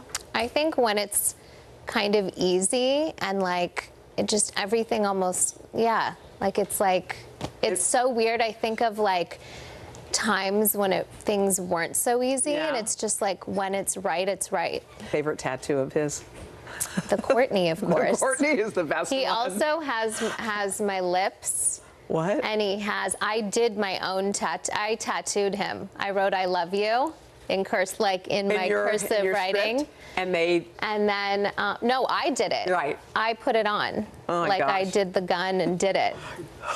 And then he must really trust you. And then I practiced and did like a K with a heart. So there's a few. Oh, how sweet is that? You know, I've known you for a long time. Yes. In fact, we co-hosted together many years ago when we had you and your sisters each had a different day. Yeah. But through all the time, oh my God, wait.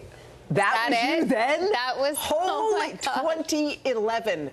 Your sisters have had product lines and businesses, but I feel like that wasn't your thing until now. What's different now? I feel like when I look at old episodes or anything, how they would like try to push me and be like, "What's your thing? What's Come your on, thing? what's your thing?" And I was like, why do I have to have a thing? Can't I be a mom and I'm filming the show? And it's like that's a full-time job. Gig. So I felt like until something, just like how I said, timing is everything. It's like with my husband, it's like this just also, to me, timing was everything. And it just was like, when it feels easy and it felt right. I've been going through this roller coaster for like 5 years. And knowing what it always was, I knew it was vitamins and supplements. Yes. It just was finding the right partners that had the same beliefs as me as far as sustainability, as far as ingredients. And once it happened, it's been like fun. I've been super decisive. I think when I'm also in like a place where I feel really confident. So I think that helps with all the decision making.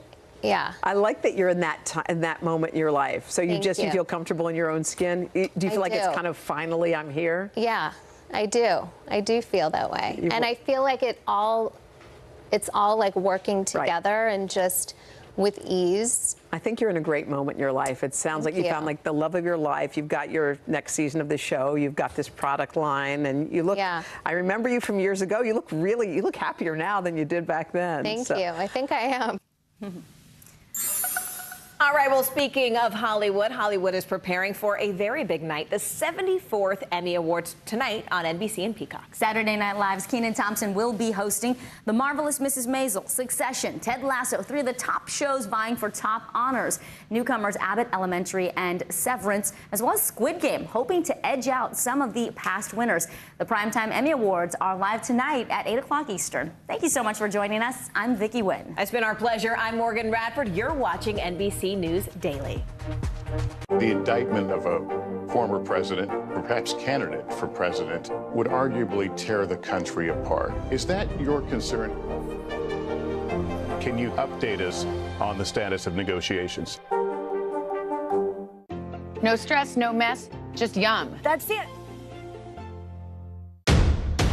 The day's biggest political stories with trusted insight now and expert analysis now. A daily look at the politics behind the headlines. Meet the Press Now, streaming weekdays at 4 p.m. on NBC News Now. To cover the news, you have to be in it. This is how so many towns and cities are protecting themselves. They're pushing the gates open. Was there a school officer on campus? That's what we've been told. No. Top Story with Tom Llamas, weeknights at 7 on NBC News Now.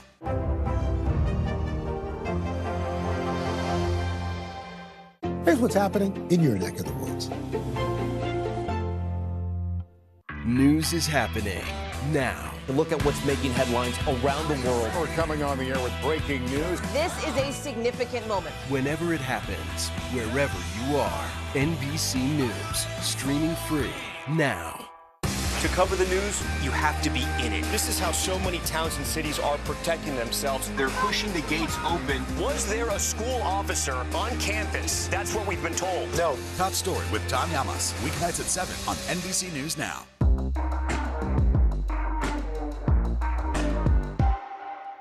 What do you love about fatherhood? The chaos, the learning. Is climate change one of your top priorities? What's your message to girls who want to make a difference in their own communities? Believe in yourself. Sometimes the news can be difficult and overwhelming for kids to understand, so we've created a newscast just for them. We hope your family will watch Nightly News Kids Edition. No stress, no mess, just yum. That's it. We're here to start conversations because it's not my job to tell you what to think. My job is to think about what you tell me. Now Tonight with Joshua Johnson, weeknights at 8 on NBC News Now.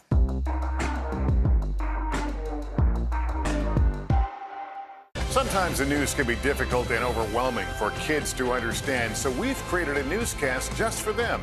We hope your family will watch Nightly News Kids Edition. Hi, everybody. I'm Aaron Gilchrist. And I'm Kate Snow. NBC News Daily starts right now.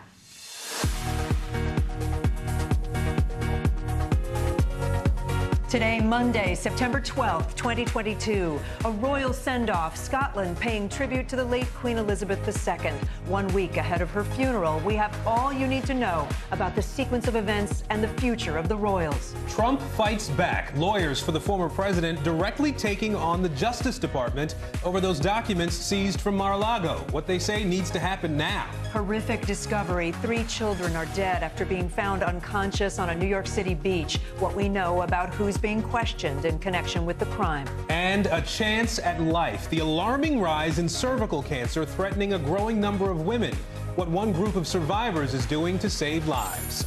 It is 11 a.m. in Los Angeles, 1 p.m. in St. Louis, and 2 p.m. here in New York. Welcome to NBC News Daily. So good to be with you, Aaron. We begin with an emotional and final goodbye to Queen Elizabeth. Just last hour, King Charles and Queen Consort Camilla arrived at Parliament in Scotland. The King, speaking to members of Parliament, also led a moment of silence to honor his late mother.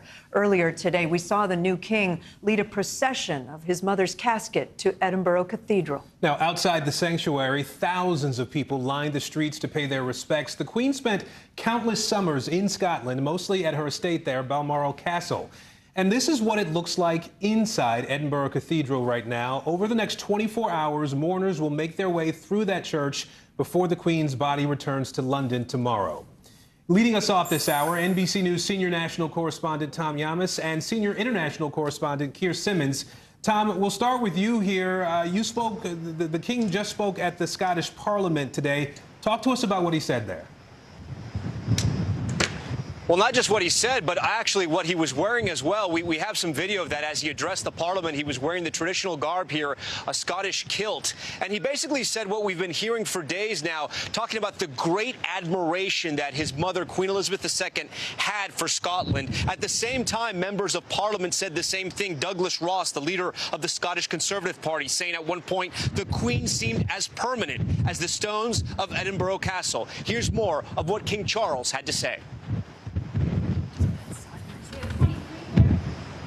The words of the great Robert Burns. My dear mother was the friend of man, the friend of truth, the friend of age, and guide of youth.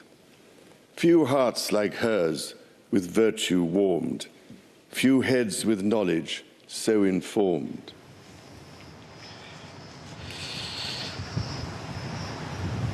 And Tom, let me pick it up here. This whole process. King Charles there, yep. Oh, sorry about that, the delay to London there. This whole process has been so carefully planned, right? Orchestrated by the royal family for years. There's been this sort of just-in-case plan. What should we all be watching for over the coming days?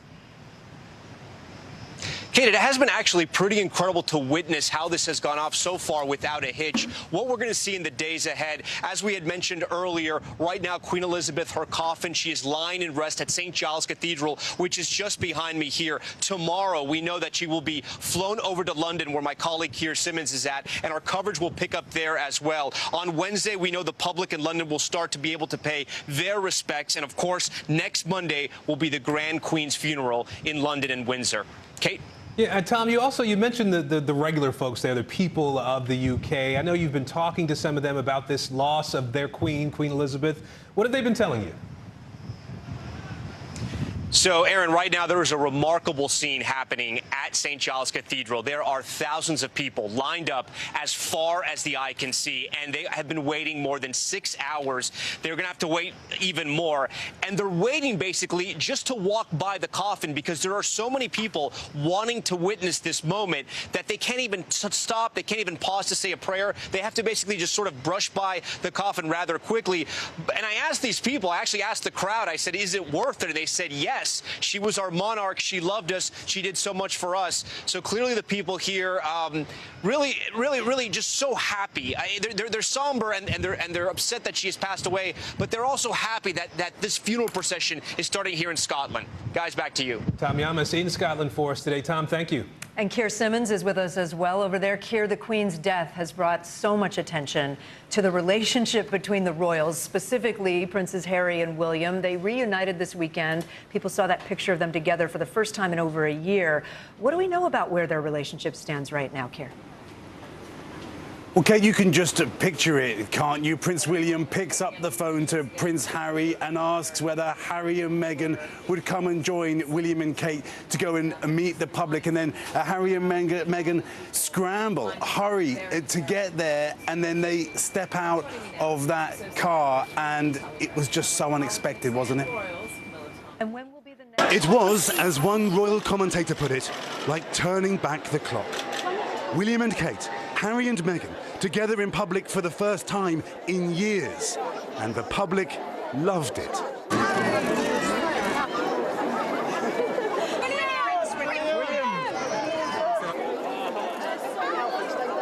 In this moment, widely shared on social media, Kate, Princess of Wales, saying her 4-year-old son Louis told her, "Don't worry, Mummy, the Queen is with great-grandpa now." Kate, the first to hold that Princess of Wales title since Princess Diana, whose death forged such a bond between her sons. Now, the loss of their grandmother, who consoled them back then in 1997 when Diana died, reuniting them now. George, Charlotte and Louis starting school just days before the Queen died. Trying to keep everything as normal for them. The kids are well back in. Yeah, good. Not ideal, just on new schools and everything. The two couples did not look entirely comfortable. There was little interaction, Harry and Meghan often holding on to each other's hands. But the feeling in William's circle this morning that this was an important show of unity at an incredibly difficult time. Our Molly Hunter was there as the walkabout unfolded and talked to some delighted fans. I think that was really special, actually. I was really surprised all 4 of them were together, and yeah, that's quite emotional, I think, being a Brit, seeing them, the 2 brothers, side by side. We also shook Harry's hand. Even when their grandfather Prince Philip died last year, the brothers kept their distance. And during those dramatic hours when the world learned of the Queen's passing, William drove his uncles to Balmoral, Harry looking grief-stricken, arriving separately. Until this past weekend, William and Harry seemed a world apart. Now the brothers and their wives leaving together in a car, William again driving, a nervous Harry helping Meghan into a passenger seat. What was said as they drove away may determine whether this was a momentary truce or perhaps something more lasting. So fascinating. Keir, when will we maybe see the brothers together again?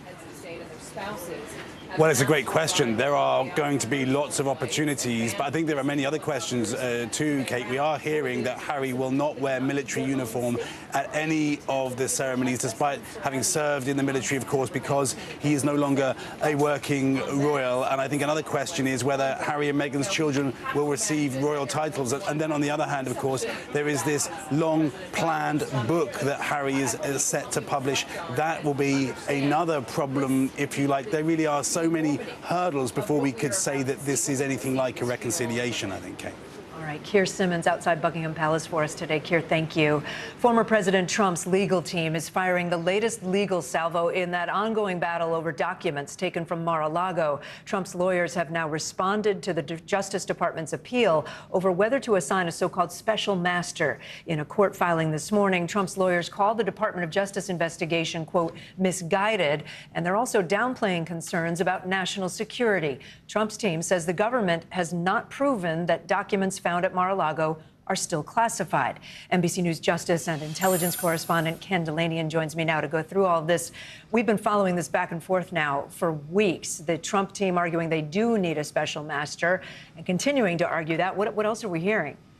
Right, and this special master thing may hang people up, but really this is a dispute about the nature of this case. And the Trump team weighed in today basically saying, look, even though the Justice Department said there were threats to national security here, we profoundly disagree. They're saying, number one, we don't even know that these documents were classified. They're calling them the alleged classified documents. They're saying the government has to prove that just because they had classification markings on them, they are also classified, because after all, the president has the absolute authority to declassify records. Secondly, they're saying that this is essentially a document storage dispute that has spiraled out of control, that there's no criminality here, that this should be between Donald Trump and the archives. And lastly, they're saying that even if the records were classified, they were stored, most of them, in a storage room in Mar-a-Lago, guarded by Secret Service, so that they see no threat to national security. Obviously, the Justice Department profoundly disagrees with that view of the case, Kate. Okay, right. I was just going to say, has there been reaction officially from the Department of Justice?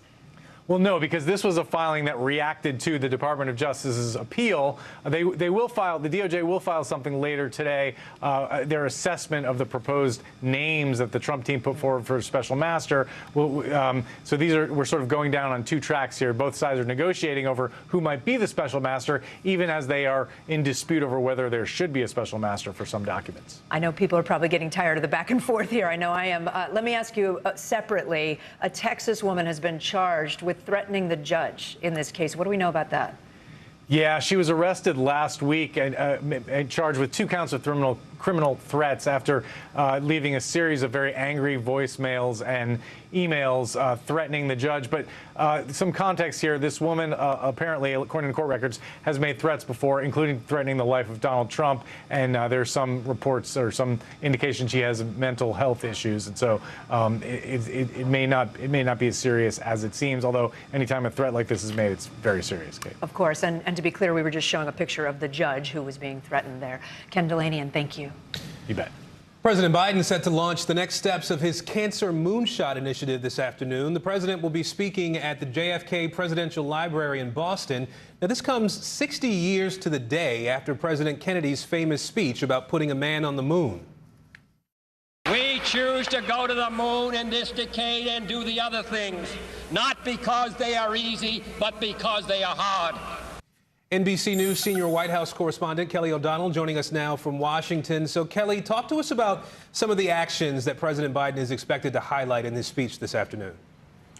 Well, good to be with you, Aaron. And this is a way for President Biden to show what the Cancer Moonshot, which is meant to be a series of initiatives that can harness the tools and innovation and the science that is across the federal government with resources and the know-how of scientists, and try to make advances in cancer research that can more quickly get answers to patients. Today, he'll talk about the appointment of a physician who will run one of the key groups involved in this, and he'll also talk about some of the steps that are being taken in the area of biotechnology and biomechanics, where they're trying to get some of the innovations to go from the lab to applications that patients can actually use more quickly.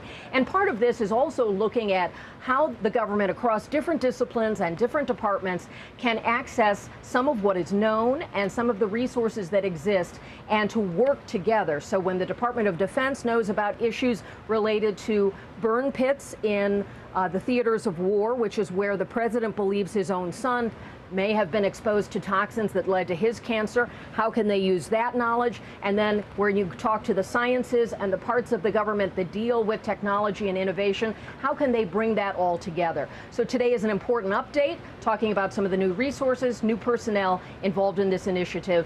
And the president likes to say cancer affects people across the political spectrum. He wants this to be one of his legacy achievements of doing more to bring about answers. Yeah, Aaron? you know, that's absolutely the case. So many of us have been touched by cancer in one way or another at some point in our lives or in our families' lives. The president obviously lost his son, Beau, to brain cancer back in 2015.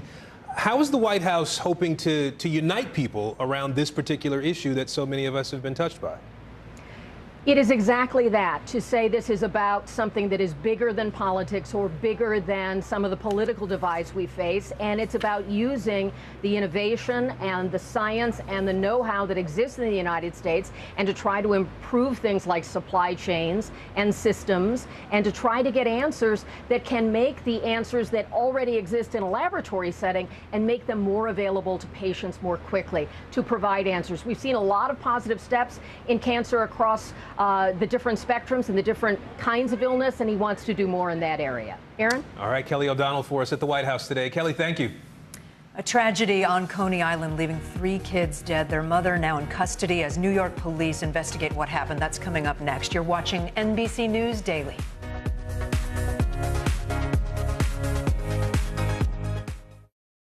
News is happening now. Look at what's making headlines around the world. We're coming on the air with breaking news. This is a significant moment. Whenever it happens, wherever you are, NBC News, streaming free now. Tonight, I interviewed Secretary of Transportation Pete Buttigieg about the ongoing delays. You seem to be pointing the finger at the airlines. They're pointing the finger back. Mr. Secretary, when is this going to get better? Sometimes the news can be difficult and overwhelming for kids to understand. Ukraine and Russia. Could you help me understand what's going on? So to help make sense of it all, we've created a newscast just for them. We hope your family will watch Nightly News Kids Edition. We're here to start conversations about the big things happening in our world. Because it's not my job to tell you what to think. My job is to think about what you tell me. Now Tonight with Joshua Johnson, streaming weeknights at 8 on NBC News Now. Mr. Secretary, when is this going to get better? You came into this job saying you were going to fight crime. Have you been successful? Found a way to put that. Can you update us on the status of negotiations? These are our missing daughters and sons. We need anyone who saw something to come forward. She was wearing a black jacket, a black top. I'm going to bring my son home alive. Dateline, Missing in America. Listen to the full season now. Harry Styles! As we look out over the latest city-turned-crime scene, we see the things left behind. Back now with our NBC News exclusive.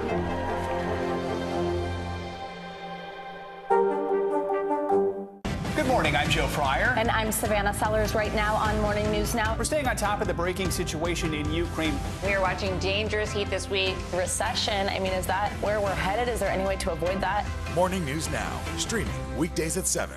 Here's what's happening in your neck of the woods. News is happening now. Look at what's making headlines around the world. Whenever it happens, wherever you are, it's here now.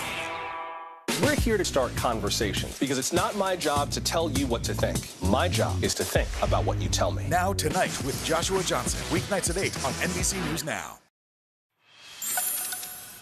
A New York mother is facing questioning following the deaths of her 3 young children. The kids were discovered unconscious on a Brooklyn beach early Monday morning. They range in age from 3 months to 7 years old. The NYPD says the 30-year-old mom was later found on a boardwalk 2 miles away. Mark Santia of our NBC station here in New York City joins us now live. Mark, this is such a tragic story. I know police began looking for the kids after they got a 911 call. What was the backstory? What prompted that? You're right, and this is what we know right now. It's a very active investigation. What we do know is police say a worried family member called 911 just after 1:30 this morning. The relative was fearful that the 30-year-old mother could have harmed her children. Her children, a 7-year-old boy, 4-year-old girl, and a boy just over 3 months old. Now, a 90-minute search was spread throughout this area, through the hospital, streets, and the beach, before the mother was discovered walking on the boardwalk here in Coney Island. Police spoke to us earlier. This is what they had to say. The mother was soaking wet. Whether she had been out in the rain or whether she had been in the water, again, is all speculative at this point. She was wet, she was barefoot, and she was not communicative to the officers. Now, a little more than 3 hours later, the 3 children were found here near the water's edge by 35th Street here in Brooklyn. Despite life-saving efforts, the children were pronounced dead at a nearby hospital. There are no charges at this point, no arrests. Children's mother was taken to the hospital, but again, at this time, there are more questions than answers. Kate and Aaron, back to you. And Mark, the mother was taken into for questioning. What do we know? She was spoken to earlier, but we were told she was also taken to the hospital for an evaluation. Again, this is a very active investigation at this point. Detectives looking for surveillance video. They're talking to witnesses and they're canvassing the area. So at this point, still a very active investigation. Back to you. All right. Mark Santillo with WNBC. Mark, thank you. We're also tracking another story out of California where a man is accused of killing an 8-year-old girl and is now in custody today after a 6-month search. Investigators say Sophia Mason had been dead for at least a month when they discovered her body inside Dante Jackson's home in March. Now Mason's family says it's taking legal action against Alameda County, accusing caseworkers of ignoring concerns from teachers, hospital staff, and even the child herself. Major gains for Ukrainian forces after Russia retreats in the city of Kharkiv. Coming up, the latest live from Ukraine. You're watching NBC News Daily.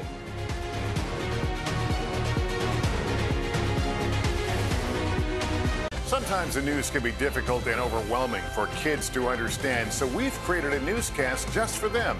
We hope your family will watch Nightly News Kids Edition. We're here to start conversations because it's not my job to tell you what to think. My job is to think about what you tell me. Now Tonight with Joshua Johnson, weeknights at 8 on NBC News Now.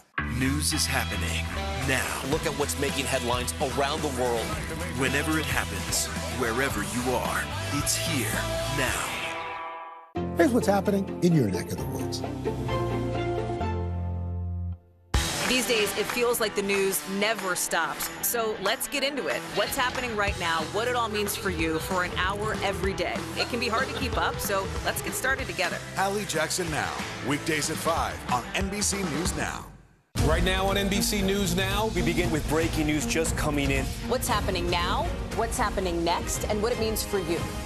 We're continuing to follow the Russian attack on Ukraine. There's an intense artillery battle underway. As we look out over the latest city-turned-crime scene, we see the things left behind. Fewer people are content to just offer their thoughts and prayers. Stunning testimony at the January 6th hearing. Americans face the highest inflation rate in decades. Parts of Virginia cleaning up after severe storms. Flames forcing thousands to evacuate. When do I play meteorologist? Only when the heat is this bad.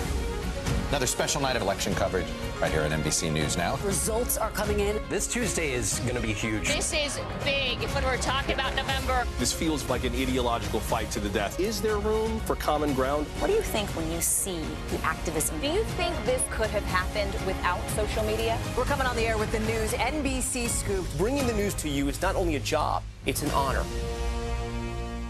Hallie Jackson Now, weekdays at 5 on NBC News Now. Sometimes the news can be difficult and overwhelming for kids to understand. Ukraine and Russia. Could you help me understand what's going on? So to help make sense of it all, we've created a newscast just for them. We hope your family will watch Nightly News Kids Edition. NBC News, streaming free now.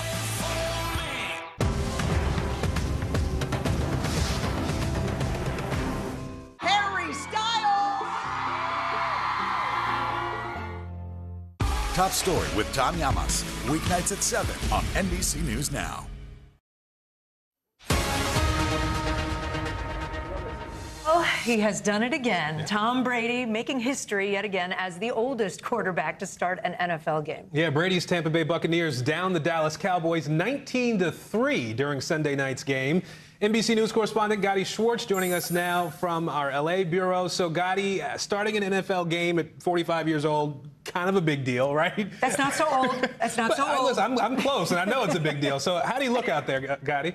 Well, 45 years old. It's 45 years young, Aaron. 45 years young.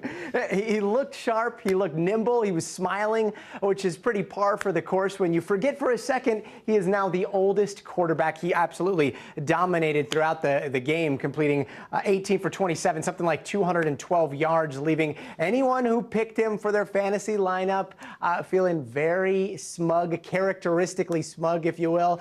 His only big mistake was an interception that came so late in the Bucs' dominance that it really didn't matter. Buccaneers winning 19-3, as you said. Oh, and real quick, important to note, Cowboys have still never won a single game against Brady throughout his entire 21-year season. That hurts. Wow. Yeah, that hurts. All right. Well, we all remember what happened, right? He retired last spring, but then, forgive me for the pun, he punted.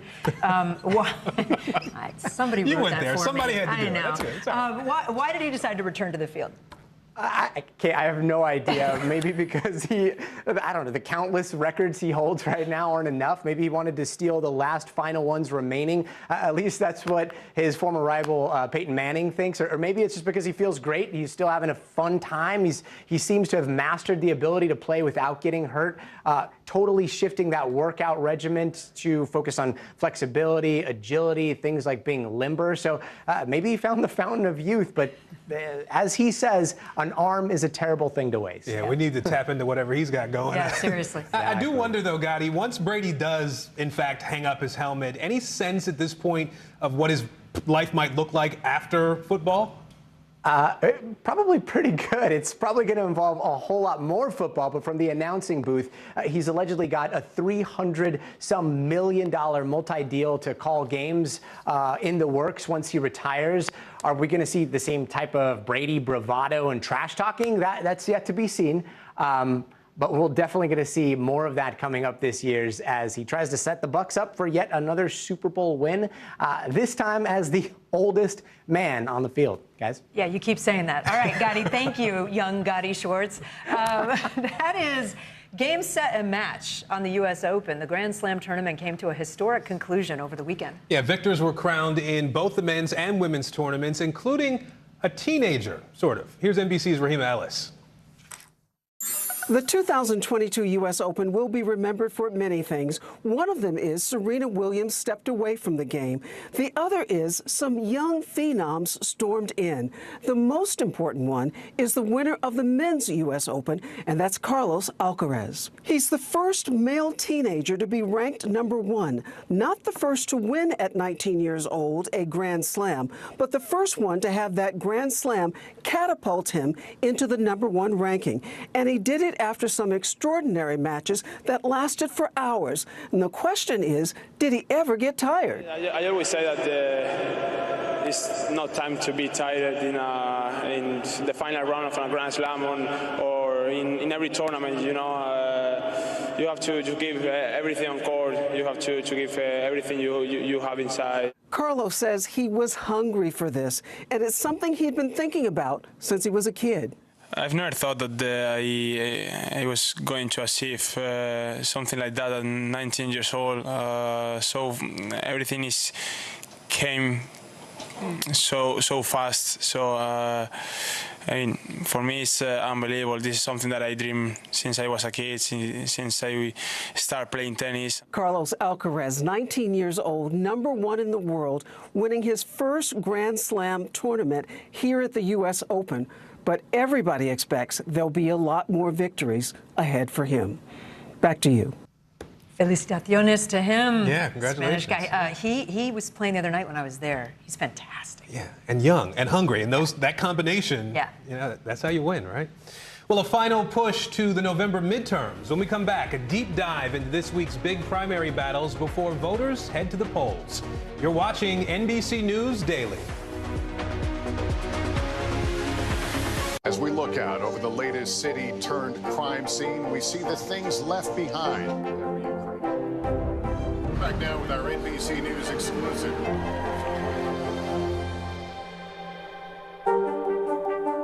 Sometimes the news can be difficult and overwhelming for kids to understand. Ukraine and Russia. Could you help me understand what's going on? So to help make sense of it all, we've created a newscast just for them. We hope your family will watch Nightly News Kids Edition. Now Tonight with Joshua Johnson, streaming weeknights at 8 on NBC News Now. Top Story with Tom Llamas is your news playlist on NBC News Now. And now, you can listen to it as a podcast, available anytime and anywhere. And what do you love about fatherhood? The chaos, the learning. Is climate change one of your top priorities? What's your message to girls who want to make a difference in their own communities? Believe in yourself. News is happening now. Look at what's making headlines around the world. Whenever it happens, wherever you are, it's here now. Tonight, I interviewed Secretary of Transportation Pete Buttigieg about the ongoing delays. You seem to be pointing the finger at the airlines. They're pointing the finger back. Mr. Secretary, when is this going to get better? These are our missing daughters and sons. We need anyone who saw something to come forward. She was wearing a black jacket, a black top. I'm going to bring my son home alive. Dateline, Missing in America. Listen to the full season now. Here's what's happening in your neck of the woods.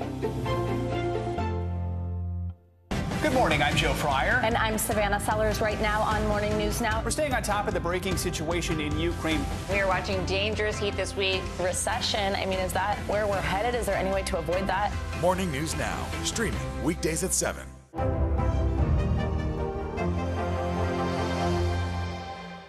News is happening now. Look at what's making headlines around the world.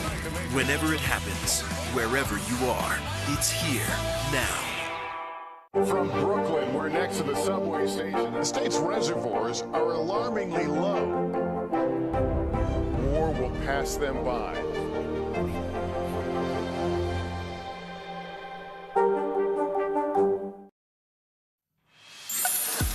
Bottom of the hour now. Here are some of the stories making headlines on NBC News Daily. Former Kansas City Chiefs assistant coach Britt Reed pled guilty to felony DWI charges this morning. Reed was involved in a 3-car crash in the spring of 2021. That crash resulted in a traumatic brain injury for a 4-year-old girl. As part of the plea with prosecutors, Reed will not face more than 4 years in prison. Firefighters in California battling 11 major wildfires across that state today. The mosquito fire in Northern California has burned more than 46,000 acres now. It's only about 10% contained. More than 8,300 firefighters are battling the flames all over California. And conspiracy theorist Alex Jones is set to go on trial in Connecticut tomorrow. This is the second time he's facing a judge for calling the Sandy Hook Elementary School shooting a hoax. Last month, a Texas jury ordered Jones to pay more than $49 million to the parents of one of the Sandy Hook victims. We are less than 24 hours out from the final primary day of the 2022 election cycle. Voters in Rhode Island, Delaware, and New Hampshire will all head to the polls tomorrow. The candidates who win those primaries will have just 8 weeks to then win over voters ahead of the November midterms. Joining us now are NBC News senior national political reporter Sahil Kapoor and NBC News correspondent Dasha Burns is with us. Dasha, let me start with you up in New Hampshire. You're keeping a close eye on the Republican Senate primary, which could factor into whether Republicans take control of the U.S. Senate, right? So whoever wins up there will face Democratic Senator Maggie Hassan, and this seems to be another race where you have a more traditional Republican versus a candidate who's further right. Yeah, Kate, that's exactly right. The patterns that we've seen throughout this primary season are playing out here as that season comes to a close. And you know, this season we've had all eyes on these Senate races, which are so critically important. And this one is very much so as well. Maggie Hassan, one of the more vulnerable Democratic incumbent senators. And you're seeing in the Republican Party, once again, yes, a more moderate sort of establishment Republican up against a hardcore MAGA conservative in retired Brigadier General Don Bolduc. Chuck Morse, State Senator Chuck Morse, has received the endorsement and the support of the establishment. He's got the governor on his side. He's got some of the Republican PACs and fundraising arms on his side as well, raising a lot of money in this last-minute spurt here. But I'll tell you, as I've been talking to voters here, a lot of folks in the Republican base very much engaged with Don Bolduc, who has spouted some more extreme views. He has supported the former president's false claims of a stolen election. He does fall under the harder line conservative position on a lot of policy issues. And so what will happen here is we'll see what happens in the primary and what will happen in the general. What we've seen already here is that Democrats have started to get involved trying to sink the more moderate candidate. They do believe that Bolduc will be an easier opponent for Democratic Senator Maggie Hassan, Kate. Right. Gotcha. So there's also a heated Republican House primary up there, right? And again, the balance of power in the House at stake nationally. What are you hearing from candidates as they make their pitches? Absolutely. And again, a vulnerable Democratic incumbent, and the two front-runner Republican candidates for New Hampshire's 1st District, Caroline Leavitt and Matt Mowers. They are both young candidates. Matt, a millennial at 33, Caroline Leavitt at just 25 years old. And here we are seeing a bit of a Trump proxy war. Both of these candidates worked in the Trump administration, both trying to carry the MAGA mantle into the general election. We did get a chance to catch up with Caroline Leavitt earlier today. Take a listen to what she told me. I'm the homegrown conservative option for Republican voters heading into tomorrow, and I am the best candidate to take on Chris Pappas. Matt Mowers says that he's a tested conservative. He already failed the only test that matters. He already lost to Chris Pappas in the general election, and we cannot afford, literally, to lose this seat again. And of course, Kate, the elephant in the room here, we have not yet heard from the former president. President Trump has not endorsed anyone in either of these races, Kate. All right, Dasha Burns, thanks so much. Let's turn our attention to Nevada now. Our senior national political reporter Sahil Kapoor is in Las Vegas for us today. Sahil, You know, in a lot of Senate races, we've seen Democrats make some gains in some of these crucial battleground states. In Nevada, though, the polls are showing that Senator Catherine Cortez Masto may be the most endangered Democratic incumbent in this cycle we're in now. Talk to us about the matchup we're seeing there in Nevada.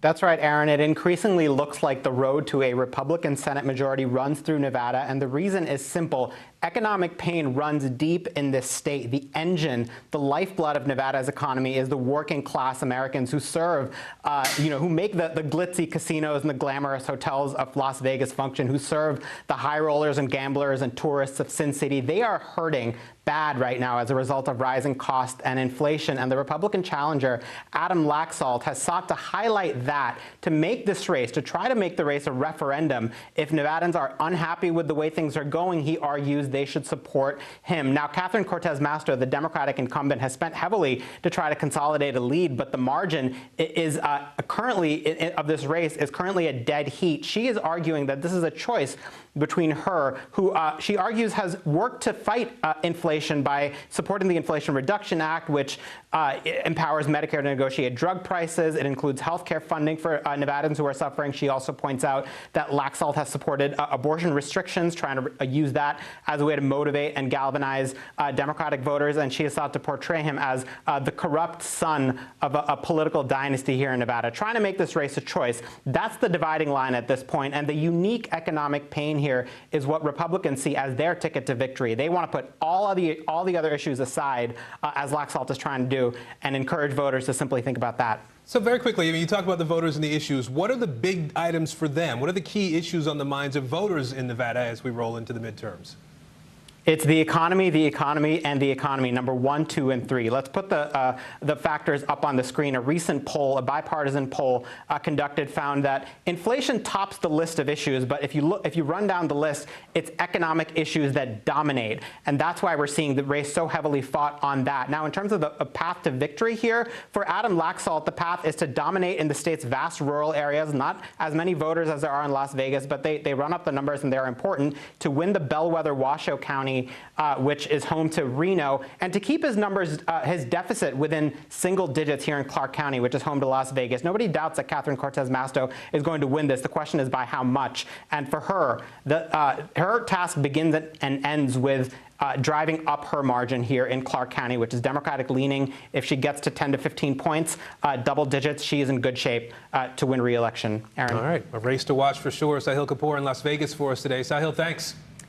The battle over abortion rights is now taking center stage in Michigan. Voters this November will decide there whether protections for abortion should be enshrined in that state's constitution. Our Yamiche Alcindor spoke to a lifelong Republican who once considered herself an opponent of abortion rights. That is, until the Supreme Court overturned Roe v. Wade earlier this year. Take a listen.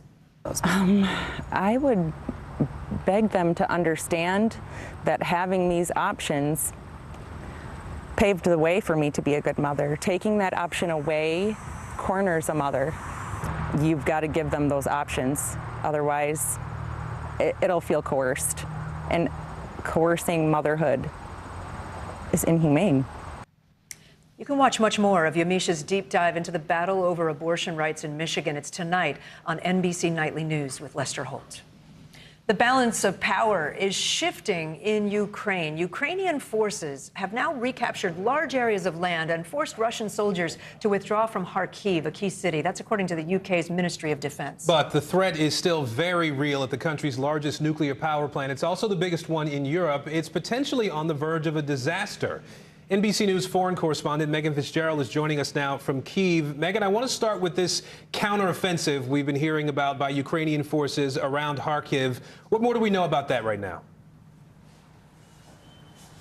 Aaron, good to be with you. Look, we are looking at some of the most significant advancements we've seen from the Ukrainian military since the beginning of the invasion, when they were able to push the Russians out of the outskirts of Kyiv.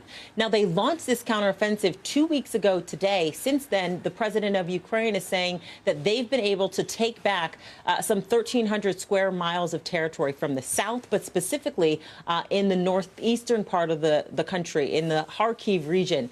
There, the president says that they've taken back some 30 villages and settlements. To put this into perspective, the UK Ministry of Defence is saying that this land is the equivalent of twice the size of London. So some really significant gains here, and really quickly, because just within the last 48 hours, even more land has been taken as this war rages on, Aaron. At the same time, Megan, a lot of attention's been paid to the Zaporizhzhia region where that nuclear power plant is, the one that supplies so much energy for Europe, one that's been sort of surrounded by fighting. How serious is the situation there today? Yeah, that's right, Aaron. I know you and I have been talking about this for the last several weeks, and it just continues to deteriorate. Over the weekend, we know that Ukrainian energy officials had to shut down that 6th reactor. They did that because they said they were able to repair this off-site power line. So right now, that's the only thing that's powering this plant. The concern here is that the shelling continues in the area. We had a chance to speak to a nuclear expert. I want you to hear a little bit of what she had to say about the situation. It's this utter neglect, criminal neglect of the safety and security protocols and systems at a civilian nuclear facility like that is literally could compound to create a really major accident, even unintentionally, simply because we don't know all the things that could go wrong at the same time and combine, a couple of smaller incidents into a big nuclear event. Yeah, so many issues, so many concerns at play here. One of the biggest is the fact that this is a power plant that is occupied by the Russians and that the shelling continues. So if shelling knocks out this only line of power to the plant, something that we've seen before since they literally just fixed it days ago, then that would mean this would be a situation where the plant would have to run off of these backup diesel generators. The problem there is that we know that there's only a limited supply, 10 days supply of diesel before we could be seeing a nuclear meltdown, Aaron. All right, we know you'll keep an eye on it for us. Megan Fitzgerald in the Ukrainian capital today. Megan, thank you. We're following breaking news out of China as well, where the death toll from a major earthquake there now stands at 93 people. The magnitude 6.8 quake hit Sichuan province last week. According to Chinese media, another 25 people remain missing. The search for survivors is being complicated by heavy rains and the risk of landslides. And China's President Xi Jinping will travel to Central Asia this week. That trip is his first outside of China in more than 2 years now since the start of the coronavirus pandemic. While he's abroad, Xi is expected to meet with Russian President Vladimir Putin in Kazakhstan. Serious cases of cervical cancer are on the rise and disproportionately impacting Black women. Up next, how one group of survivors is working to bring awareness about prevention. More NBC News Daily right after this. From Brooklyn, we're next to the subway station. The state's reservoirs are alarmingly low. War will pass them by.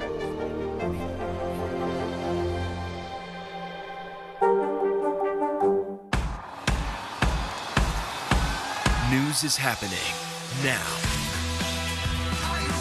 Look at what's making headlines around the world. Right now on Morning News Now. We're coming on the air with breaking news. And this is a significant moment. Whenever it happens, wherever you are, NBC News, streaming free now. Harry Styles!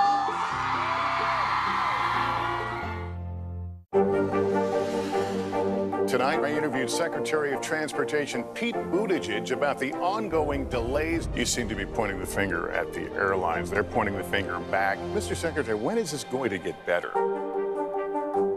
Hallie Jackson Now, weekdays at 5 on NBC News Now.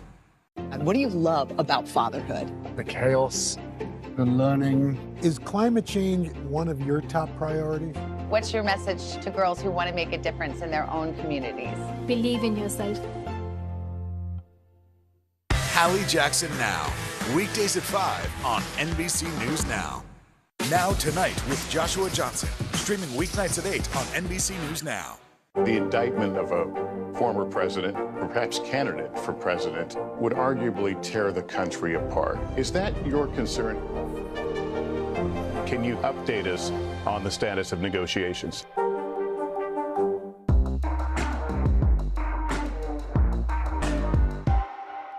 Here's what's happening in your neck of the woods.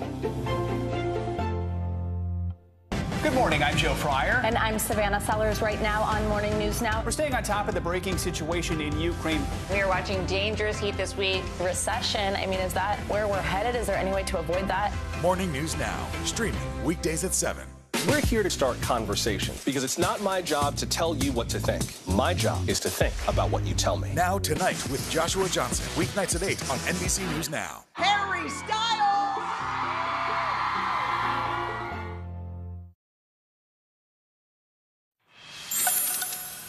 September is Gynecologic Cancer Awareness Month, and new research shows the rate of late-stage cervical cancer is on the rise. According to the American Cancer Society, an estimated 4,000 women will die from that disease this year. Another troubling trend, black women are diagnosed at a rate 60% higher than their white counterparts.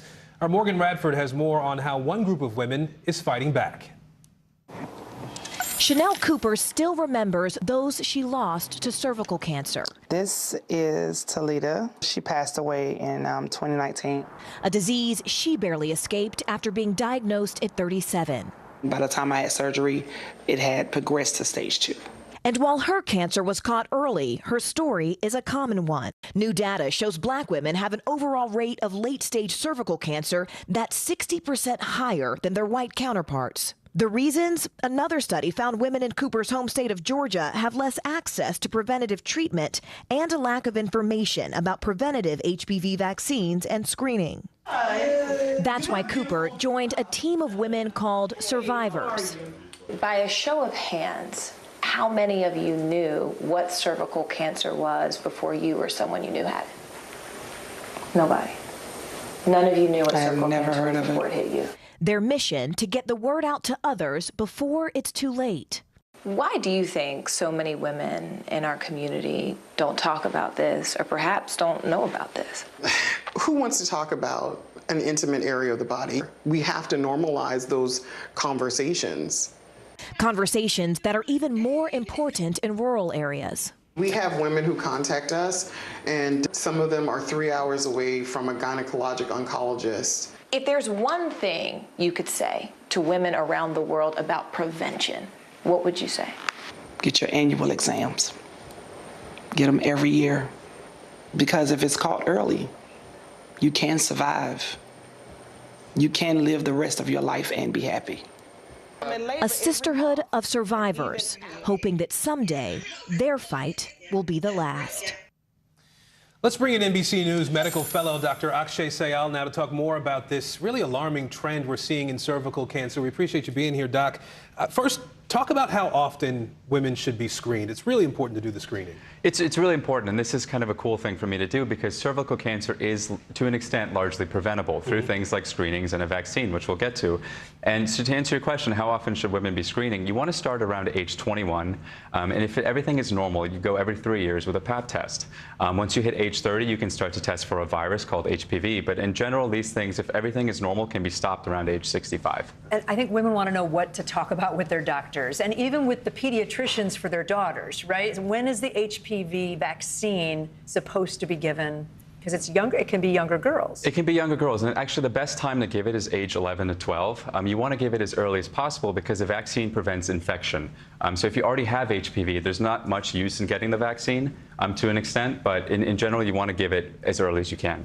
So we know that there's one study that found that the HPV vaccine significantly lowers the risk of cervical cancer by 88% in women who are vaccinated before the age of 17, right? Talk to us a little bit more about the findings. So it was a study in the New England Journal of Medicine, Aaron, and they looked at over 1 million women, and they found that, this was the first study that showed the HPV vaccine at a population level actually reduces the rate of cervical cancer. So we've known that the vaccine can actually prevent the virus, but what we haven't seen is that prevention of cancer, and that's really what this study showed. So if you find out that you do have HPV or you have an abnormal Pap smear, which you said you should be doing every 3 years, did you say? About every 3 years. What's the conversation then with your doctor? So, the first thing, and this is just in general medicine, always be aware of your results. Oftentimes we see patients, they get tests done, but they don't always know what the results are. So if you've had a Pap smear, make sure you know the results. And if they're abnormal, talk to your doctor. Maybe there are some additional tests you need because this is a preventable and treatable disease if caught early. And this may be a silly question, but are there signs of cervical cervical cancer? Is there any feeling or any pain or anything you would know? Absolutely not a silly question. Unfortunately, most early cases, there are no symptoms. You know, in the more advanced stages, you can see vaginal bleeding and things like that. But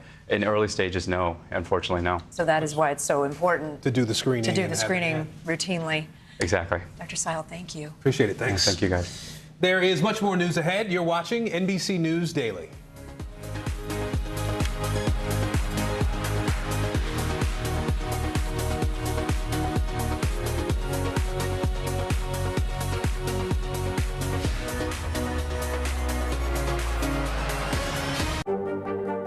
Mr. Secretary, when is this going to get better? You came into this job saying you were going to fight crime. Have you been successful? Found a way to put that. Can you update us on the status of negotiations? News is happening now. Look at what's making headlines around the world. Right now on Morning News Now. We're coming on the air with breaking news. And this is a significant moment. Whenever it happens, wherever you are, NBC News, streaming free now. Sometimes the news can be difficult and overwhelming for kids to understand, so we've created a newscast just for them. We hope your family will watch Nightly News Kids Edition.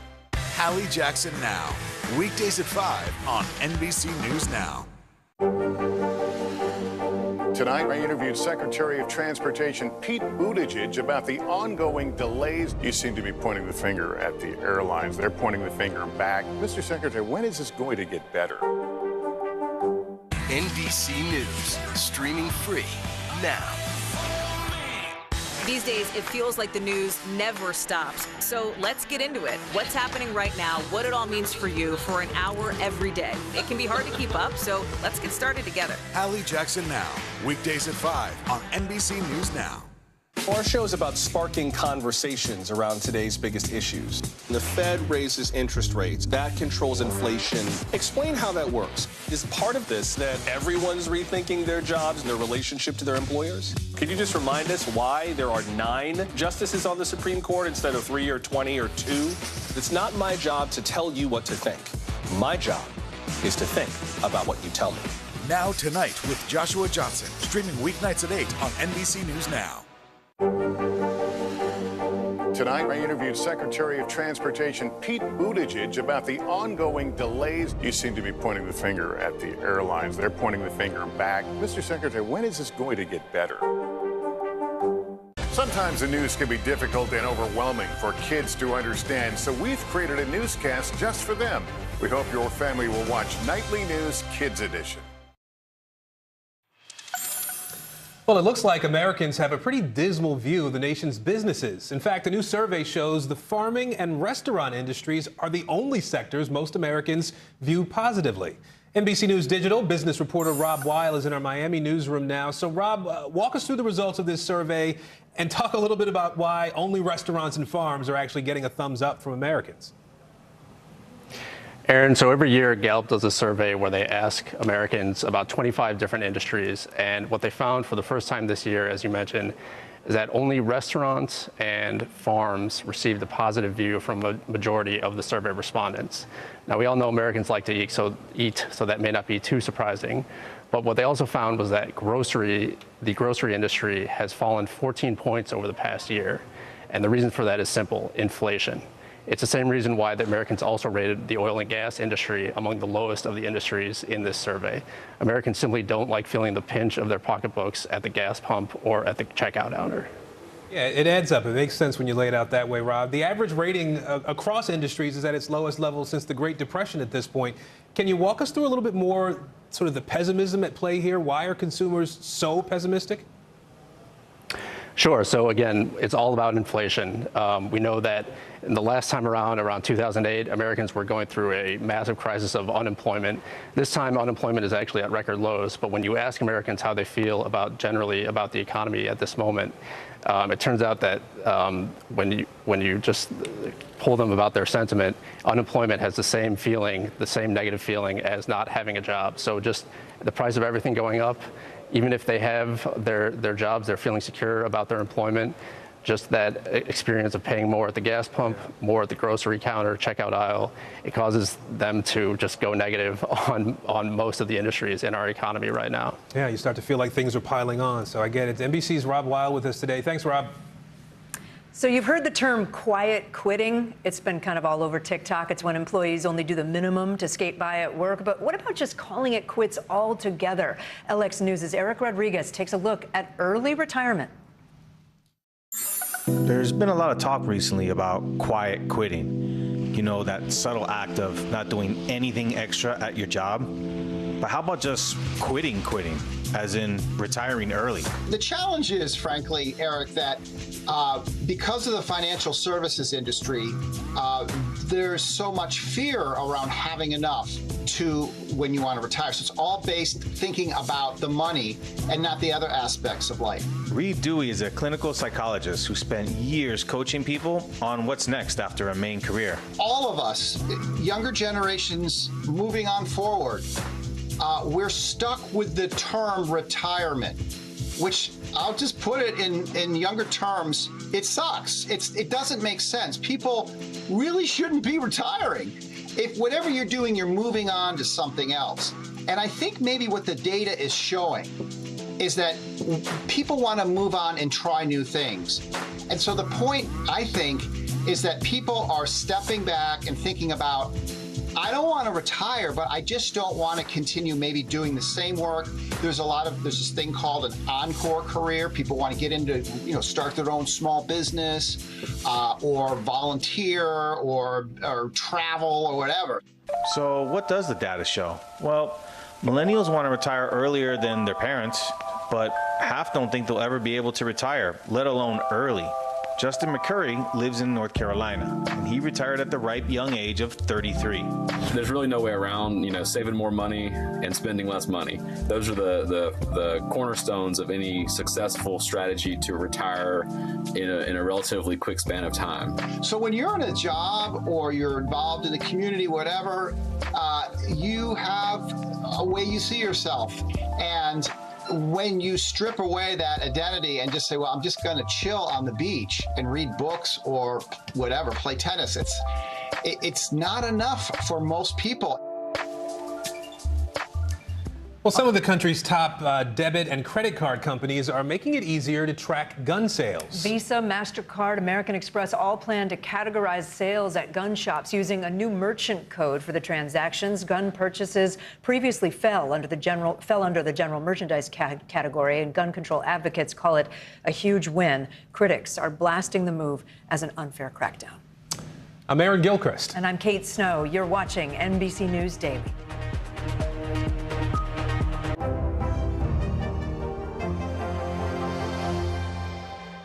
News is happening now. Look at what's making headlines around the world. We're coming on the air with breaking news. This is a significant moment. Whenever it happens, wherever you are, NBC News, streaming free now.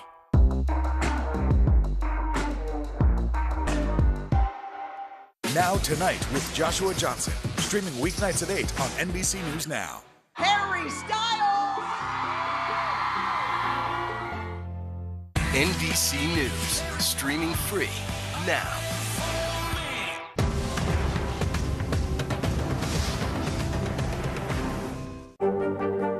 Mr. Secretary, when is this going to get better? You came into this job saying you were going to fight crime. Have you been successful? Found a way to put that. Can you update us on the status of negotiations? Right now on NBC News Now. As we come on the air, here's what we know. It has been dramatic, powerful. We begin with breaking news just coming in. What's happening now, what's happening next, and what it means for you. We're continuing to follow the Russian attack on Ukraine. There's an intense artillery battle underway. We're getting out of this area right now because more air raid sirens are sounding. As we look out over the latest city-turned-crime scene, we see the things left behind. Was there a school officer on campus? Because that's what we've been told. No. Fewer people are content to just offer their thoughts and prayers. And the House has answered the call to create new gun laws. The stunning testimony at the January 6th hearing on Capitol Hill. Americans face the highest inflation rate in decades. decades. Parts of Virginia cleaning up after severe storms. A terrifying night of flash floods. Flames forcing thousands to evacuate. When do I play meteorologist? Only when the heat is this bad. Another special night of election coverage right here at NBC News Now. Results are coming in. This Tuesday is going to be huge for primary purposes. It's an interesting race here. I've just never covered anything like it. This is big when we're talking about November. How many doors do you think you've each knocked on? This feels like an ideological fight to the death. Is there room for common ground on this issue? What do you think when you see the activism that's happening right now? Do you think this movement could have happened without social media? A lot to talk about as we continue our rolling coverage. We're coming on the air with the news NBC Scoop. Bringing the news to you is not only a job, it's an honor.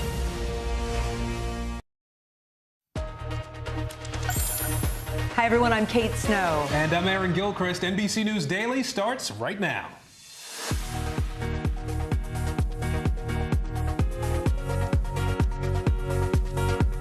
Today, Monday, September 12, 2022, remembering a royal, an emotional tribute in Scotland to the life of Queen Elizabeth. The new king leading the procession. We'll take you there. Raging flames, California in the grips of relentless wildfires, tens of thousands of acres already scorched. We're tracking the progress in the firefight. Fighting for their lives. President Biden rolls out his new plan to help eradicate cancer. The new strategy for the president's moonshot. And power struggle, why the rising cost of utilities is leaving more Americans in the dark. Good afternoon. We begin this hour with the historic tributes to the life of one of the world's most iconic figures. Yeah, just last hour, King Charles and his wife appeared at the Scottish Parliament. They received condolences from members of that body. The king led a moment of silence as well to honor his mother.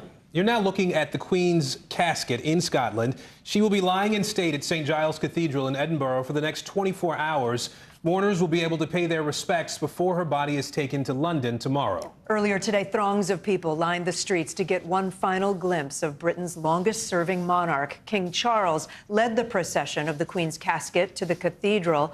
Here's Tom Yamas now. Morgan and Zinkley, good morning. All of Edinburgh right now awaiting the new king. Just behind me here, this is the Holyrood House Palace. This is the official residence of the Queen in Scotland, and it's where she's lying in rest right now. Throughout this morning, we've been able to sort of look through the palace gates and see some of the rehearsals for the procession today. What's going to happen here is that the hearse is going to take the Queen's coffin out from this palace, and then behind her, walking the Queen's children, including the new king, wearing a military uniform. This morning, King Charles on his way to Edinburgh to witness Scotland's goodbye to his mother.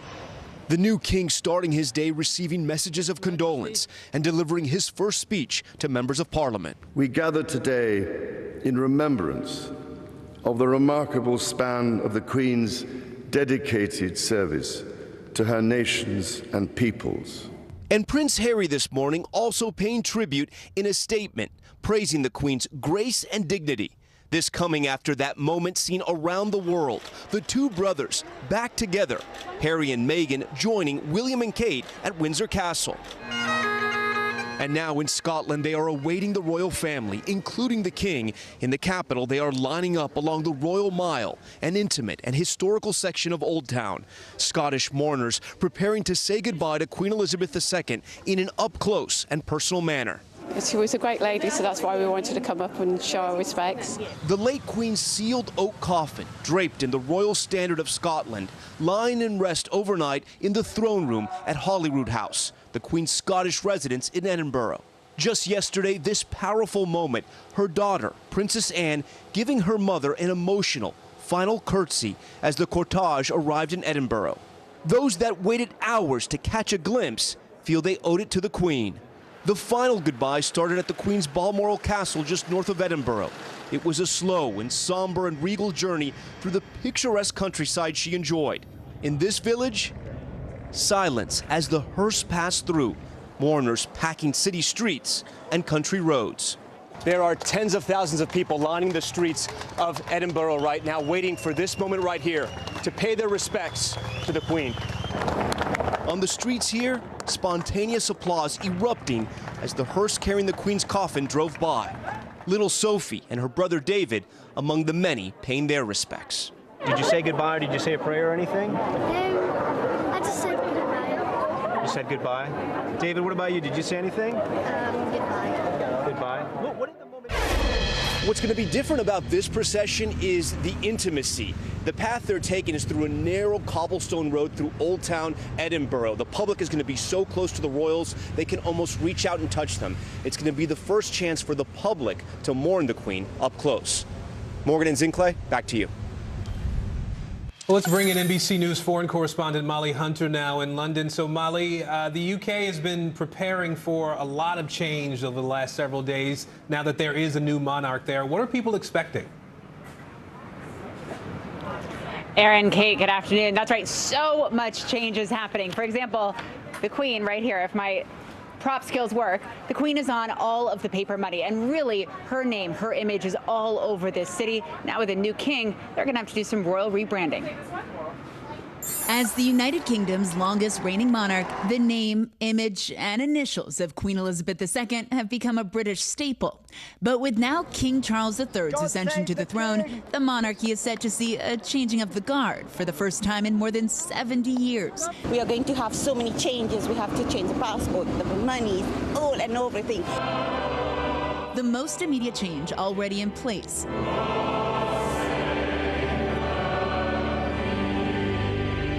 Lyrics to the national anthem reverted back to God Save the King, sung for the first time in decades at a memorial service for Queen Elizabeth and then at sporting events throughout the weekend. Other, more visible changes are also in the works. Queen Elizabeth was the first monarch to appear on postage, and now new stamps will need to be redesigned with an image of the king.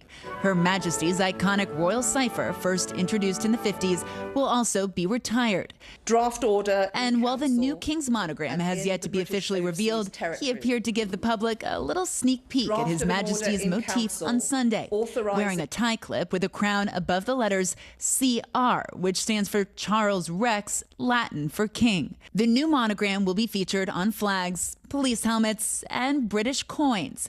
Even those iconic red mailboxes are adorned with E2R for the late Queen. While those will stay in place as they have for past monarchs, new post boxes will be updated with the initials of the newest ruler. And while the $95 billion worth of paper money featuring the Queen's image will still be considered legal tender, notes with Charles's face will likely eventually be introduced into circulation. And once the king's currency is in British wallets, it might be used to purchase products with a royal warrant appointment, signifying they're used in the royal household. Brands like Coca-Cola, Cartier, even Heinz tomato ketchup will need an updated seal that reads, "By appointment to His Majesty the King." And of course, there are thousands of souvenirs that will likely hit gift shop shelves in the coming weeks. Queen Elizabeth graced everything from collectible cutlery to playing cards. Oh, hail the king! And now only time will tell what knickknacks will be embellished with the likeness of the new king. You know, Molly, I don't think I realized how much stuff there is to really be thinking about here. Is there any sort of a timeline for when all these changes might actually happen? Aaron, so much stuff. So one of the things, obviously, we were working on, looking at souvenirs and mementos, all sorts of knickknacks. My producer, Ed Flanagan, ran around and spoke with a few souvenir shops. They put the timeline at 2 to 6 months. Any big changes like minting new money, that kind of big announcement is going to happen after the national mourning period. But one change I confirmed with my future nieces, they are already singing the new national anthem in schools across London. That would be God Save the King. Aaron, I'll send it back to you. Makes sense. Molly Hunter for us in London today. Thank you, Molly. The Trump legal team is pushing back after the Justice Department appealed a federal judge's order to appoint a special master. Trump's lawyers claim there's no proof that any classified material at Mar-a-Lago was shared with anyone. They also claim the government has not proven that the records are still classified. The DOJ wants a stay on the judge's order so it can review documents taken in August. President Biden is in Boston today, focusing on two priorities for his administration. The president speaking about his cancer moonshot initiative. The speech follows Biden's remarks at Boston's Logan Airport about upgrading our nation's infrastructure. NBC News White House correspondent Monica Alba is traveling with the president in Boston, joins me now. Monica, let's start with that cancer moonshot. What is the message from the president today?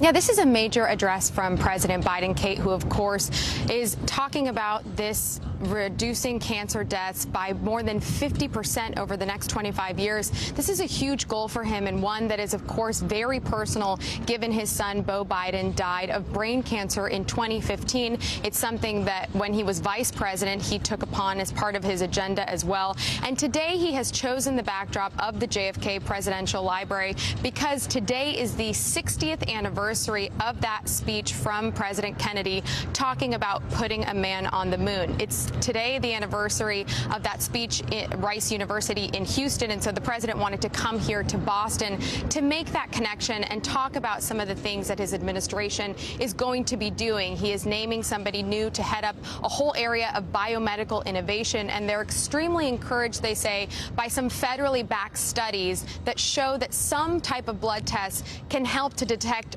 early prevention of cancers. And so the president is going to be expanding on that. Again, an issue very close to his heart, Kate. Yeah, and while there in Boston, the president also spoke about the infrastructure law that he signed and that he passed and how it's helping Boston's airport. It's got to be policy, but it's also political, right? What's the goal of the administration there? Sure. We were right inside of Terminal E, which is what is going to be modernized, built in 1970. It desperately needed a facelift, and the president talked about how his bipartisan infrastructure law was able to allocate more than $50 million to make that a reality. So the president talked about why he wanted to do that, where he's hoping other airports can do the same. And yes, of course, talking about a midterm message that we'll likely hear a lot of in the next 8 or so weeks. Take a listen to how the president talked about it a little earlier today at Logan International. We're the United States of America. And investing the money we're investing in this Infrastructure Act, investing the money in the Inflation Reduction Act, it just means jobs. Jobs. I can't think of any time we've ever given the American people an even shot. They haven't stepped up to the ball. The economy, a major message, of course, Kate, and that will also be the topic tomorrow when the president has a bigger event on the Inflation Reduction Act, talking about the importance of jobs at the White House. Back to you. All right, Monica Alba in Boston for us. Monica, thank you. Extreme weather wreaking havoc on the West Coast and the Midwest today. In California, crews are battling 11 major wildfires across that state. 11,000 people have been forced from their homes. And in Chicago, unrelenting rain has doused that city, causing the worst flooding there in 2 years. NBC News correspondent Steve Patterson is tracking it all for us. Steve, we'll start out there in California. Some, 8,300 firefighters working to contain these fires. We knew the threat was potentially increasing after the storms last week. Any progress being made so far? Yeah, 11 fires burning in California, 18 across Oregon and Washington state. Overall, 92 large active wildfires burning across the country, covering more than 720,000 acres. Fire season here in full effect, stoked by that incredible heat wave over last week, spreading across the driest vegetation really the West has ever seen because of this mega drought that we're in, fanning the storms, coming with that tropical storm. Also, the region hit hard by that as well. So now firefighters battling across multiple state lines. Luckily, that storm brought rain and much cooler temperatures, but it also caused these winds to sort of fan the flames out. The one fire, Fairview, nearly 30,000 acres, but also now close to 50% contained thanks to some rainfall that we got here. Aaron? Well, you mentioned rain. I want to ask you about Chicago, too, Steve. I know you've been tracking that. How are people there dealing with the rain, the flooding? How's the city responding to all of it? Yeah, worst flooding the city has seen in 2 years. The city getting 6 inches all at once. That was not predicted. Let me tell you, people had to be rescued from their vehicles in waist-deep water. Soldier Field during the Bears game on Sunday turned into basically a water park. Storm drains turned into geysers. The city basically telling people don't use your washer machines, don't use your dishwashers, stay away from Lake Michigan as they try to secure roads and make sure the city's safe. But the threat not over until later on today. All right, Steve Patterson in Los Angeles for us. Steve, thanks. Well, it was supposed to be a game changer in your wallet. Yeah, but it appears the Apple credit card might not be adding up. CNBC's Christina Parsonevelos joins us now with the Money Minute. Christina. Well, Goldman Sachs has a reputation on Wall Street for having a golden touch when it comes to making money. But it's having a problem with its first consumer credit card. That's the Apple Card you mentioned. Users are failing to pay for almost 3% of charges. That's the highest loss rate among all the country's big card issuers. Even subprime lenders are doing better. Activist investor Dan Loeb is dropping his efforts to get Disney to sell ESPN, at least for now.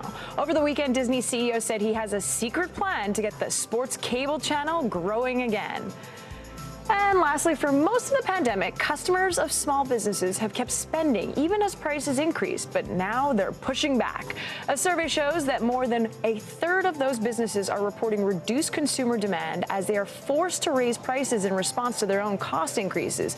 The owner of one particular coffee shop in Brooklyn says it's lost nearly half of its regular customers as people actually go next door to McDonald's to pay $1 for a cup of coffee instead of the $3 it charges. Something I've definitely noticed. That prices have gone up. Even some restaurants and stores have been adding a surcharge on the bottom to reflect inflation. Yes, and yet I still go and buy the $3 cup of coffee. Well, it's not even $3 in New York. It's like $6 in New York. $4, $6, okay. Exactly. All right, Christina, thank you. Thank you. Up next, pleading guilty. The former NFL coach who seriously injured a girl in a car crash takes a plea deal. How much time he could spend behind bars. You're watching NBC News Daily. Right now on NBC News Now, we begin with breaking news just coming in. What's happening now, what's happening next, and what it means for you. We're continuing to follow the Russian attack on Ukraine. There's an intense artillery battle underway. As we look out over the latest city-turned-crime scene, we see the things left behind. Fewer people are content to just offer their thoughts and prayers. Stunning testimony at the January 6th hearing. Americans face the highest inflation rate in decades. Parts of Virginia cleaning up after severe storms. Flames forcing thousands to evacuate. When do I play meteorologist? Only when the heat is this bad. Another special night of election coverage right here at NBC News Now. Results are coming in. This Tuesday is going to be huge. This is big when we're talking about November. This feels like an ideological fight to the death. Is there room for common ground? What do you think when you see the activism? Do you think this could have happened without social media? We're coming on the air with the news NBC Scoop. Bringing the news to you is not only a job, it's an honor. Harry Styles! These are our missing daughters and sons. We need anyone who saw something to come forward. She was wearing a black jacket, a black top. I'm going to bring my son home alive.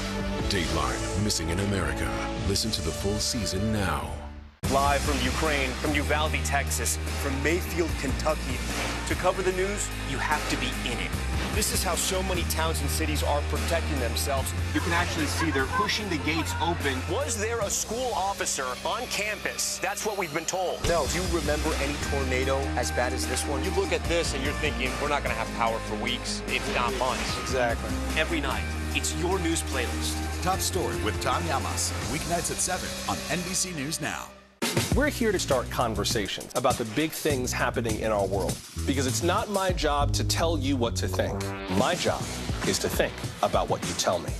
Now Tonight with Joshua Johnson, streaming weeknights at 8 on NBC News Now. The day's biggest political stories with trusted insight now and expert analysis now. A daily look at the politics behind the headlines. Meet the Press Now, streaming weekdays at 4 p.m. on NBC News Now.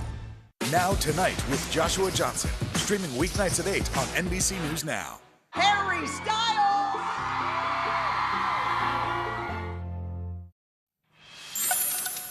Former Kansas City Chiefs assistant coach Britt Reed is pleading guilty in a DWI case. Yeah, he's accused of driving under the influence and crashing into two vehicles back in February of last year. Several people were injured there, including a young girl.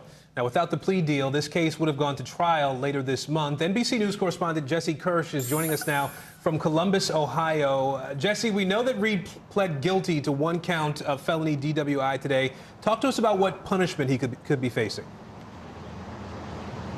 Yeah, so Aaron, according to the judge in court today, the maximum that Reed is now looking at is up to 4 years in prison. Of course, he could be facing less time as well, and we'll be hearing more from a judge at a sentencing, which is expected next month. And through his attorney, Reed making a statement today, reiterating some of what we expected from him in the days leading up to this. In part, he said he hopes that his plea brings some sense of justice to all he has affected. So that's the stance from Britt Reed today.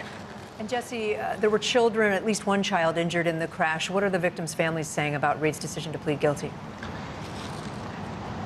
Yeah, Kate, we know there was a 4-year-old child who was injured, as well as the 5-year-old child who has been at the center of a lot of this, because this 5-year-old girl suffered traumatic brain injury, was in a coma for several days, spent close to 2 months in the hospital, and by all accounts from what we've heard, will not have what she expected her life to be, what her family expected her life to be growing up. This is an injury that is going to be with her for her entire life, and the family attorney issued a statement with some harsh language today saying, quote, "The 5 victims of this crime are outraged. The prosecuting attorney is not seeking the maximum sentence allowable by law. The defendant is a prior offender whose actions caused a 5-year-old girl to be in a coma and seriously injured 3 others." So that is the stance from the family that has been impacted by this so terribly for going on the better part of more than a year here. Jesse Kirsch for us. Thank you. And still ahead, countdown to the midterms, what New Hampshire voters are thinking ahead of primary day. You're watching NBC News Daily.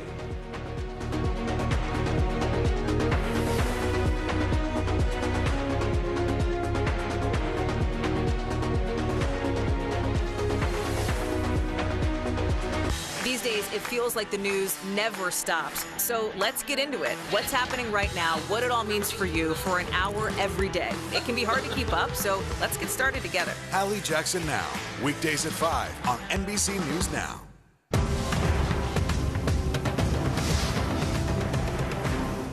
NBC News, streaming free now. Top Story with Tom Llamas, weeknights at 7 on NBC News Now. Hallie Jackson Now, weekdays at 5 on NBC News Now. Good morning, I'm Joe Fryer. And I'm Savannah Sellers right now on Morning News Now. We're staying on top of the breaking situation in Ukraine. We are watching dangerous heat this week. Recession, I mean, is that where we're headed? Is there any way to avoid that? Morning News Now, streaming weekdays at 7. No stress, no mess, just yum. That's it. Top Story with Tom Llamas, weeknights at 7 on NBC News Now. Good morning, I'm Joe Fryer. And I'm Savannah Sellers right now on Morning News Now. We're staying on top of the breaking situation in Ukraine. We are watching dangerous heat this week. Recession, I mean, is that where we're headed? Is there any way to avoid that? Morning News Now, streaming weekdays at 7. News is happening now. Look at what's making headlines around the world. Whenever it happens, wherever you are, it's here now. Top Story with Tom Llamas, weeknights at 7 on NBC News Now. What do you love about fatherhood? The chaos, the learning. Is climate change one of your top priorities? What's your message to girls who want to make a difference in their own communities? Believe in yourself. Sometimes the news can be difficult and overwhelming for kids to understand. Ukraine and Russia. Could you help me understand what's going on? So to help make sense of it all, we've created a newscast just for them. We hope your family will watch Nightly News Kids Edition. Now Tonight with Joshua Johnson, streaming weeknights at 8 on NBC News Now. These days, it feels like the news never stops. So let's get into it. What's happening right now, what it all means for you for an hour every day. It can be hard to keep up, so let's get started together. Hallie Jackson Now, weekdays at 5 on NBC News Now. Harry Styles! NBC News, streaming free now. So, did you catch the final match of the U.S. Open last night? Thrilling finish to the Open, and a historic one, too. The winner is just 19 years old, the second youngest U.S. Open champion ever. NBC News correspondent Rahima Ellis is here with all the excitement. Thankfully, you got to watch all of it, right? You were out there at the U.S. Open. Break down what happened last night. Tell us all about this guy, Carlos, that we're all going to have to learn. Alcaraz, his last name. Yeah, a Spaniard, and he is a countryman of a man whose name you do recognize, and that's Rafael Nadal. And he beat his own countryman. And this is one of the things that's so fascinating about this. This guy is young, he is energetic, he is full of life and the determination to win. Now, all the players will tell you that they want to win. That's what they're there for. But this guy, he's willing to go the distance. He went nights that it was so long. Like he started one day. Yeah, he started one day and ended the next day in terms of finishing these matches. That's this guy that we're talking about. Think about, what were you doing when you were 19 years old? Not this. Not this, right? Nothing close, right? And that's the thing why he's so extraordinary and so wonderful to watch. That stadium was filled with people last night watching it all. I was watching too.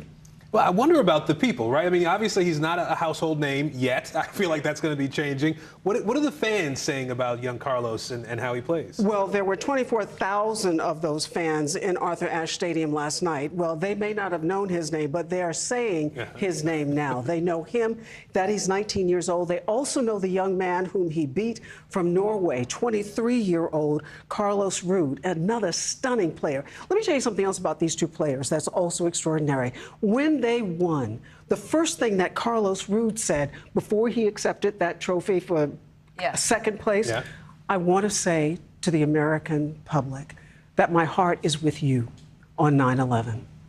What a gracious young man. Thoughtful, yeah. And Carlos followed up when it was his turn to accept the trophy. He also said, I want to echo what Carlos said and let Americans know that I am grateful for the sentiments that you have given me in this tournament, but my heart is with you on such a troubling time. I can't let you go without asking about Serena Williams. I mean, that seems like we're going to remember that moment. Hey, listen, the U.S. Open of 2022 is defined by two things. One, Serena Williams stepped away and Carlos Alcaraz stepped in. He more than stepped in, he stormed in, along with a number of very young players that we're going to see again, including 24-year-old Francis Tiafoe.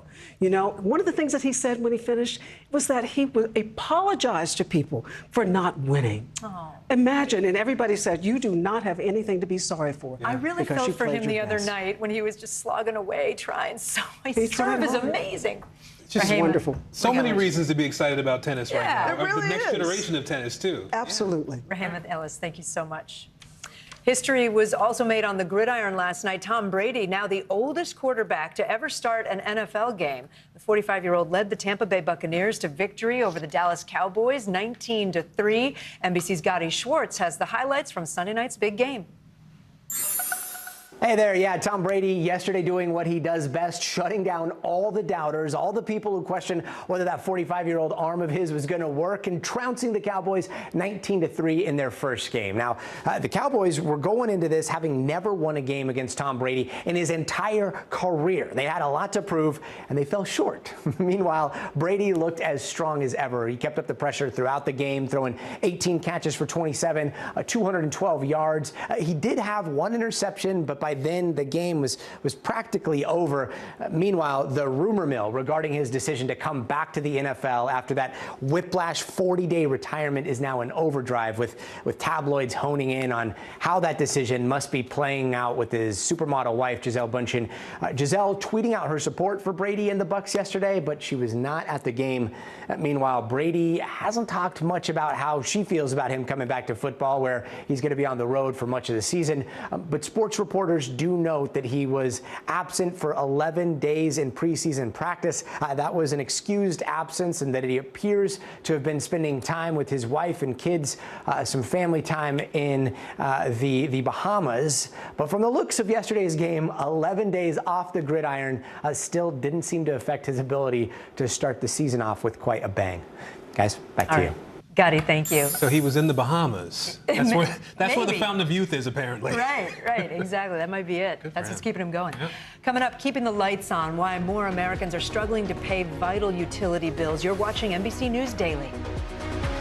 Sometimes the news can be difficult and overwhelming for kids to understand, so we've created a newscast just for them. We hope your family will watch Nightly News Kids Edition. Now Tonight with Joshua Johnson, streaming weeknights at 8 on NBC News Now. Sometimes the news can be difficult and overwhelming for kids to understand, so we've created a newscast just for them. We hope your family will watch Nightly News Kids Edition. News is happening now. Look at what's making headlines around the world. Whenever it happens, wherever you are, it's here now.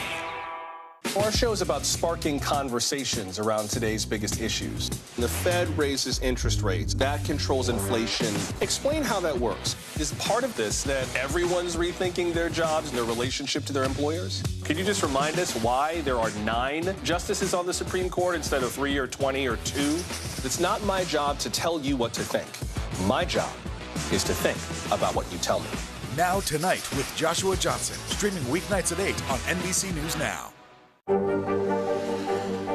Tonight, I interviewed Secretary of Transportation Pete Buttigieg about the ongoing delays. You seem to be pointing the finger at the airlines. They're pointing the finger back. Mr. Secretary, when is this going to get better?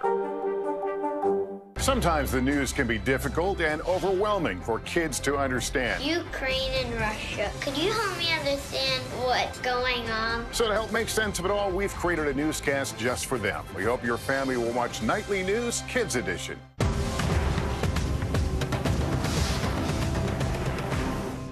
These are our missing daughters and sons. We need anyone who saw something to come forward. She was wearing a black jacket, a black top. I'm going to bring my son home alive. Dateline, Missing in America. Listen to the full season now. Our show is about sparking conversations around today's biggest issues. The Fed raises interest rates. That controls inflation. Explain how that works. Is part of this that everyone's rethinking their jobs and their relationship to their employers? Could you just remind us why there are 9 justices on the Supreme Court instead of 3 or 20 or 2? It's not my job to tell you what to think. My job is to think about what you tell me. Now Tonight with Joshua Johnson, streaming weeknights at 8 on NBC News Now. NBC News, streaming free now. Bottom of the hour now. Here are some of the stories making headlines on NBC News Daily. A possible death from monkeypox is under investigation in Los Angeles County. More than 4,000 monkeypox cases were reported in California last week. Back in August, a person in Texas died after being diagnosed with monkeypox. The investigation in Los Angeles still in its early stages. The House committee investigating the January 6th riot is preparing to go back into session. Multiple sources tell NBC News the next hearing will likely take place on Wednesday, September 28th. That date has not been finalized, though. You may recall the committee has already held multiple primetime hearings revealing new details about the attack on the Capitol. And Elon Musk has an all-new reason as to why he should not be held to his $44 billion deal to buy Twitter. Musk now claims a severance payment to a Twitter whistleblower invalidates the agreement that he had. Twitter argues the Tesla CEO simply got cold feet after stock prices fell earlier this year. The dispute heads to court next month. Well, more people are feeling the sting of inflation these days, and for some, that sting could be really serious. Nearly a third of Americans say they are having a hard time paying their utility bills. And for those dealing with disabilities, being able to afford care is a growing challenge. Joining us now are CNBC's Seema Modi and Sharon Epperson. Seema, I'll start with you here. Put this into context for us. How many Americans are really at risk of having their power shut off? Yeah, so Aaron, Americans are finding it difficulty to pay their energy bills due to skyrocketing electricity prices, extreme weather. About 20 million are behind on paying their bills. Of those, about 3 million are anticipated to see their power shut off by the end of this year. That's according to data from the National Energy Assistance Directors Association. And experts we spoke to, they say we could see more households go dark this month. Listen in. So we expect a rising wave in the number of shutoffs and really the increase in crushing bills over the next few weeks. September tends to be the time when we see peaks in the amount of inability that people can actually pay their rising electricity bills. And what's happening right now in the United States is that we have these record heat waves, which are just making people's bills explode. That's Jean Sue, who you heard right there, along with other energy advocates. They're all sending a strong message to Washington, saying states and the federal government should ban utilities from shutting off the power, even if folks are behind on paying. They say it could pose a great risk to their livelihood, especially going into the winter season. Biggest piece of advice, Aaron, turn off the lights before you leave your home, the air conditioner, and consider using a fan. Also, check your fridge to ensure no cold air is being leaked. Yeah, generally some good tips there. I do want to ask you about the larger economy, too, Seema. We're going to get this read on the consumer price index tomorrow. What are economists expecting at this point? So the good news, Aaron, is that inflation expectations are coming down as gas prices continue to trend lower. Economists expecting about an 8% rise in August. Inflation, which seems high, but it's actually in line more or less with what we saw last month. Separately today, the New York Fed releasing a new report that shows gas prices or prices across the board in key parts of the economy all softened in the month of August. So yet another sign that inflation may be starting to cool. Aaron and Kate. Seema Modi from CNBC. Thank you, Seema. Thanks.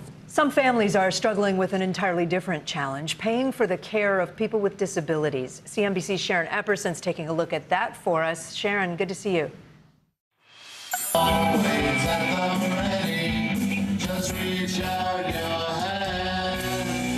Daniel Trush was just 12 years old when a brain aneurysm rupture changed the course of his life.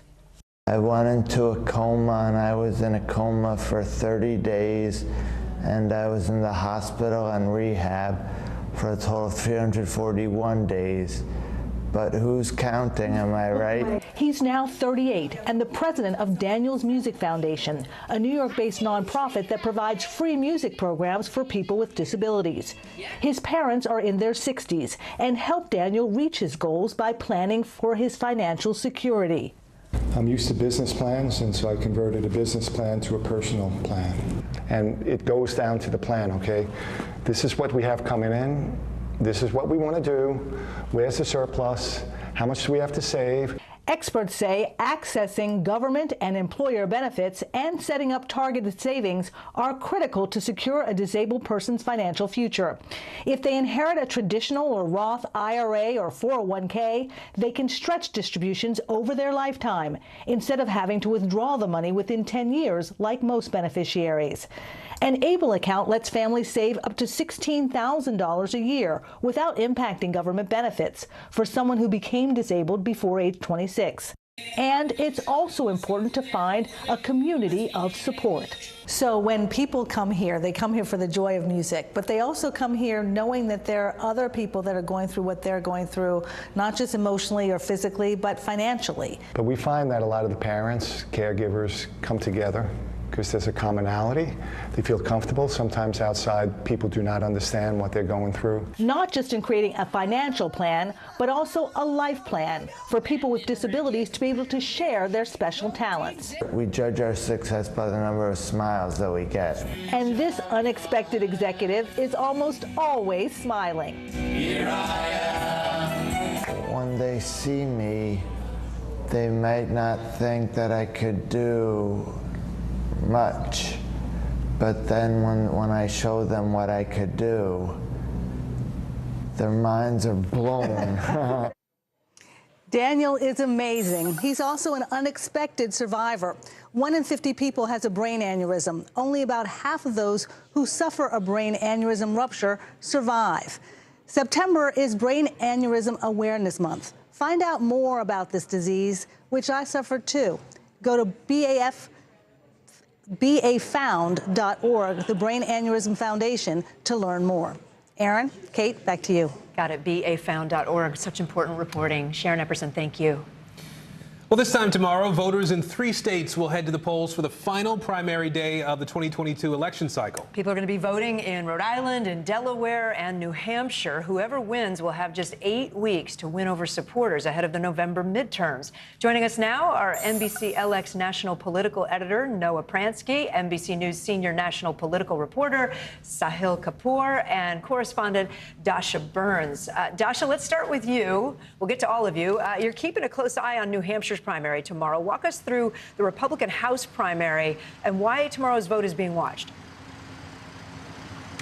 Yeah, Kate, look, we've talked a lot about Senate races in these primaries, but control of the House is just as important, just as tenuous for Democrats. And here in New Hampshire, you have one of the more vulnerable Democratic incumbents in Representative Chris Pappas and 2 Republican candidates who are leading the pack here, who are both trying to really carry the MAGA mantle into the general election. Both of the Republican candidates, Caroline Leavitt and Matt Mowers, they are both from the Trump world. They both worked in the Trump administration. Both are really playing up those Trump ties. And both are very young candidates in a state that has one of the older populations. You've got a 33-year-old in Mowers and a 25-year-old in Leavitt. What will be interesting to see, though, whoever wins here, what happens between the primary and the general. As you know, New Hampshire has got a lot of unaffiliated voters, 38%. So whoever wins the primary is going to have to win over some of those moderates and unaffiliated voters as well, Kate. Yeah, it's the live free or die state after all.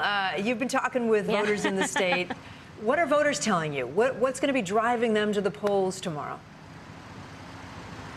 Well, we're talking to Republican voters because it is the Republican candidates that are in the spotlight here. And I'm hearing the voters really reflecting a lot of the issues that candidates have been talking about on the campaign trail. A lot of focus on the economy, focus on immigration, issues in school, the education, some of those cultural battles that we've seen come up on the national level as well. I want you to take a listen to what one voter told me earlier today.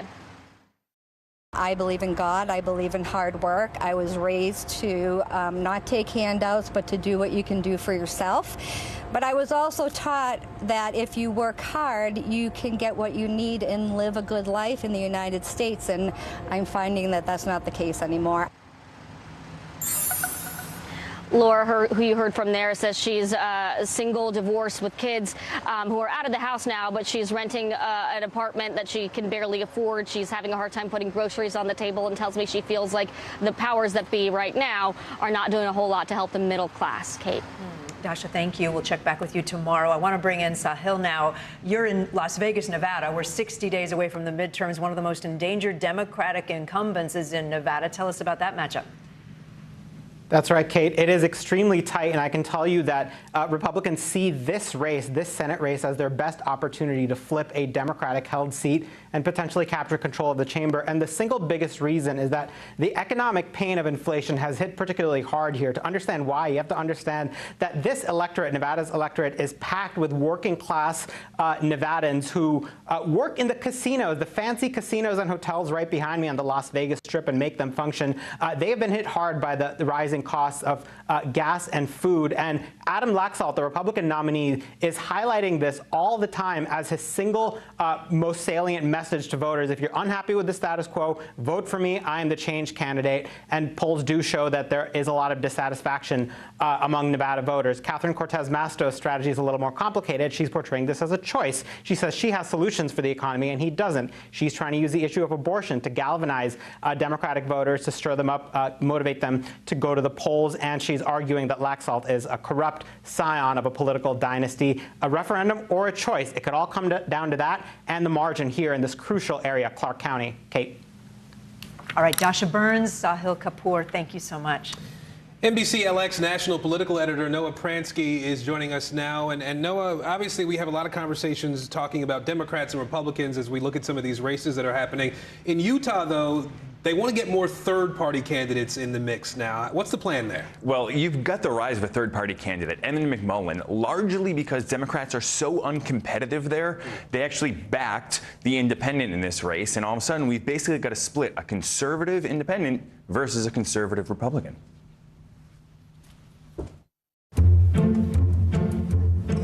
It's a little game. It's called Pin the Tail on the Donkey or the Elephant. Can you just show me where you think Utah is? Utah in general is going to be right there. Right in there. Like, about there. Utah, home of the Great Salt Lake, the Church of Jesus Christ of Latter-day Saints, and purple politics? Let's not kid anybody. Utah is nowhere near swing state status, but they've embraced a lot of reforms you typically see in blue states. All-male elections, ranked choice voting, protection of same-sex marriage, criminal justice reforms, and maybe the most interesting one if you're among the 60% of Americans who say we need more than just the two major political parties, legitimate third-party options. We crisscrossed the state to find out if Utah, of all places, could become a model for a new, less partisan American democracy. And we start with a man trying to break the Republican and Democratic duopoly.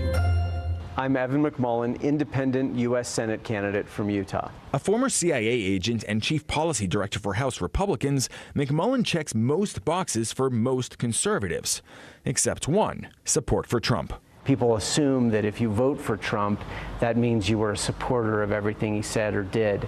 And it's just not the case, especially here in Utah. So why here, when similar independent bids have failed most other places? And when the incumbent, Mike Lee, who didn't accept our invitations for an interview, still has the money, party support, and Trump endorsement many believe he needs to secure his re-election? Well, one factor is the unusual boost Utah Democrats gave McMullin, choosing not to nominate their own candidate for the race, and instead rallying their voters around the moderate conservative. And the other piece is the Trump-style combative politics other conservatives may embrace just don't play as well in a state where 2/3 of the residents belong to the Church of Jesus Christ of Latter-day Saints. But research shows their loyalty has waned over the last decade, even as evangelical Christians become more likely to vote Republican. And then you start discovering more reforms that many other states consider progressive. I think we see them as common sense. Republican Deidre Henderson, Utah's lieutenant governor and top elections official. What percentage of your ballots are cast by mail?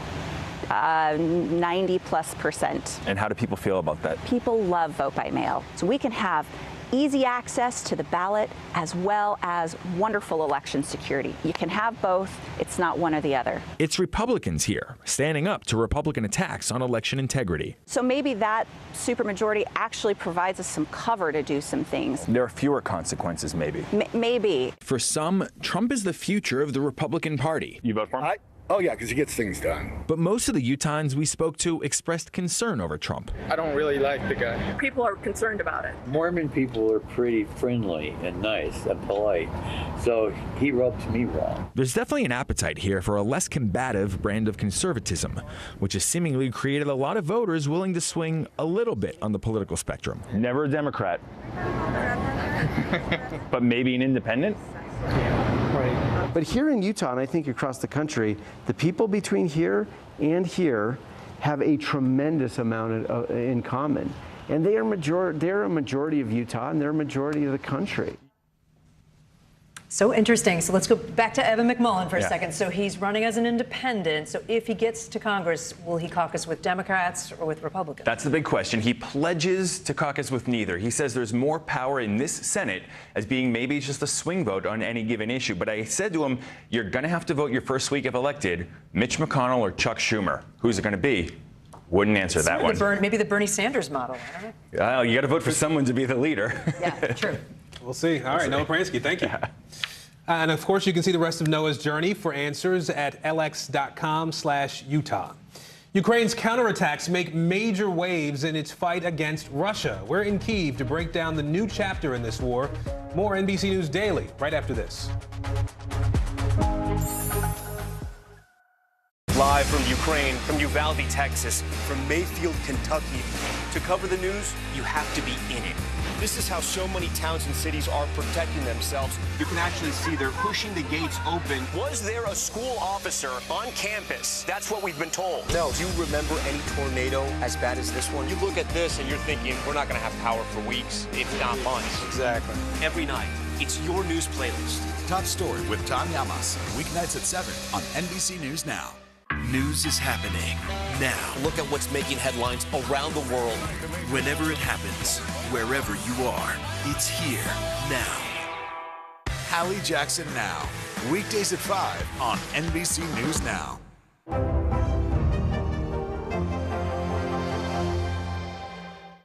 No stress, no mess, just yum. That's it. As we look out over the latest city-turned-crime scene, we see the things left behind.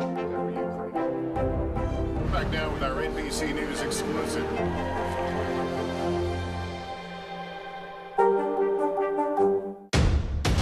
The day's biggest political stories with trusted insight now and expert analysis now.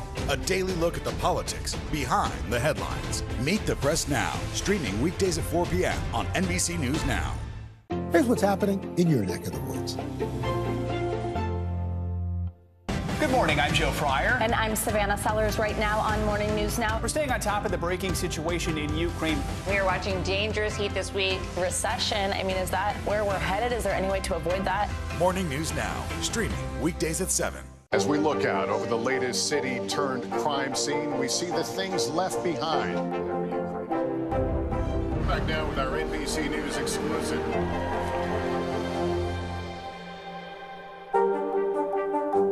Now Tonight with Joshua Johnson, streaming weeknights at 8 on NBC News Now.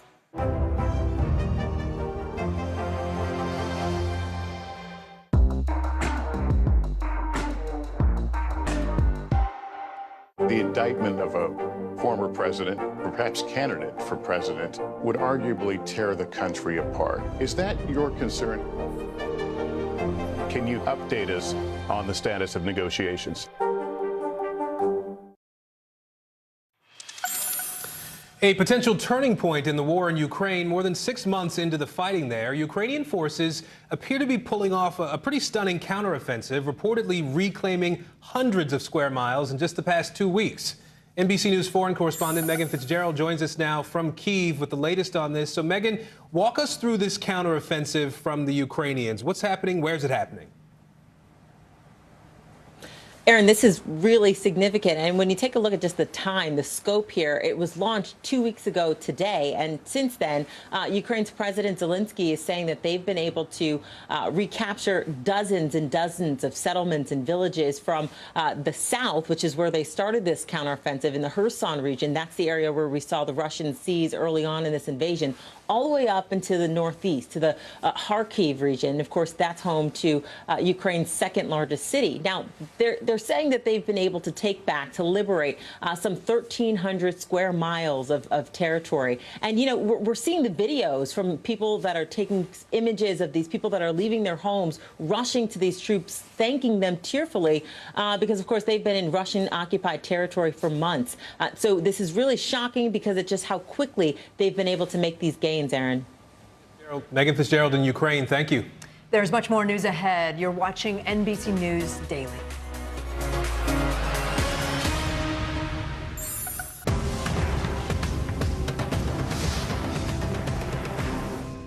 These days, it feels like the news never stops. So let's get into it. What's happening right now, what it all means for you for an hour every day. It can be hard to keep up, so let's get started together. Hallie Jackson Now, weekdays at 5 on NBC News Now. And what do you love about fatherhood? The chaos, the learning. Is climate change one of your top priorities? What's your message to girls who want to make a difference in their own communities? Believe in yourself.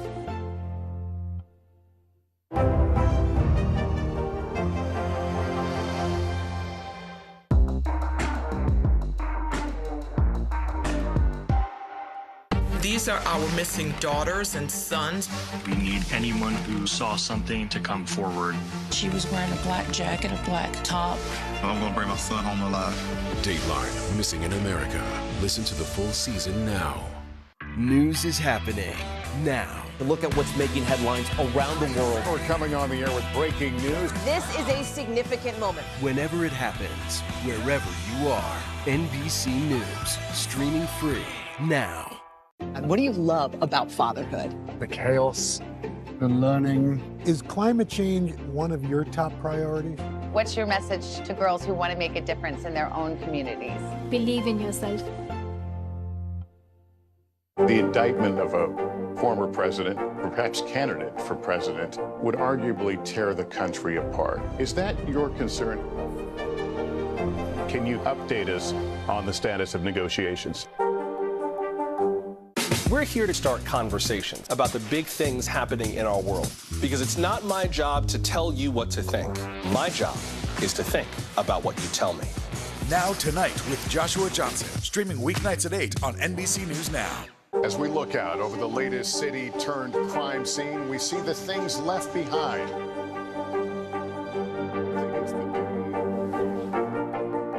Can you tell us what it was like?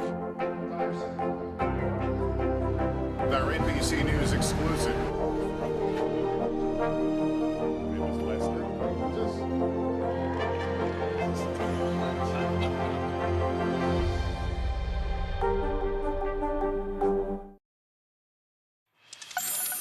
Well, we know him for his soulful music, his coaching on The Voice, and of course being a member of the exclusive EGOT Club. John Legend sat down with the Today Show's Hoda Kotb. They talked about how he hopes his music impacts others and the 2 acts of his new album, Legend. I wanted the first act to be the Saturday night feel, just more fun, Yes. sexy, up-tempo. Yes. And then the second act is more introspective and spiritual and romantic and just more heartfelt. And so that's really how we divided up the album, and it was a really good way for me to organize it in my mind. Now, John Legend also opened up about expecting another child with his wife, Chrissy Teigen. He says the couple is excited to add another bundle of joy to their family. They're cautiously optimistic. They lost their son Jack 2 years ago during some pregnancy complications. A great family when you watch them, and his music. I have the new album that came out on Friday. Well, you were supposed to see him last week. Yeah, he was supposed to be here in New York, but that didn't happen. But I've been to every John Legend tour. Like every single one. Every one except for one. What is it you love about him so much? It's just a good time. It's just feel-good music. It's always a good show. Will you take me next time? Because I'd really like to see him. Yes, absolutely. Oh, I will pull you into the club. We are just hours away from TV's biggest night. The 74th Annual Emmy Awards air tonight on NBC. And after 2 years of celebrations that were shrunken by the pandemic, this year the award show is going to look a lot more like it used to. NBC News youth and internet culture reporter Callan Rosenblatt is here to talk all things Emmys. Excellent. Callan, last year the Emmys were outside under a tent. It has to be better this year.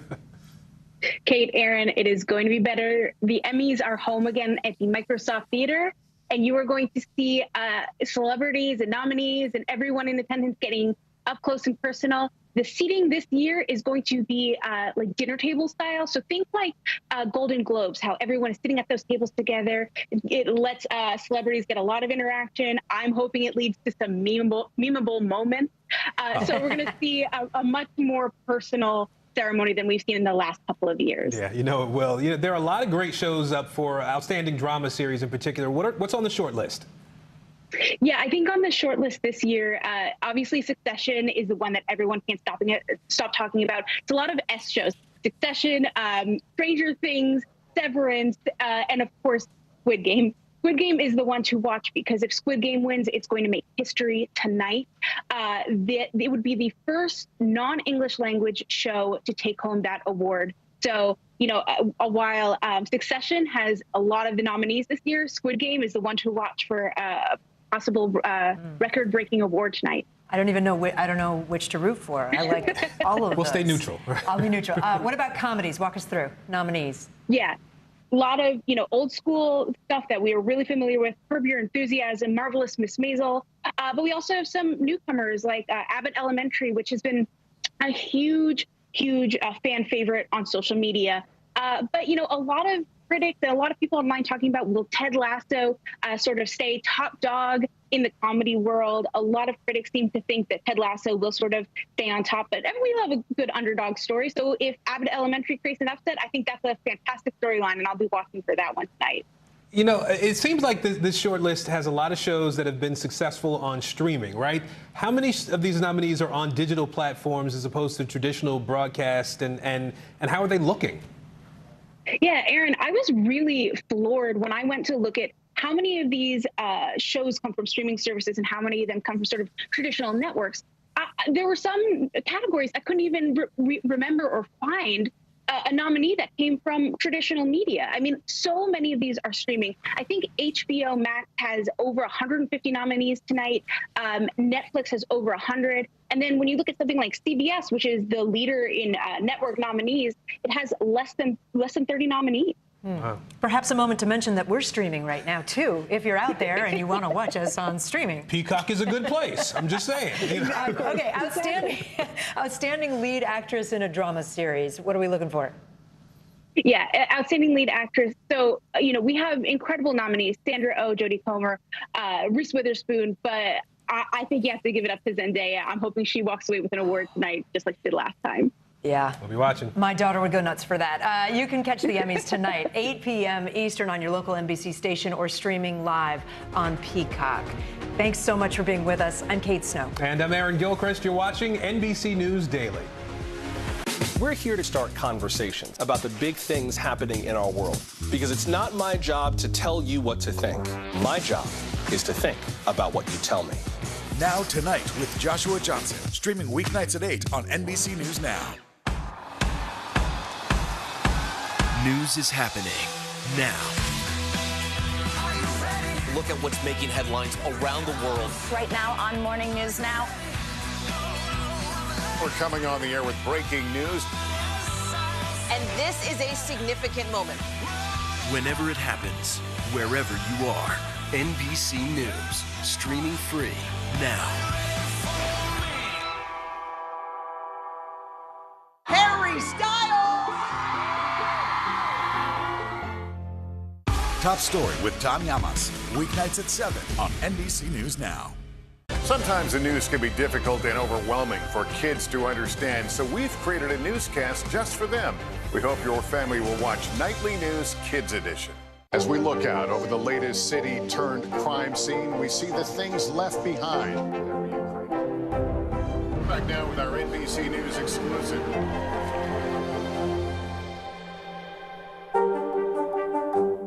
To cover the news, you have to be in it. This is how so many towns and cities are protecting themselves. They're pushing the gates open. Was there a school officer on campus? That's what we've been told. No. Top Story with Tom Llamas, weeknights at 7 on NBC News Now. News is happening now. Look at what's making headlines around the world. Right now on Morning News Now.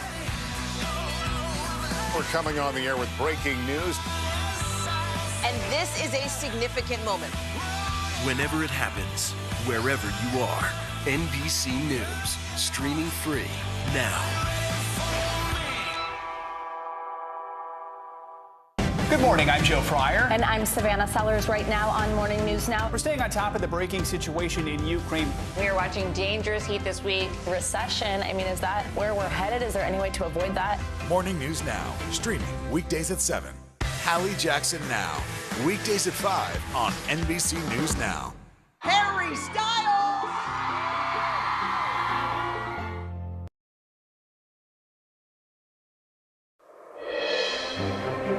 If it's Monday, Ukraine recaptures huge swaths of territory in a surprise offensive, sending Russian forces fleeing in what could be a major turning point in the war. Plus, former President Trump's legal team tries to show doubt about whether the documents seized from Mar-a-Lago really were classified, part of their latest effort to keep the FBI from going through those documents found at his Florida home. And amid the national battle over abortion bans, South Carolina Republican lawmakers tried and failed to enact a near total ban. I'll talk to one of the Republican lawmakers who broke ranks with his party on the issue. Ahead.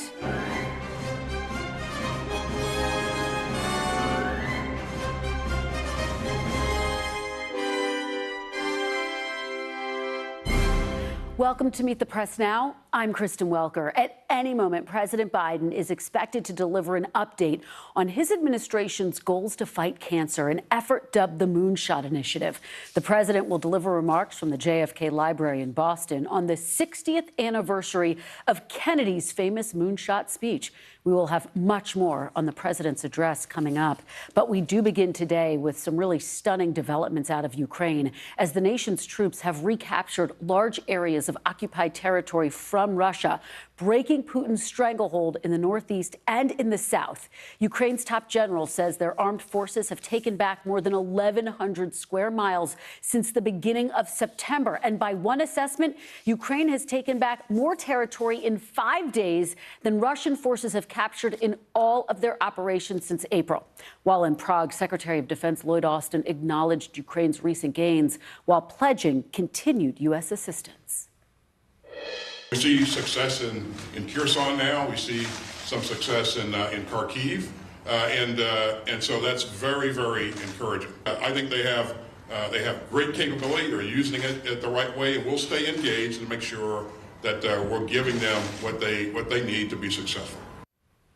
This counteroffensive by Ukraine represents a potentially major blow to Putin and Russia's military 6 months into this war.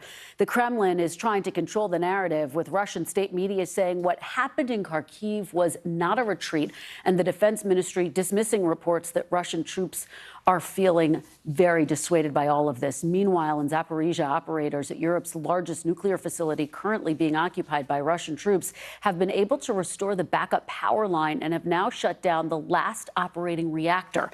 While speaking to reporters today, the UN's nuclear chief continued to show concerns about the stability of the plant, but also signaled that Russia and Ukraine may be interested in an IAEA proposal to set up a protection zone. That would be a significant development indeed. Joining me now to discuss all of these developments from Kyiv is NBC foreign correspondent Megan Fitzgerald.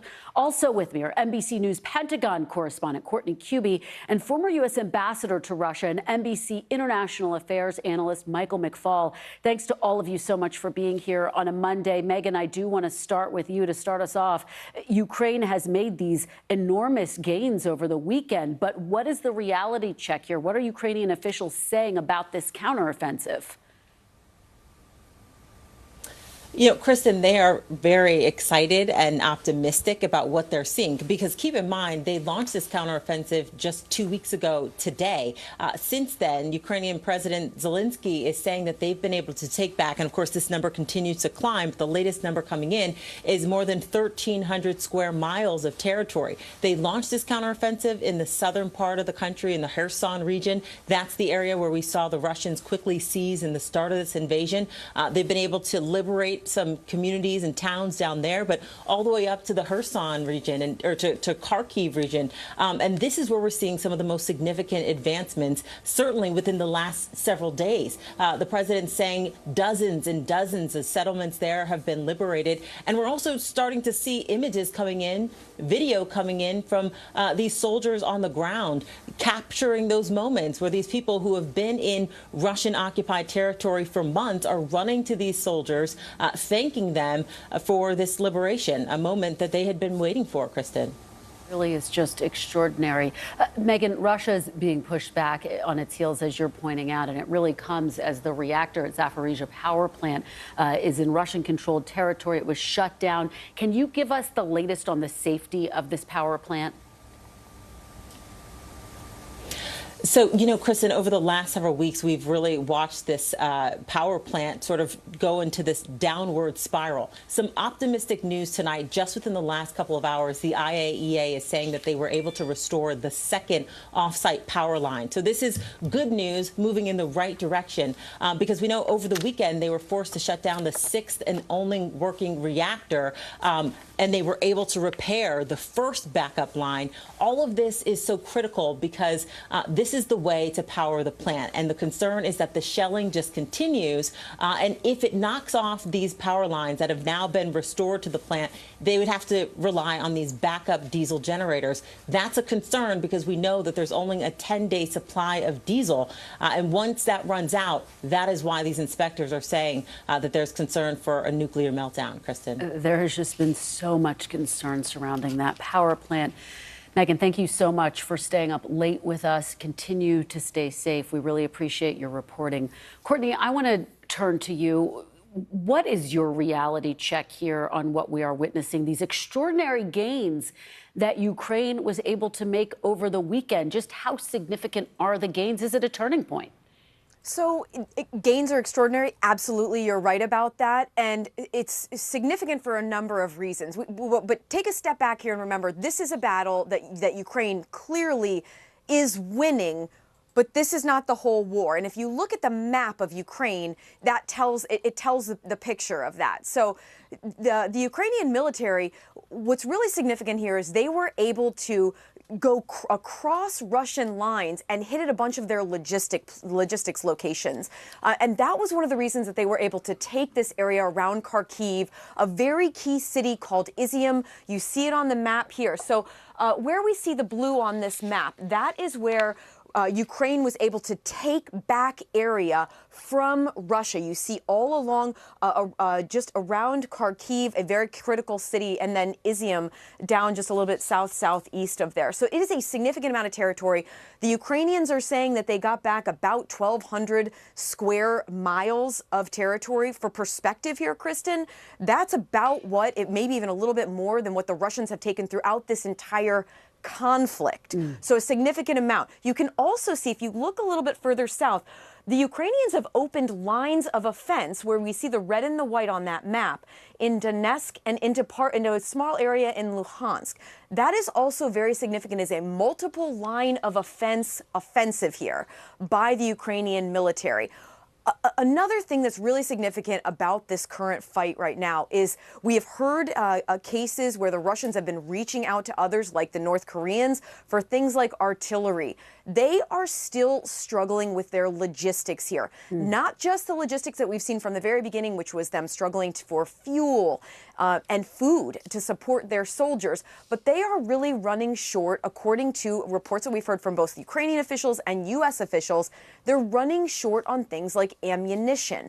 That's very significant here. Remember the time of year. We're going into a colder time of year there in Ukraine, and they are struggling for what has become a real artillery fight in this condensed area in the east and in the southeast.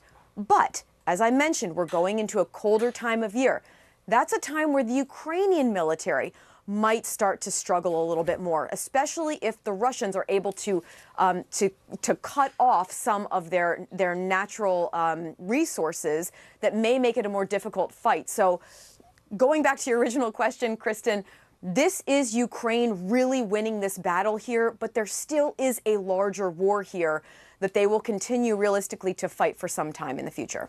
Well, it's just such an incredible breakdown of the nuances of everything that we were reporting on over the weekend. We know that the U.S. has announced $675 million in military aid. Talk a little bit about how the U.S. is viewing all of this, Courtney, all of your sources if you've been talking to. And is there concern that the U.S. might not be able to sustain the level of aid that it's been providing to Ukraine? So when you talk about the aid, the military equipment that the U.S. has been providing, specifically things like these artillery rounds, which again has been so critical. This has been an artillery battle that we've seen over these last several weeks, really throughout this summer, an artillery battle, in some cases in close quarters between the Ukrainians and the Russian military here. There's been a concern for months now about whether the U.S. providing equipment and ammunition from U.S. military stockpiles at some point will that begin to degrade the U.S. military's readiness? Well, one thing that we've seen, one way that the U.S. has been able to counter that concern is by some of the additional aid that we just recently heard the U.S. was providing. It actually draws on private industry. And so it's not coming directly from U.S. military stockpiles. But what you just said here about this additional $675 million in aid, this has made the real difference. This U.S. equipment and ammunition and aid that they've been providing, but also that's come from around the world. That's why we are seeing the Ukrainian military really make advances and gains. It's what the world is providing them that's been allowed them to take on. And right here now, this is an offensive. This is not just the Ukrainian military on the defense. They are going against Russia in this offensive right now, Kristen. And it's because the world's been supporting them. They've been able to do it in many cases. Well, incredible reporting and analysis. As always, Courtney, you have given me a lot to talk about with Ambassador McFaul. I really appreciate it. Ambassador, let me get you to just give us the big picture view, if you would. I asked Courtney, and I'm curious for your take. Do you think this could be a turning point for Ukraine, or is it just too soon to tell? Well, if we're taking the really big viewpoint, 30,000 feet over the course of the war, I think it's important context to remember that every battle so far, not the war, but the battles the Ukrainians are winning. Remember what Putin said he was doing when he invaded. He said he was going to unite Ukrainians and Russians because Ukrainians are just Russians with accents. He hasn't done that. He pledged to denazify Ukraine. That is overthrow the regime. President Zelensky, he didn't do that. Then he tried to take the capital of Kiev, if you remember that several months ago. He failed at that. And this now, I think, is the next big failure, that they have failed to hold on to territory that they captured months ago in the region of Kharkiv. Kharkiv, so you know, is the second largest city in Ukraine. A lot of the region of Kharkiv had been occupied by the Russians, and now they're pushing it back. So, you know, there have had some victories down in the south. Around Kherson, of course, the Russians have taken. But this, I think, marks another major victory for the Ukrainians. I don't know what the future will bring, but today, this is a huge victory for Ukraine. Ambassador McFaul, I keep going back to the beginning. U.S. officials were telling me this is going to last 48 hours. Here we are 6 months into this, and Ukraine is gaining ground in these key areas. It really seems extraordinary for all the reasons that you just mapped out. Add to that Courtney's reporting, the fact that there are still morale issues within the Russian troops, the fact that there are still strategic problems that Russia continues to deal with. What do you make of that? The fact that that has been an ongoing issue for the Russian army, what was supposed to come in and within 48 hours overtake Ukraine, now 6 months into this? Well, a couple of things. We were wrong about the Ukrainian army. Let's just be blunt about it. We were right that Putin was going to invade. That was a major intelligence achievement, and that they declassified that. Fantastic. We were wrong about the Ukrainian capabilities to fight. And therefore, we should be very careful when we watch this counteroffensive right now, surprising everyone, to suggest that they're not going to be successful down in Kherson. That's where the next fight, that's the place to watch, what they do in Kherson. Number two, our supplies of equipment have mattered. The long fires that you were just talking about, the HIMARS, is now giving them the capability to soften up those Russian forces. And then third, to go on the offensive, where the will to fight is what really matters. I've been watching tons of videos from Russians, Ukrainians in and around Kharkiv. And what you see is determined Ukrainian soldiers, by the way, being greeted by Ukrainians that want to be liberated. So this myth that these people wanted to be taken in by Russia, we now see. And you see these videos from scared Russians that are running for their life because they don't know why they're there to fight. They don't know what this war is about. And that momentum, that moral side, that helps Ukrainians when the fight is really close. Ambassador McFaul, looming over all of this has always been this big question. Can this end with Putin still in power? I want to read you what Ann Applebaum wrote in The Atlantic this weekend and get your reaction on the other side. She wrote, "We must expect that a Ukrainian victory, and certainly a victory in Ukraine's understanding of the term, also brings about the end of Putin's regime. To be clear, this is not a prediction, it's a warning. Many things about the current Russian political system are strange, and one of the strangest is the total absence of a mechanism for succession." What do you make of that, and what is the warning within that, Ambassador? Well, I've always believed that this war was the end of Putinism.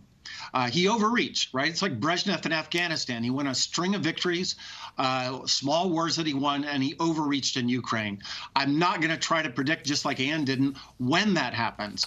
But I think it's inconceivable that Putinism, the system of government in place under Vladimir Putin, will be in place 5 or 10 years from now. What you're already seeing, which is also an incredible event over the weekend, you're now seeing in public, even on Russian state-controlled television stations, a debate about who's at fault for this war. That was not happening just 4 days ago, and you're beginning to see people pointing the fingers. Is it the generals? Is it the intelligence officers? They're turning on each other, and I predict that if Ukraine continues to march forward, that debate will become louder and louder. That in and of itself is incredibly significant, potentially signaling a real blow to the Putin campaign for information. Thank you so much, Ambassador McFaul. Really appreciate all of your incredible analysis. And before that, Megan Fitzgerald and Courtney Cuby. Coming up, primary season finale. Voters gear up to hit the polls as the Trump wing of the Republican Party is tested one more time at the ballot box. We're live in Battleground, New Hampshire next. You're watching Meet the Press Now.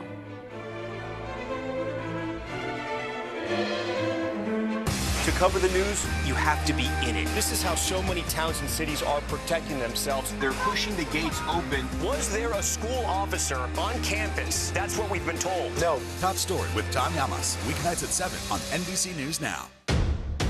The day's biggest political stories with trusted insight now and expert analysis now. A daily look at the politics behind the headlines. Meet the Press Now, streaming weekdays at 4 p.m. on NBC News Now.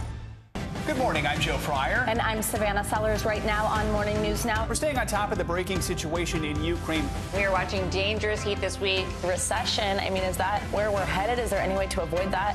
Morning News Now, streaming weekdays at 7.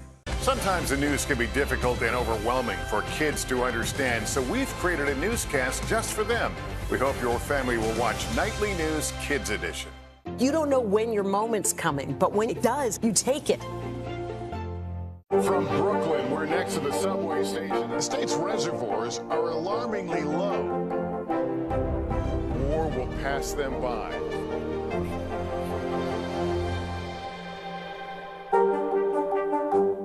Good morning, I'm Joe Fryer. And I'm Savannah Sellers right now on Morning News Now. We're staying on top of the breaking situation in Ukraine. We are watching dangerous heat this week. Recession, I mean, is that where we're headed? Is there any way to avoid that? Morning News Now, streaming weekdays at 7.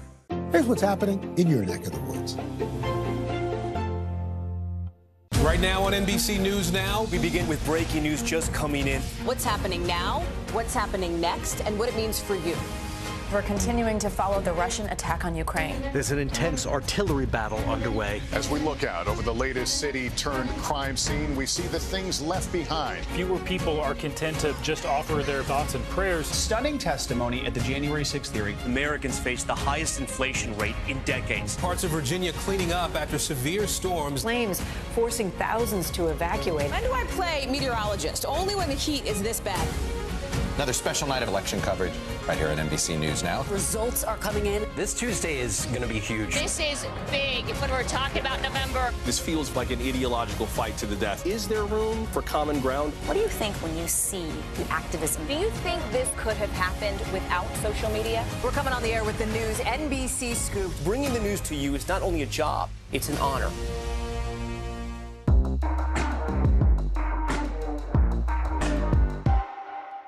To cover the news, you have to be in it. This is how so many towns and cities are protecting themselves. They're pushing the gates open. Was there a school officer on campus? That's what we've been told. No. Top story with Tom Yamas. Weeknights at 7 on NBC News Now. Harry Styles!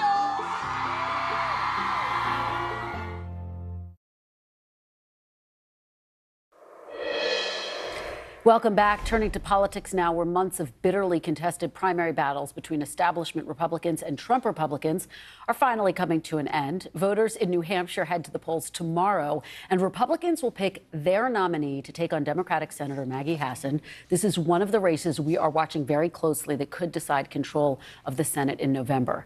The top two contenders in the Republican primary are State Senator Chuck Morse and retired Brigadier General Don Bolduc. Former President Donald Trump has not yet made an endorsement in this race, but Bolduc is clearly the Trumpier candidate, having backed Mr. Trump's false claims about the 2020 election and echoed his attacks on the FBI.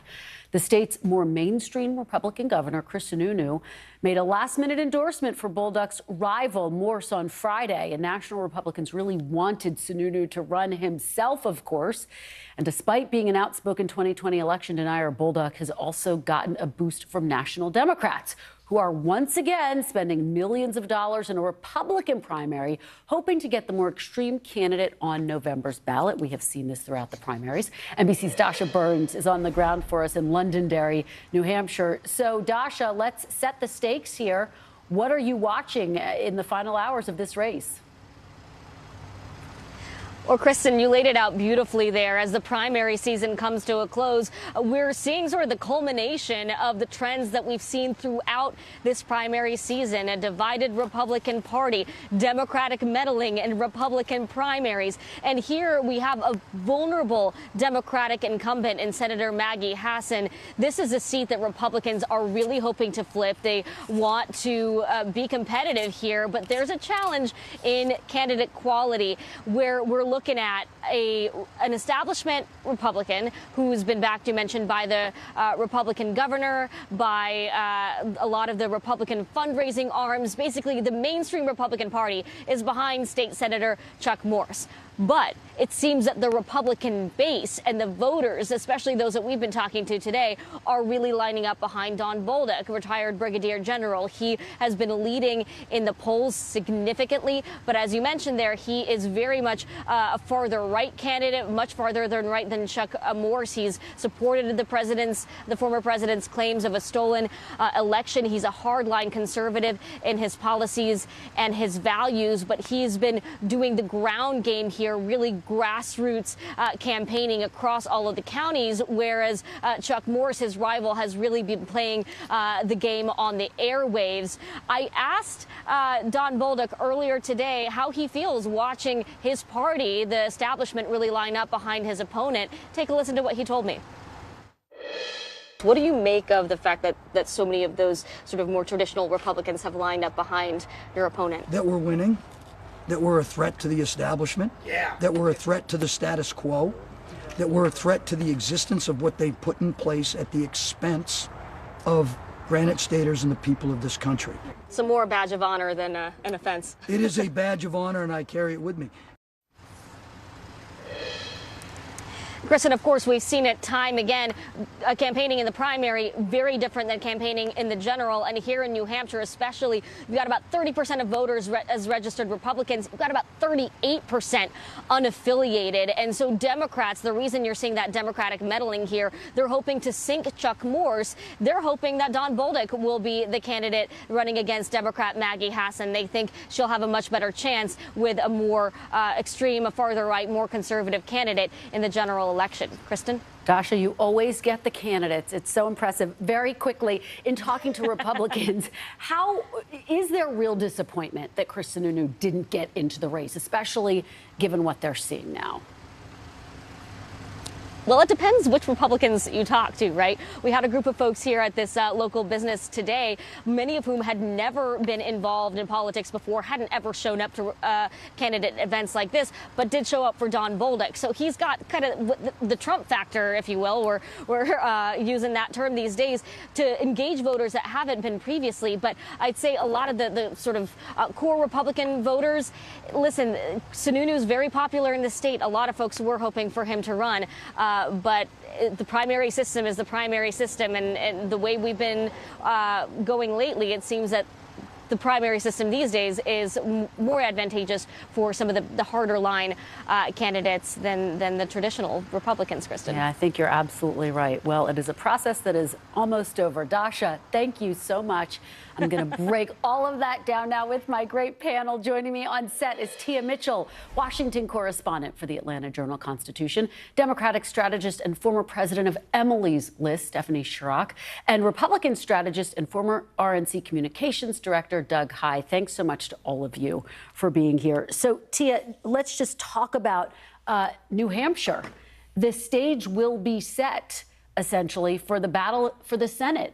Based on who you're talking to, who's feeling more confident about holding on to the Senate, winning the Senate back potentially in November? Well, we know that recently even Senator McConnell has, cast some doubt on Republicans' efforts to retake control of the Senate. It's evenly split right now. Democrats are hoping actually to pick up seats. And that's why this New Hampshire race is so important, because you do have an incumbent. Democrats can't afford to lose any of their 50. They want to add on to it. And so they have made the calculation that Senator Hassan will have an easier chance if the Trumpier candidate is on the ballot in November. Yeah, I want to delve into that strategy. But Doug, first, here you have yet another state, New Hampshire, one in a list of them, Arizona, to name another, where you basically have the governor who's opted out of running for Senate. Do you think there's a wistfulness within the Republican Party and a sense of regret that these are missed opportunities, that they're tougher to win now?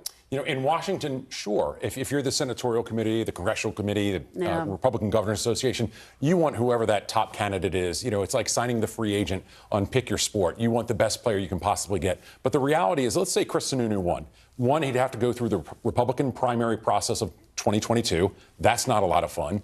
And then if he wins, he has to work at that building across the street. And there are 100 people who are working there right now who are miserable. And I'm talking about the ones who are elected. I talked to one 2 weeks ago who's retiring, who said, I can't wait to leave here. That's what's happening in Washington, D.C. right now. So I wouldn't wish victory on anybody to go into the Senate right now. Says so much about the climate right now. Tia, you mentioned the fact that there has been this ongoing strategy among Democrats to prop up these conservative candidates, ultra MAGA candidates, some would characterize them as. Chuck asked the vice president about this over the weekend. Let's take a watch at that exchange. Is the Democratic Party making a mistake here by those people could win if you're not careful? I mean, listen, I'm not going to tell people how to run their campaigns. I ran in terms of statewide office. Would you have done this? Would you have done this? Is this something you'd be comfortable I'm not going to tell people how to run their campaigns, Chuck. I'm not going to tell people what to do. You're not worried that that this reflects poorly on the Democrats? I think that what we have to focus on is that in 60 days as of this interview, in less than 2 months, we are looking at a midterm election in which so much is on the line. Stephanie, what was your reaction to seeing that exchange, her response? Well, I think she's exactly right. There's no reason for the Vice President of the United States to comment on how anybody runs their campaigns. So I think that is exactly precisely what she should be saying. But I want to talk a little bit about this particular situation in New Hampshire, because I think it's important to recognize that every race has its own reasons and vibes and why people get engaged. Let us not forget that the national Republicans have already put $4 million behind Morris. They've already chosen their candidate. They are pushing a lot of money into a primary, which we got to focus on that, on all positive things about Morris. So then you've got the Senate side going, well, if this guy does win, we've got to not let that stand. And it's a short timeline, right? Because we've got the latest primary. Thank you, New Hampshire. Just wait till the very end to get this done.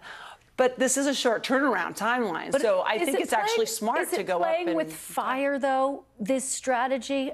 Is it morally defensible?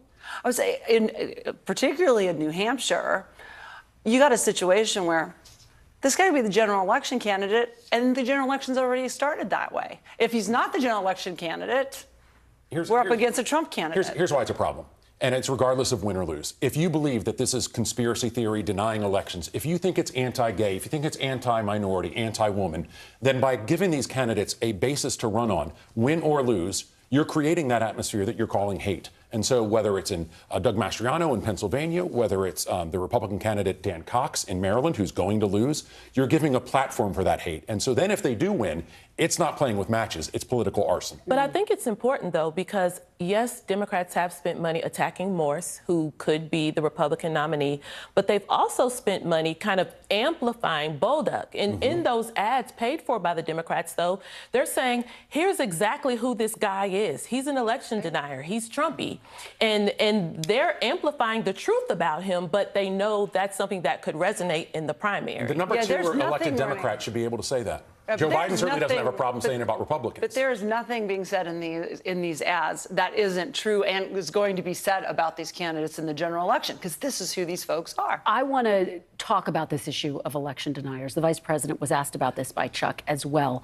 I'm going to play that clip and then we'll discuss that as well. Nearly 70% of Republicans don't believe that the president and yourself won the 2020 election legitimately.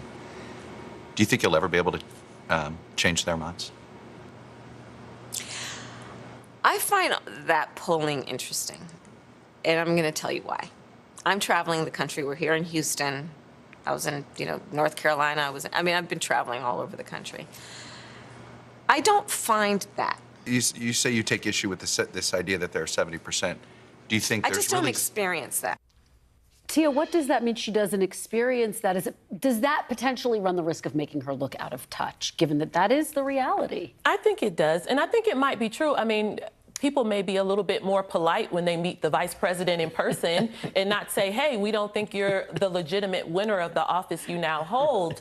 But I also wonder if it's just her not wanting to amplify those people who, would try to, downplay her position or delegitimize her position. That's what I took it as, her not wanting to give air to that. I completely agree with you. Absolutely. It's like, they don't want to be talking about this. It keeps on coming up.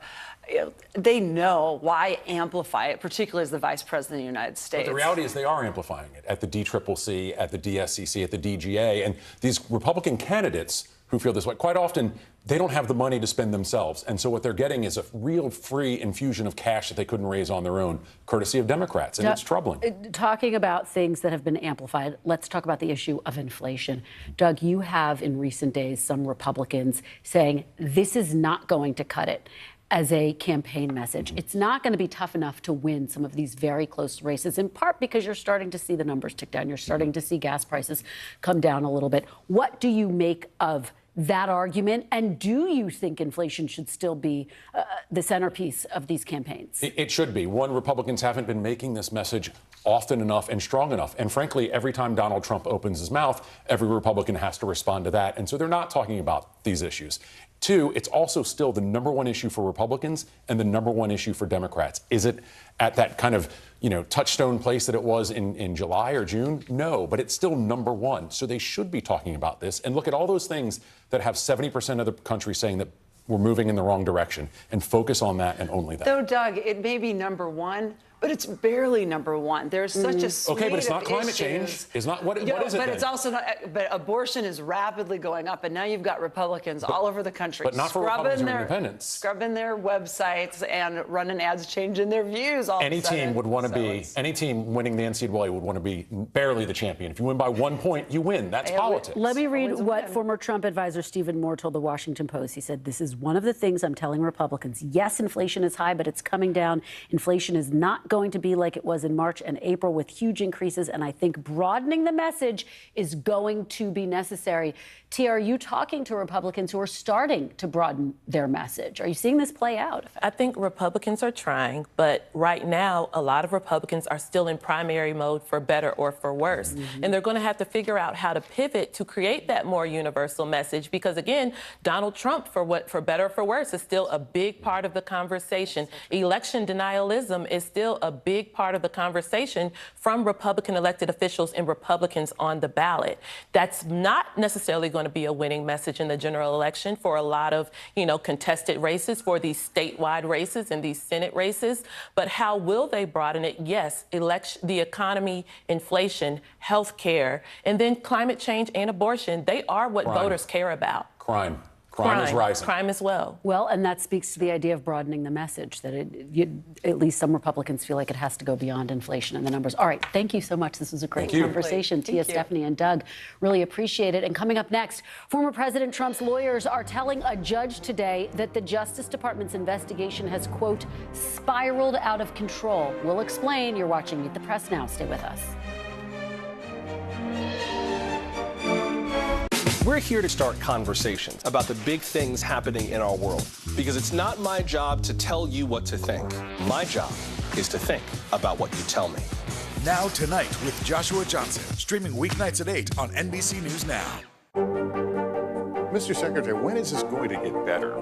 You came into this job saying you were going to fight crime. Have you been successful? Found a way to put that. Can you update us on the status of negotiations?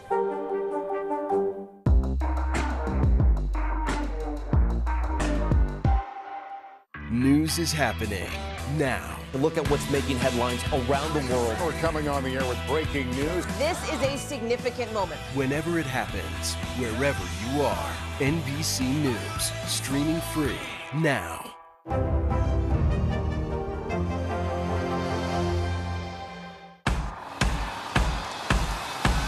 News is happening now. Look at what's making headlines around the world. Right now on Morning News Now. We're coming on the air with breaking news. And this is a significant moment. Whenever it happens, wherever you are, NBC News, streaming free now.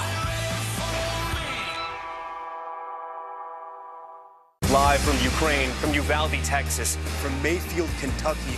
To cover the news, you have to be in it. This is how so many towns and cities are protecting themselves. You can actually see they're pushing the gates open. Was there a school officer on campus? That's what we've been told. No. Do you remember any tornado as bad as this one? You look at this and you're thinking, we're not going to have power for weeks, if not months. Exactly. Every night, it's your news playlist. Top Story with Tom Yamas, weeknights at 7 on NBC News Now.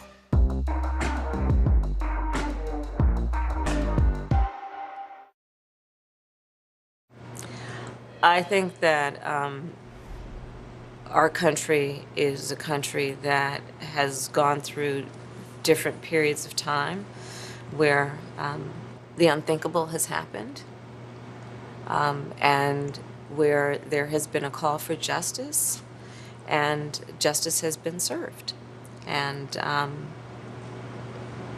I think that's potentially going to always be the case in our country, that people are going to demand justice, and they rightly do. Welcome back. That was Vice President Harris in her exclusive interview with Chuck, responding to whether it would be too divisive to prosecute a former president.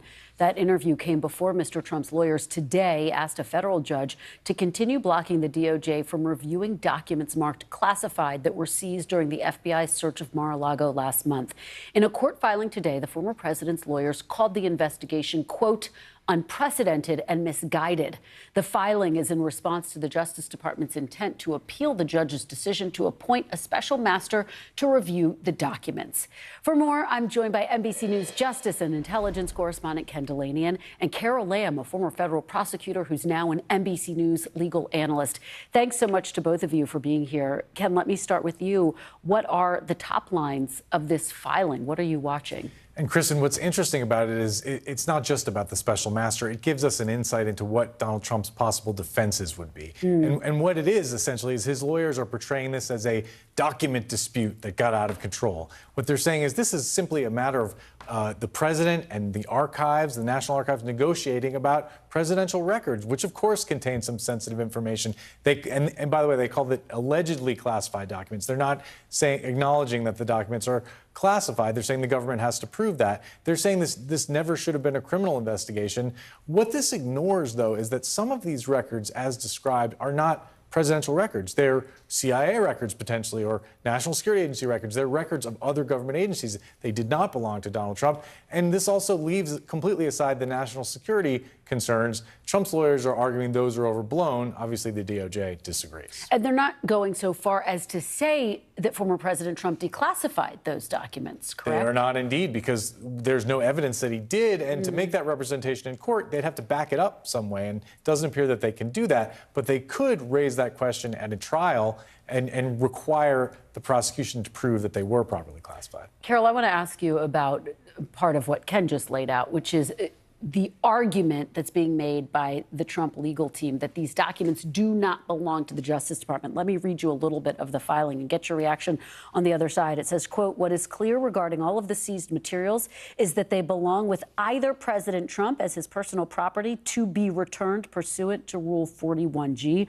or with NARA, but not with the Department of Justice.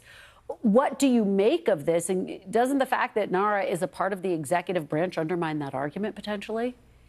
And Kristen, there's so many confusing arguments in that pleading this morning that I'll be honest, I had a little trouble pulling the threads apart. I think one of the most unusual arguments I saw them make was that the Justice Department had to prove to the special master that these were indeed classified documents. That is such a strange argument, because let's go back a little bit and let's remember what the purpose of the special master is. The purpose of the special master is to evaluate whether the Justice Department can look at certain documents that might be privileged, either attorney-client privileged or the Trump team says executive privilege. Now, the Justice Department disagrees with the executive privilege review, but let's put that aside because they're not threatening to appeal that at this point. They're just saying, hey, these documents that say classified on them, these documents that actually say classified on them, they're not personal documents. They are not documents that are communications between the president and his lawyers, and they are not communications between the president and his staff. So there is no reason for a special master to look at those documents, and we need them to continue our criminal investigation. In fact, they say these are the criminal violation that we are investigating.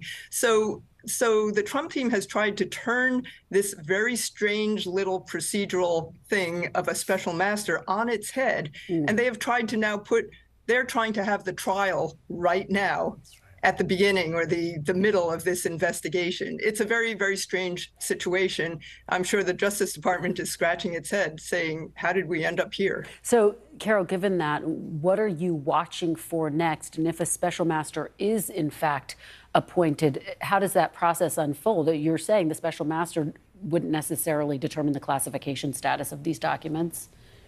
The special master definitely should not be determining the classification status of the documents. That is maybe a technical defense that the president might bring up at trial or post-indictment. There hasn't been an indictment here, and we don't know if there will be one. What I'll be looking for next is, now that she's gotten both sides' views about her order, will the judge revisit her order and do what the Justice Department asks? The Justice Department has asked for a very, very narrow set of relief here.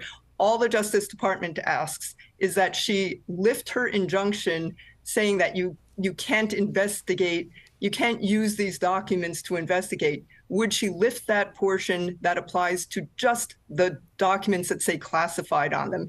All the other stuff, all those other documents, the Justice Department is saying, fine, you want to have a special master look at them, go ahead. It's just that narrow set of maybe 130 documents, which in my view, she incorrectly said could not be used for this period of time until the special master has an opportunity to look at them. Ken, let me ask you about some developments surrounding this broader court battle. We know that the Justice Department has charged a woman with threatening Judge Cannon, the judge presiding over all of this. What can you tell us about that? And it's just incredibly disturbing. It is, Kristen. According to the criminal complaint, this woman made some vile and disgusting threats over voicemail and email directed at the judge, was arrested, has been charged. But it's also true that, according to the complaint, she has a history of mental instability and was interviewed by the Secret Service for making death threats against Donald Trump. So in this case, it seems like a mentally disturbed individual, but it underscores how volatile this whole situation is right now, and people who are on the edge are pushed over the edge by some of the rhetoric that's rocketing around our politics. Yeah, really smart way to put that. Ken Delaney, and thank you so much, and Carol Lamb, really appreciate your both joining me today. After the break, goodbyes and new beginnings for Britain as King Charles III leads his late mother's coffin to lie at rest in public for the first time. We'll have details on the Queen's services and the future of the monarchy. That's next. You're watching Meet the Press Now.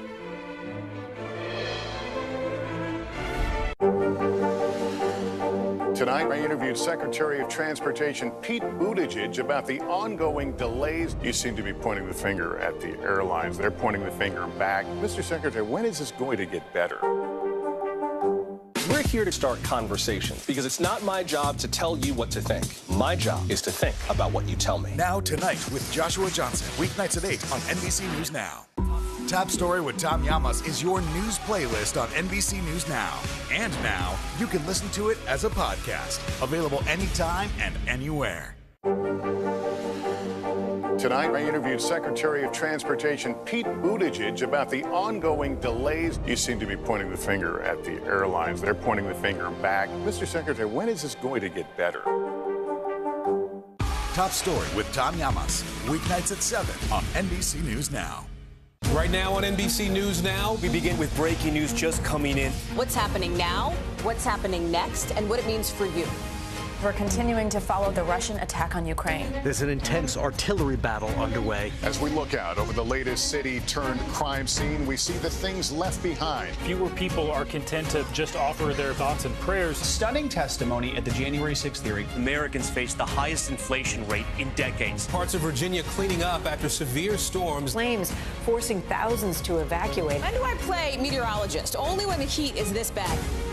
Another special night of election coverage right here at NBC News Now. Results are coming in. This Tuesday is going to be huge. This is big when we're talking about November. This feels like an ideological fight to the death. Is there room for common ground? What do you think when you see the activism? Do you think this could have happened without social media? We're coming on the air with the news NBC Scoop. Bringing the news to you is not only a job, it's an honor. Good morning, I'm Joe Fryer. And I'm Savannah Sellers right now on Morning News Now. We're staying on top of the breaking situation in Ukraine. We are watching dangerous heat this week. Recession, I mean, is that where we're headed? Is there any way to avoid that? Morning News Now, streaming weekdays at 7. NBC News, streaming free now. Here's what's happening in your neck of the woods.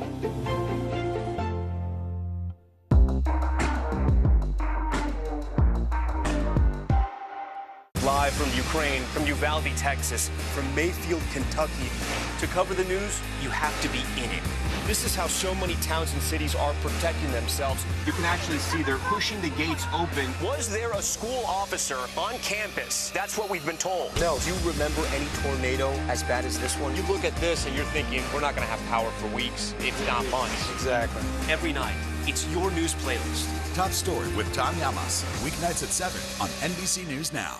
It's the best time of the morning, time for that pop start, baby. I'm feeling the vibe today on the show. Welcome back. Right now, mourners in Scotland are paying their respects to Queen Elizabeth II. The Queen is lying in rest right now inside St. Giles Cathedral in Edinburgh. Her coffin arrived there earlier today after a process through the Scottish capital. At the cathedral, the Queen was honored during a service of thanksgiving.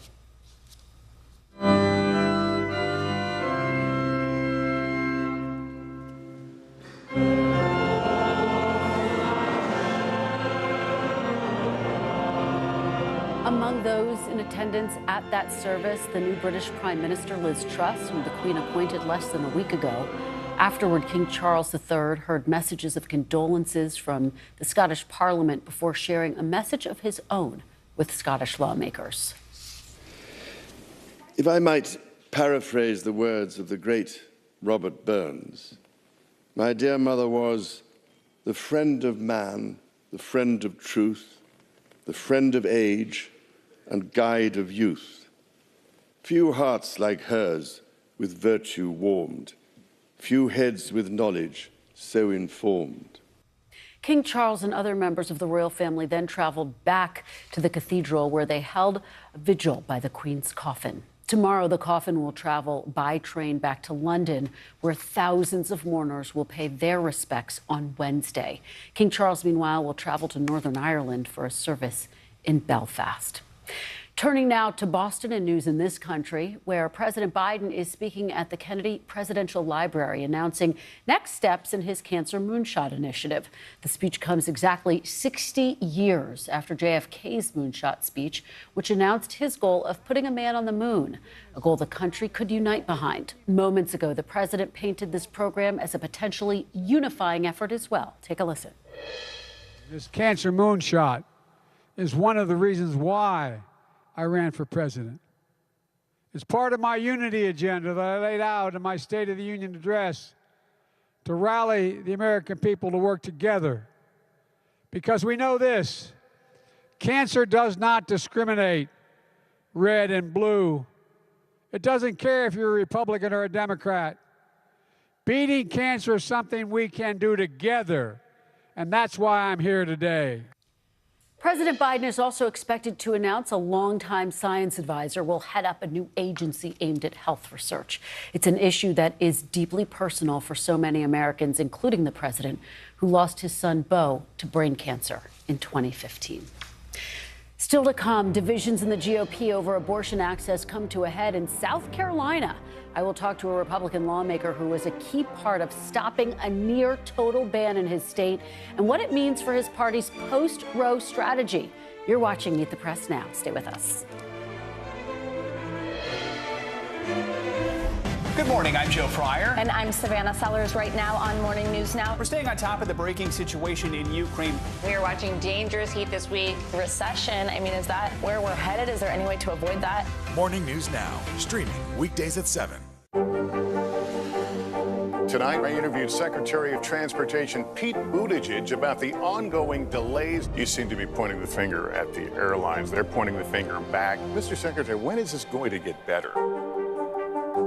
Our show is about sparking conversations around today's biggest issues. The Fed raises interest rates. That controls inflation. Explain how that works. Is part of this that everyone's rethinking their jobs and their relationship to their employers? Can you just remind us why there are 9 justices on the Supreme Court instead of 3 or 20 or 2? It's not my job to tell you what to think. My job is to think about what you tell me. Now Tonight with Joshua Johnson, streaming weeknights at 8 on NBC News Now.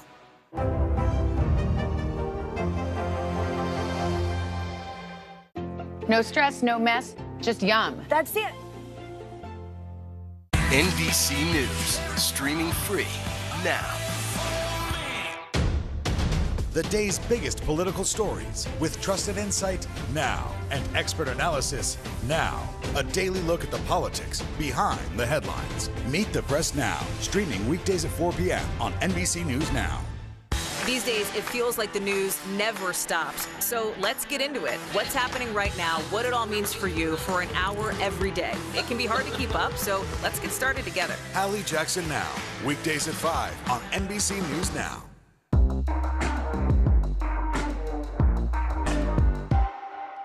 It's the best time of the morning. Time for that pop start, baby. I'm feeling the vibe today on the show. Top Story with Tom Llamas, weeknights at 7 on NBC News Now.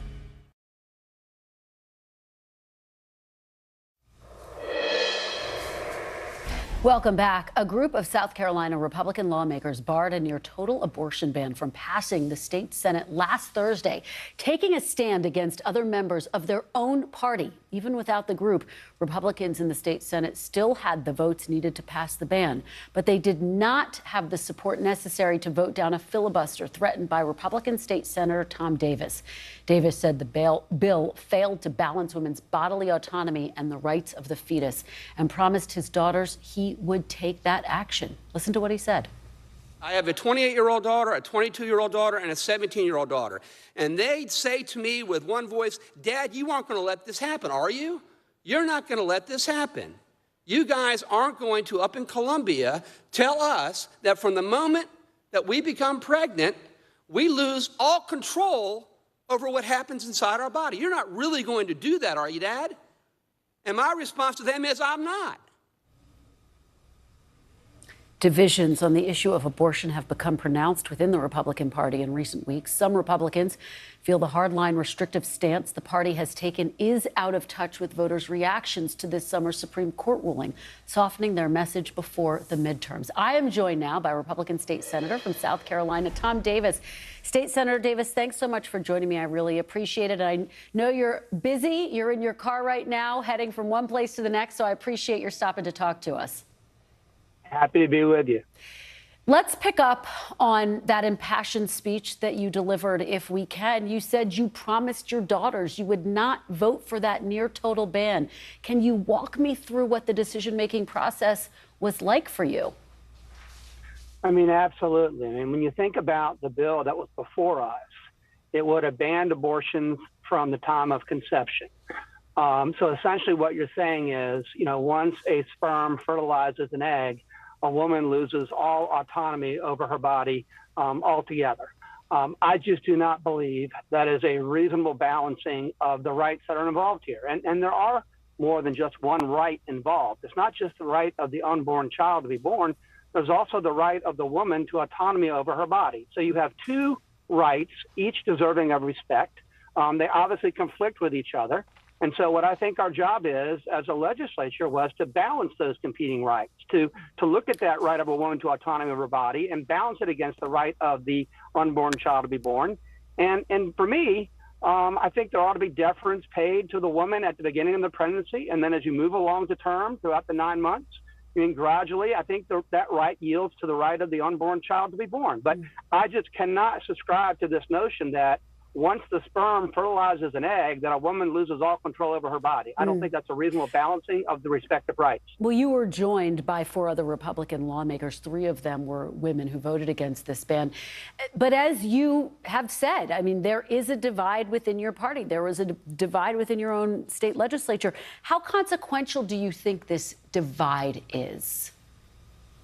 Well, I think we're going through some soul searching right now in the Republican Party. It's the first time we've had this debate in regard to a woman's right to an abortion and the right of an unborn child to come to term and be born in the post-Roe world. I mean, the debates we've had in the past were more or less academic debates because irrespective of what we passed, if it was violative of the Supreme Court's ruling in Roe v. Wade as modified by the Casey decision, it was going to be enjoined by the federal court. And so, in essence, it was an academic exercise. But last June, when the United States Supreme Court reversed Roe, when it reversed Casey, and it said this is a matter for the legislature to decide, I think you have a lot of people looking at this with new eyes, looking at this with a degree of criticalness that they haven't in the past. And so right now, I think we're sorting through this issue. Well, it's notable to hear you frame it in that context. And I guess politically, we have seen the impact already in some places. In Kansas, for example, when abortion was quite literally on the ballot, in that special election in New York as well. State Senator Davis, do you think the issue of abortion could cost Republicans the chance to win back the House or the Senate? Well, it certainly has made the issue more salient and more relevant. I mean, right now we're dealing in an environment that, quite frankly, most people considered the issue of abortion to be settled by Roe v. Wade. We've had 49 years worth of federal jurisprudence establishing a woman's right to an abortion. But just to put a fine point on it, State Senator, just to put a fine point on it, do you think it's going to hurt Republicans in the midterms? I don't know if it'll hurt them, but I think it brings the issue to bear. I think voters are going to be wanting to hear answers, and I think individuals better be prepared to make arguments. Do you think, though, given what I guess the way to frame it is, what do you think the impact is when you see the turnout and the results in a Kansas or in that New York special election? And what is your message to fellow Republicans who are running in these really close races? I will say this, that if you're going to support a ban on abortion from the moment of conception, if you're going to take away all autonomy of a woman to right over her body when a sperm fertilizes the egg, there's going to be political consequences if you take that extreme position. I don't think there's any question about that.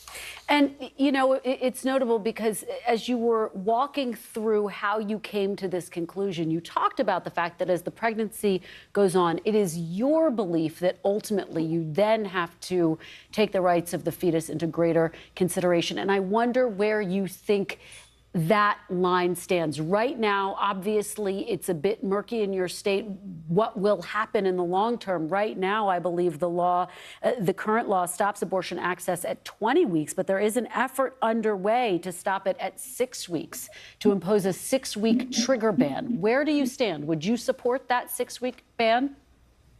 Yeah, right now, I have voted for a bill that has a ban when a fetal heartbeat can be detected, which is typically at about 6 months. With exceptions for rape and incest, for the life and health of the mother, and in cases where a physician has diagnosed the baby with a fatal fetal anomaly. So that's the status of the law right now in South Carolina. Quite frankly, I think people who are at the extremes on either perspective are going to lose out. On the right, that means you can't take away a woman's right to autonomy when the sperm fertilizes the egg. But on the left, by the same token, you can't say that a woman's right to autonomy over her body extends through that entire 9-month term. I think that is equally a position that people reject. So I think the decision, I think most people, most South Carolinians are somewhere in the middle. It's such a fascinating perspective, and we really appreciate your joining us. South Carolina State Senator Tom Davis, thank you so much. And thank you for being with us this hour. I will be back tomorrow with more Meet the Press Now. NBC News Now coverage continues with my friend Hallie Jackson right now.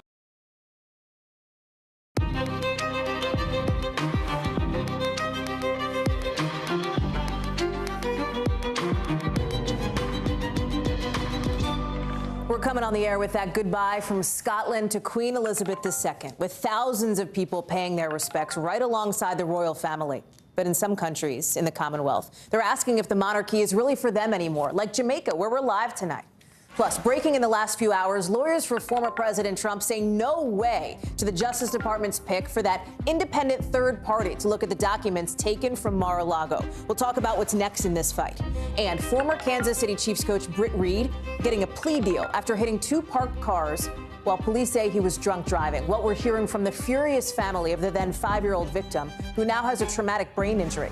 Plus, higher food prices, empty store shelves, all that stuff you've been dealing with the last few months could get a lot worse if freight train companies can't come to a deal with workers. And now, new reports Amtrak may cancel some routes. Why the White House is worried about a possible rail strike.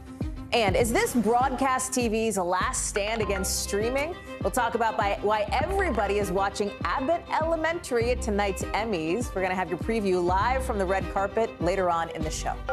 Hey, I'm Hallie. It's good to be with you tonight on a day and night of remembrances in Scotland, ahead of tomorrow, when the body of Queen Elizabeth II goes back to London to prepare for her funeral next week.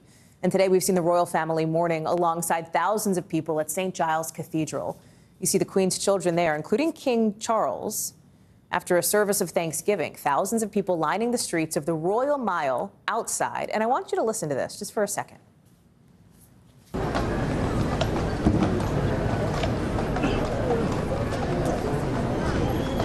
it was so quiet, it was so solemn, you could even hear the clip-clop of the horses coming as the procession made its way down the street. The day, highlighting some of what King Charles now faces as he balances grief with duty. Do you see him there? He just got out of that car. He's in that traditional kilt going into Scottish Parliament.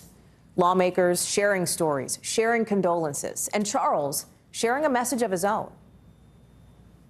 I take up my new duties with thankfulness for all that Scotland has given me, with resolve to seek always the welfare of our country and its people.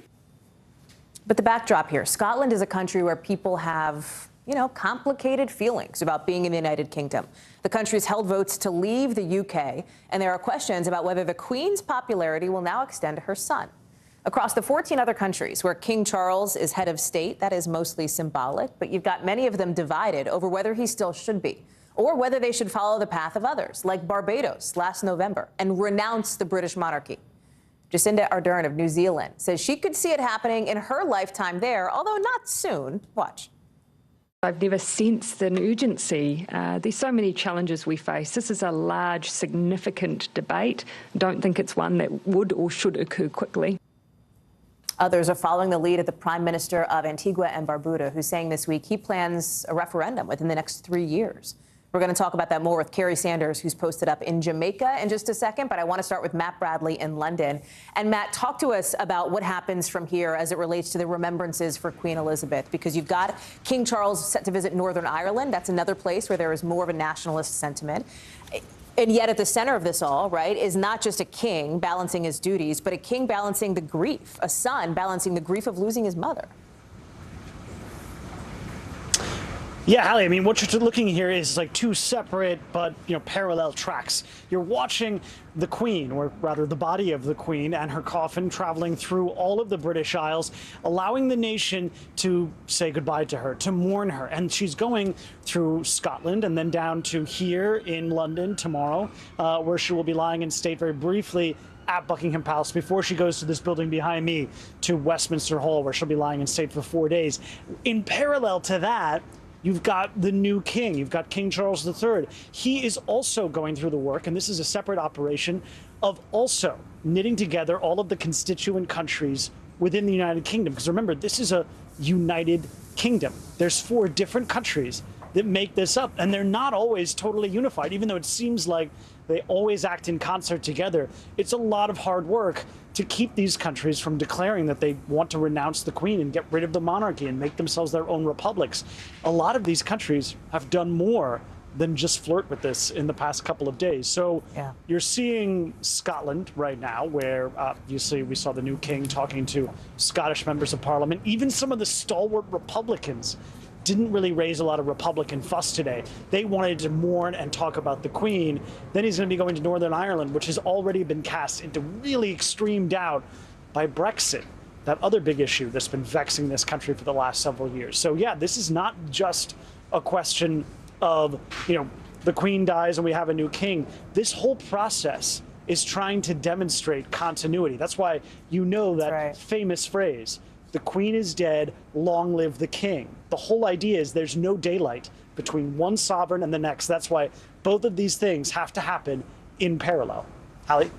It's an important point, Matt. There's also, I think about what the leader of New Zealand said, the idea that there is a discussion more broadly about what the future of the Commonwealth holds. But as she said, in her view, not now. Right now is the time to say goodbye to a woman who has led the monarchy now for decades.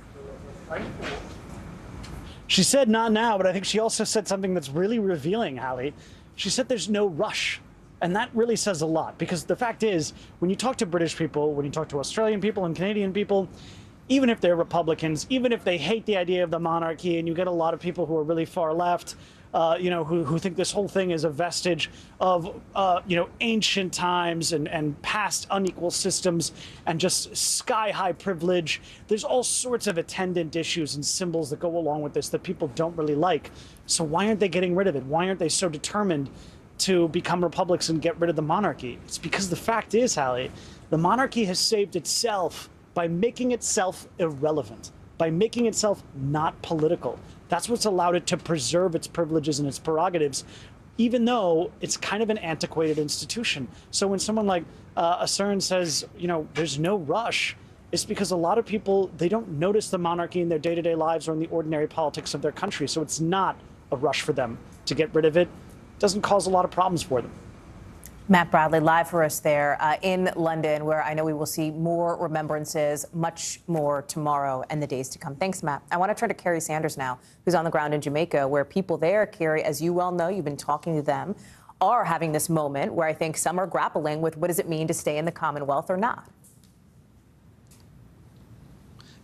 This is one of those Commonwealth countries, which to define what a Commonwealth realm is they have their own government here, but they recognize the head of state previously as the Queen and now the King. And there are questions here about whether that should remain, in part because of the history of the royal family. I mean, it dates back to 1660, so we're going way back in history. But it was the Royal African Company, the shipping company, that brought the slaves here. And so the descendants who were enslaved here, well, first of all, the folks who were enslaved here worked on plantations, harvesting sugar, which was like green gold. And their descendants today are saying, wait a second, why are we still looking at the head of state across the ocean in England, in the United Kingdom? And their questions, well, listen to what some of the comments are from those who are now rather vocally saying, maybe it's time in the aftermath of the Queen's death.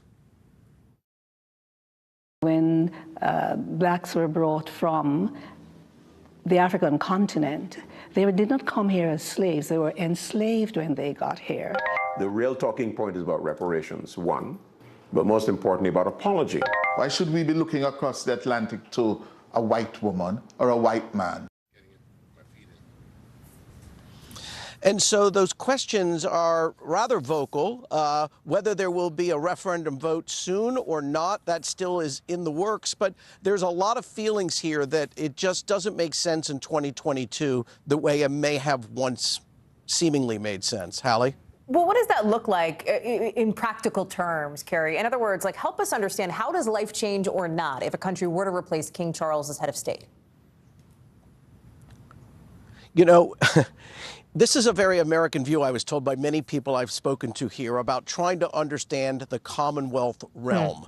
Because from an American point of view, we think you give something, you get something. There is not necessarily a quid pro quo here where the Jamaicans give something and get something. The recognition of the head of state in many ways is symbolic. About the only structural thing that really holds with the government here is, to use an analogy to our U.S. Supreme Court, if you were to run through the court system here and want to appeal to the highest court, that would go to England, to the Privy Court. But you have to understand that in not only Jamaica, but in other Commonwealth realms, especially in the West Indies and the Caribbean, some people look at that as a good thing because they fear that politics may be involved in the court system and that by going halfway around the world to England might actually be a benefit. But it's important to note, that comes at your own expense. It's a lot of money to get over there, a lot of money to stay. I mean, it really raises a lot of questions. But in terms of what we think about the Commonwealth realm, which is really something that is not part of our everyday conversation, I mean, we have obviously the Commonwealth of Massachusetts stuff, but when you look at that, it is not a give and take. It's not as if their defense is really set up by the British Defense Department. It very much an independent government here in that sense, but with the history and a legacy of recognizing the head of state as the Queen and now the King, that's something that many people say shouldn't remain, and many others say, no, we like it just the way it is.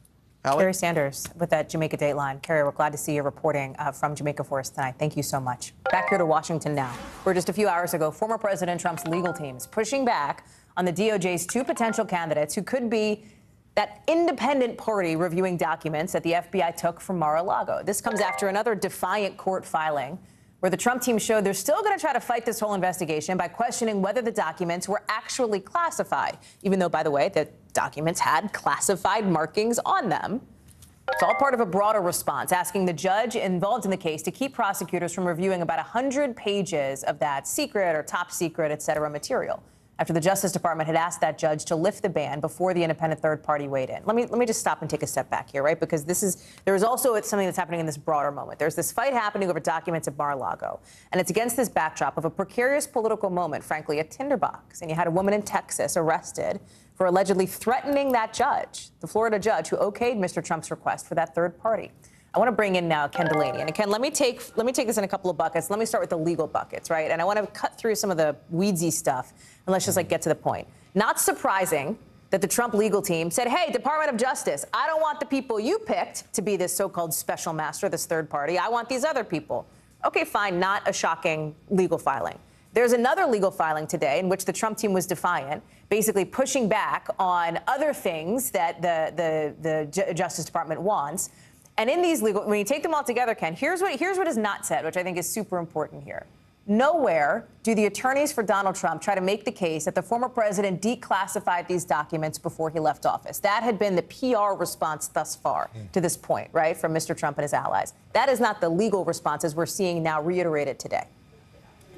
No, Hallie, and I don't believe they can make that argument in court because there's no evidence for it. And we've talked to a number of former officials who say there's no evidence for it. But what they can do is raise it as a defense at trial. And that's what's so interesting about this filing today from the Trump team. It's not really about the special master. It appears they're going to lose on that point, if not before this judge, then before the appeals court, specifically with regard to the classified documents, because it's the executive branch that has sway and say over what's classified and what isn't classified. But what they're doing with this document is offering a defense. It's a multi-pronged defense. First of all, they say this is really just a dispute about document storage of presidential records between Donald Trump and the National Archives. This isn't about crimes. Secondly, they say the national security threat that the DOJ is raising from these documents is completely overblown. They're saying they were at Mar-a-Lago, they were in a storage room guarded by the Secret Service. There's no threat. And they are saying that the president has inherent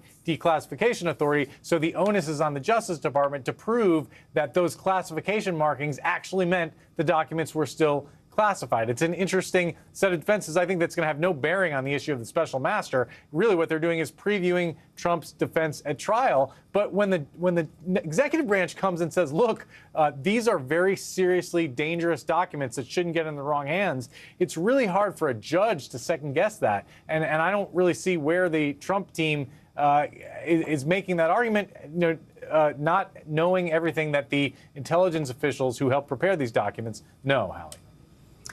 Talk to you about this arrest of this woman in Texas, right? Threatening, allegedly, this judge who's the center of this case. Tell us more about that.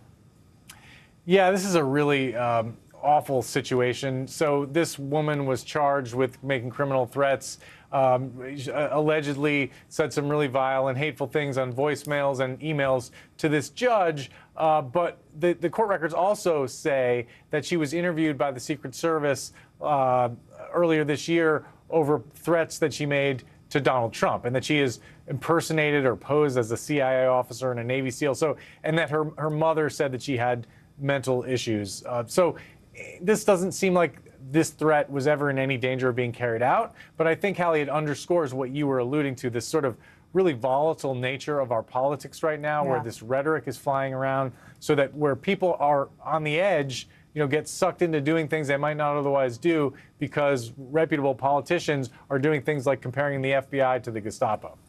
Ken Delaney, and thank you for being all over it for us tonight. I appreciate it, as always. To the west now, where nearly 100 wildfires are burning. Thousands of people have been forced to evacuate. And now there are some new worries about the air quality in Oregon and Washington and Idaho because there is so much smoke in that region. Look at just Oregon alone, right? 10 wildfires are burning there, including the Cedar Creek fire, which has forced 2,200 homes, hundreds of businesses to be evacuated.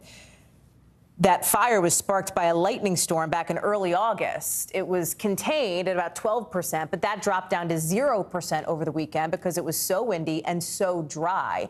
The fire basically exploded to 32,000 acres inside, erasing, all that progress that they had previously made. And listen, it is not new that there are wildfires out west, okay? But they are getting worse because of record heat conditions, record drought conditions, too. Let me bring in NBC's Steve Patterson, and I think that's an important point here, Steve. it's not just wallpaper video of wildfires in the West, right? Like, this is not normal. It is not normal fire season. It hasn't been out West. Help us put that into context from that sort of sweepier historic perspective. Well, let me just pick up with the tally, right? So 11 fires burning in California, 18 across Oregon and Washington state. These are just the large active wildfires. So if you look at the totality of it, 92 burning across the country. That's covering more than 720,000 acres. These fires stoked by that incredible heat wave last week over some of the driest vegetation, of course, that the West has ever seen because, again, of this mega drought. We've been preaching about this and yelling about this, now fanned by these winds that just happen to come this year. This is an every year thing. And then you add on top of that the tropical storm that this region just had. So there's something like 5,000 firefighters in Oregon and Washington state alone, many of them focused on that Cedar Creek fire, now more than 87,000 acres. Still, as you mentioned, threatening 2,200 homes, back to 0% containment. That never used to happen when I first started this job. These states in the Pacific Northwest, look, they've always had fires. But, you know, because of the drive from climate change, that's worsening. Because of the mega drought, that's worsening. We're starting to see the intensity and the size of the California fires, of course, which is very, very troubling. Speaking of California, by the way, that state just coming off this insane week of record temperatures, capped off by that tropical storm, which was kind of a double-edged sword because it did help cool temperatures. It basically ended the heat wave, and it dumped rain directly on some of those fires, including that Fairview fire. But it also, you know, made for another disastrous situation with the possibility of flash flooding. It is very troubling to be out west because of all the storm systems, because of all the heat, because of all the fires that are persisting through this, and all of it, of course, driven by our changing climate. Allie. And it's not just how it feels, right, Steve? It's how you are literally breathing, how you are experiencing air with these real concerns of air quality now, especially in Washington state. You saw Seattle with its worst air quality rating in 2 years this weekend. It feels like the health concerns are getting serious on that front there. Worst in 2 years, and Seattle on Sunday was the worst city for air quality in the world, in the entire world. And it's troubling for a few reasons. I've done a few stories on this. Studies have found that even if you're in a city that's not in a fire zone, that's just adjacent, like Seattle, for example, right now, the visits to the emergency room go up. If you are very young or very old, so infants and elderly, you're at increased risk. If you have any sort of respiratory illness, we're talking about anything from asthma to, of course, let's not forget, COVID-19, you're at increased risk. If you have heart conditions, you're at increased risk. So long-term problems and short-term problems all made worse by wildfire, all because they're settling over these cities instead of dispersing in the wilderness because we've built up so much. So they're in what's called the urban interface. So they're burning more hazardous materials that come from burning a house down. So not only are people losing their house, but that goes into the air, hurting more people across the country. It's just a compounding situation, and it's only going to get worse. Yeah. Allie. It's not a good cycle. Steve Patterson, I'm glad you're on top of it for us. Thank you. Keep us updated. I'm sure we'll be talking again in the days to come. Out in Boston tonight, you've got President Biden saying the country is not doing enough for cancer patients and their families to navigate the healthcare system, announcing some new steps to try to, he hopes, end cancer as we know it. Where did he do it from? The John F. Kennedy Presidential Library and Museum on the 60th anniversary of Kennedy's speech about putting a man on the moon. That's why he calls it the Cancer Moonshot Initiative, right? Because this is ambitious. This is big. This is reaching for the stars. Right? It's aimed at trying to prevent people from dying from cancer. Listen to the president. For each of the ways we know cancer today, we know we can change the trajectory. This is important to the president, not just on a macro level, but a micro level, right? It's personal for him. He lost his son, Bo, to brain cancer back in 2015. Cancer is the second leading cause of death in the United States. Putting that into the context, the American Cancer Society estimates nearly 2 million cancer cases will be diagnosed this year alone, and more than 609,000 people will die of cancer. Monica Alba is in Boston. We know cancer is bad, Monica. We know people die from it. We know it is serious. The president is trying to meet what is a broader moment here with what is, admittedly, from their perspective, a hugely ambitious project to try to, win the fight against cancer. Talk about the support that President Biden has here And I just think the symbolism where you are of the president and the backdrop of the JFK library there, that moonshot speech, there's some interesting parallels.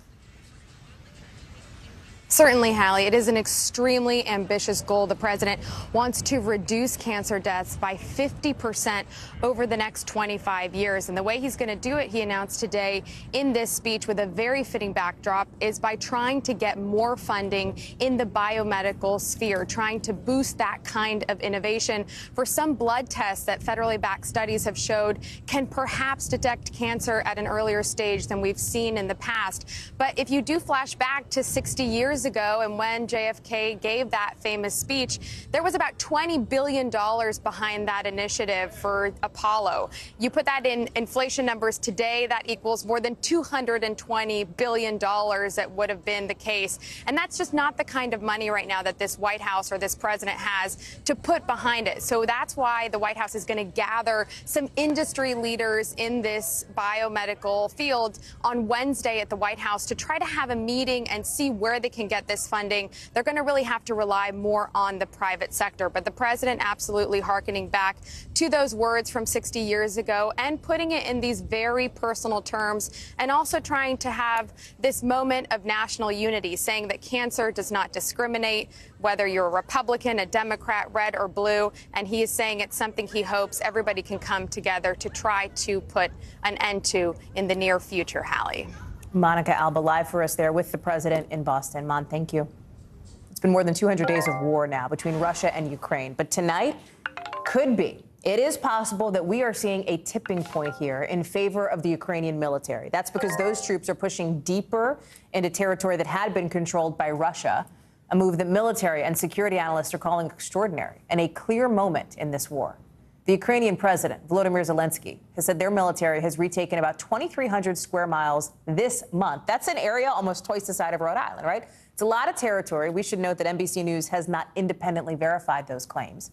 But the Kremlin today is insisting Russian President Putin will not back down. That's been a big question, right? What does Vladimir Putin do next? Megan Fitzgerald is in Kyiv for us tonight.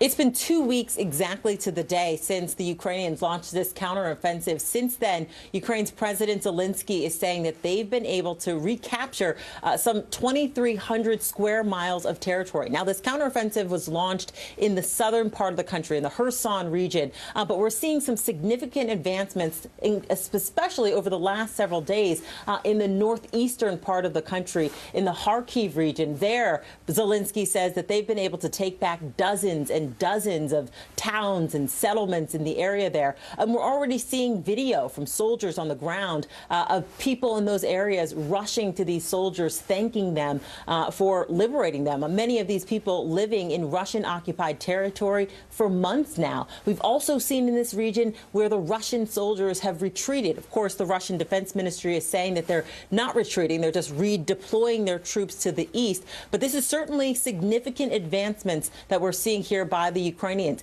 Meanwhile, all eyes on the Zaporizhzhia nuclear plant, where some good news, some positive news for the first time in several weeks.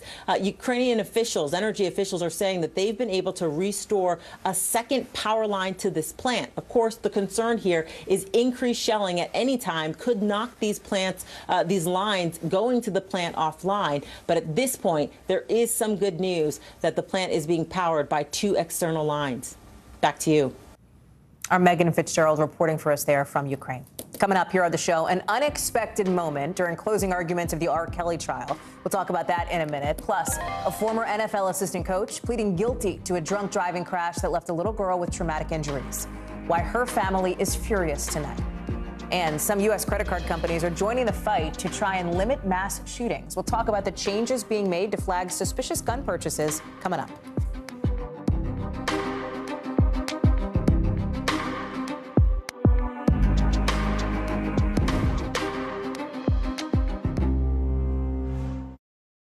These are our missing daughters and sons. We need anyone who saw something to come forward. She was wearing a black jacket, a black top. I'm going to bring my son home alive. Dateline, Missing in America. Listen to the full season now. And what do you love about fatherhood? The chaos, the learning. Is climate change one of your top priorities? What's your message to girls who want to make a difference in their own communities? Believe in yourself. Sometimes the news can be difficult and overwhelming for kids to understand, so we've created a newscast just for them. We hope your family will watch Nightly News Kids Edition. And what do you love about fatherhood? The chaos, the learning. Is climate change one of your top priorities? What's your message to girls who want to make a difference in their own communities? Believe in yourself. Our show is about sparking conversations around today's biggest issues. The Fed raises interest rates. That controls inflation. Explain how that works. Is part of this that everyone's rethinking their jobs and their relationship to their employers? Could you just remind us why there are 9 justices on the Supreme Court instead of 3 or 20 or 2? It's not my job to tell you what to think. My job is to think about what you tell me. Now Tonight with Joshua Johnson, streaming weeknights at 8 on NBC News Now. Sometimes the news can be difficult and overwhelming for kids to understand, so we've created a newscast just for them. We hope your family will watch Nightly News Kids Edition. Mr. Secretary, when is this going to get better? You came into this job saying you were to fight crime. Have you been successful? Found a way to put that. Can you update us on the status of negotiations? These are our missing daughters and sons. We need anyone who saw something to come forward. She was wearing a black jacket, a black top. I'm going to bring my son home alive. Dateline, Missing in America. Listen to the full season now.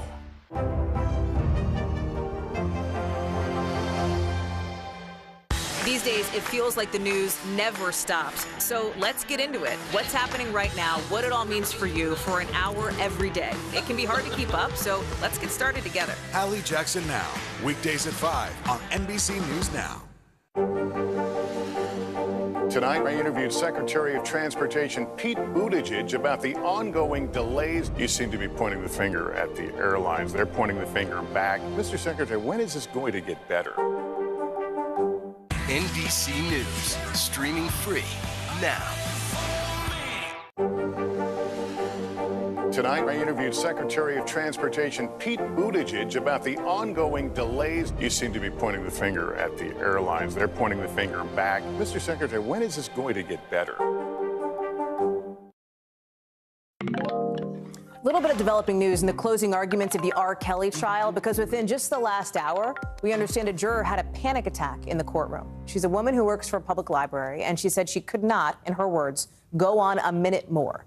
It all happened as prosecutors in their closing today went after Kelly, the former R&B star, calling him a sexual predator who more than a decade ago paid a girl he'd abused as a teen not to testify at trial. They say it worked in 2008 when he managed to walk free then, but this time around, witnesses have come forward, including one woman going by the pseudonym Jane. She testified she was the girl in a tape at the center of this trial and that Kelly sexually abused her hundreds of times. Kelly's being charged on 13 counts, including trial fixing and child pornography. Maggie Vespa is joining us now. And Maggie, you know, we don't know much more about this panic attack. I don't think. I know it happened just within the last hour. Did it affect the closing arguments at all? You know, it feels like it is a moment here when you look at how high profile and how high stakes this trial is, that feels like, you know, I said it, but a moment. Definitely a moment, and a moment amid what is expected to be 7 hours of very graphic closing arguments by both sides in this case. And this woman, as you said, has been sitting through multiple hours starting at 10 a.m. today, so up, 5+. And then this panic attack happened. She told the judge, I can't go on a minute longer. And this is after she sat through an incredibly graphic trial. This is a woman, according to our producer in the courtroom, who seems to be in her 20s or 30s, white woman, works at a public library. That's about all we know about her at this point. She had said during the jury selection process that she had not been terribly familiar with the allegations against R. Kelly, meaning that she had never seen that infamous Lifetime docuseries Surviving R. Kelly. But she had seen, headlines about past allegations against him and past trials that he'd been through. But this has been a really graphic day where, just point by most graphic point, the prosecution first has been going through all of the allegations and all the statements made by these witnesses. and these victims who have now come forward. So it's definitely, again, as you said, been a moment. As far as what it means for the trial, nothing really substantive, frankly. A lot of these cases, all of these cases have alternate jurors, and so they're going to slide one in here. The judge said he's going to replace it with a man in his 70s, and this will proceed forward. This juror, after this panic attack, has just basically now been excused. But a very tough day, Allie. If people are listening to this and going, well, wait a second, why are we talking about an R. Kelly trial? He was already sentenced in June, wasn't he? Yes, he was. He was sentenced to 30 years, but that was a separate federal trial in New York. Explain the distinction here, what we heard from the prosecution, and frankly, why experts say it's been kind of tough for the defense to argue against them here.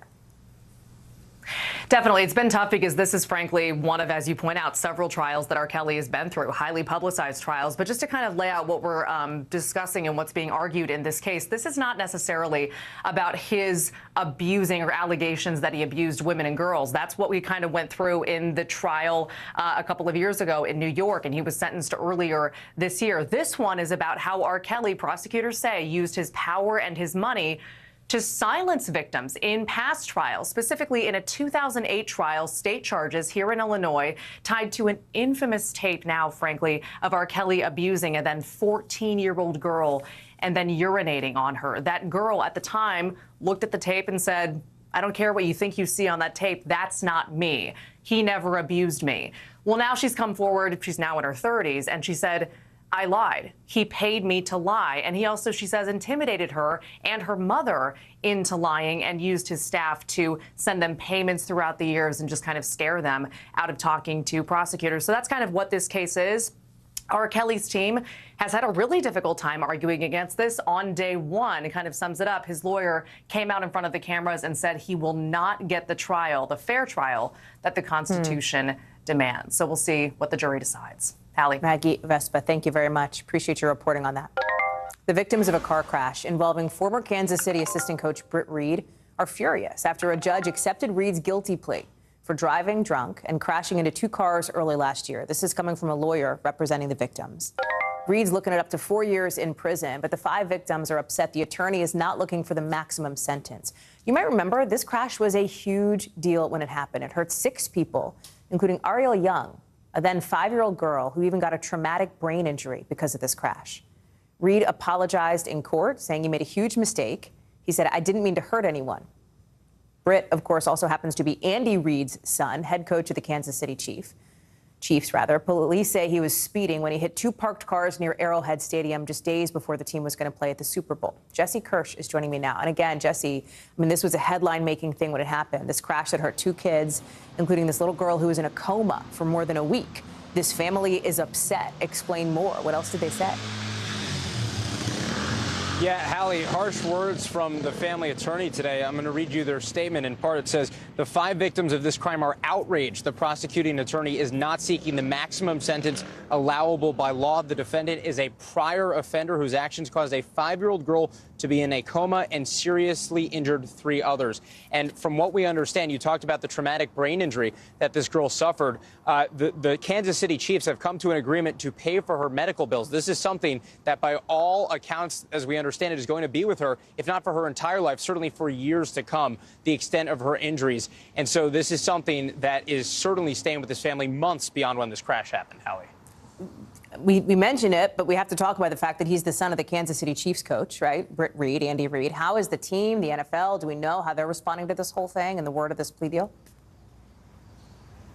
Well, at this point, we have not heard back from the NFL or the Chiefs about Britt Reed pleading guilty earlier today. However, we do know, according to our producer who was in the courtroom earlier today, that Andy Reed was not there. There was no one from the Reed family there with Britt Reed. And we know that Britt Reed is no longer affiliated with the Kansas City Chiefs. So they have obviously separated from him. And as I mentioned, the team has stepped in to provide support for this girl's medical bills for what will surely be a lifelong litany of issues.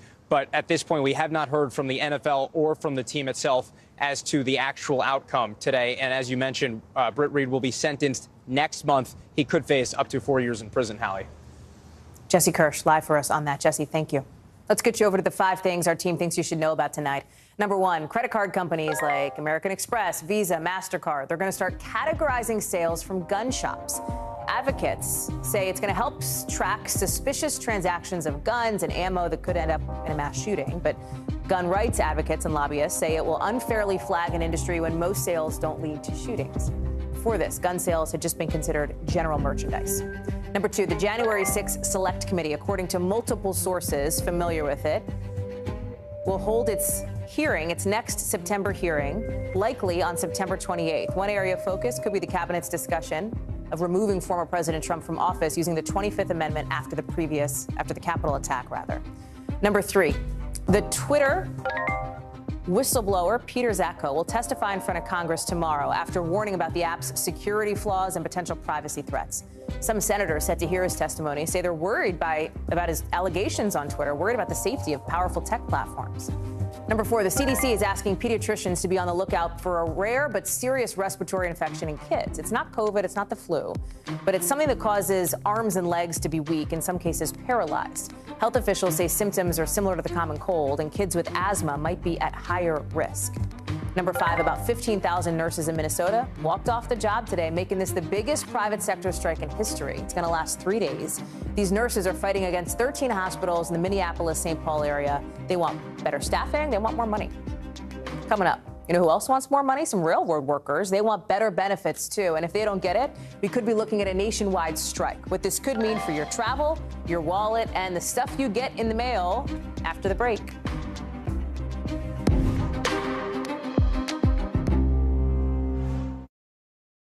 Live from Ukraine, from Uvalde, Texas, from Mayfield, Kentucky. To cover the news, you have to be in it. This is how so many towns and cities are protecting themselves. You can actually see they're pushing the gates open. Was there a school officer on campus? That's what we've been told. No. Do you remember any tornado as bad as this one? You look at this and you're thinking, we're not going to have power for weeks, if not months. Exactly. Every night, it's your news playlist. Top Story with Tom Llamas, weeknights at 7 on NBC News Now.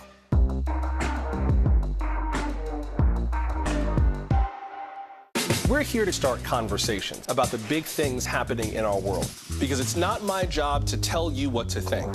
My job is to think about what you tell me.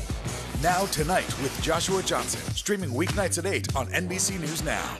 It's the best time of the morning, time for that pop start, baby. I'm feeling the vibe today on the show. Tonight, I interviewed Secretary of Transportation Pete Buttigieg about the ongoing delays. You seem to be pointing the finger at the airlines. They're pointing the finger back. Mr. Secretary, when is this going to get better?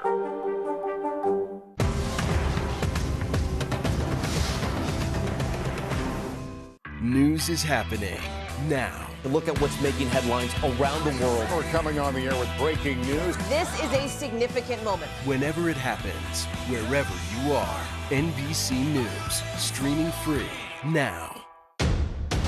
The day's biggest political stories with trusted insight now and expert analysis now. A daily look at the politics behind the headlines. Meet the Press Now, streaming weekdays at 4 p.m. on NBC News Now. News is happening now. Look at what's making headlines around the world. Whenever it happens, wherever you are, it's here now. Top Story with Tom Llamas, weeknights at 7 on NBC News Now. So in just the last couple hours, you had the Senate's top Republican, Mitch McConnell, preemptively blaming Democrats if rail companies and workers can't get to a labor agreement. Watch. The supply chain crisis could get even worse, much worse, in the next few days if Democrats let their far-left big labor allies engage in massive railway worker strikes that would hamper the economy even further. And even the hint of a freight strike is now affecting passenger trains. Look at this headline from the Washington Post. They're reporting Amtrak is set to cancel 3 long-distance routes because of it. The White House is trying to work this thing out. You have the Labor Secretary, Marty Walsh, putting off a planned trip to Ireland. And besides the canceled passenger routes, the freight strike could mean empty store shelves and food costs, already high because of inflation, maybe going up even more. One railway industry group puts it like this, warning that more than 1 billion UPS packages could get stuck during a strike. Do you get UPS packages? You probably do. Think about that. So far, several unions back President Biden's proposal to try to avoid a strike, which includes more money, but it doesn't change some of the quality of life issues. And that's been a sticking point for the 2 biggest unions who are still holding out. A labor spokesperson tells CNBC that workers don't want to be afraid to take a sick day or a vacation day anymore. Let's get to Carol Lee. And Carol, I just think it's so significant that this has been elevated. And we've talked about this on this show before. It is elevated to the level of the president, to the White House, right? And now we're already seeing this line of attack from Mitch McConnell, previewing what is likely to be the Republican attack on this. Yeah, that's right, Hallie. And a White House official tells me tonight that the president himself has been involved in these discussions just today, saying that the president and members of his cabinet today have been calling both the rail company side and the union side and talking to them and really urging them to come to some sort of resolution here. And that really underscores the level of concern that this has inside the White House. Now, they're saying that this is something urgent. They're trying to prod the parties to come to an agreement. And look, they largely have. A large number of the unions have agreed that to the White House's proposal, this presidential emergency board that intervenes and acts as kind of a mediator, the proposal that they put forward. A lot of the unions have bought into that, but there's some big holdouts here. And so what you're hearing from the White House tonight is that they are very much paying very close attention to this, and that it's kind of a full court press here all the way up to the presidential level to try to get these sides to reach some sort of agreement to avert this economic crisis that's really looming over. What about this law that's on the books, right, where it's from, I think the FDR era, where Congress could step in? They could put into place a contract. Like, let's say the worst case scenario happened and the companies and the workers can't get to a deal, the deadline hits, fine. The Chamber of Commerce is telling lawmakers, do that again, right? Put that back into action here. Is that something that's on the table? Is that an option the White House thinks could be palatable or no? No, they don't. And I can read you some of what a White House official told me about that. I mean, they're basically saying that this is something that the parties need to resolve. It's an issue that can and should be worked out between the rail companies and the unions, not by Congress. So they're very much against this. They're saying that the rail companies and the unions have worked out agreements in previous negotiations, and they can do this again. Now, when Congress did this before, it's been decades, it was just a different climate. I mean, you played Mitch McConnell's statement there. We're 2 months from a midterm election.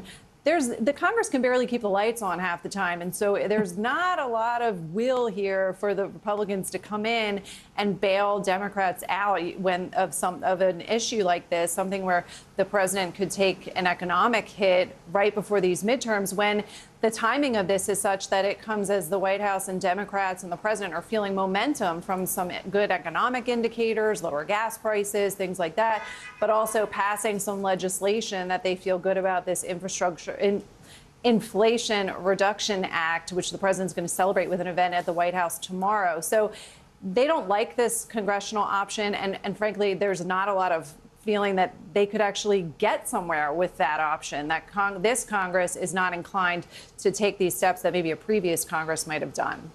Carol Lee, it's great reporting. Thank you very much for bringing it to us. I know we're going to be tracking this in the days to come. Appreciate it. Coming up, supporters of former President Trump divided over who to support in a House primary race tomorrow.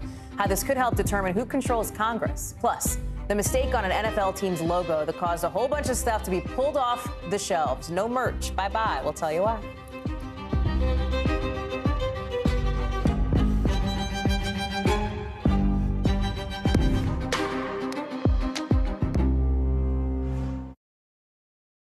Live from Ukraine, from Uvalde, Texas, from Mayfield, Kentucky. To cover the news, you have to be in it. This is how so many towns and cities are protecting themselves. You can actually see they're pushing the gates open. Was there a school officer on campus? That's what we've been told. No. Do you remember any tornado as bad as this one? You look at this and you're thinking, we're not going to have power for weeks, if not months. Exactly. Every night, it's your news playlist. Top Story with Tom Yamas, weeknights at 7 on NBC News Now. You don't know when your moment's coming, but when it does, you take it.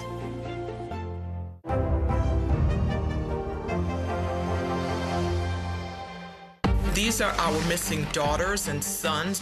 We need anyone who saw something to come forward. She was wearing a black jacket, a black top. I'm going to bring my son home alive. Dateline, Missing in America.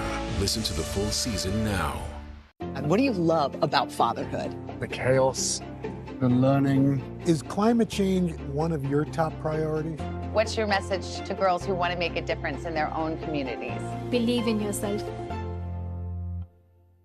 The indictment of a former president, perhaps candidate for president, would arguably tear the country apart. Is that your concern? Can you update us on the status of negotiations? No stress, no mess, just yum. That's it. News is happening now. Look at what's making headlines around the world. Right now on Morning News Now. We're coming on the air with breaking news. And this is a significant moment. Whenever it happens, wherever you are, NBC News, streaming free now.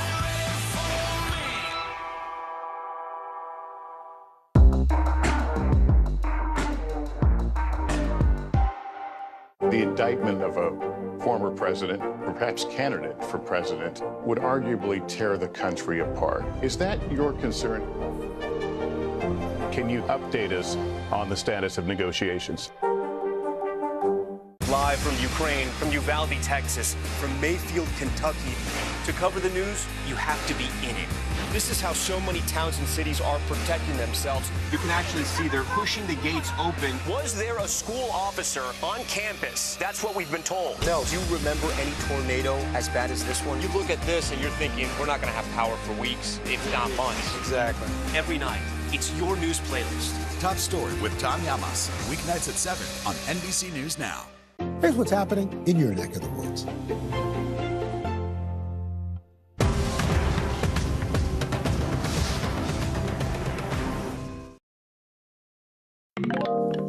NBC News covers hundreds of stories every day, and because you couldn't possibly read or watch or listen to them all, our bureau teams have done it for you.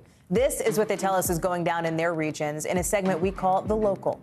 From our Northeast Bureau, the second trial for Alex Jones in the Sandy Hook hoax case will begin in Connecticut tomorrow. To be clear, Jones has described it as a hoax. It obviously was not. A 6-member jury will decide how much Jones should pay families since he was found liable for damages at his first trial. This is expected to last about a month.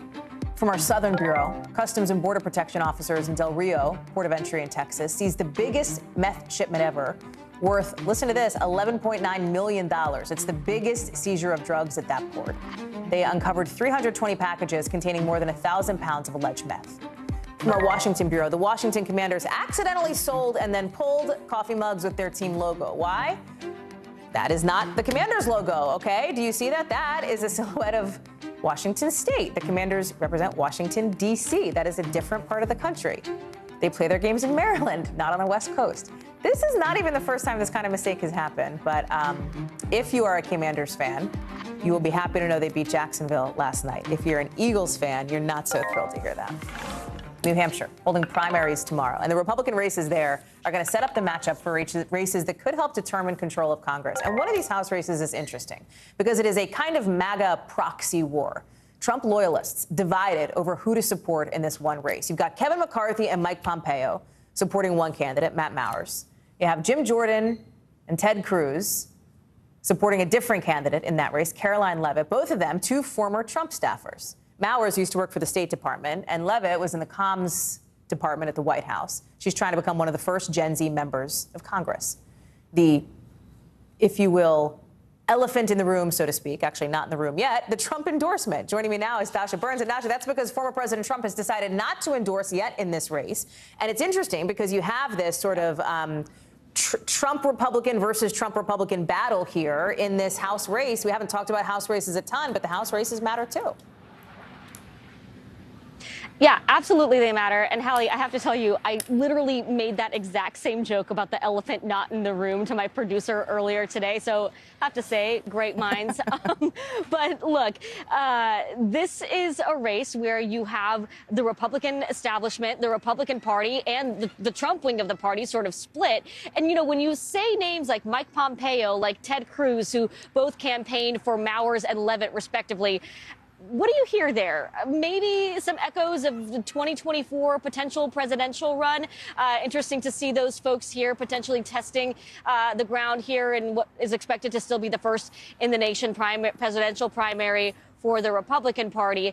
But you're right, no Trump endorsement yet. So it'll be interesting to see which of these two candidates that are both very much touting those MAGA, those Trump world ties, which of them will sort of out MAGA the other, which is very much what they've been trying to do throughout this campaign season. What's important to pay attention to, though, we've talked about this before, the primary is very different from the general. So whichever of these two candidates wins tomorrow, and it is going to be a tight race from all of the polling that we've been seeing here, Levitt trailing just by about 2 points or so in the most recent polling, whichever one of them wins is going to then have to campaign for a broader, more general voter base. And in New Hampshire, you've got a state that has a lot of independents. 38% of voters are unaffiliated. I asked Caroline Levitt earlier today how she intends to win over some of those voters. Take a listen to what she told me.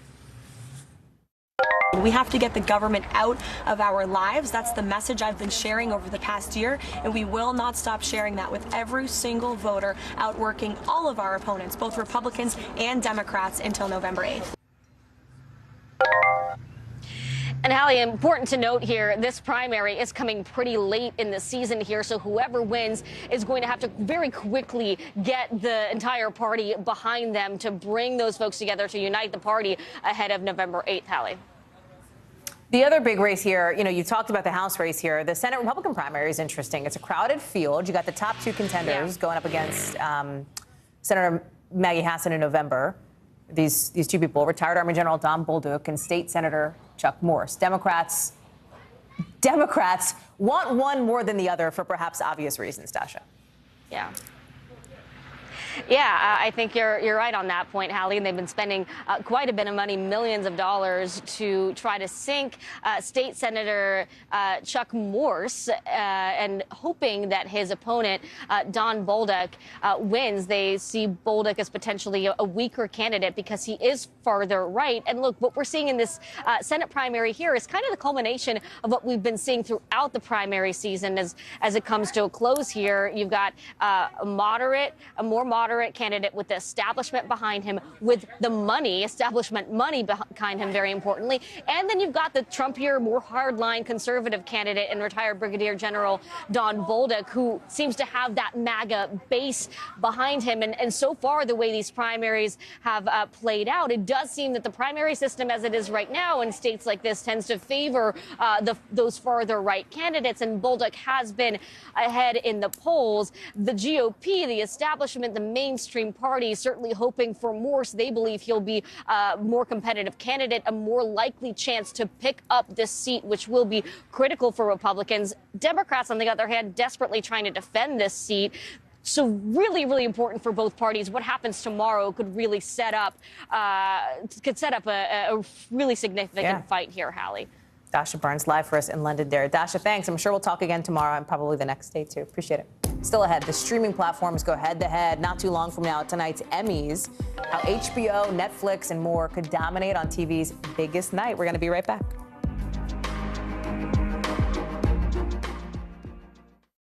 The indictment of a former president, or perhaps candidate for president, would arguably tear the country apart. Is that your concern? Can you update us on the status of negotiations?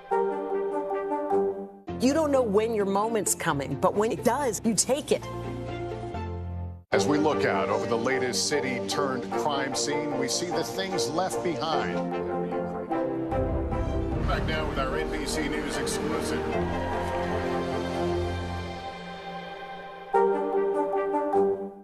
Top Story with Tom Llamas is your news playlist on NBC News Now. And now, you can listen to it as a podcast. Available anytime.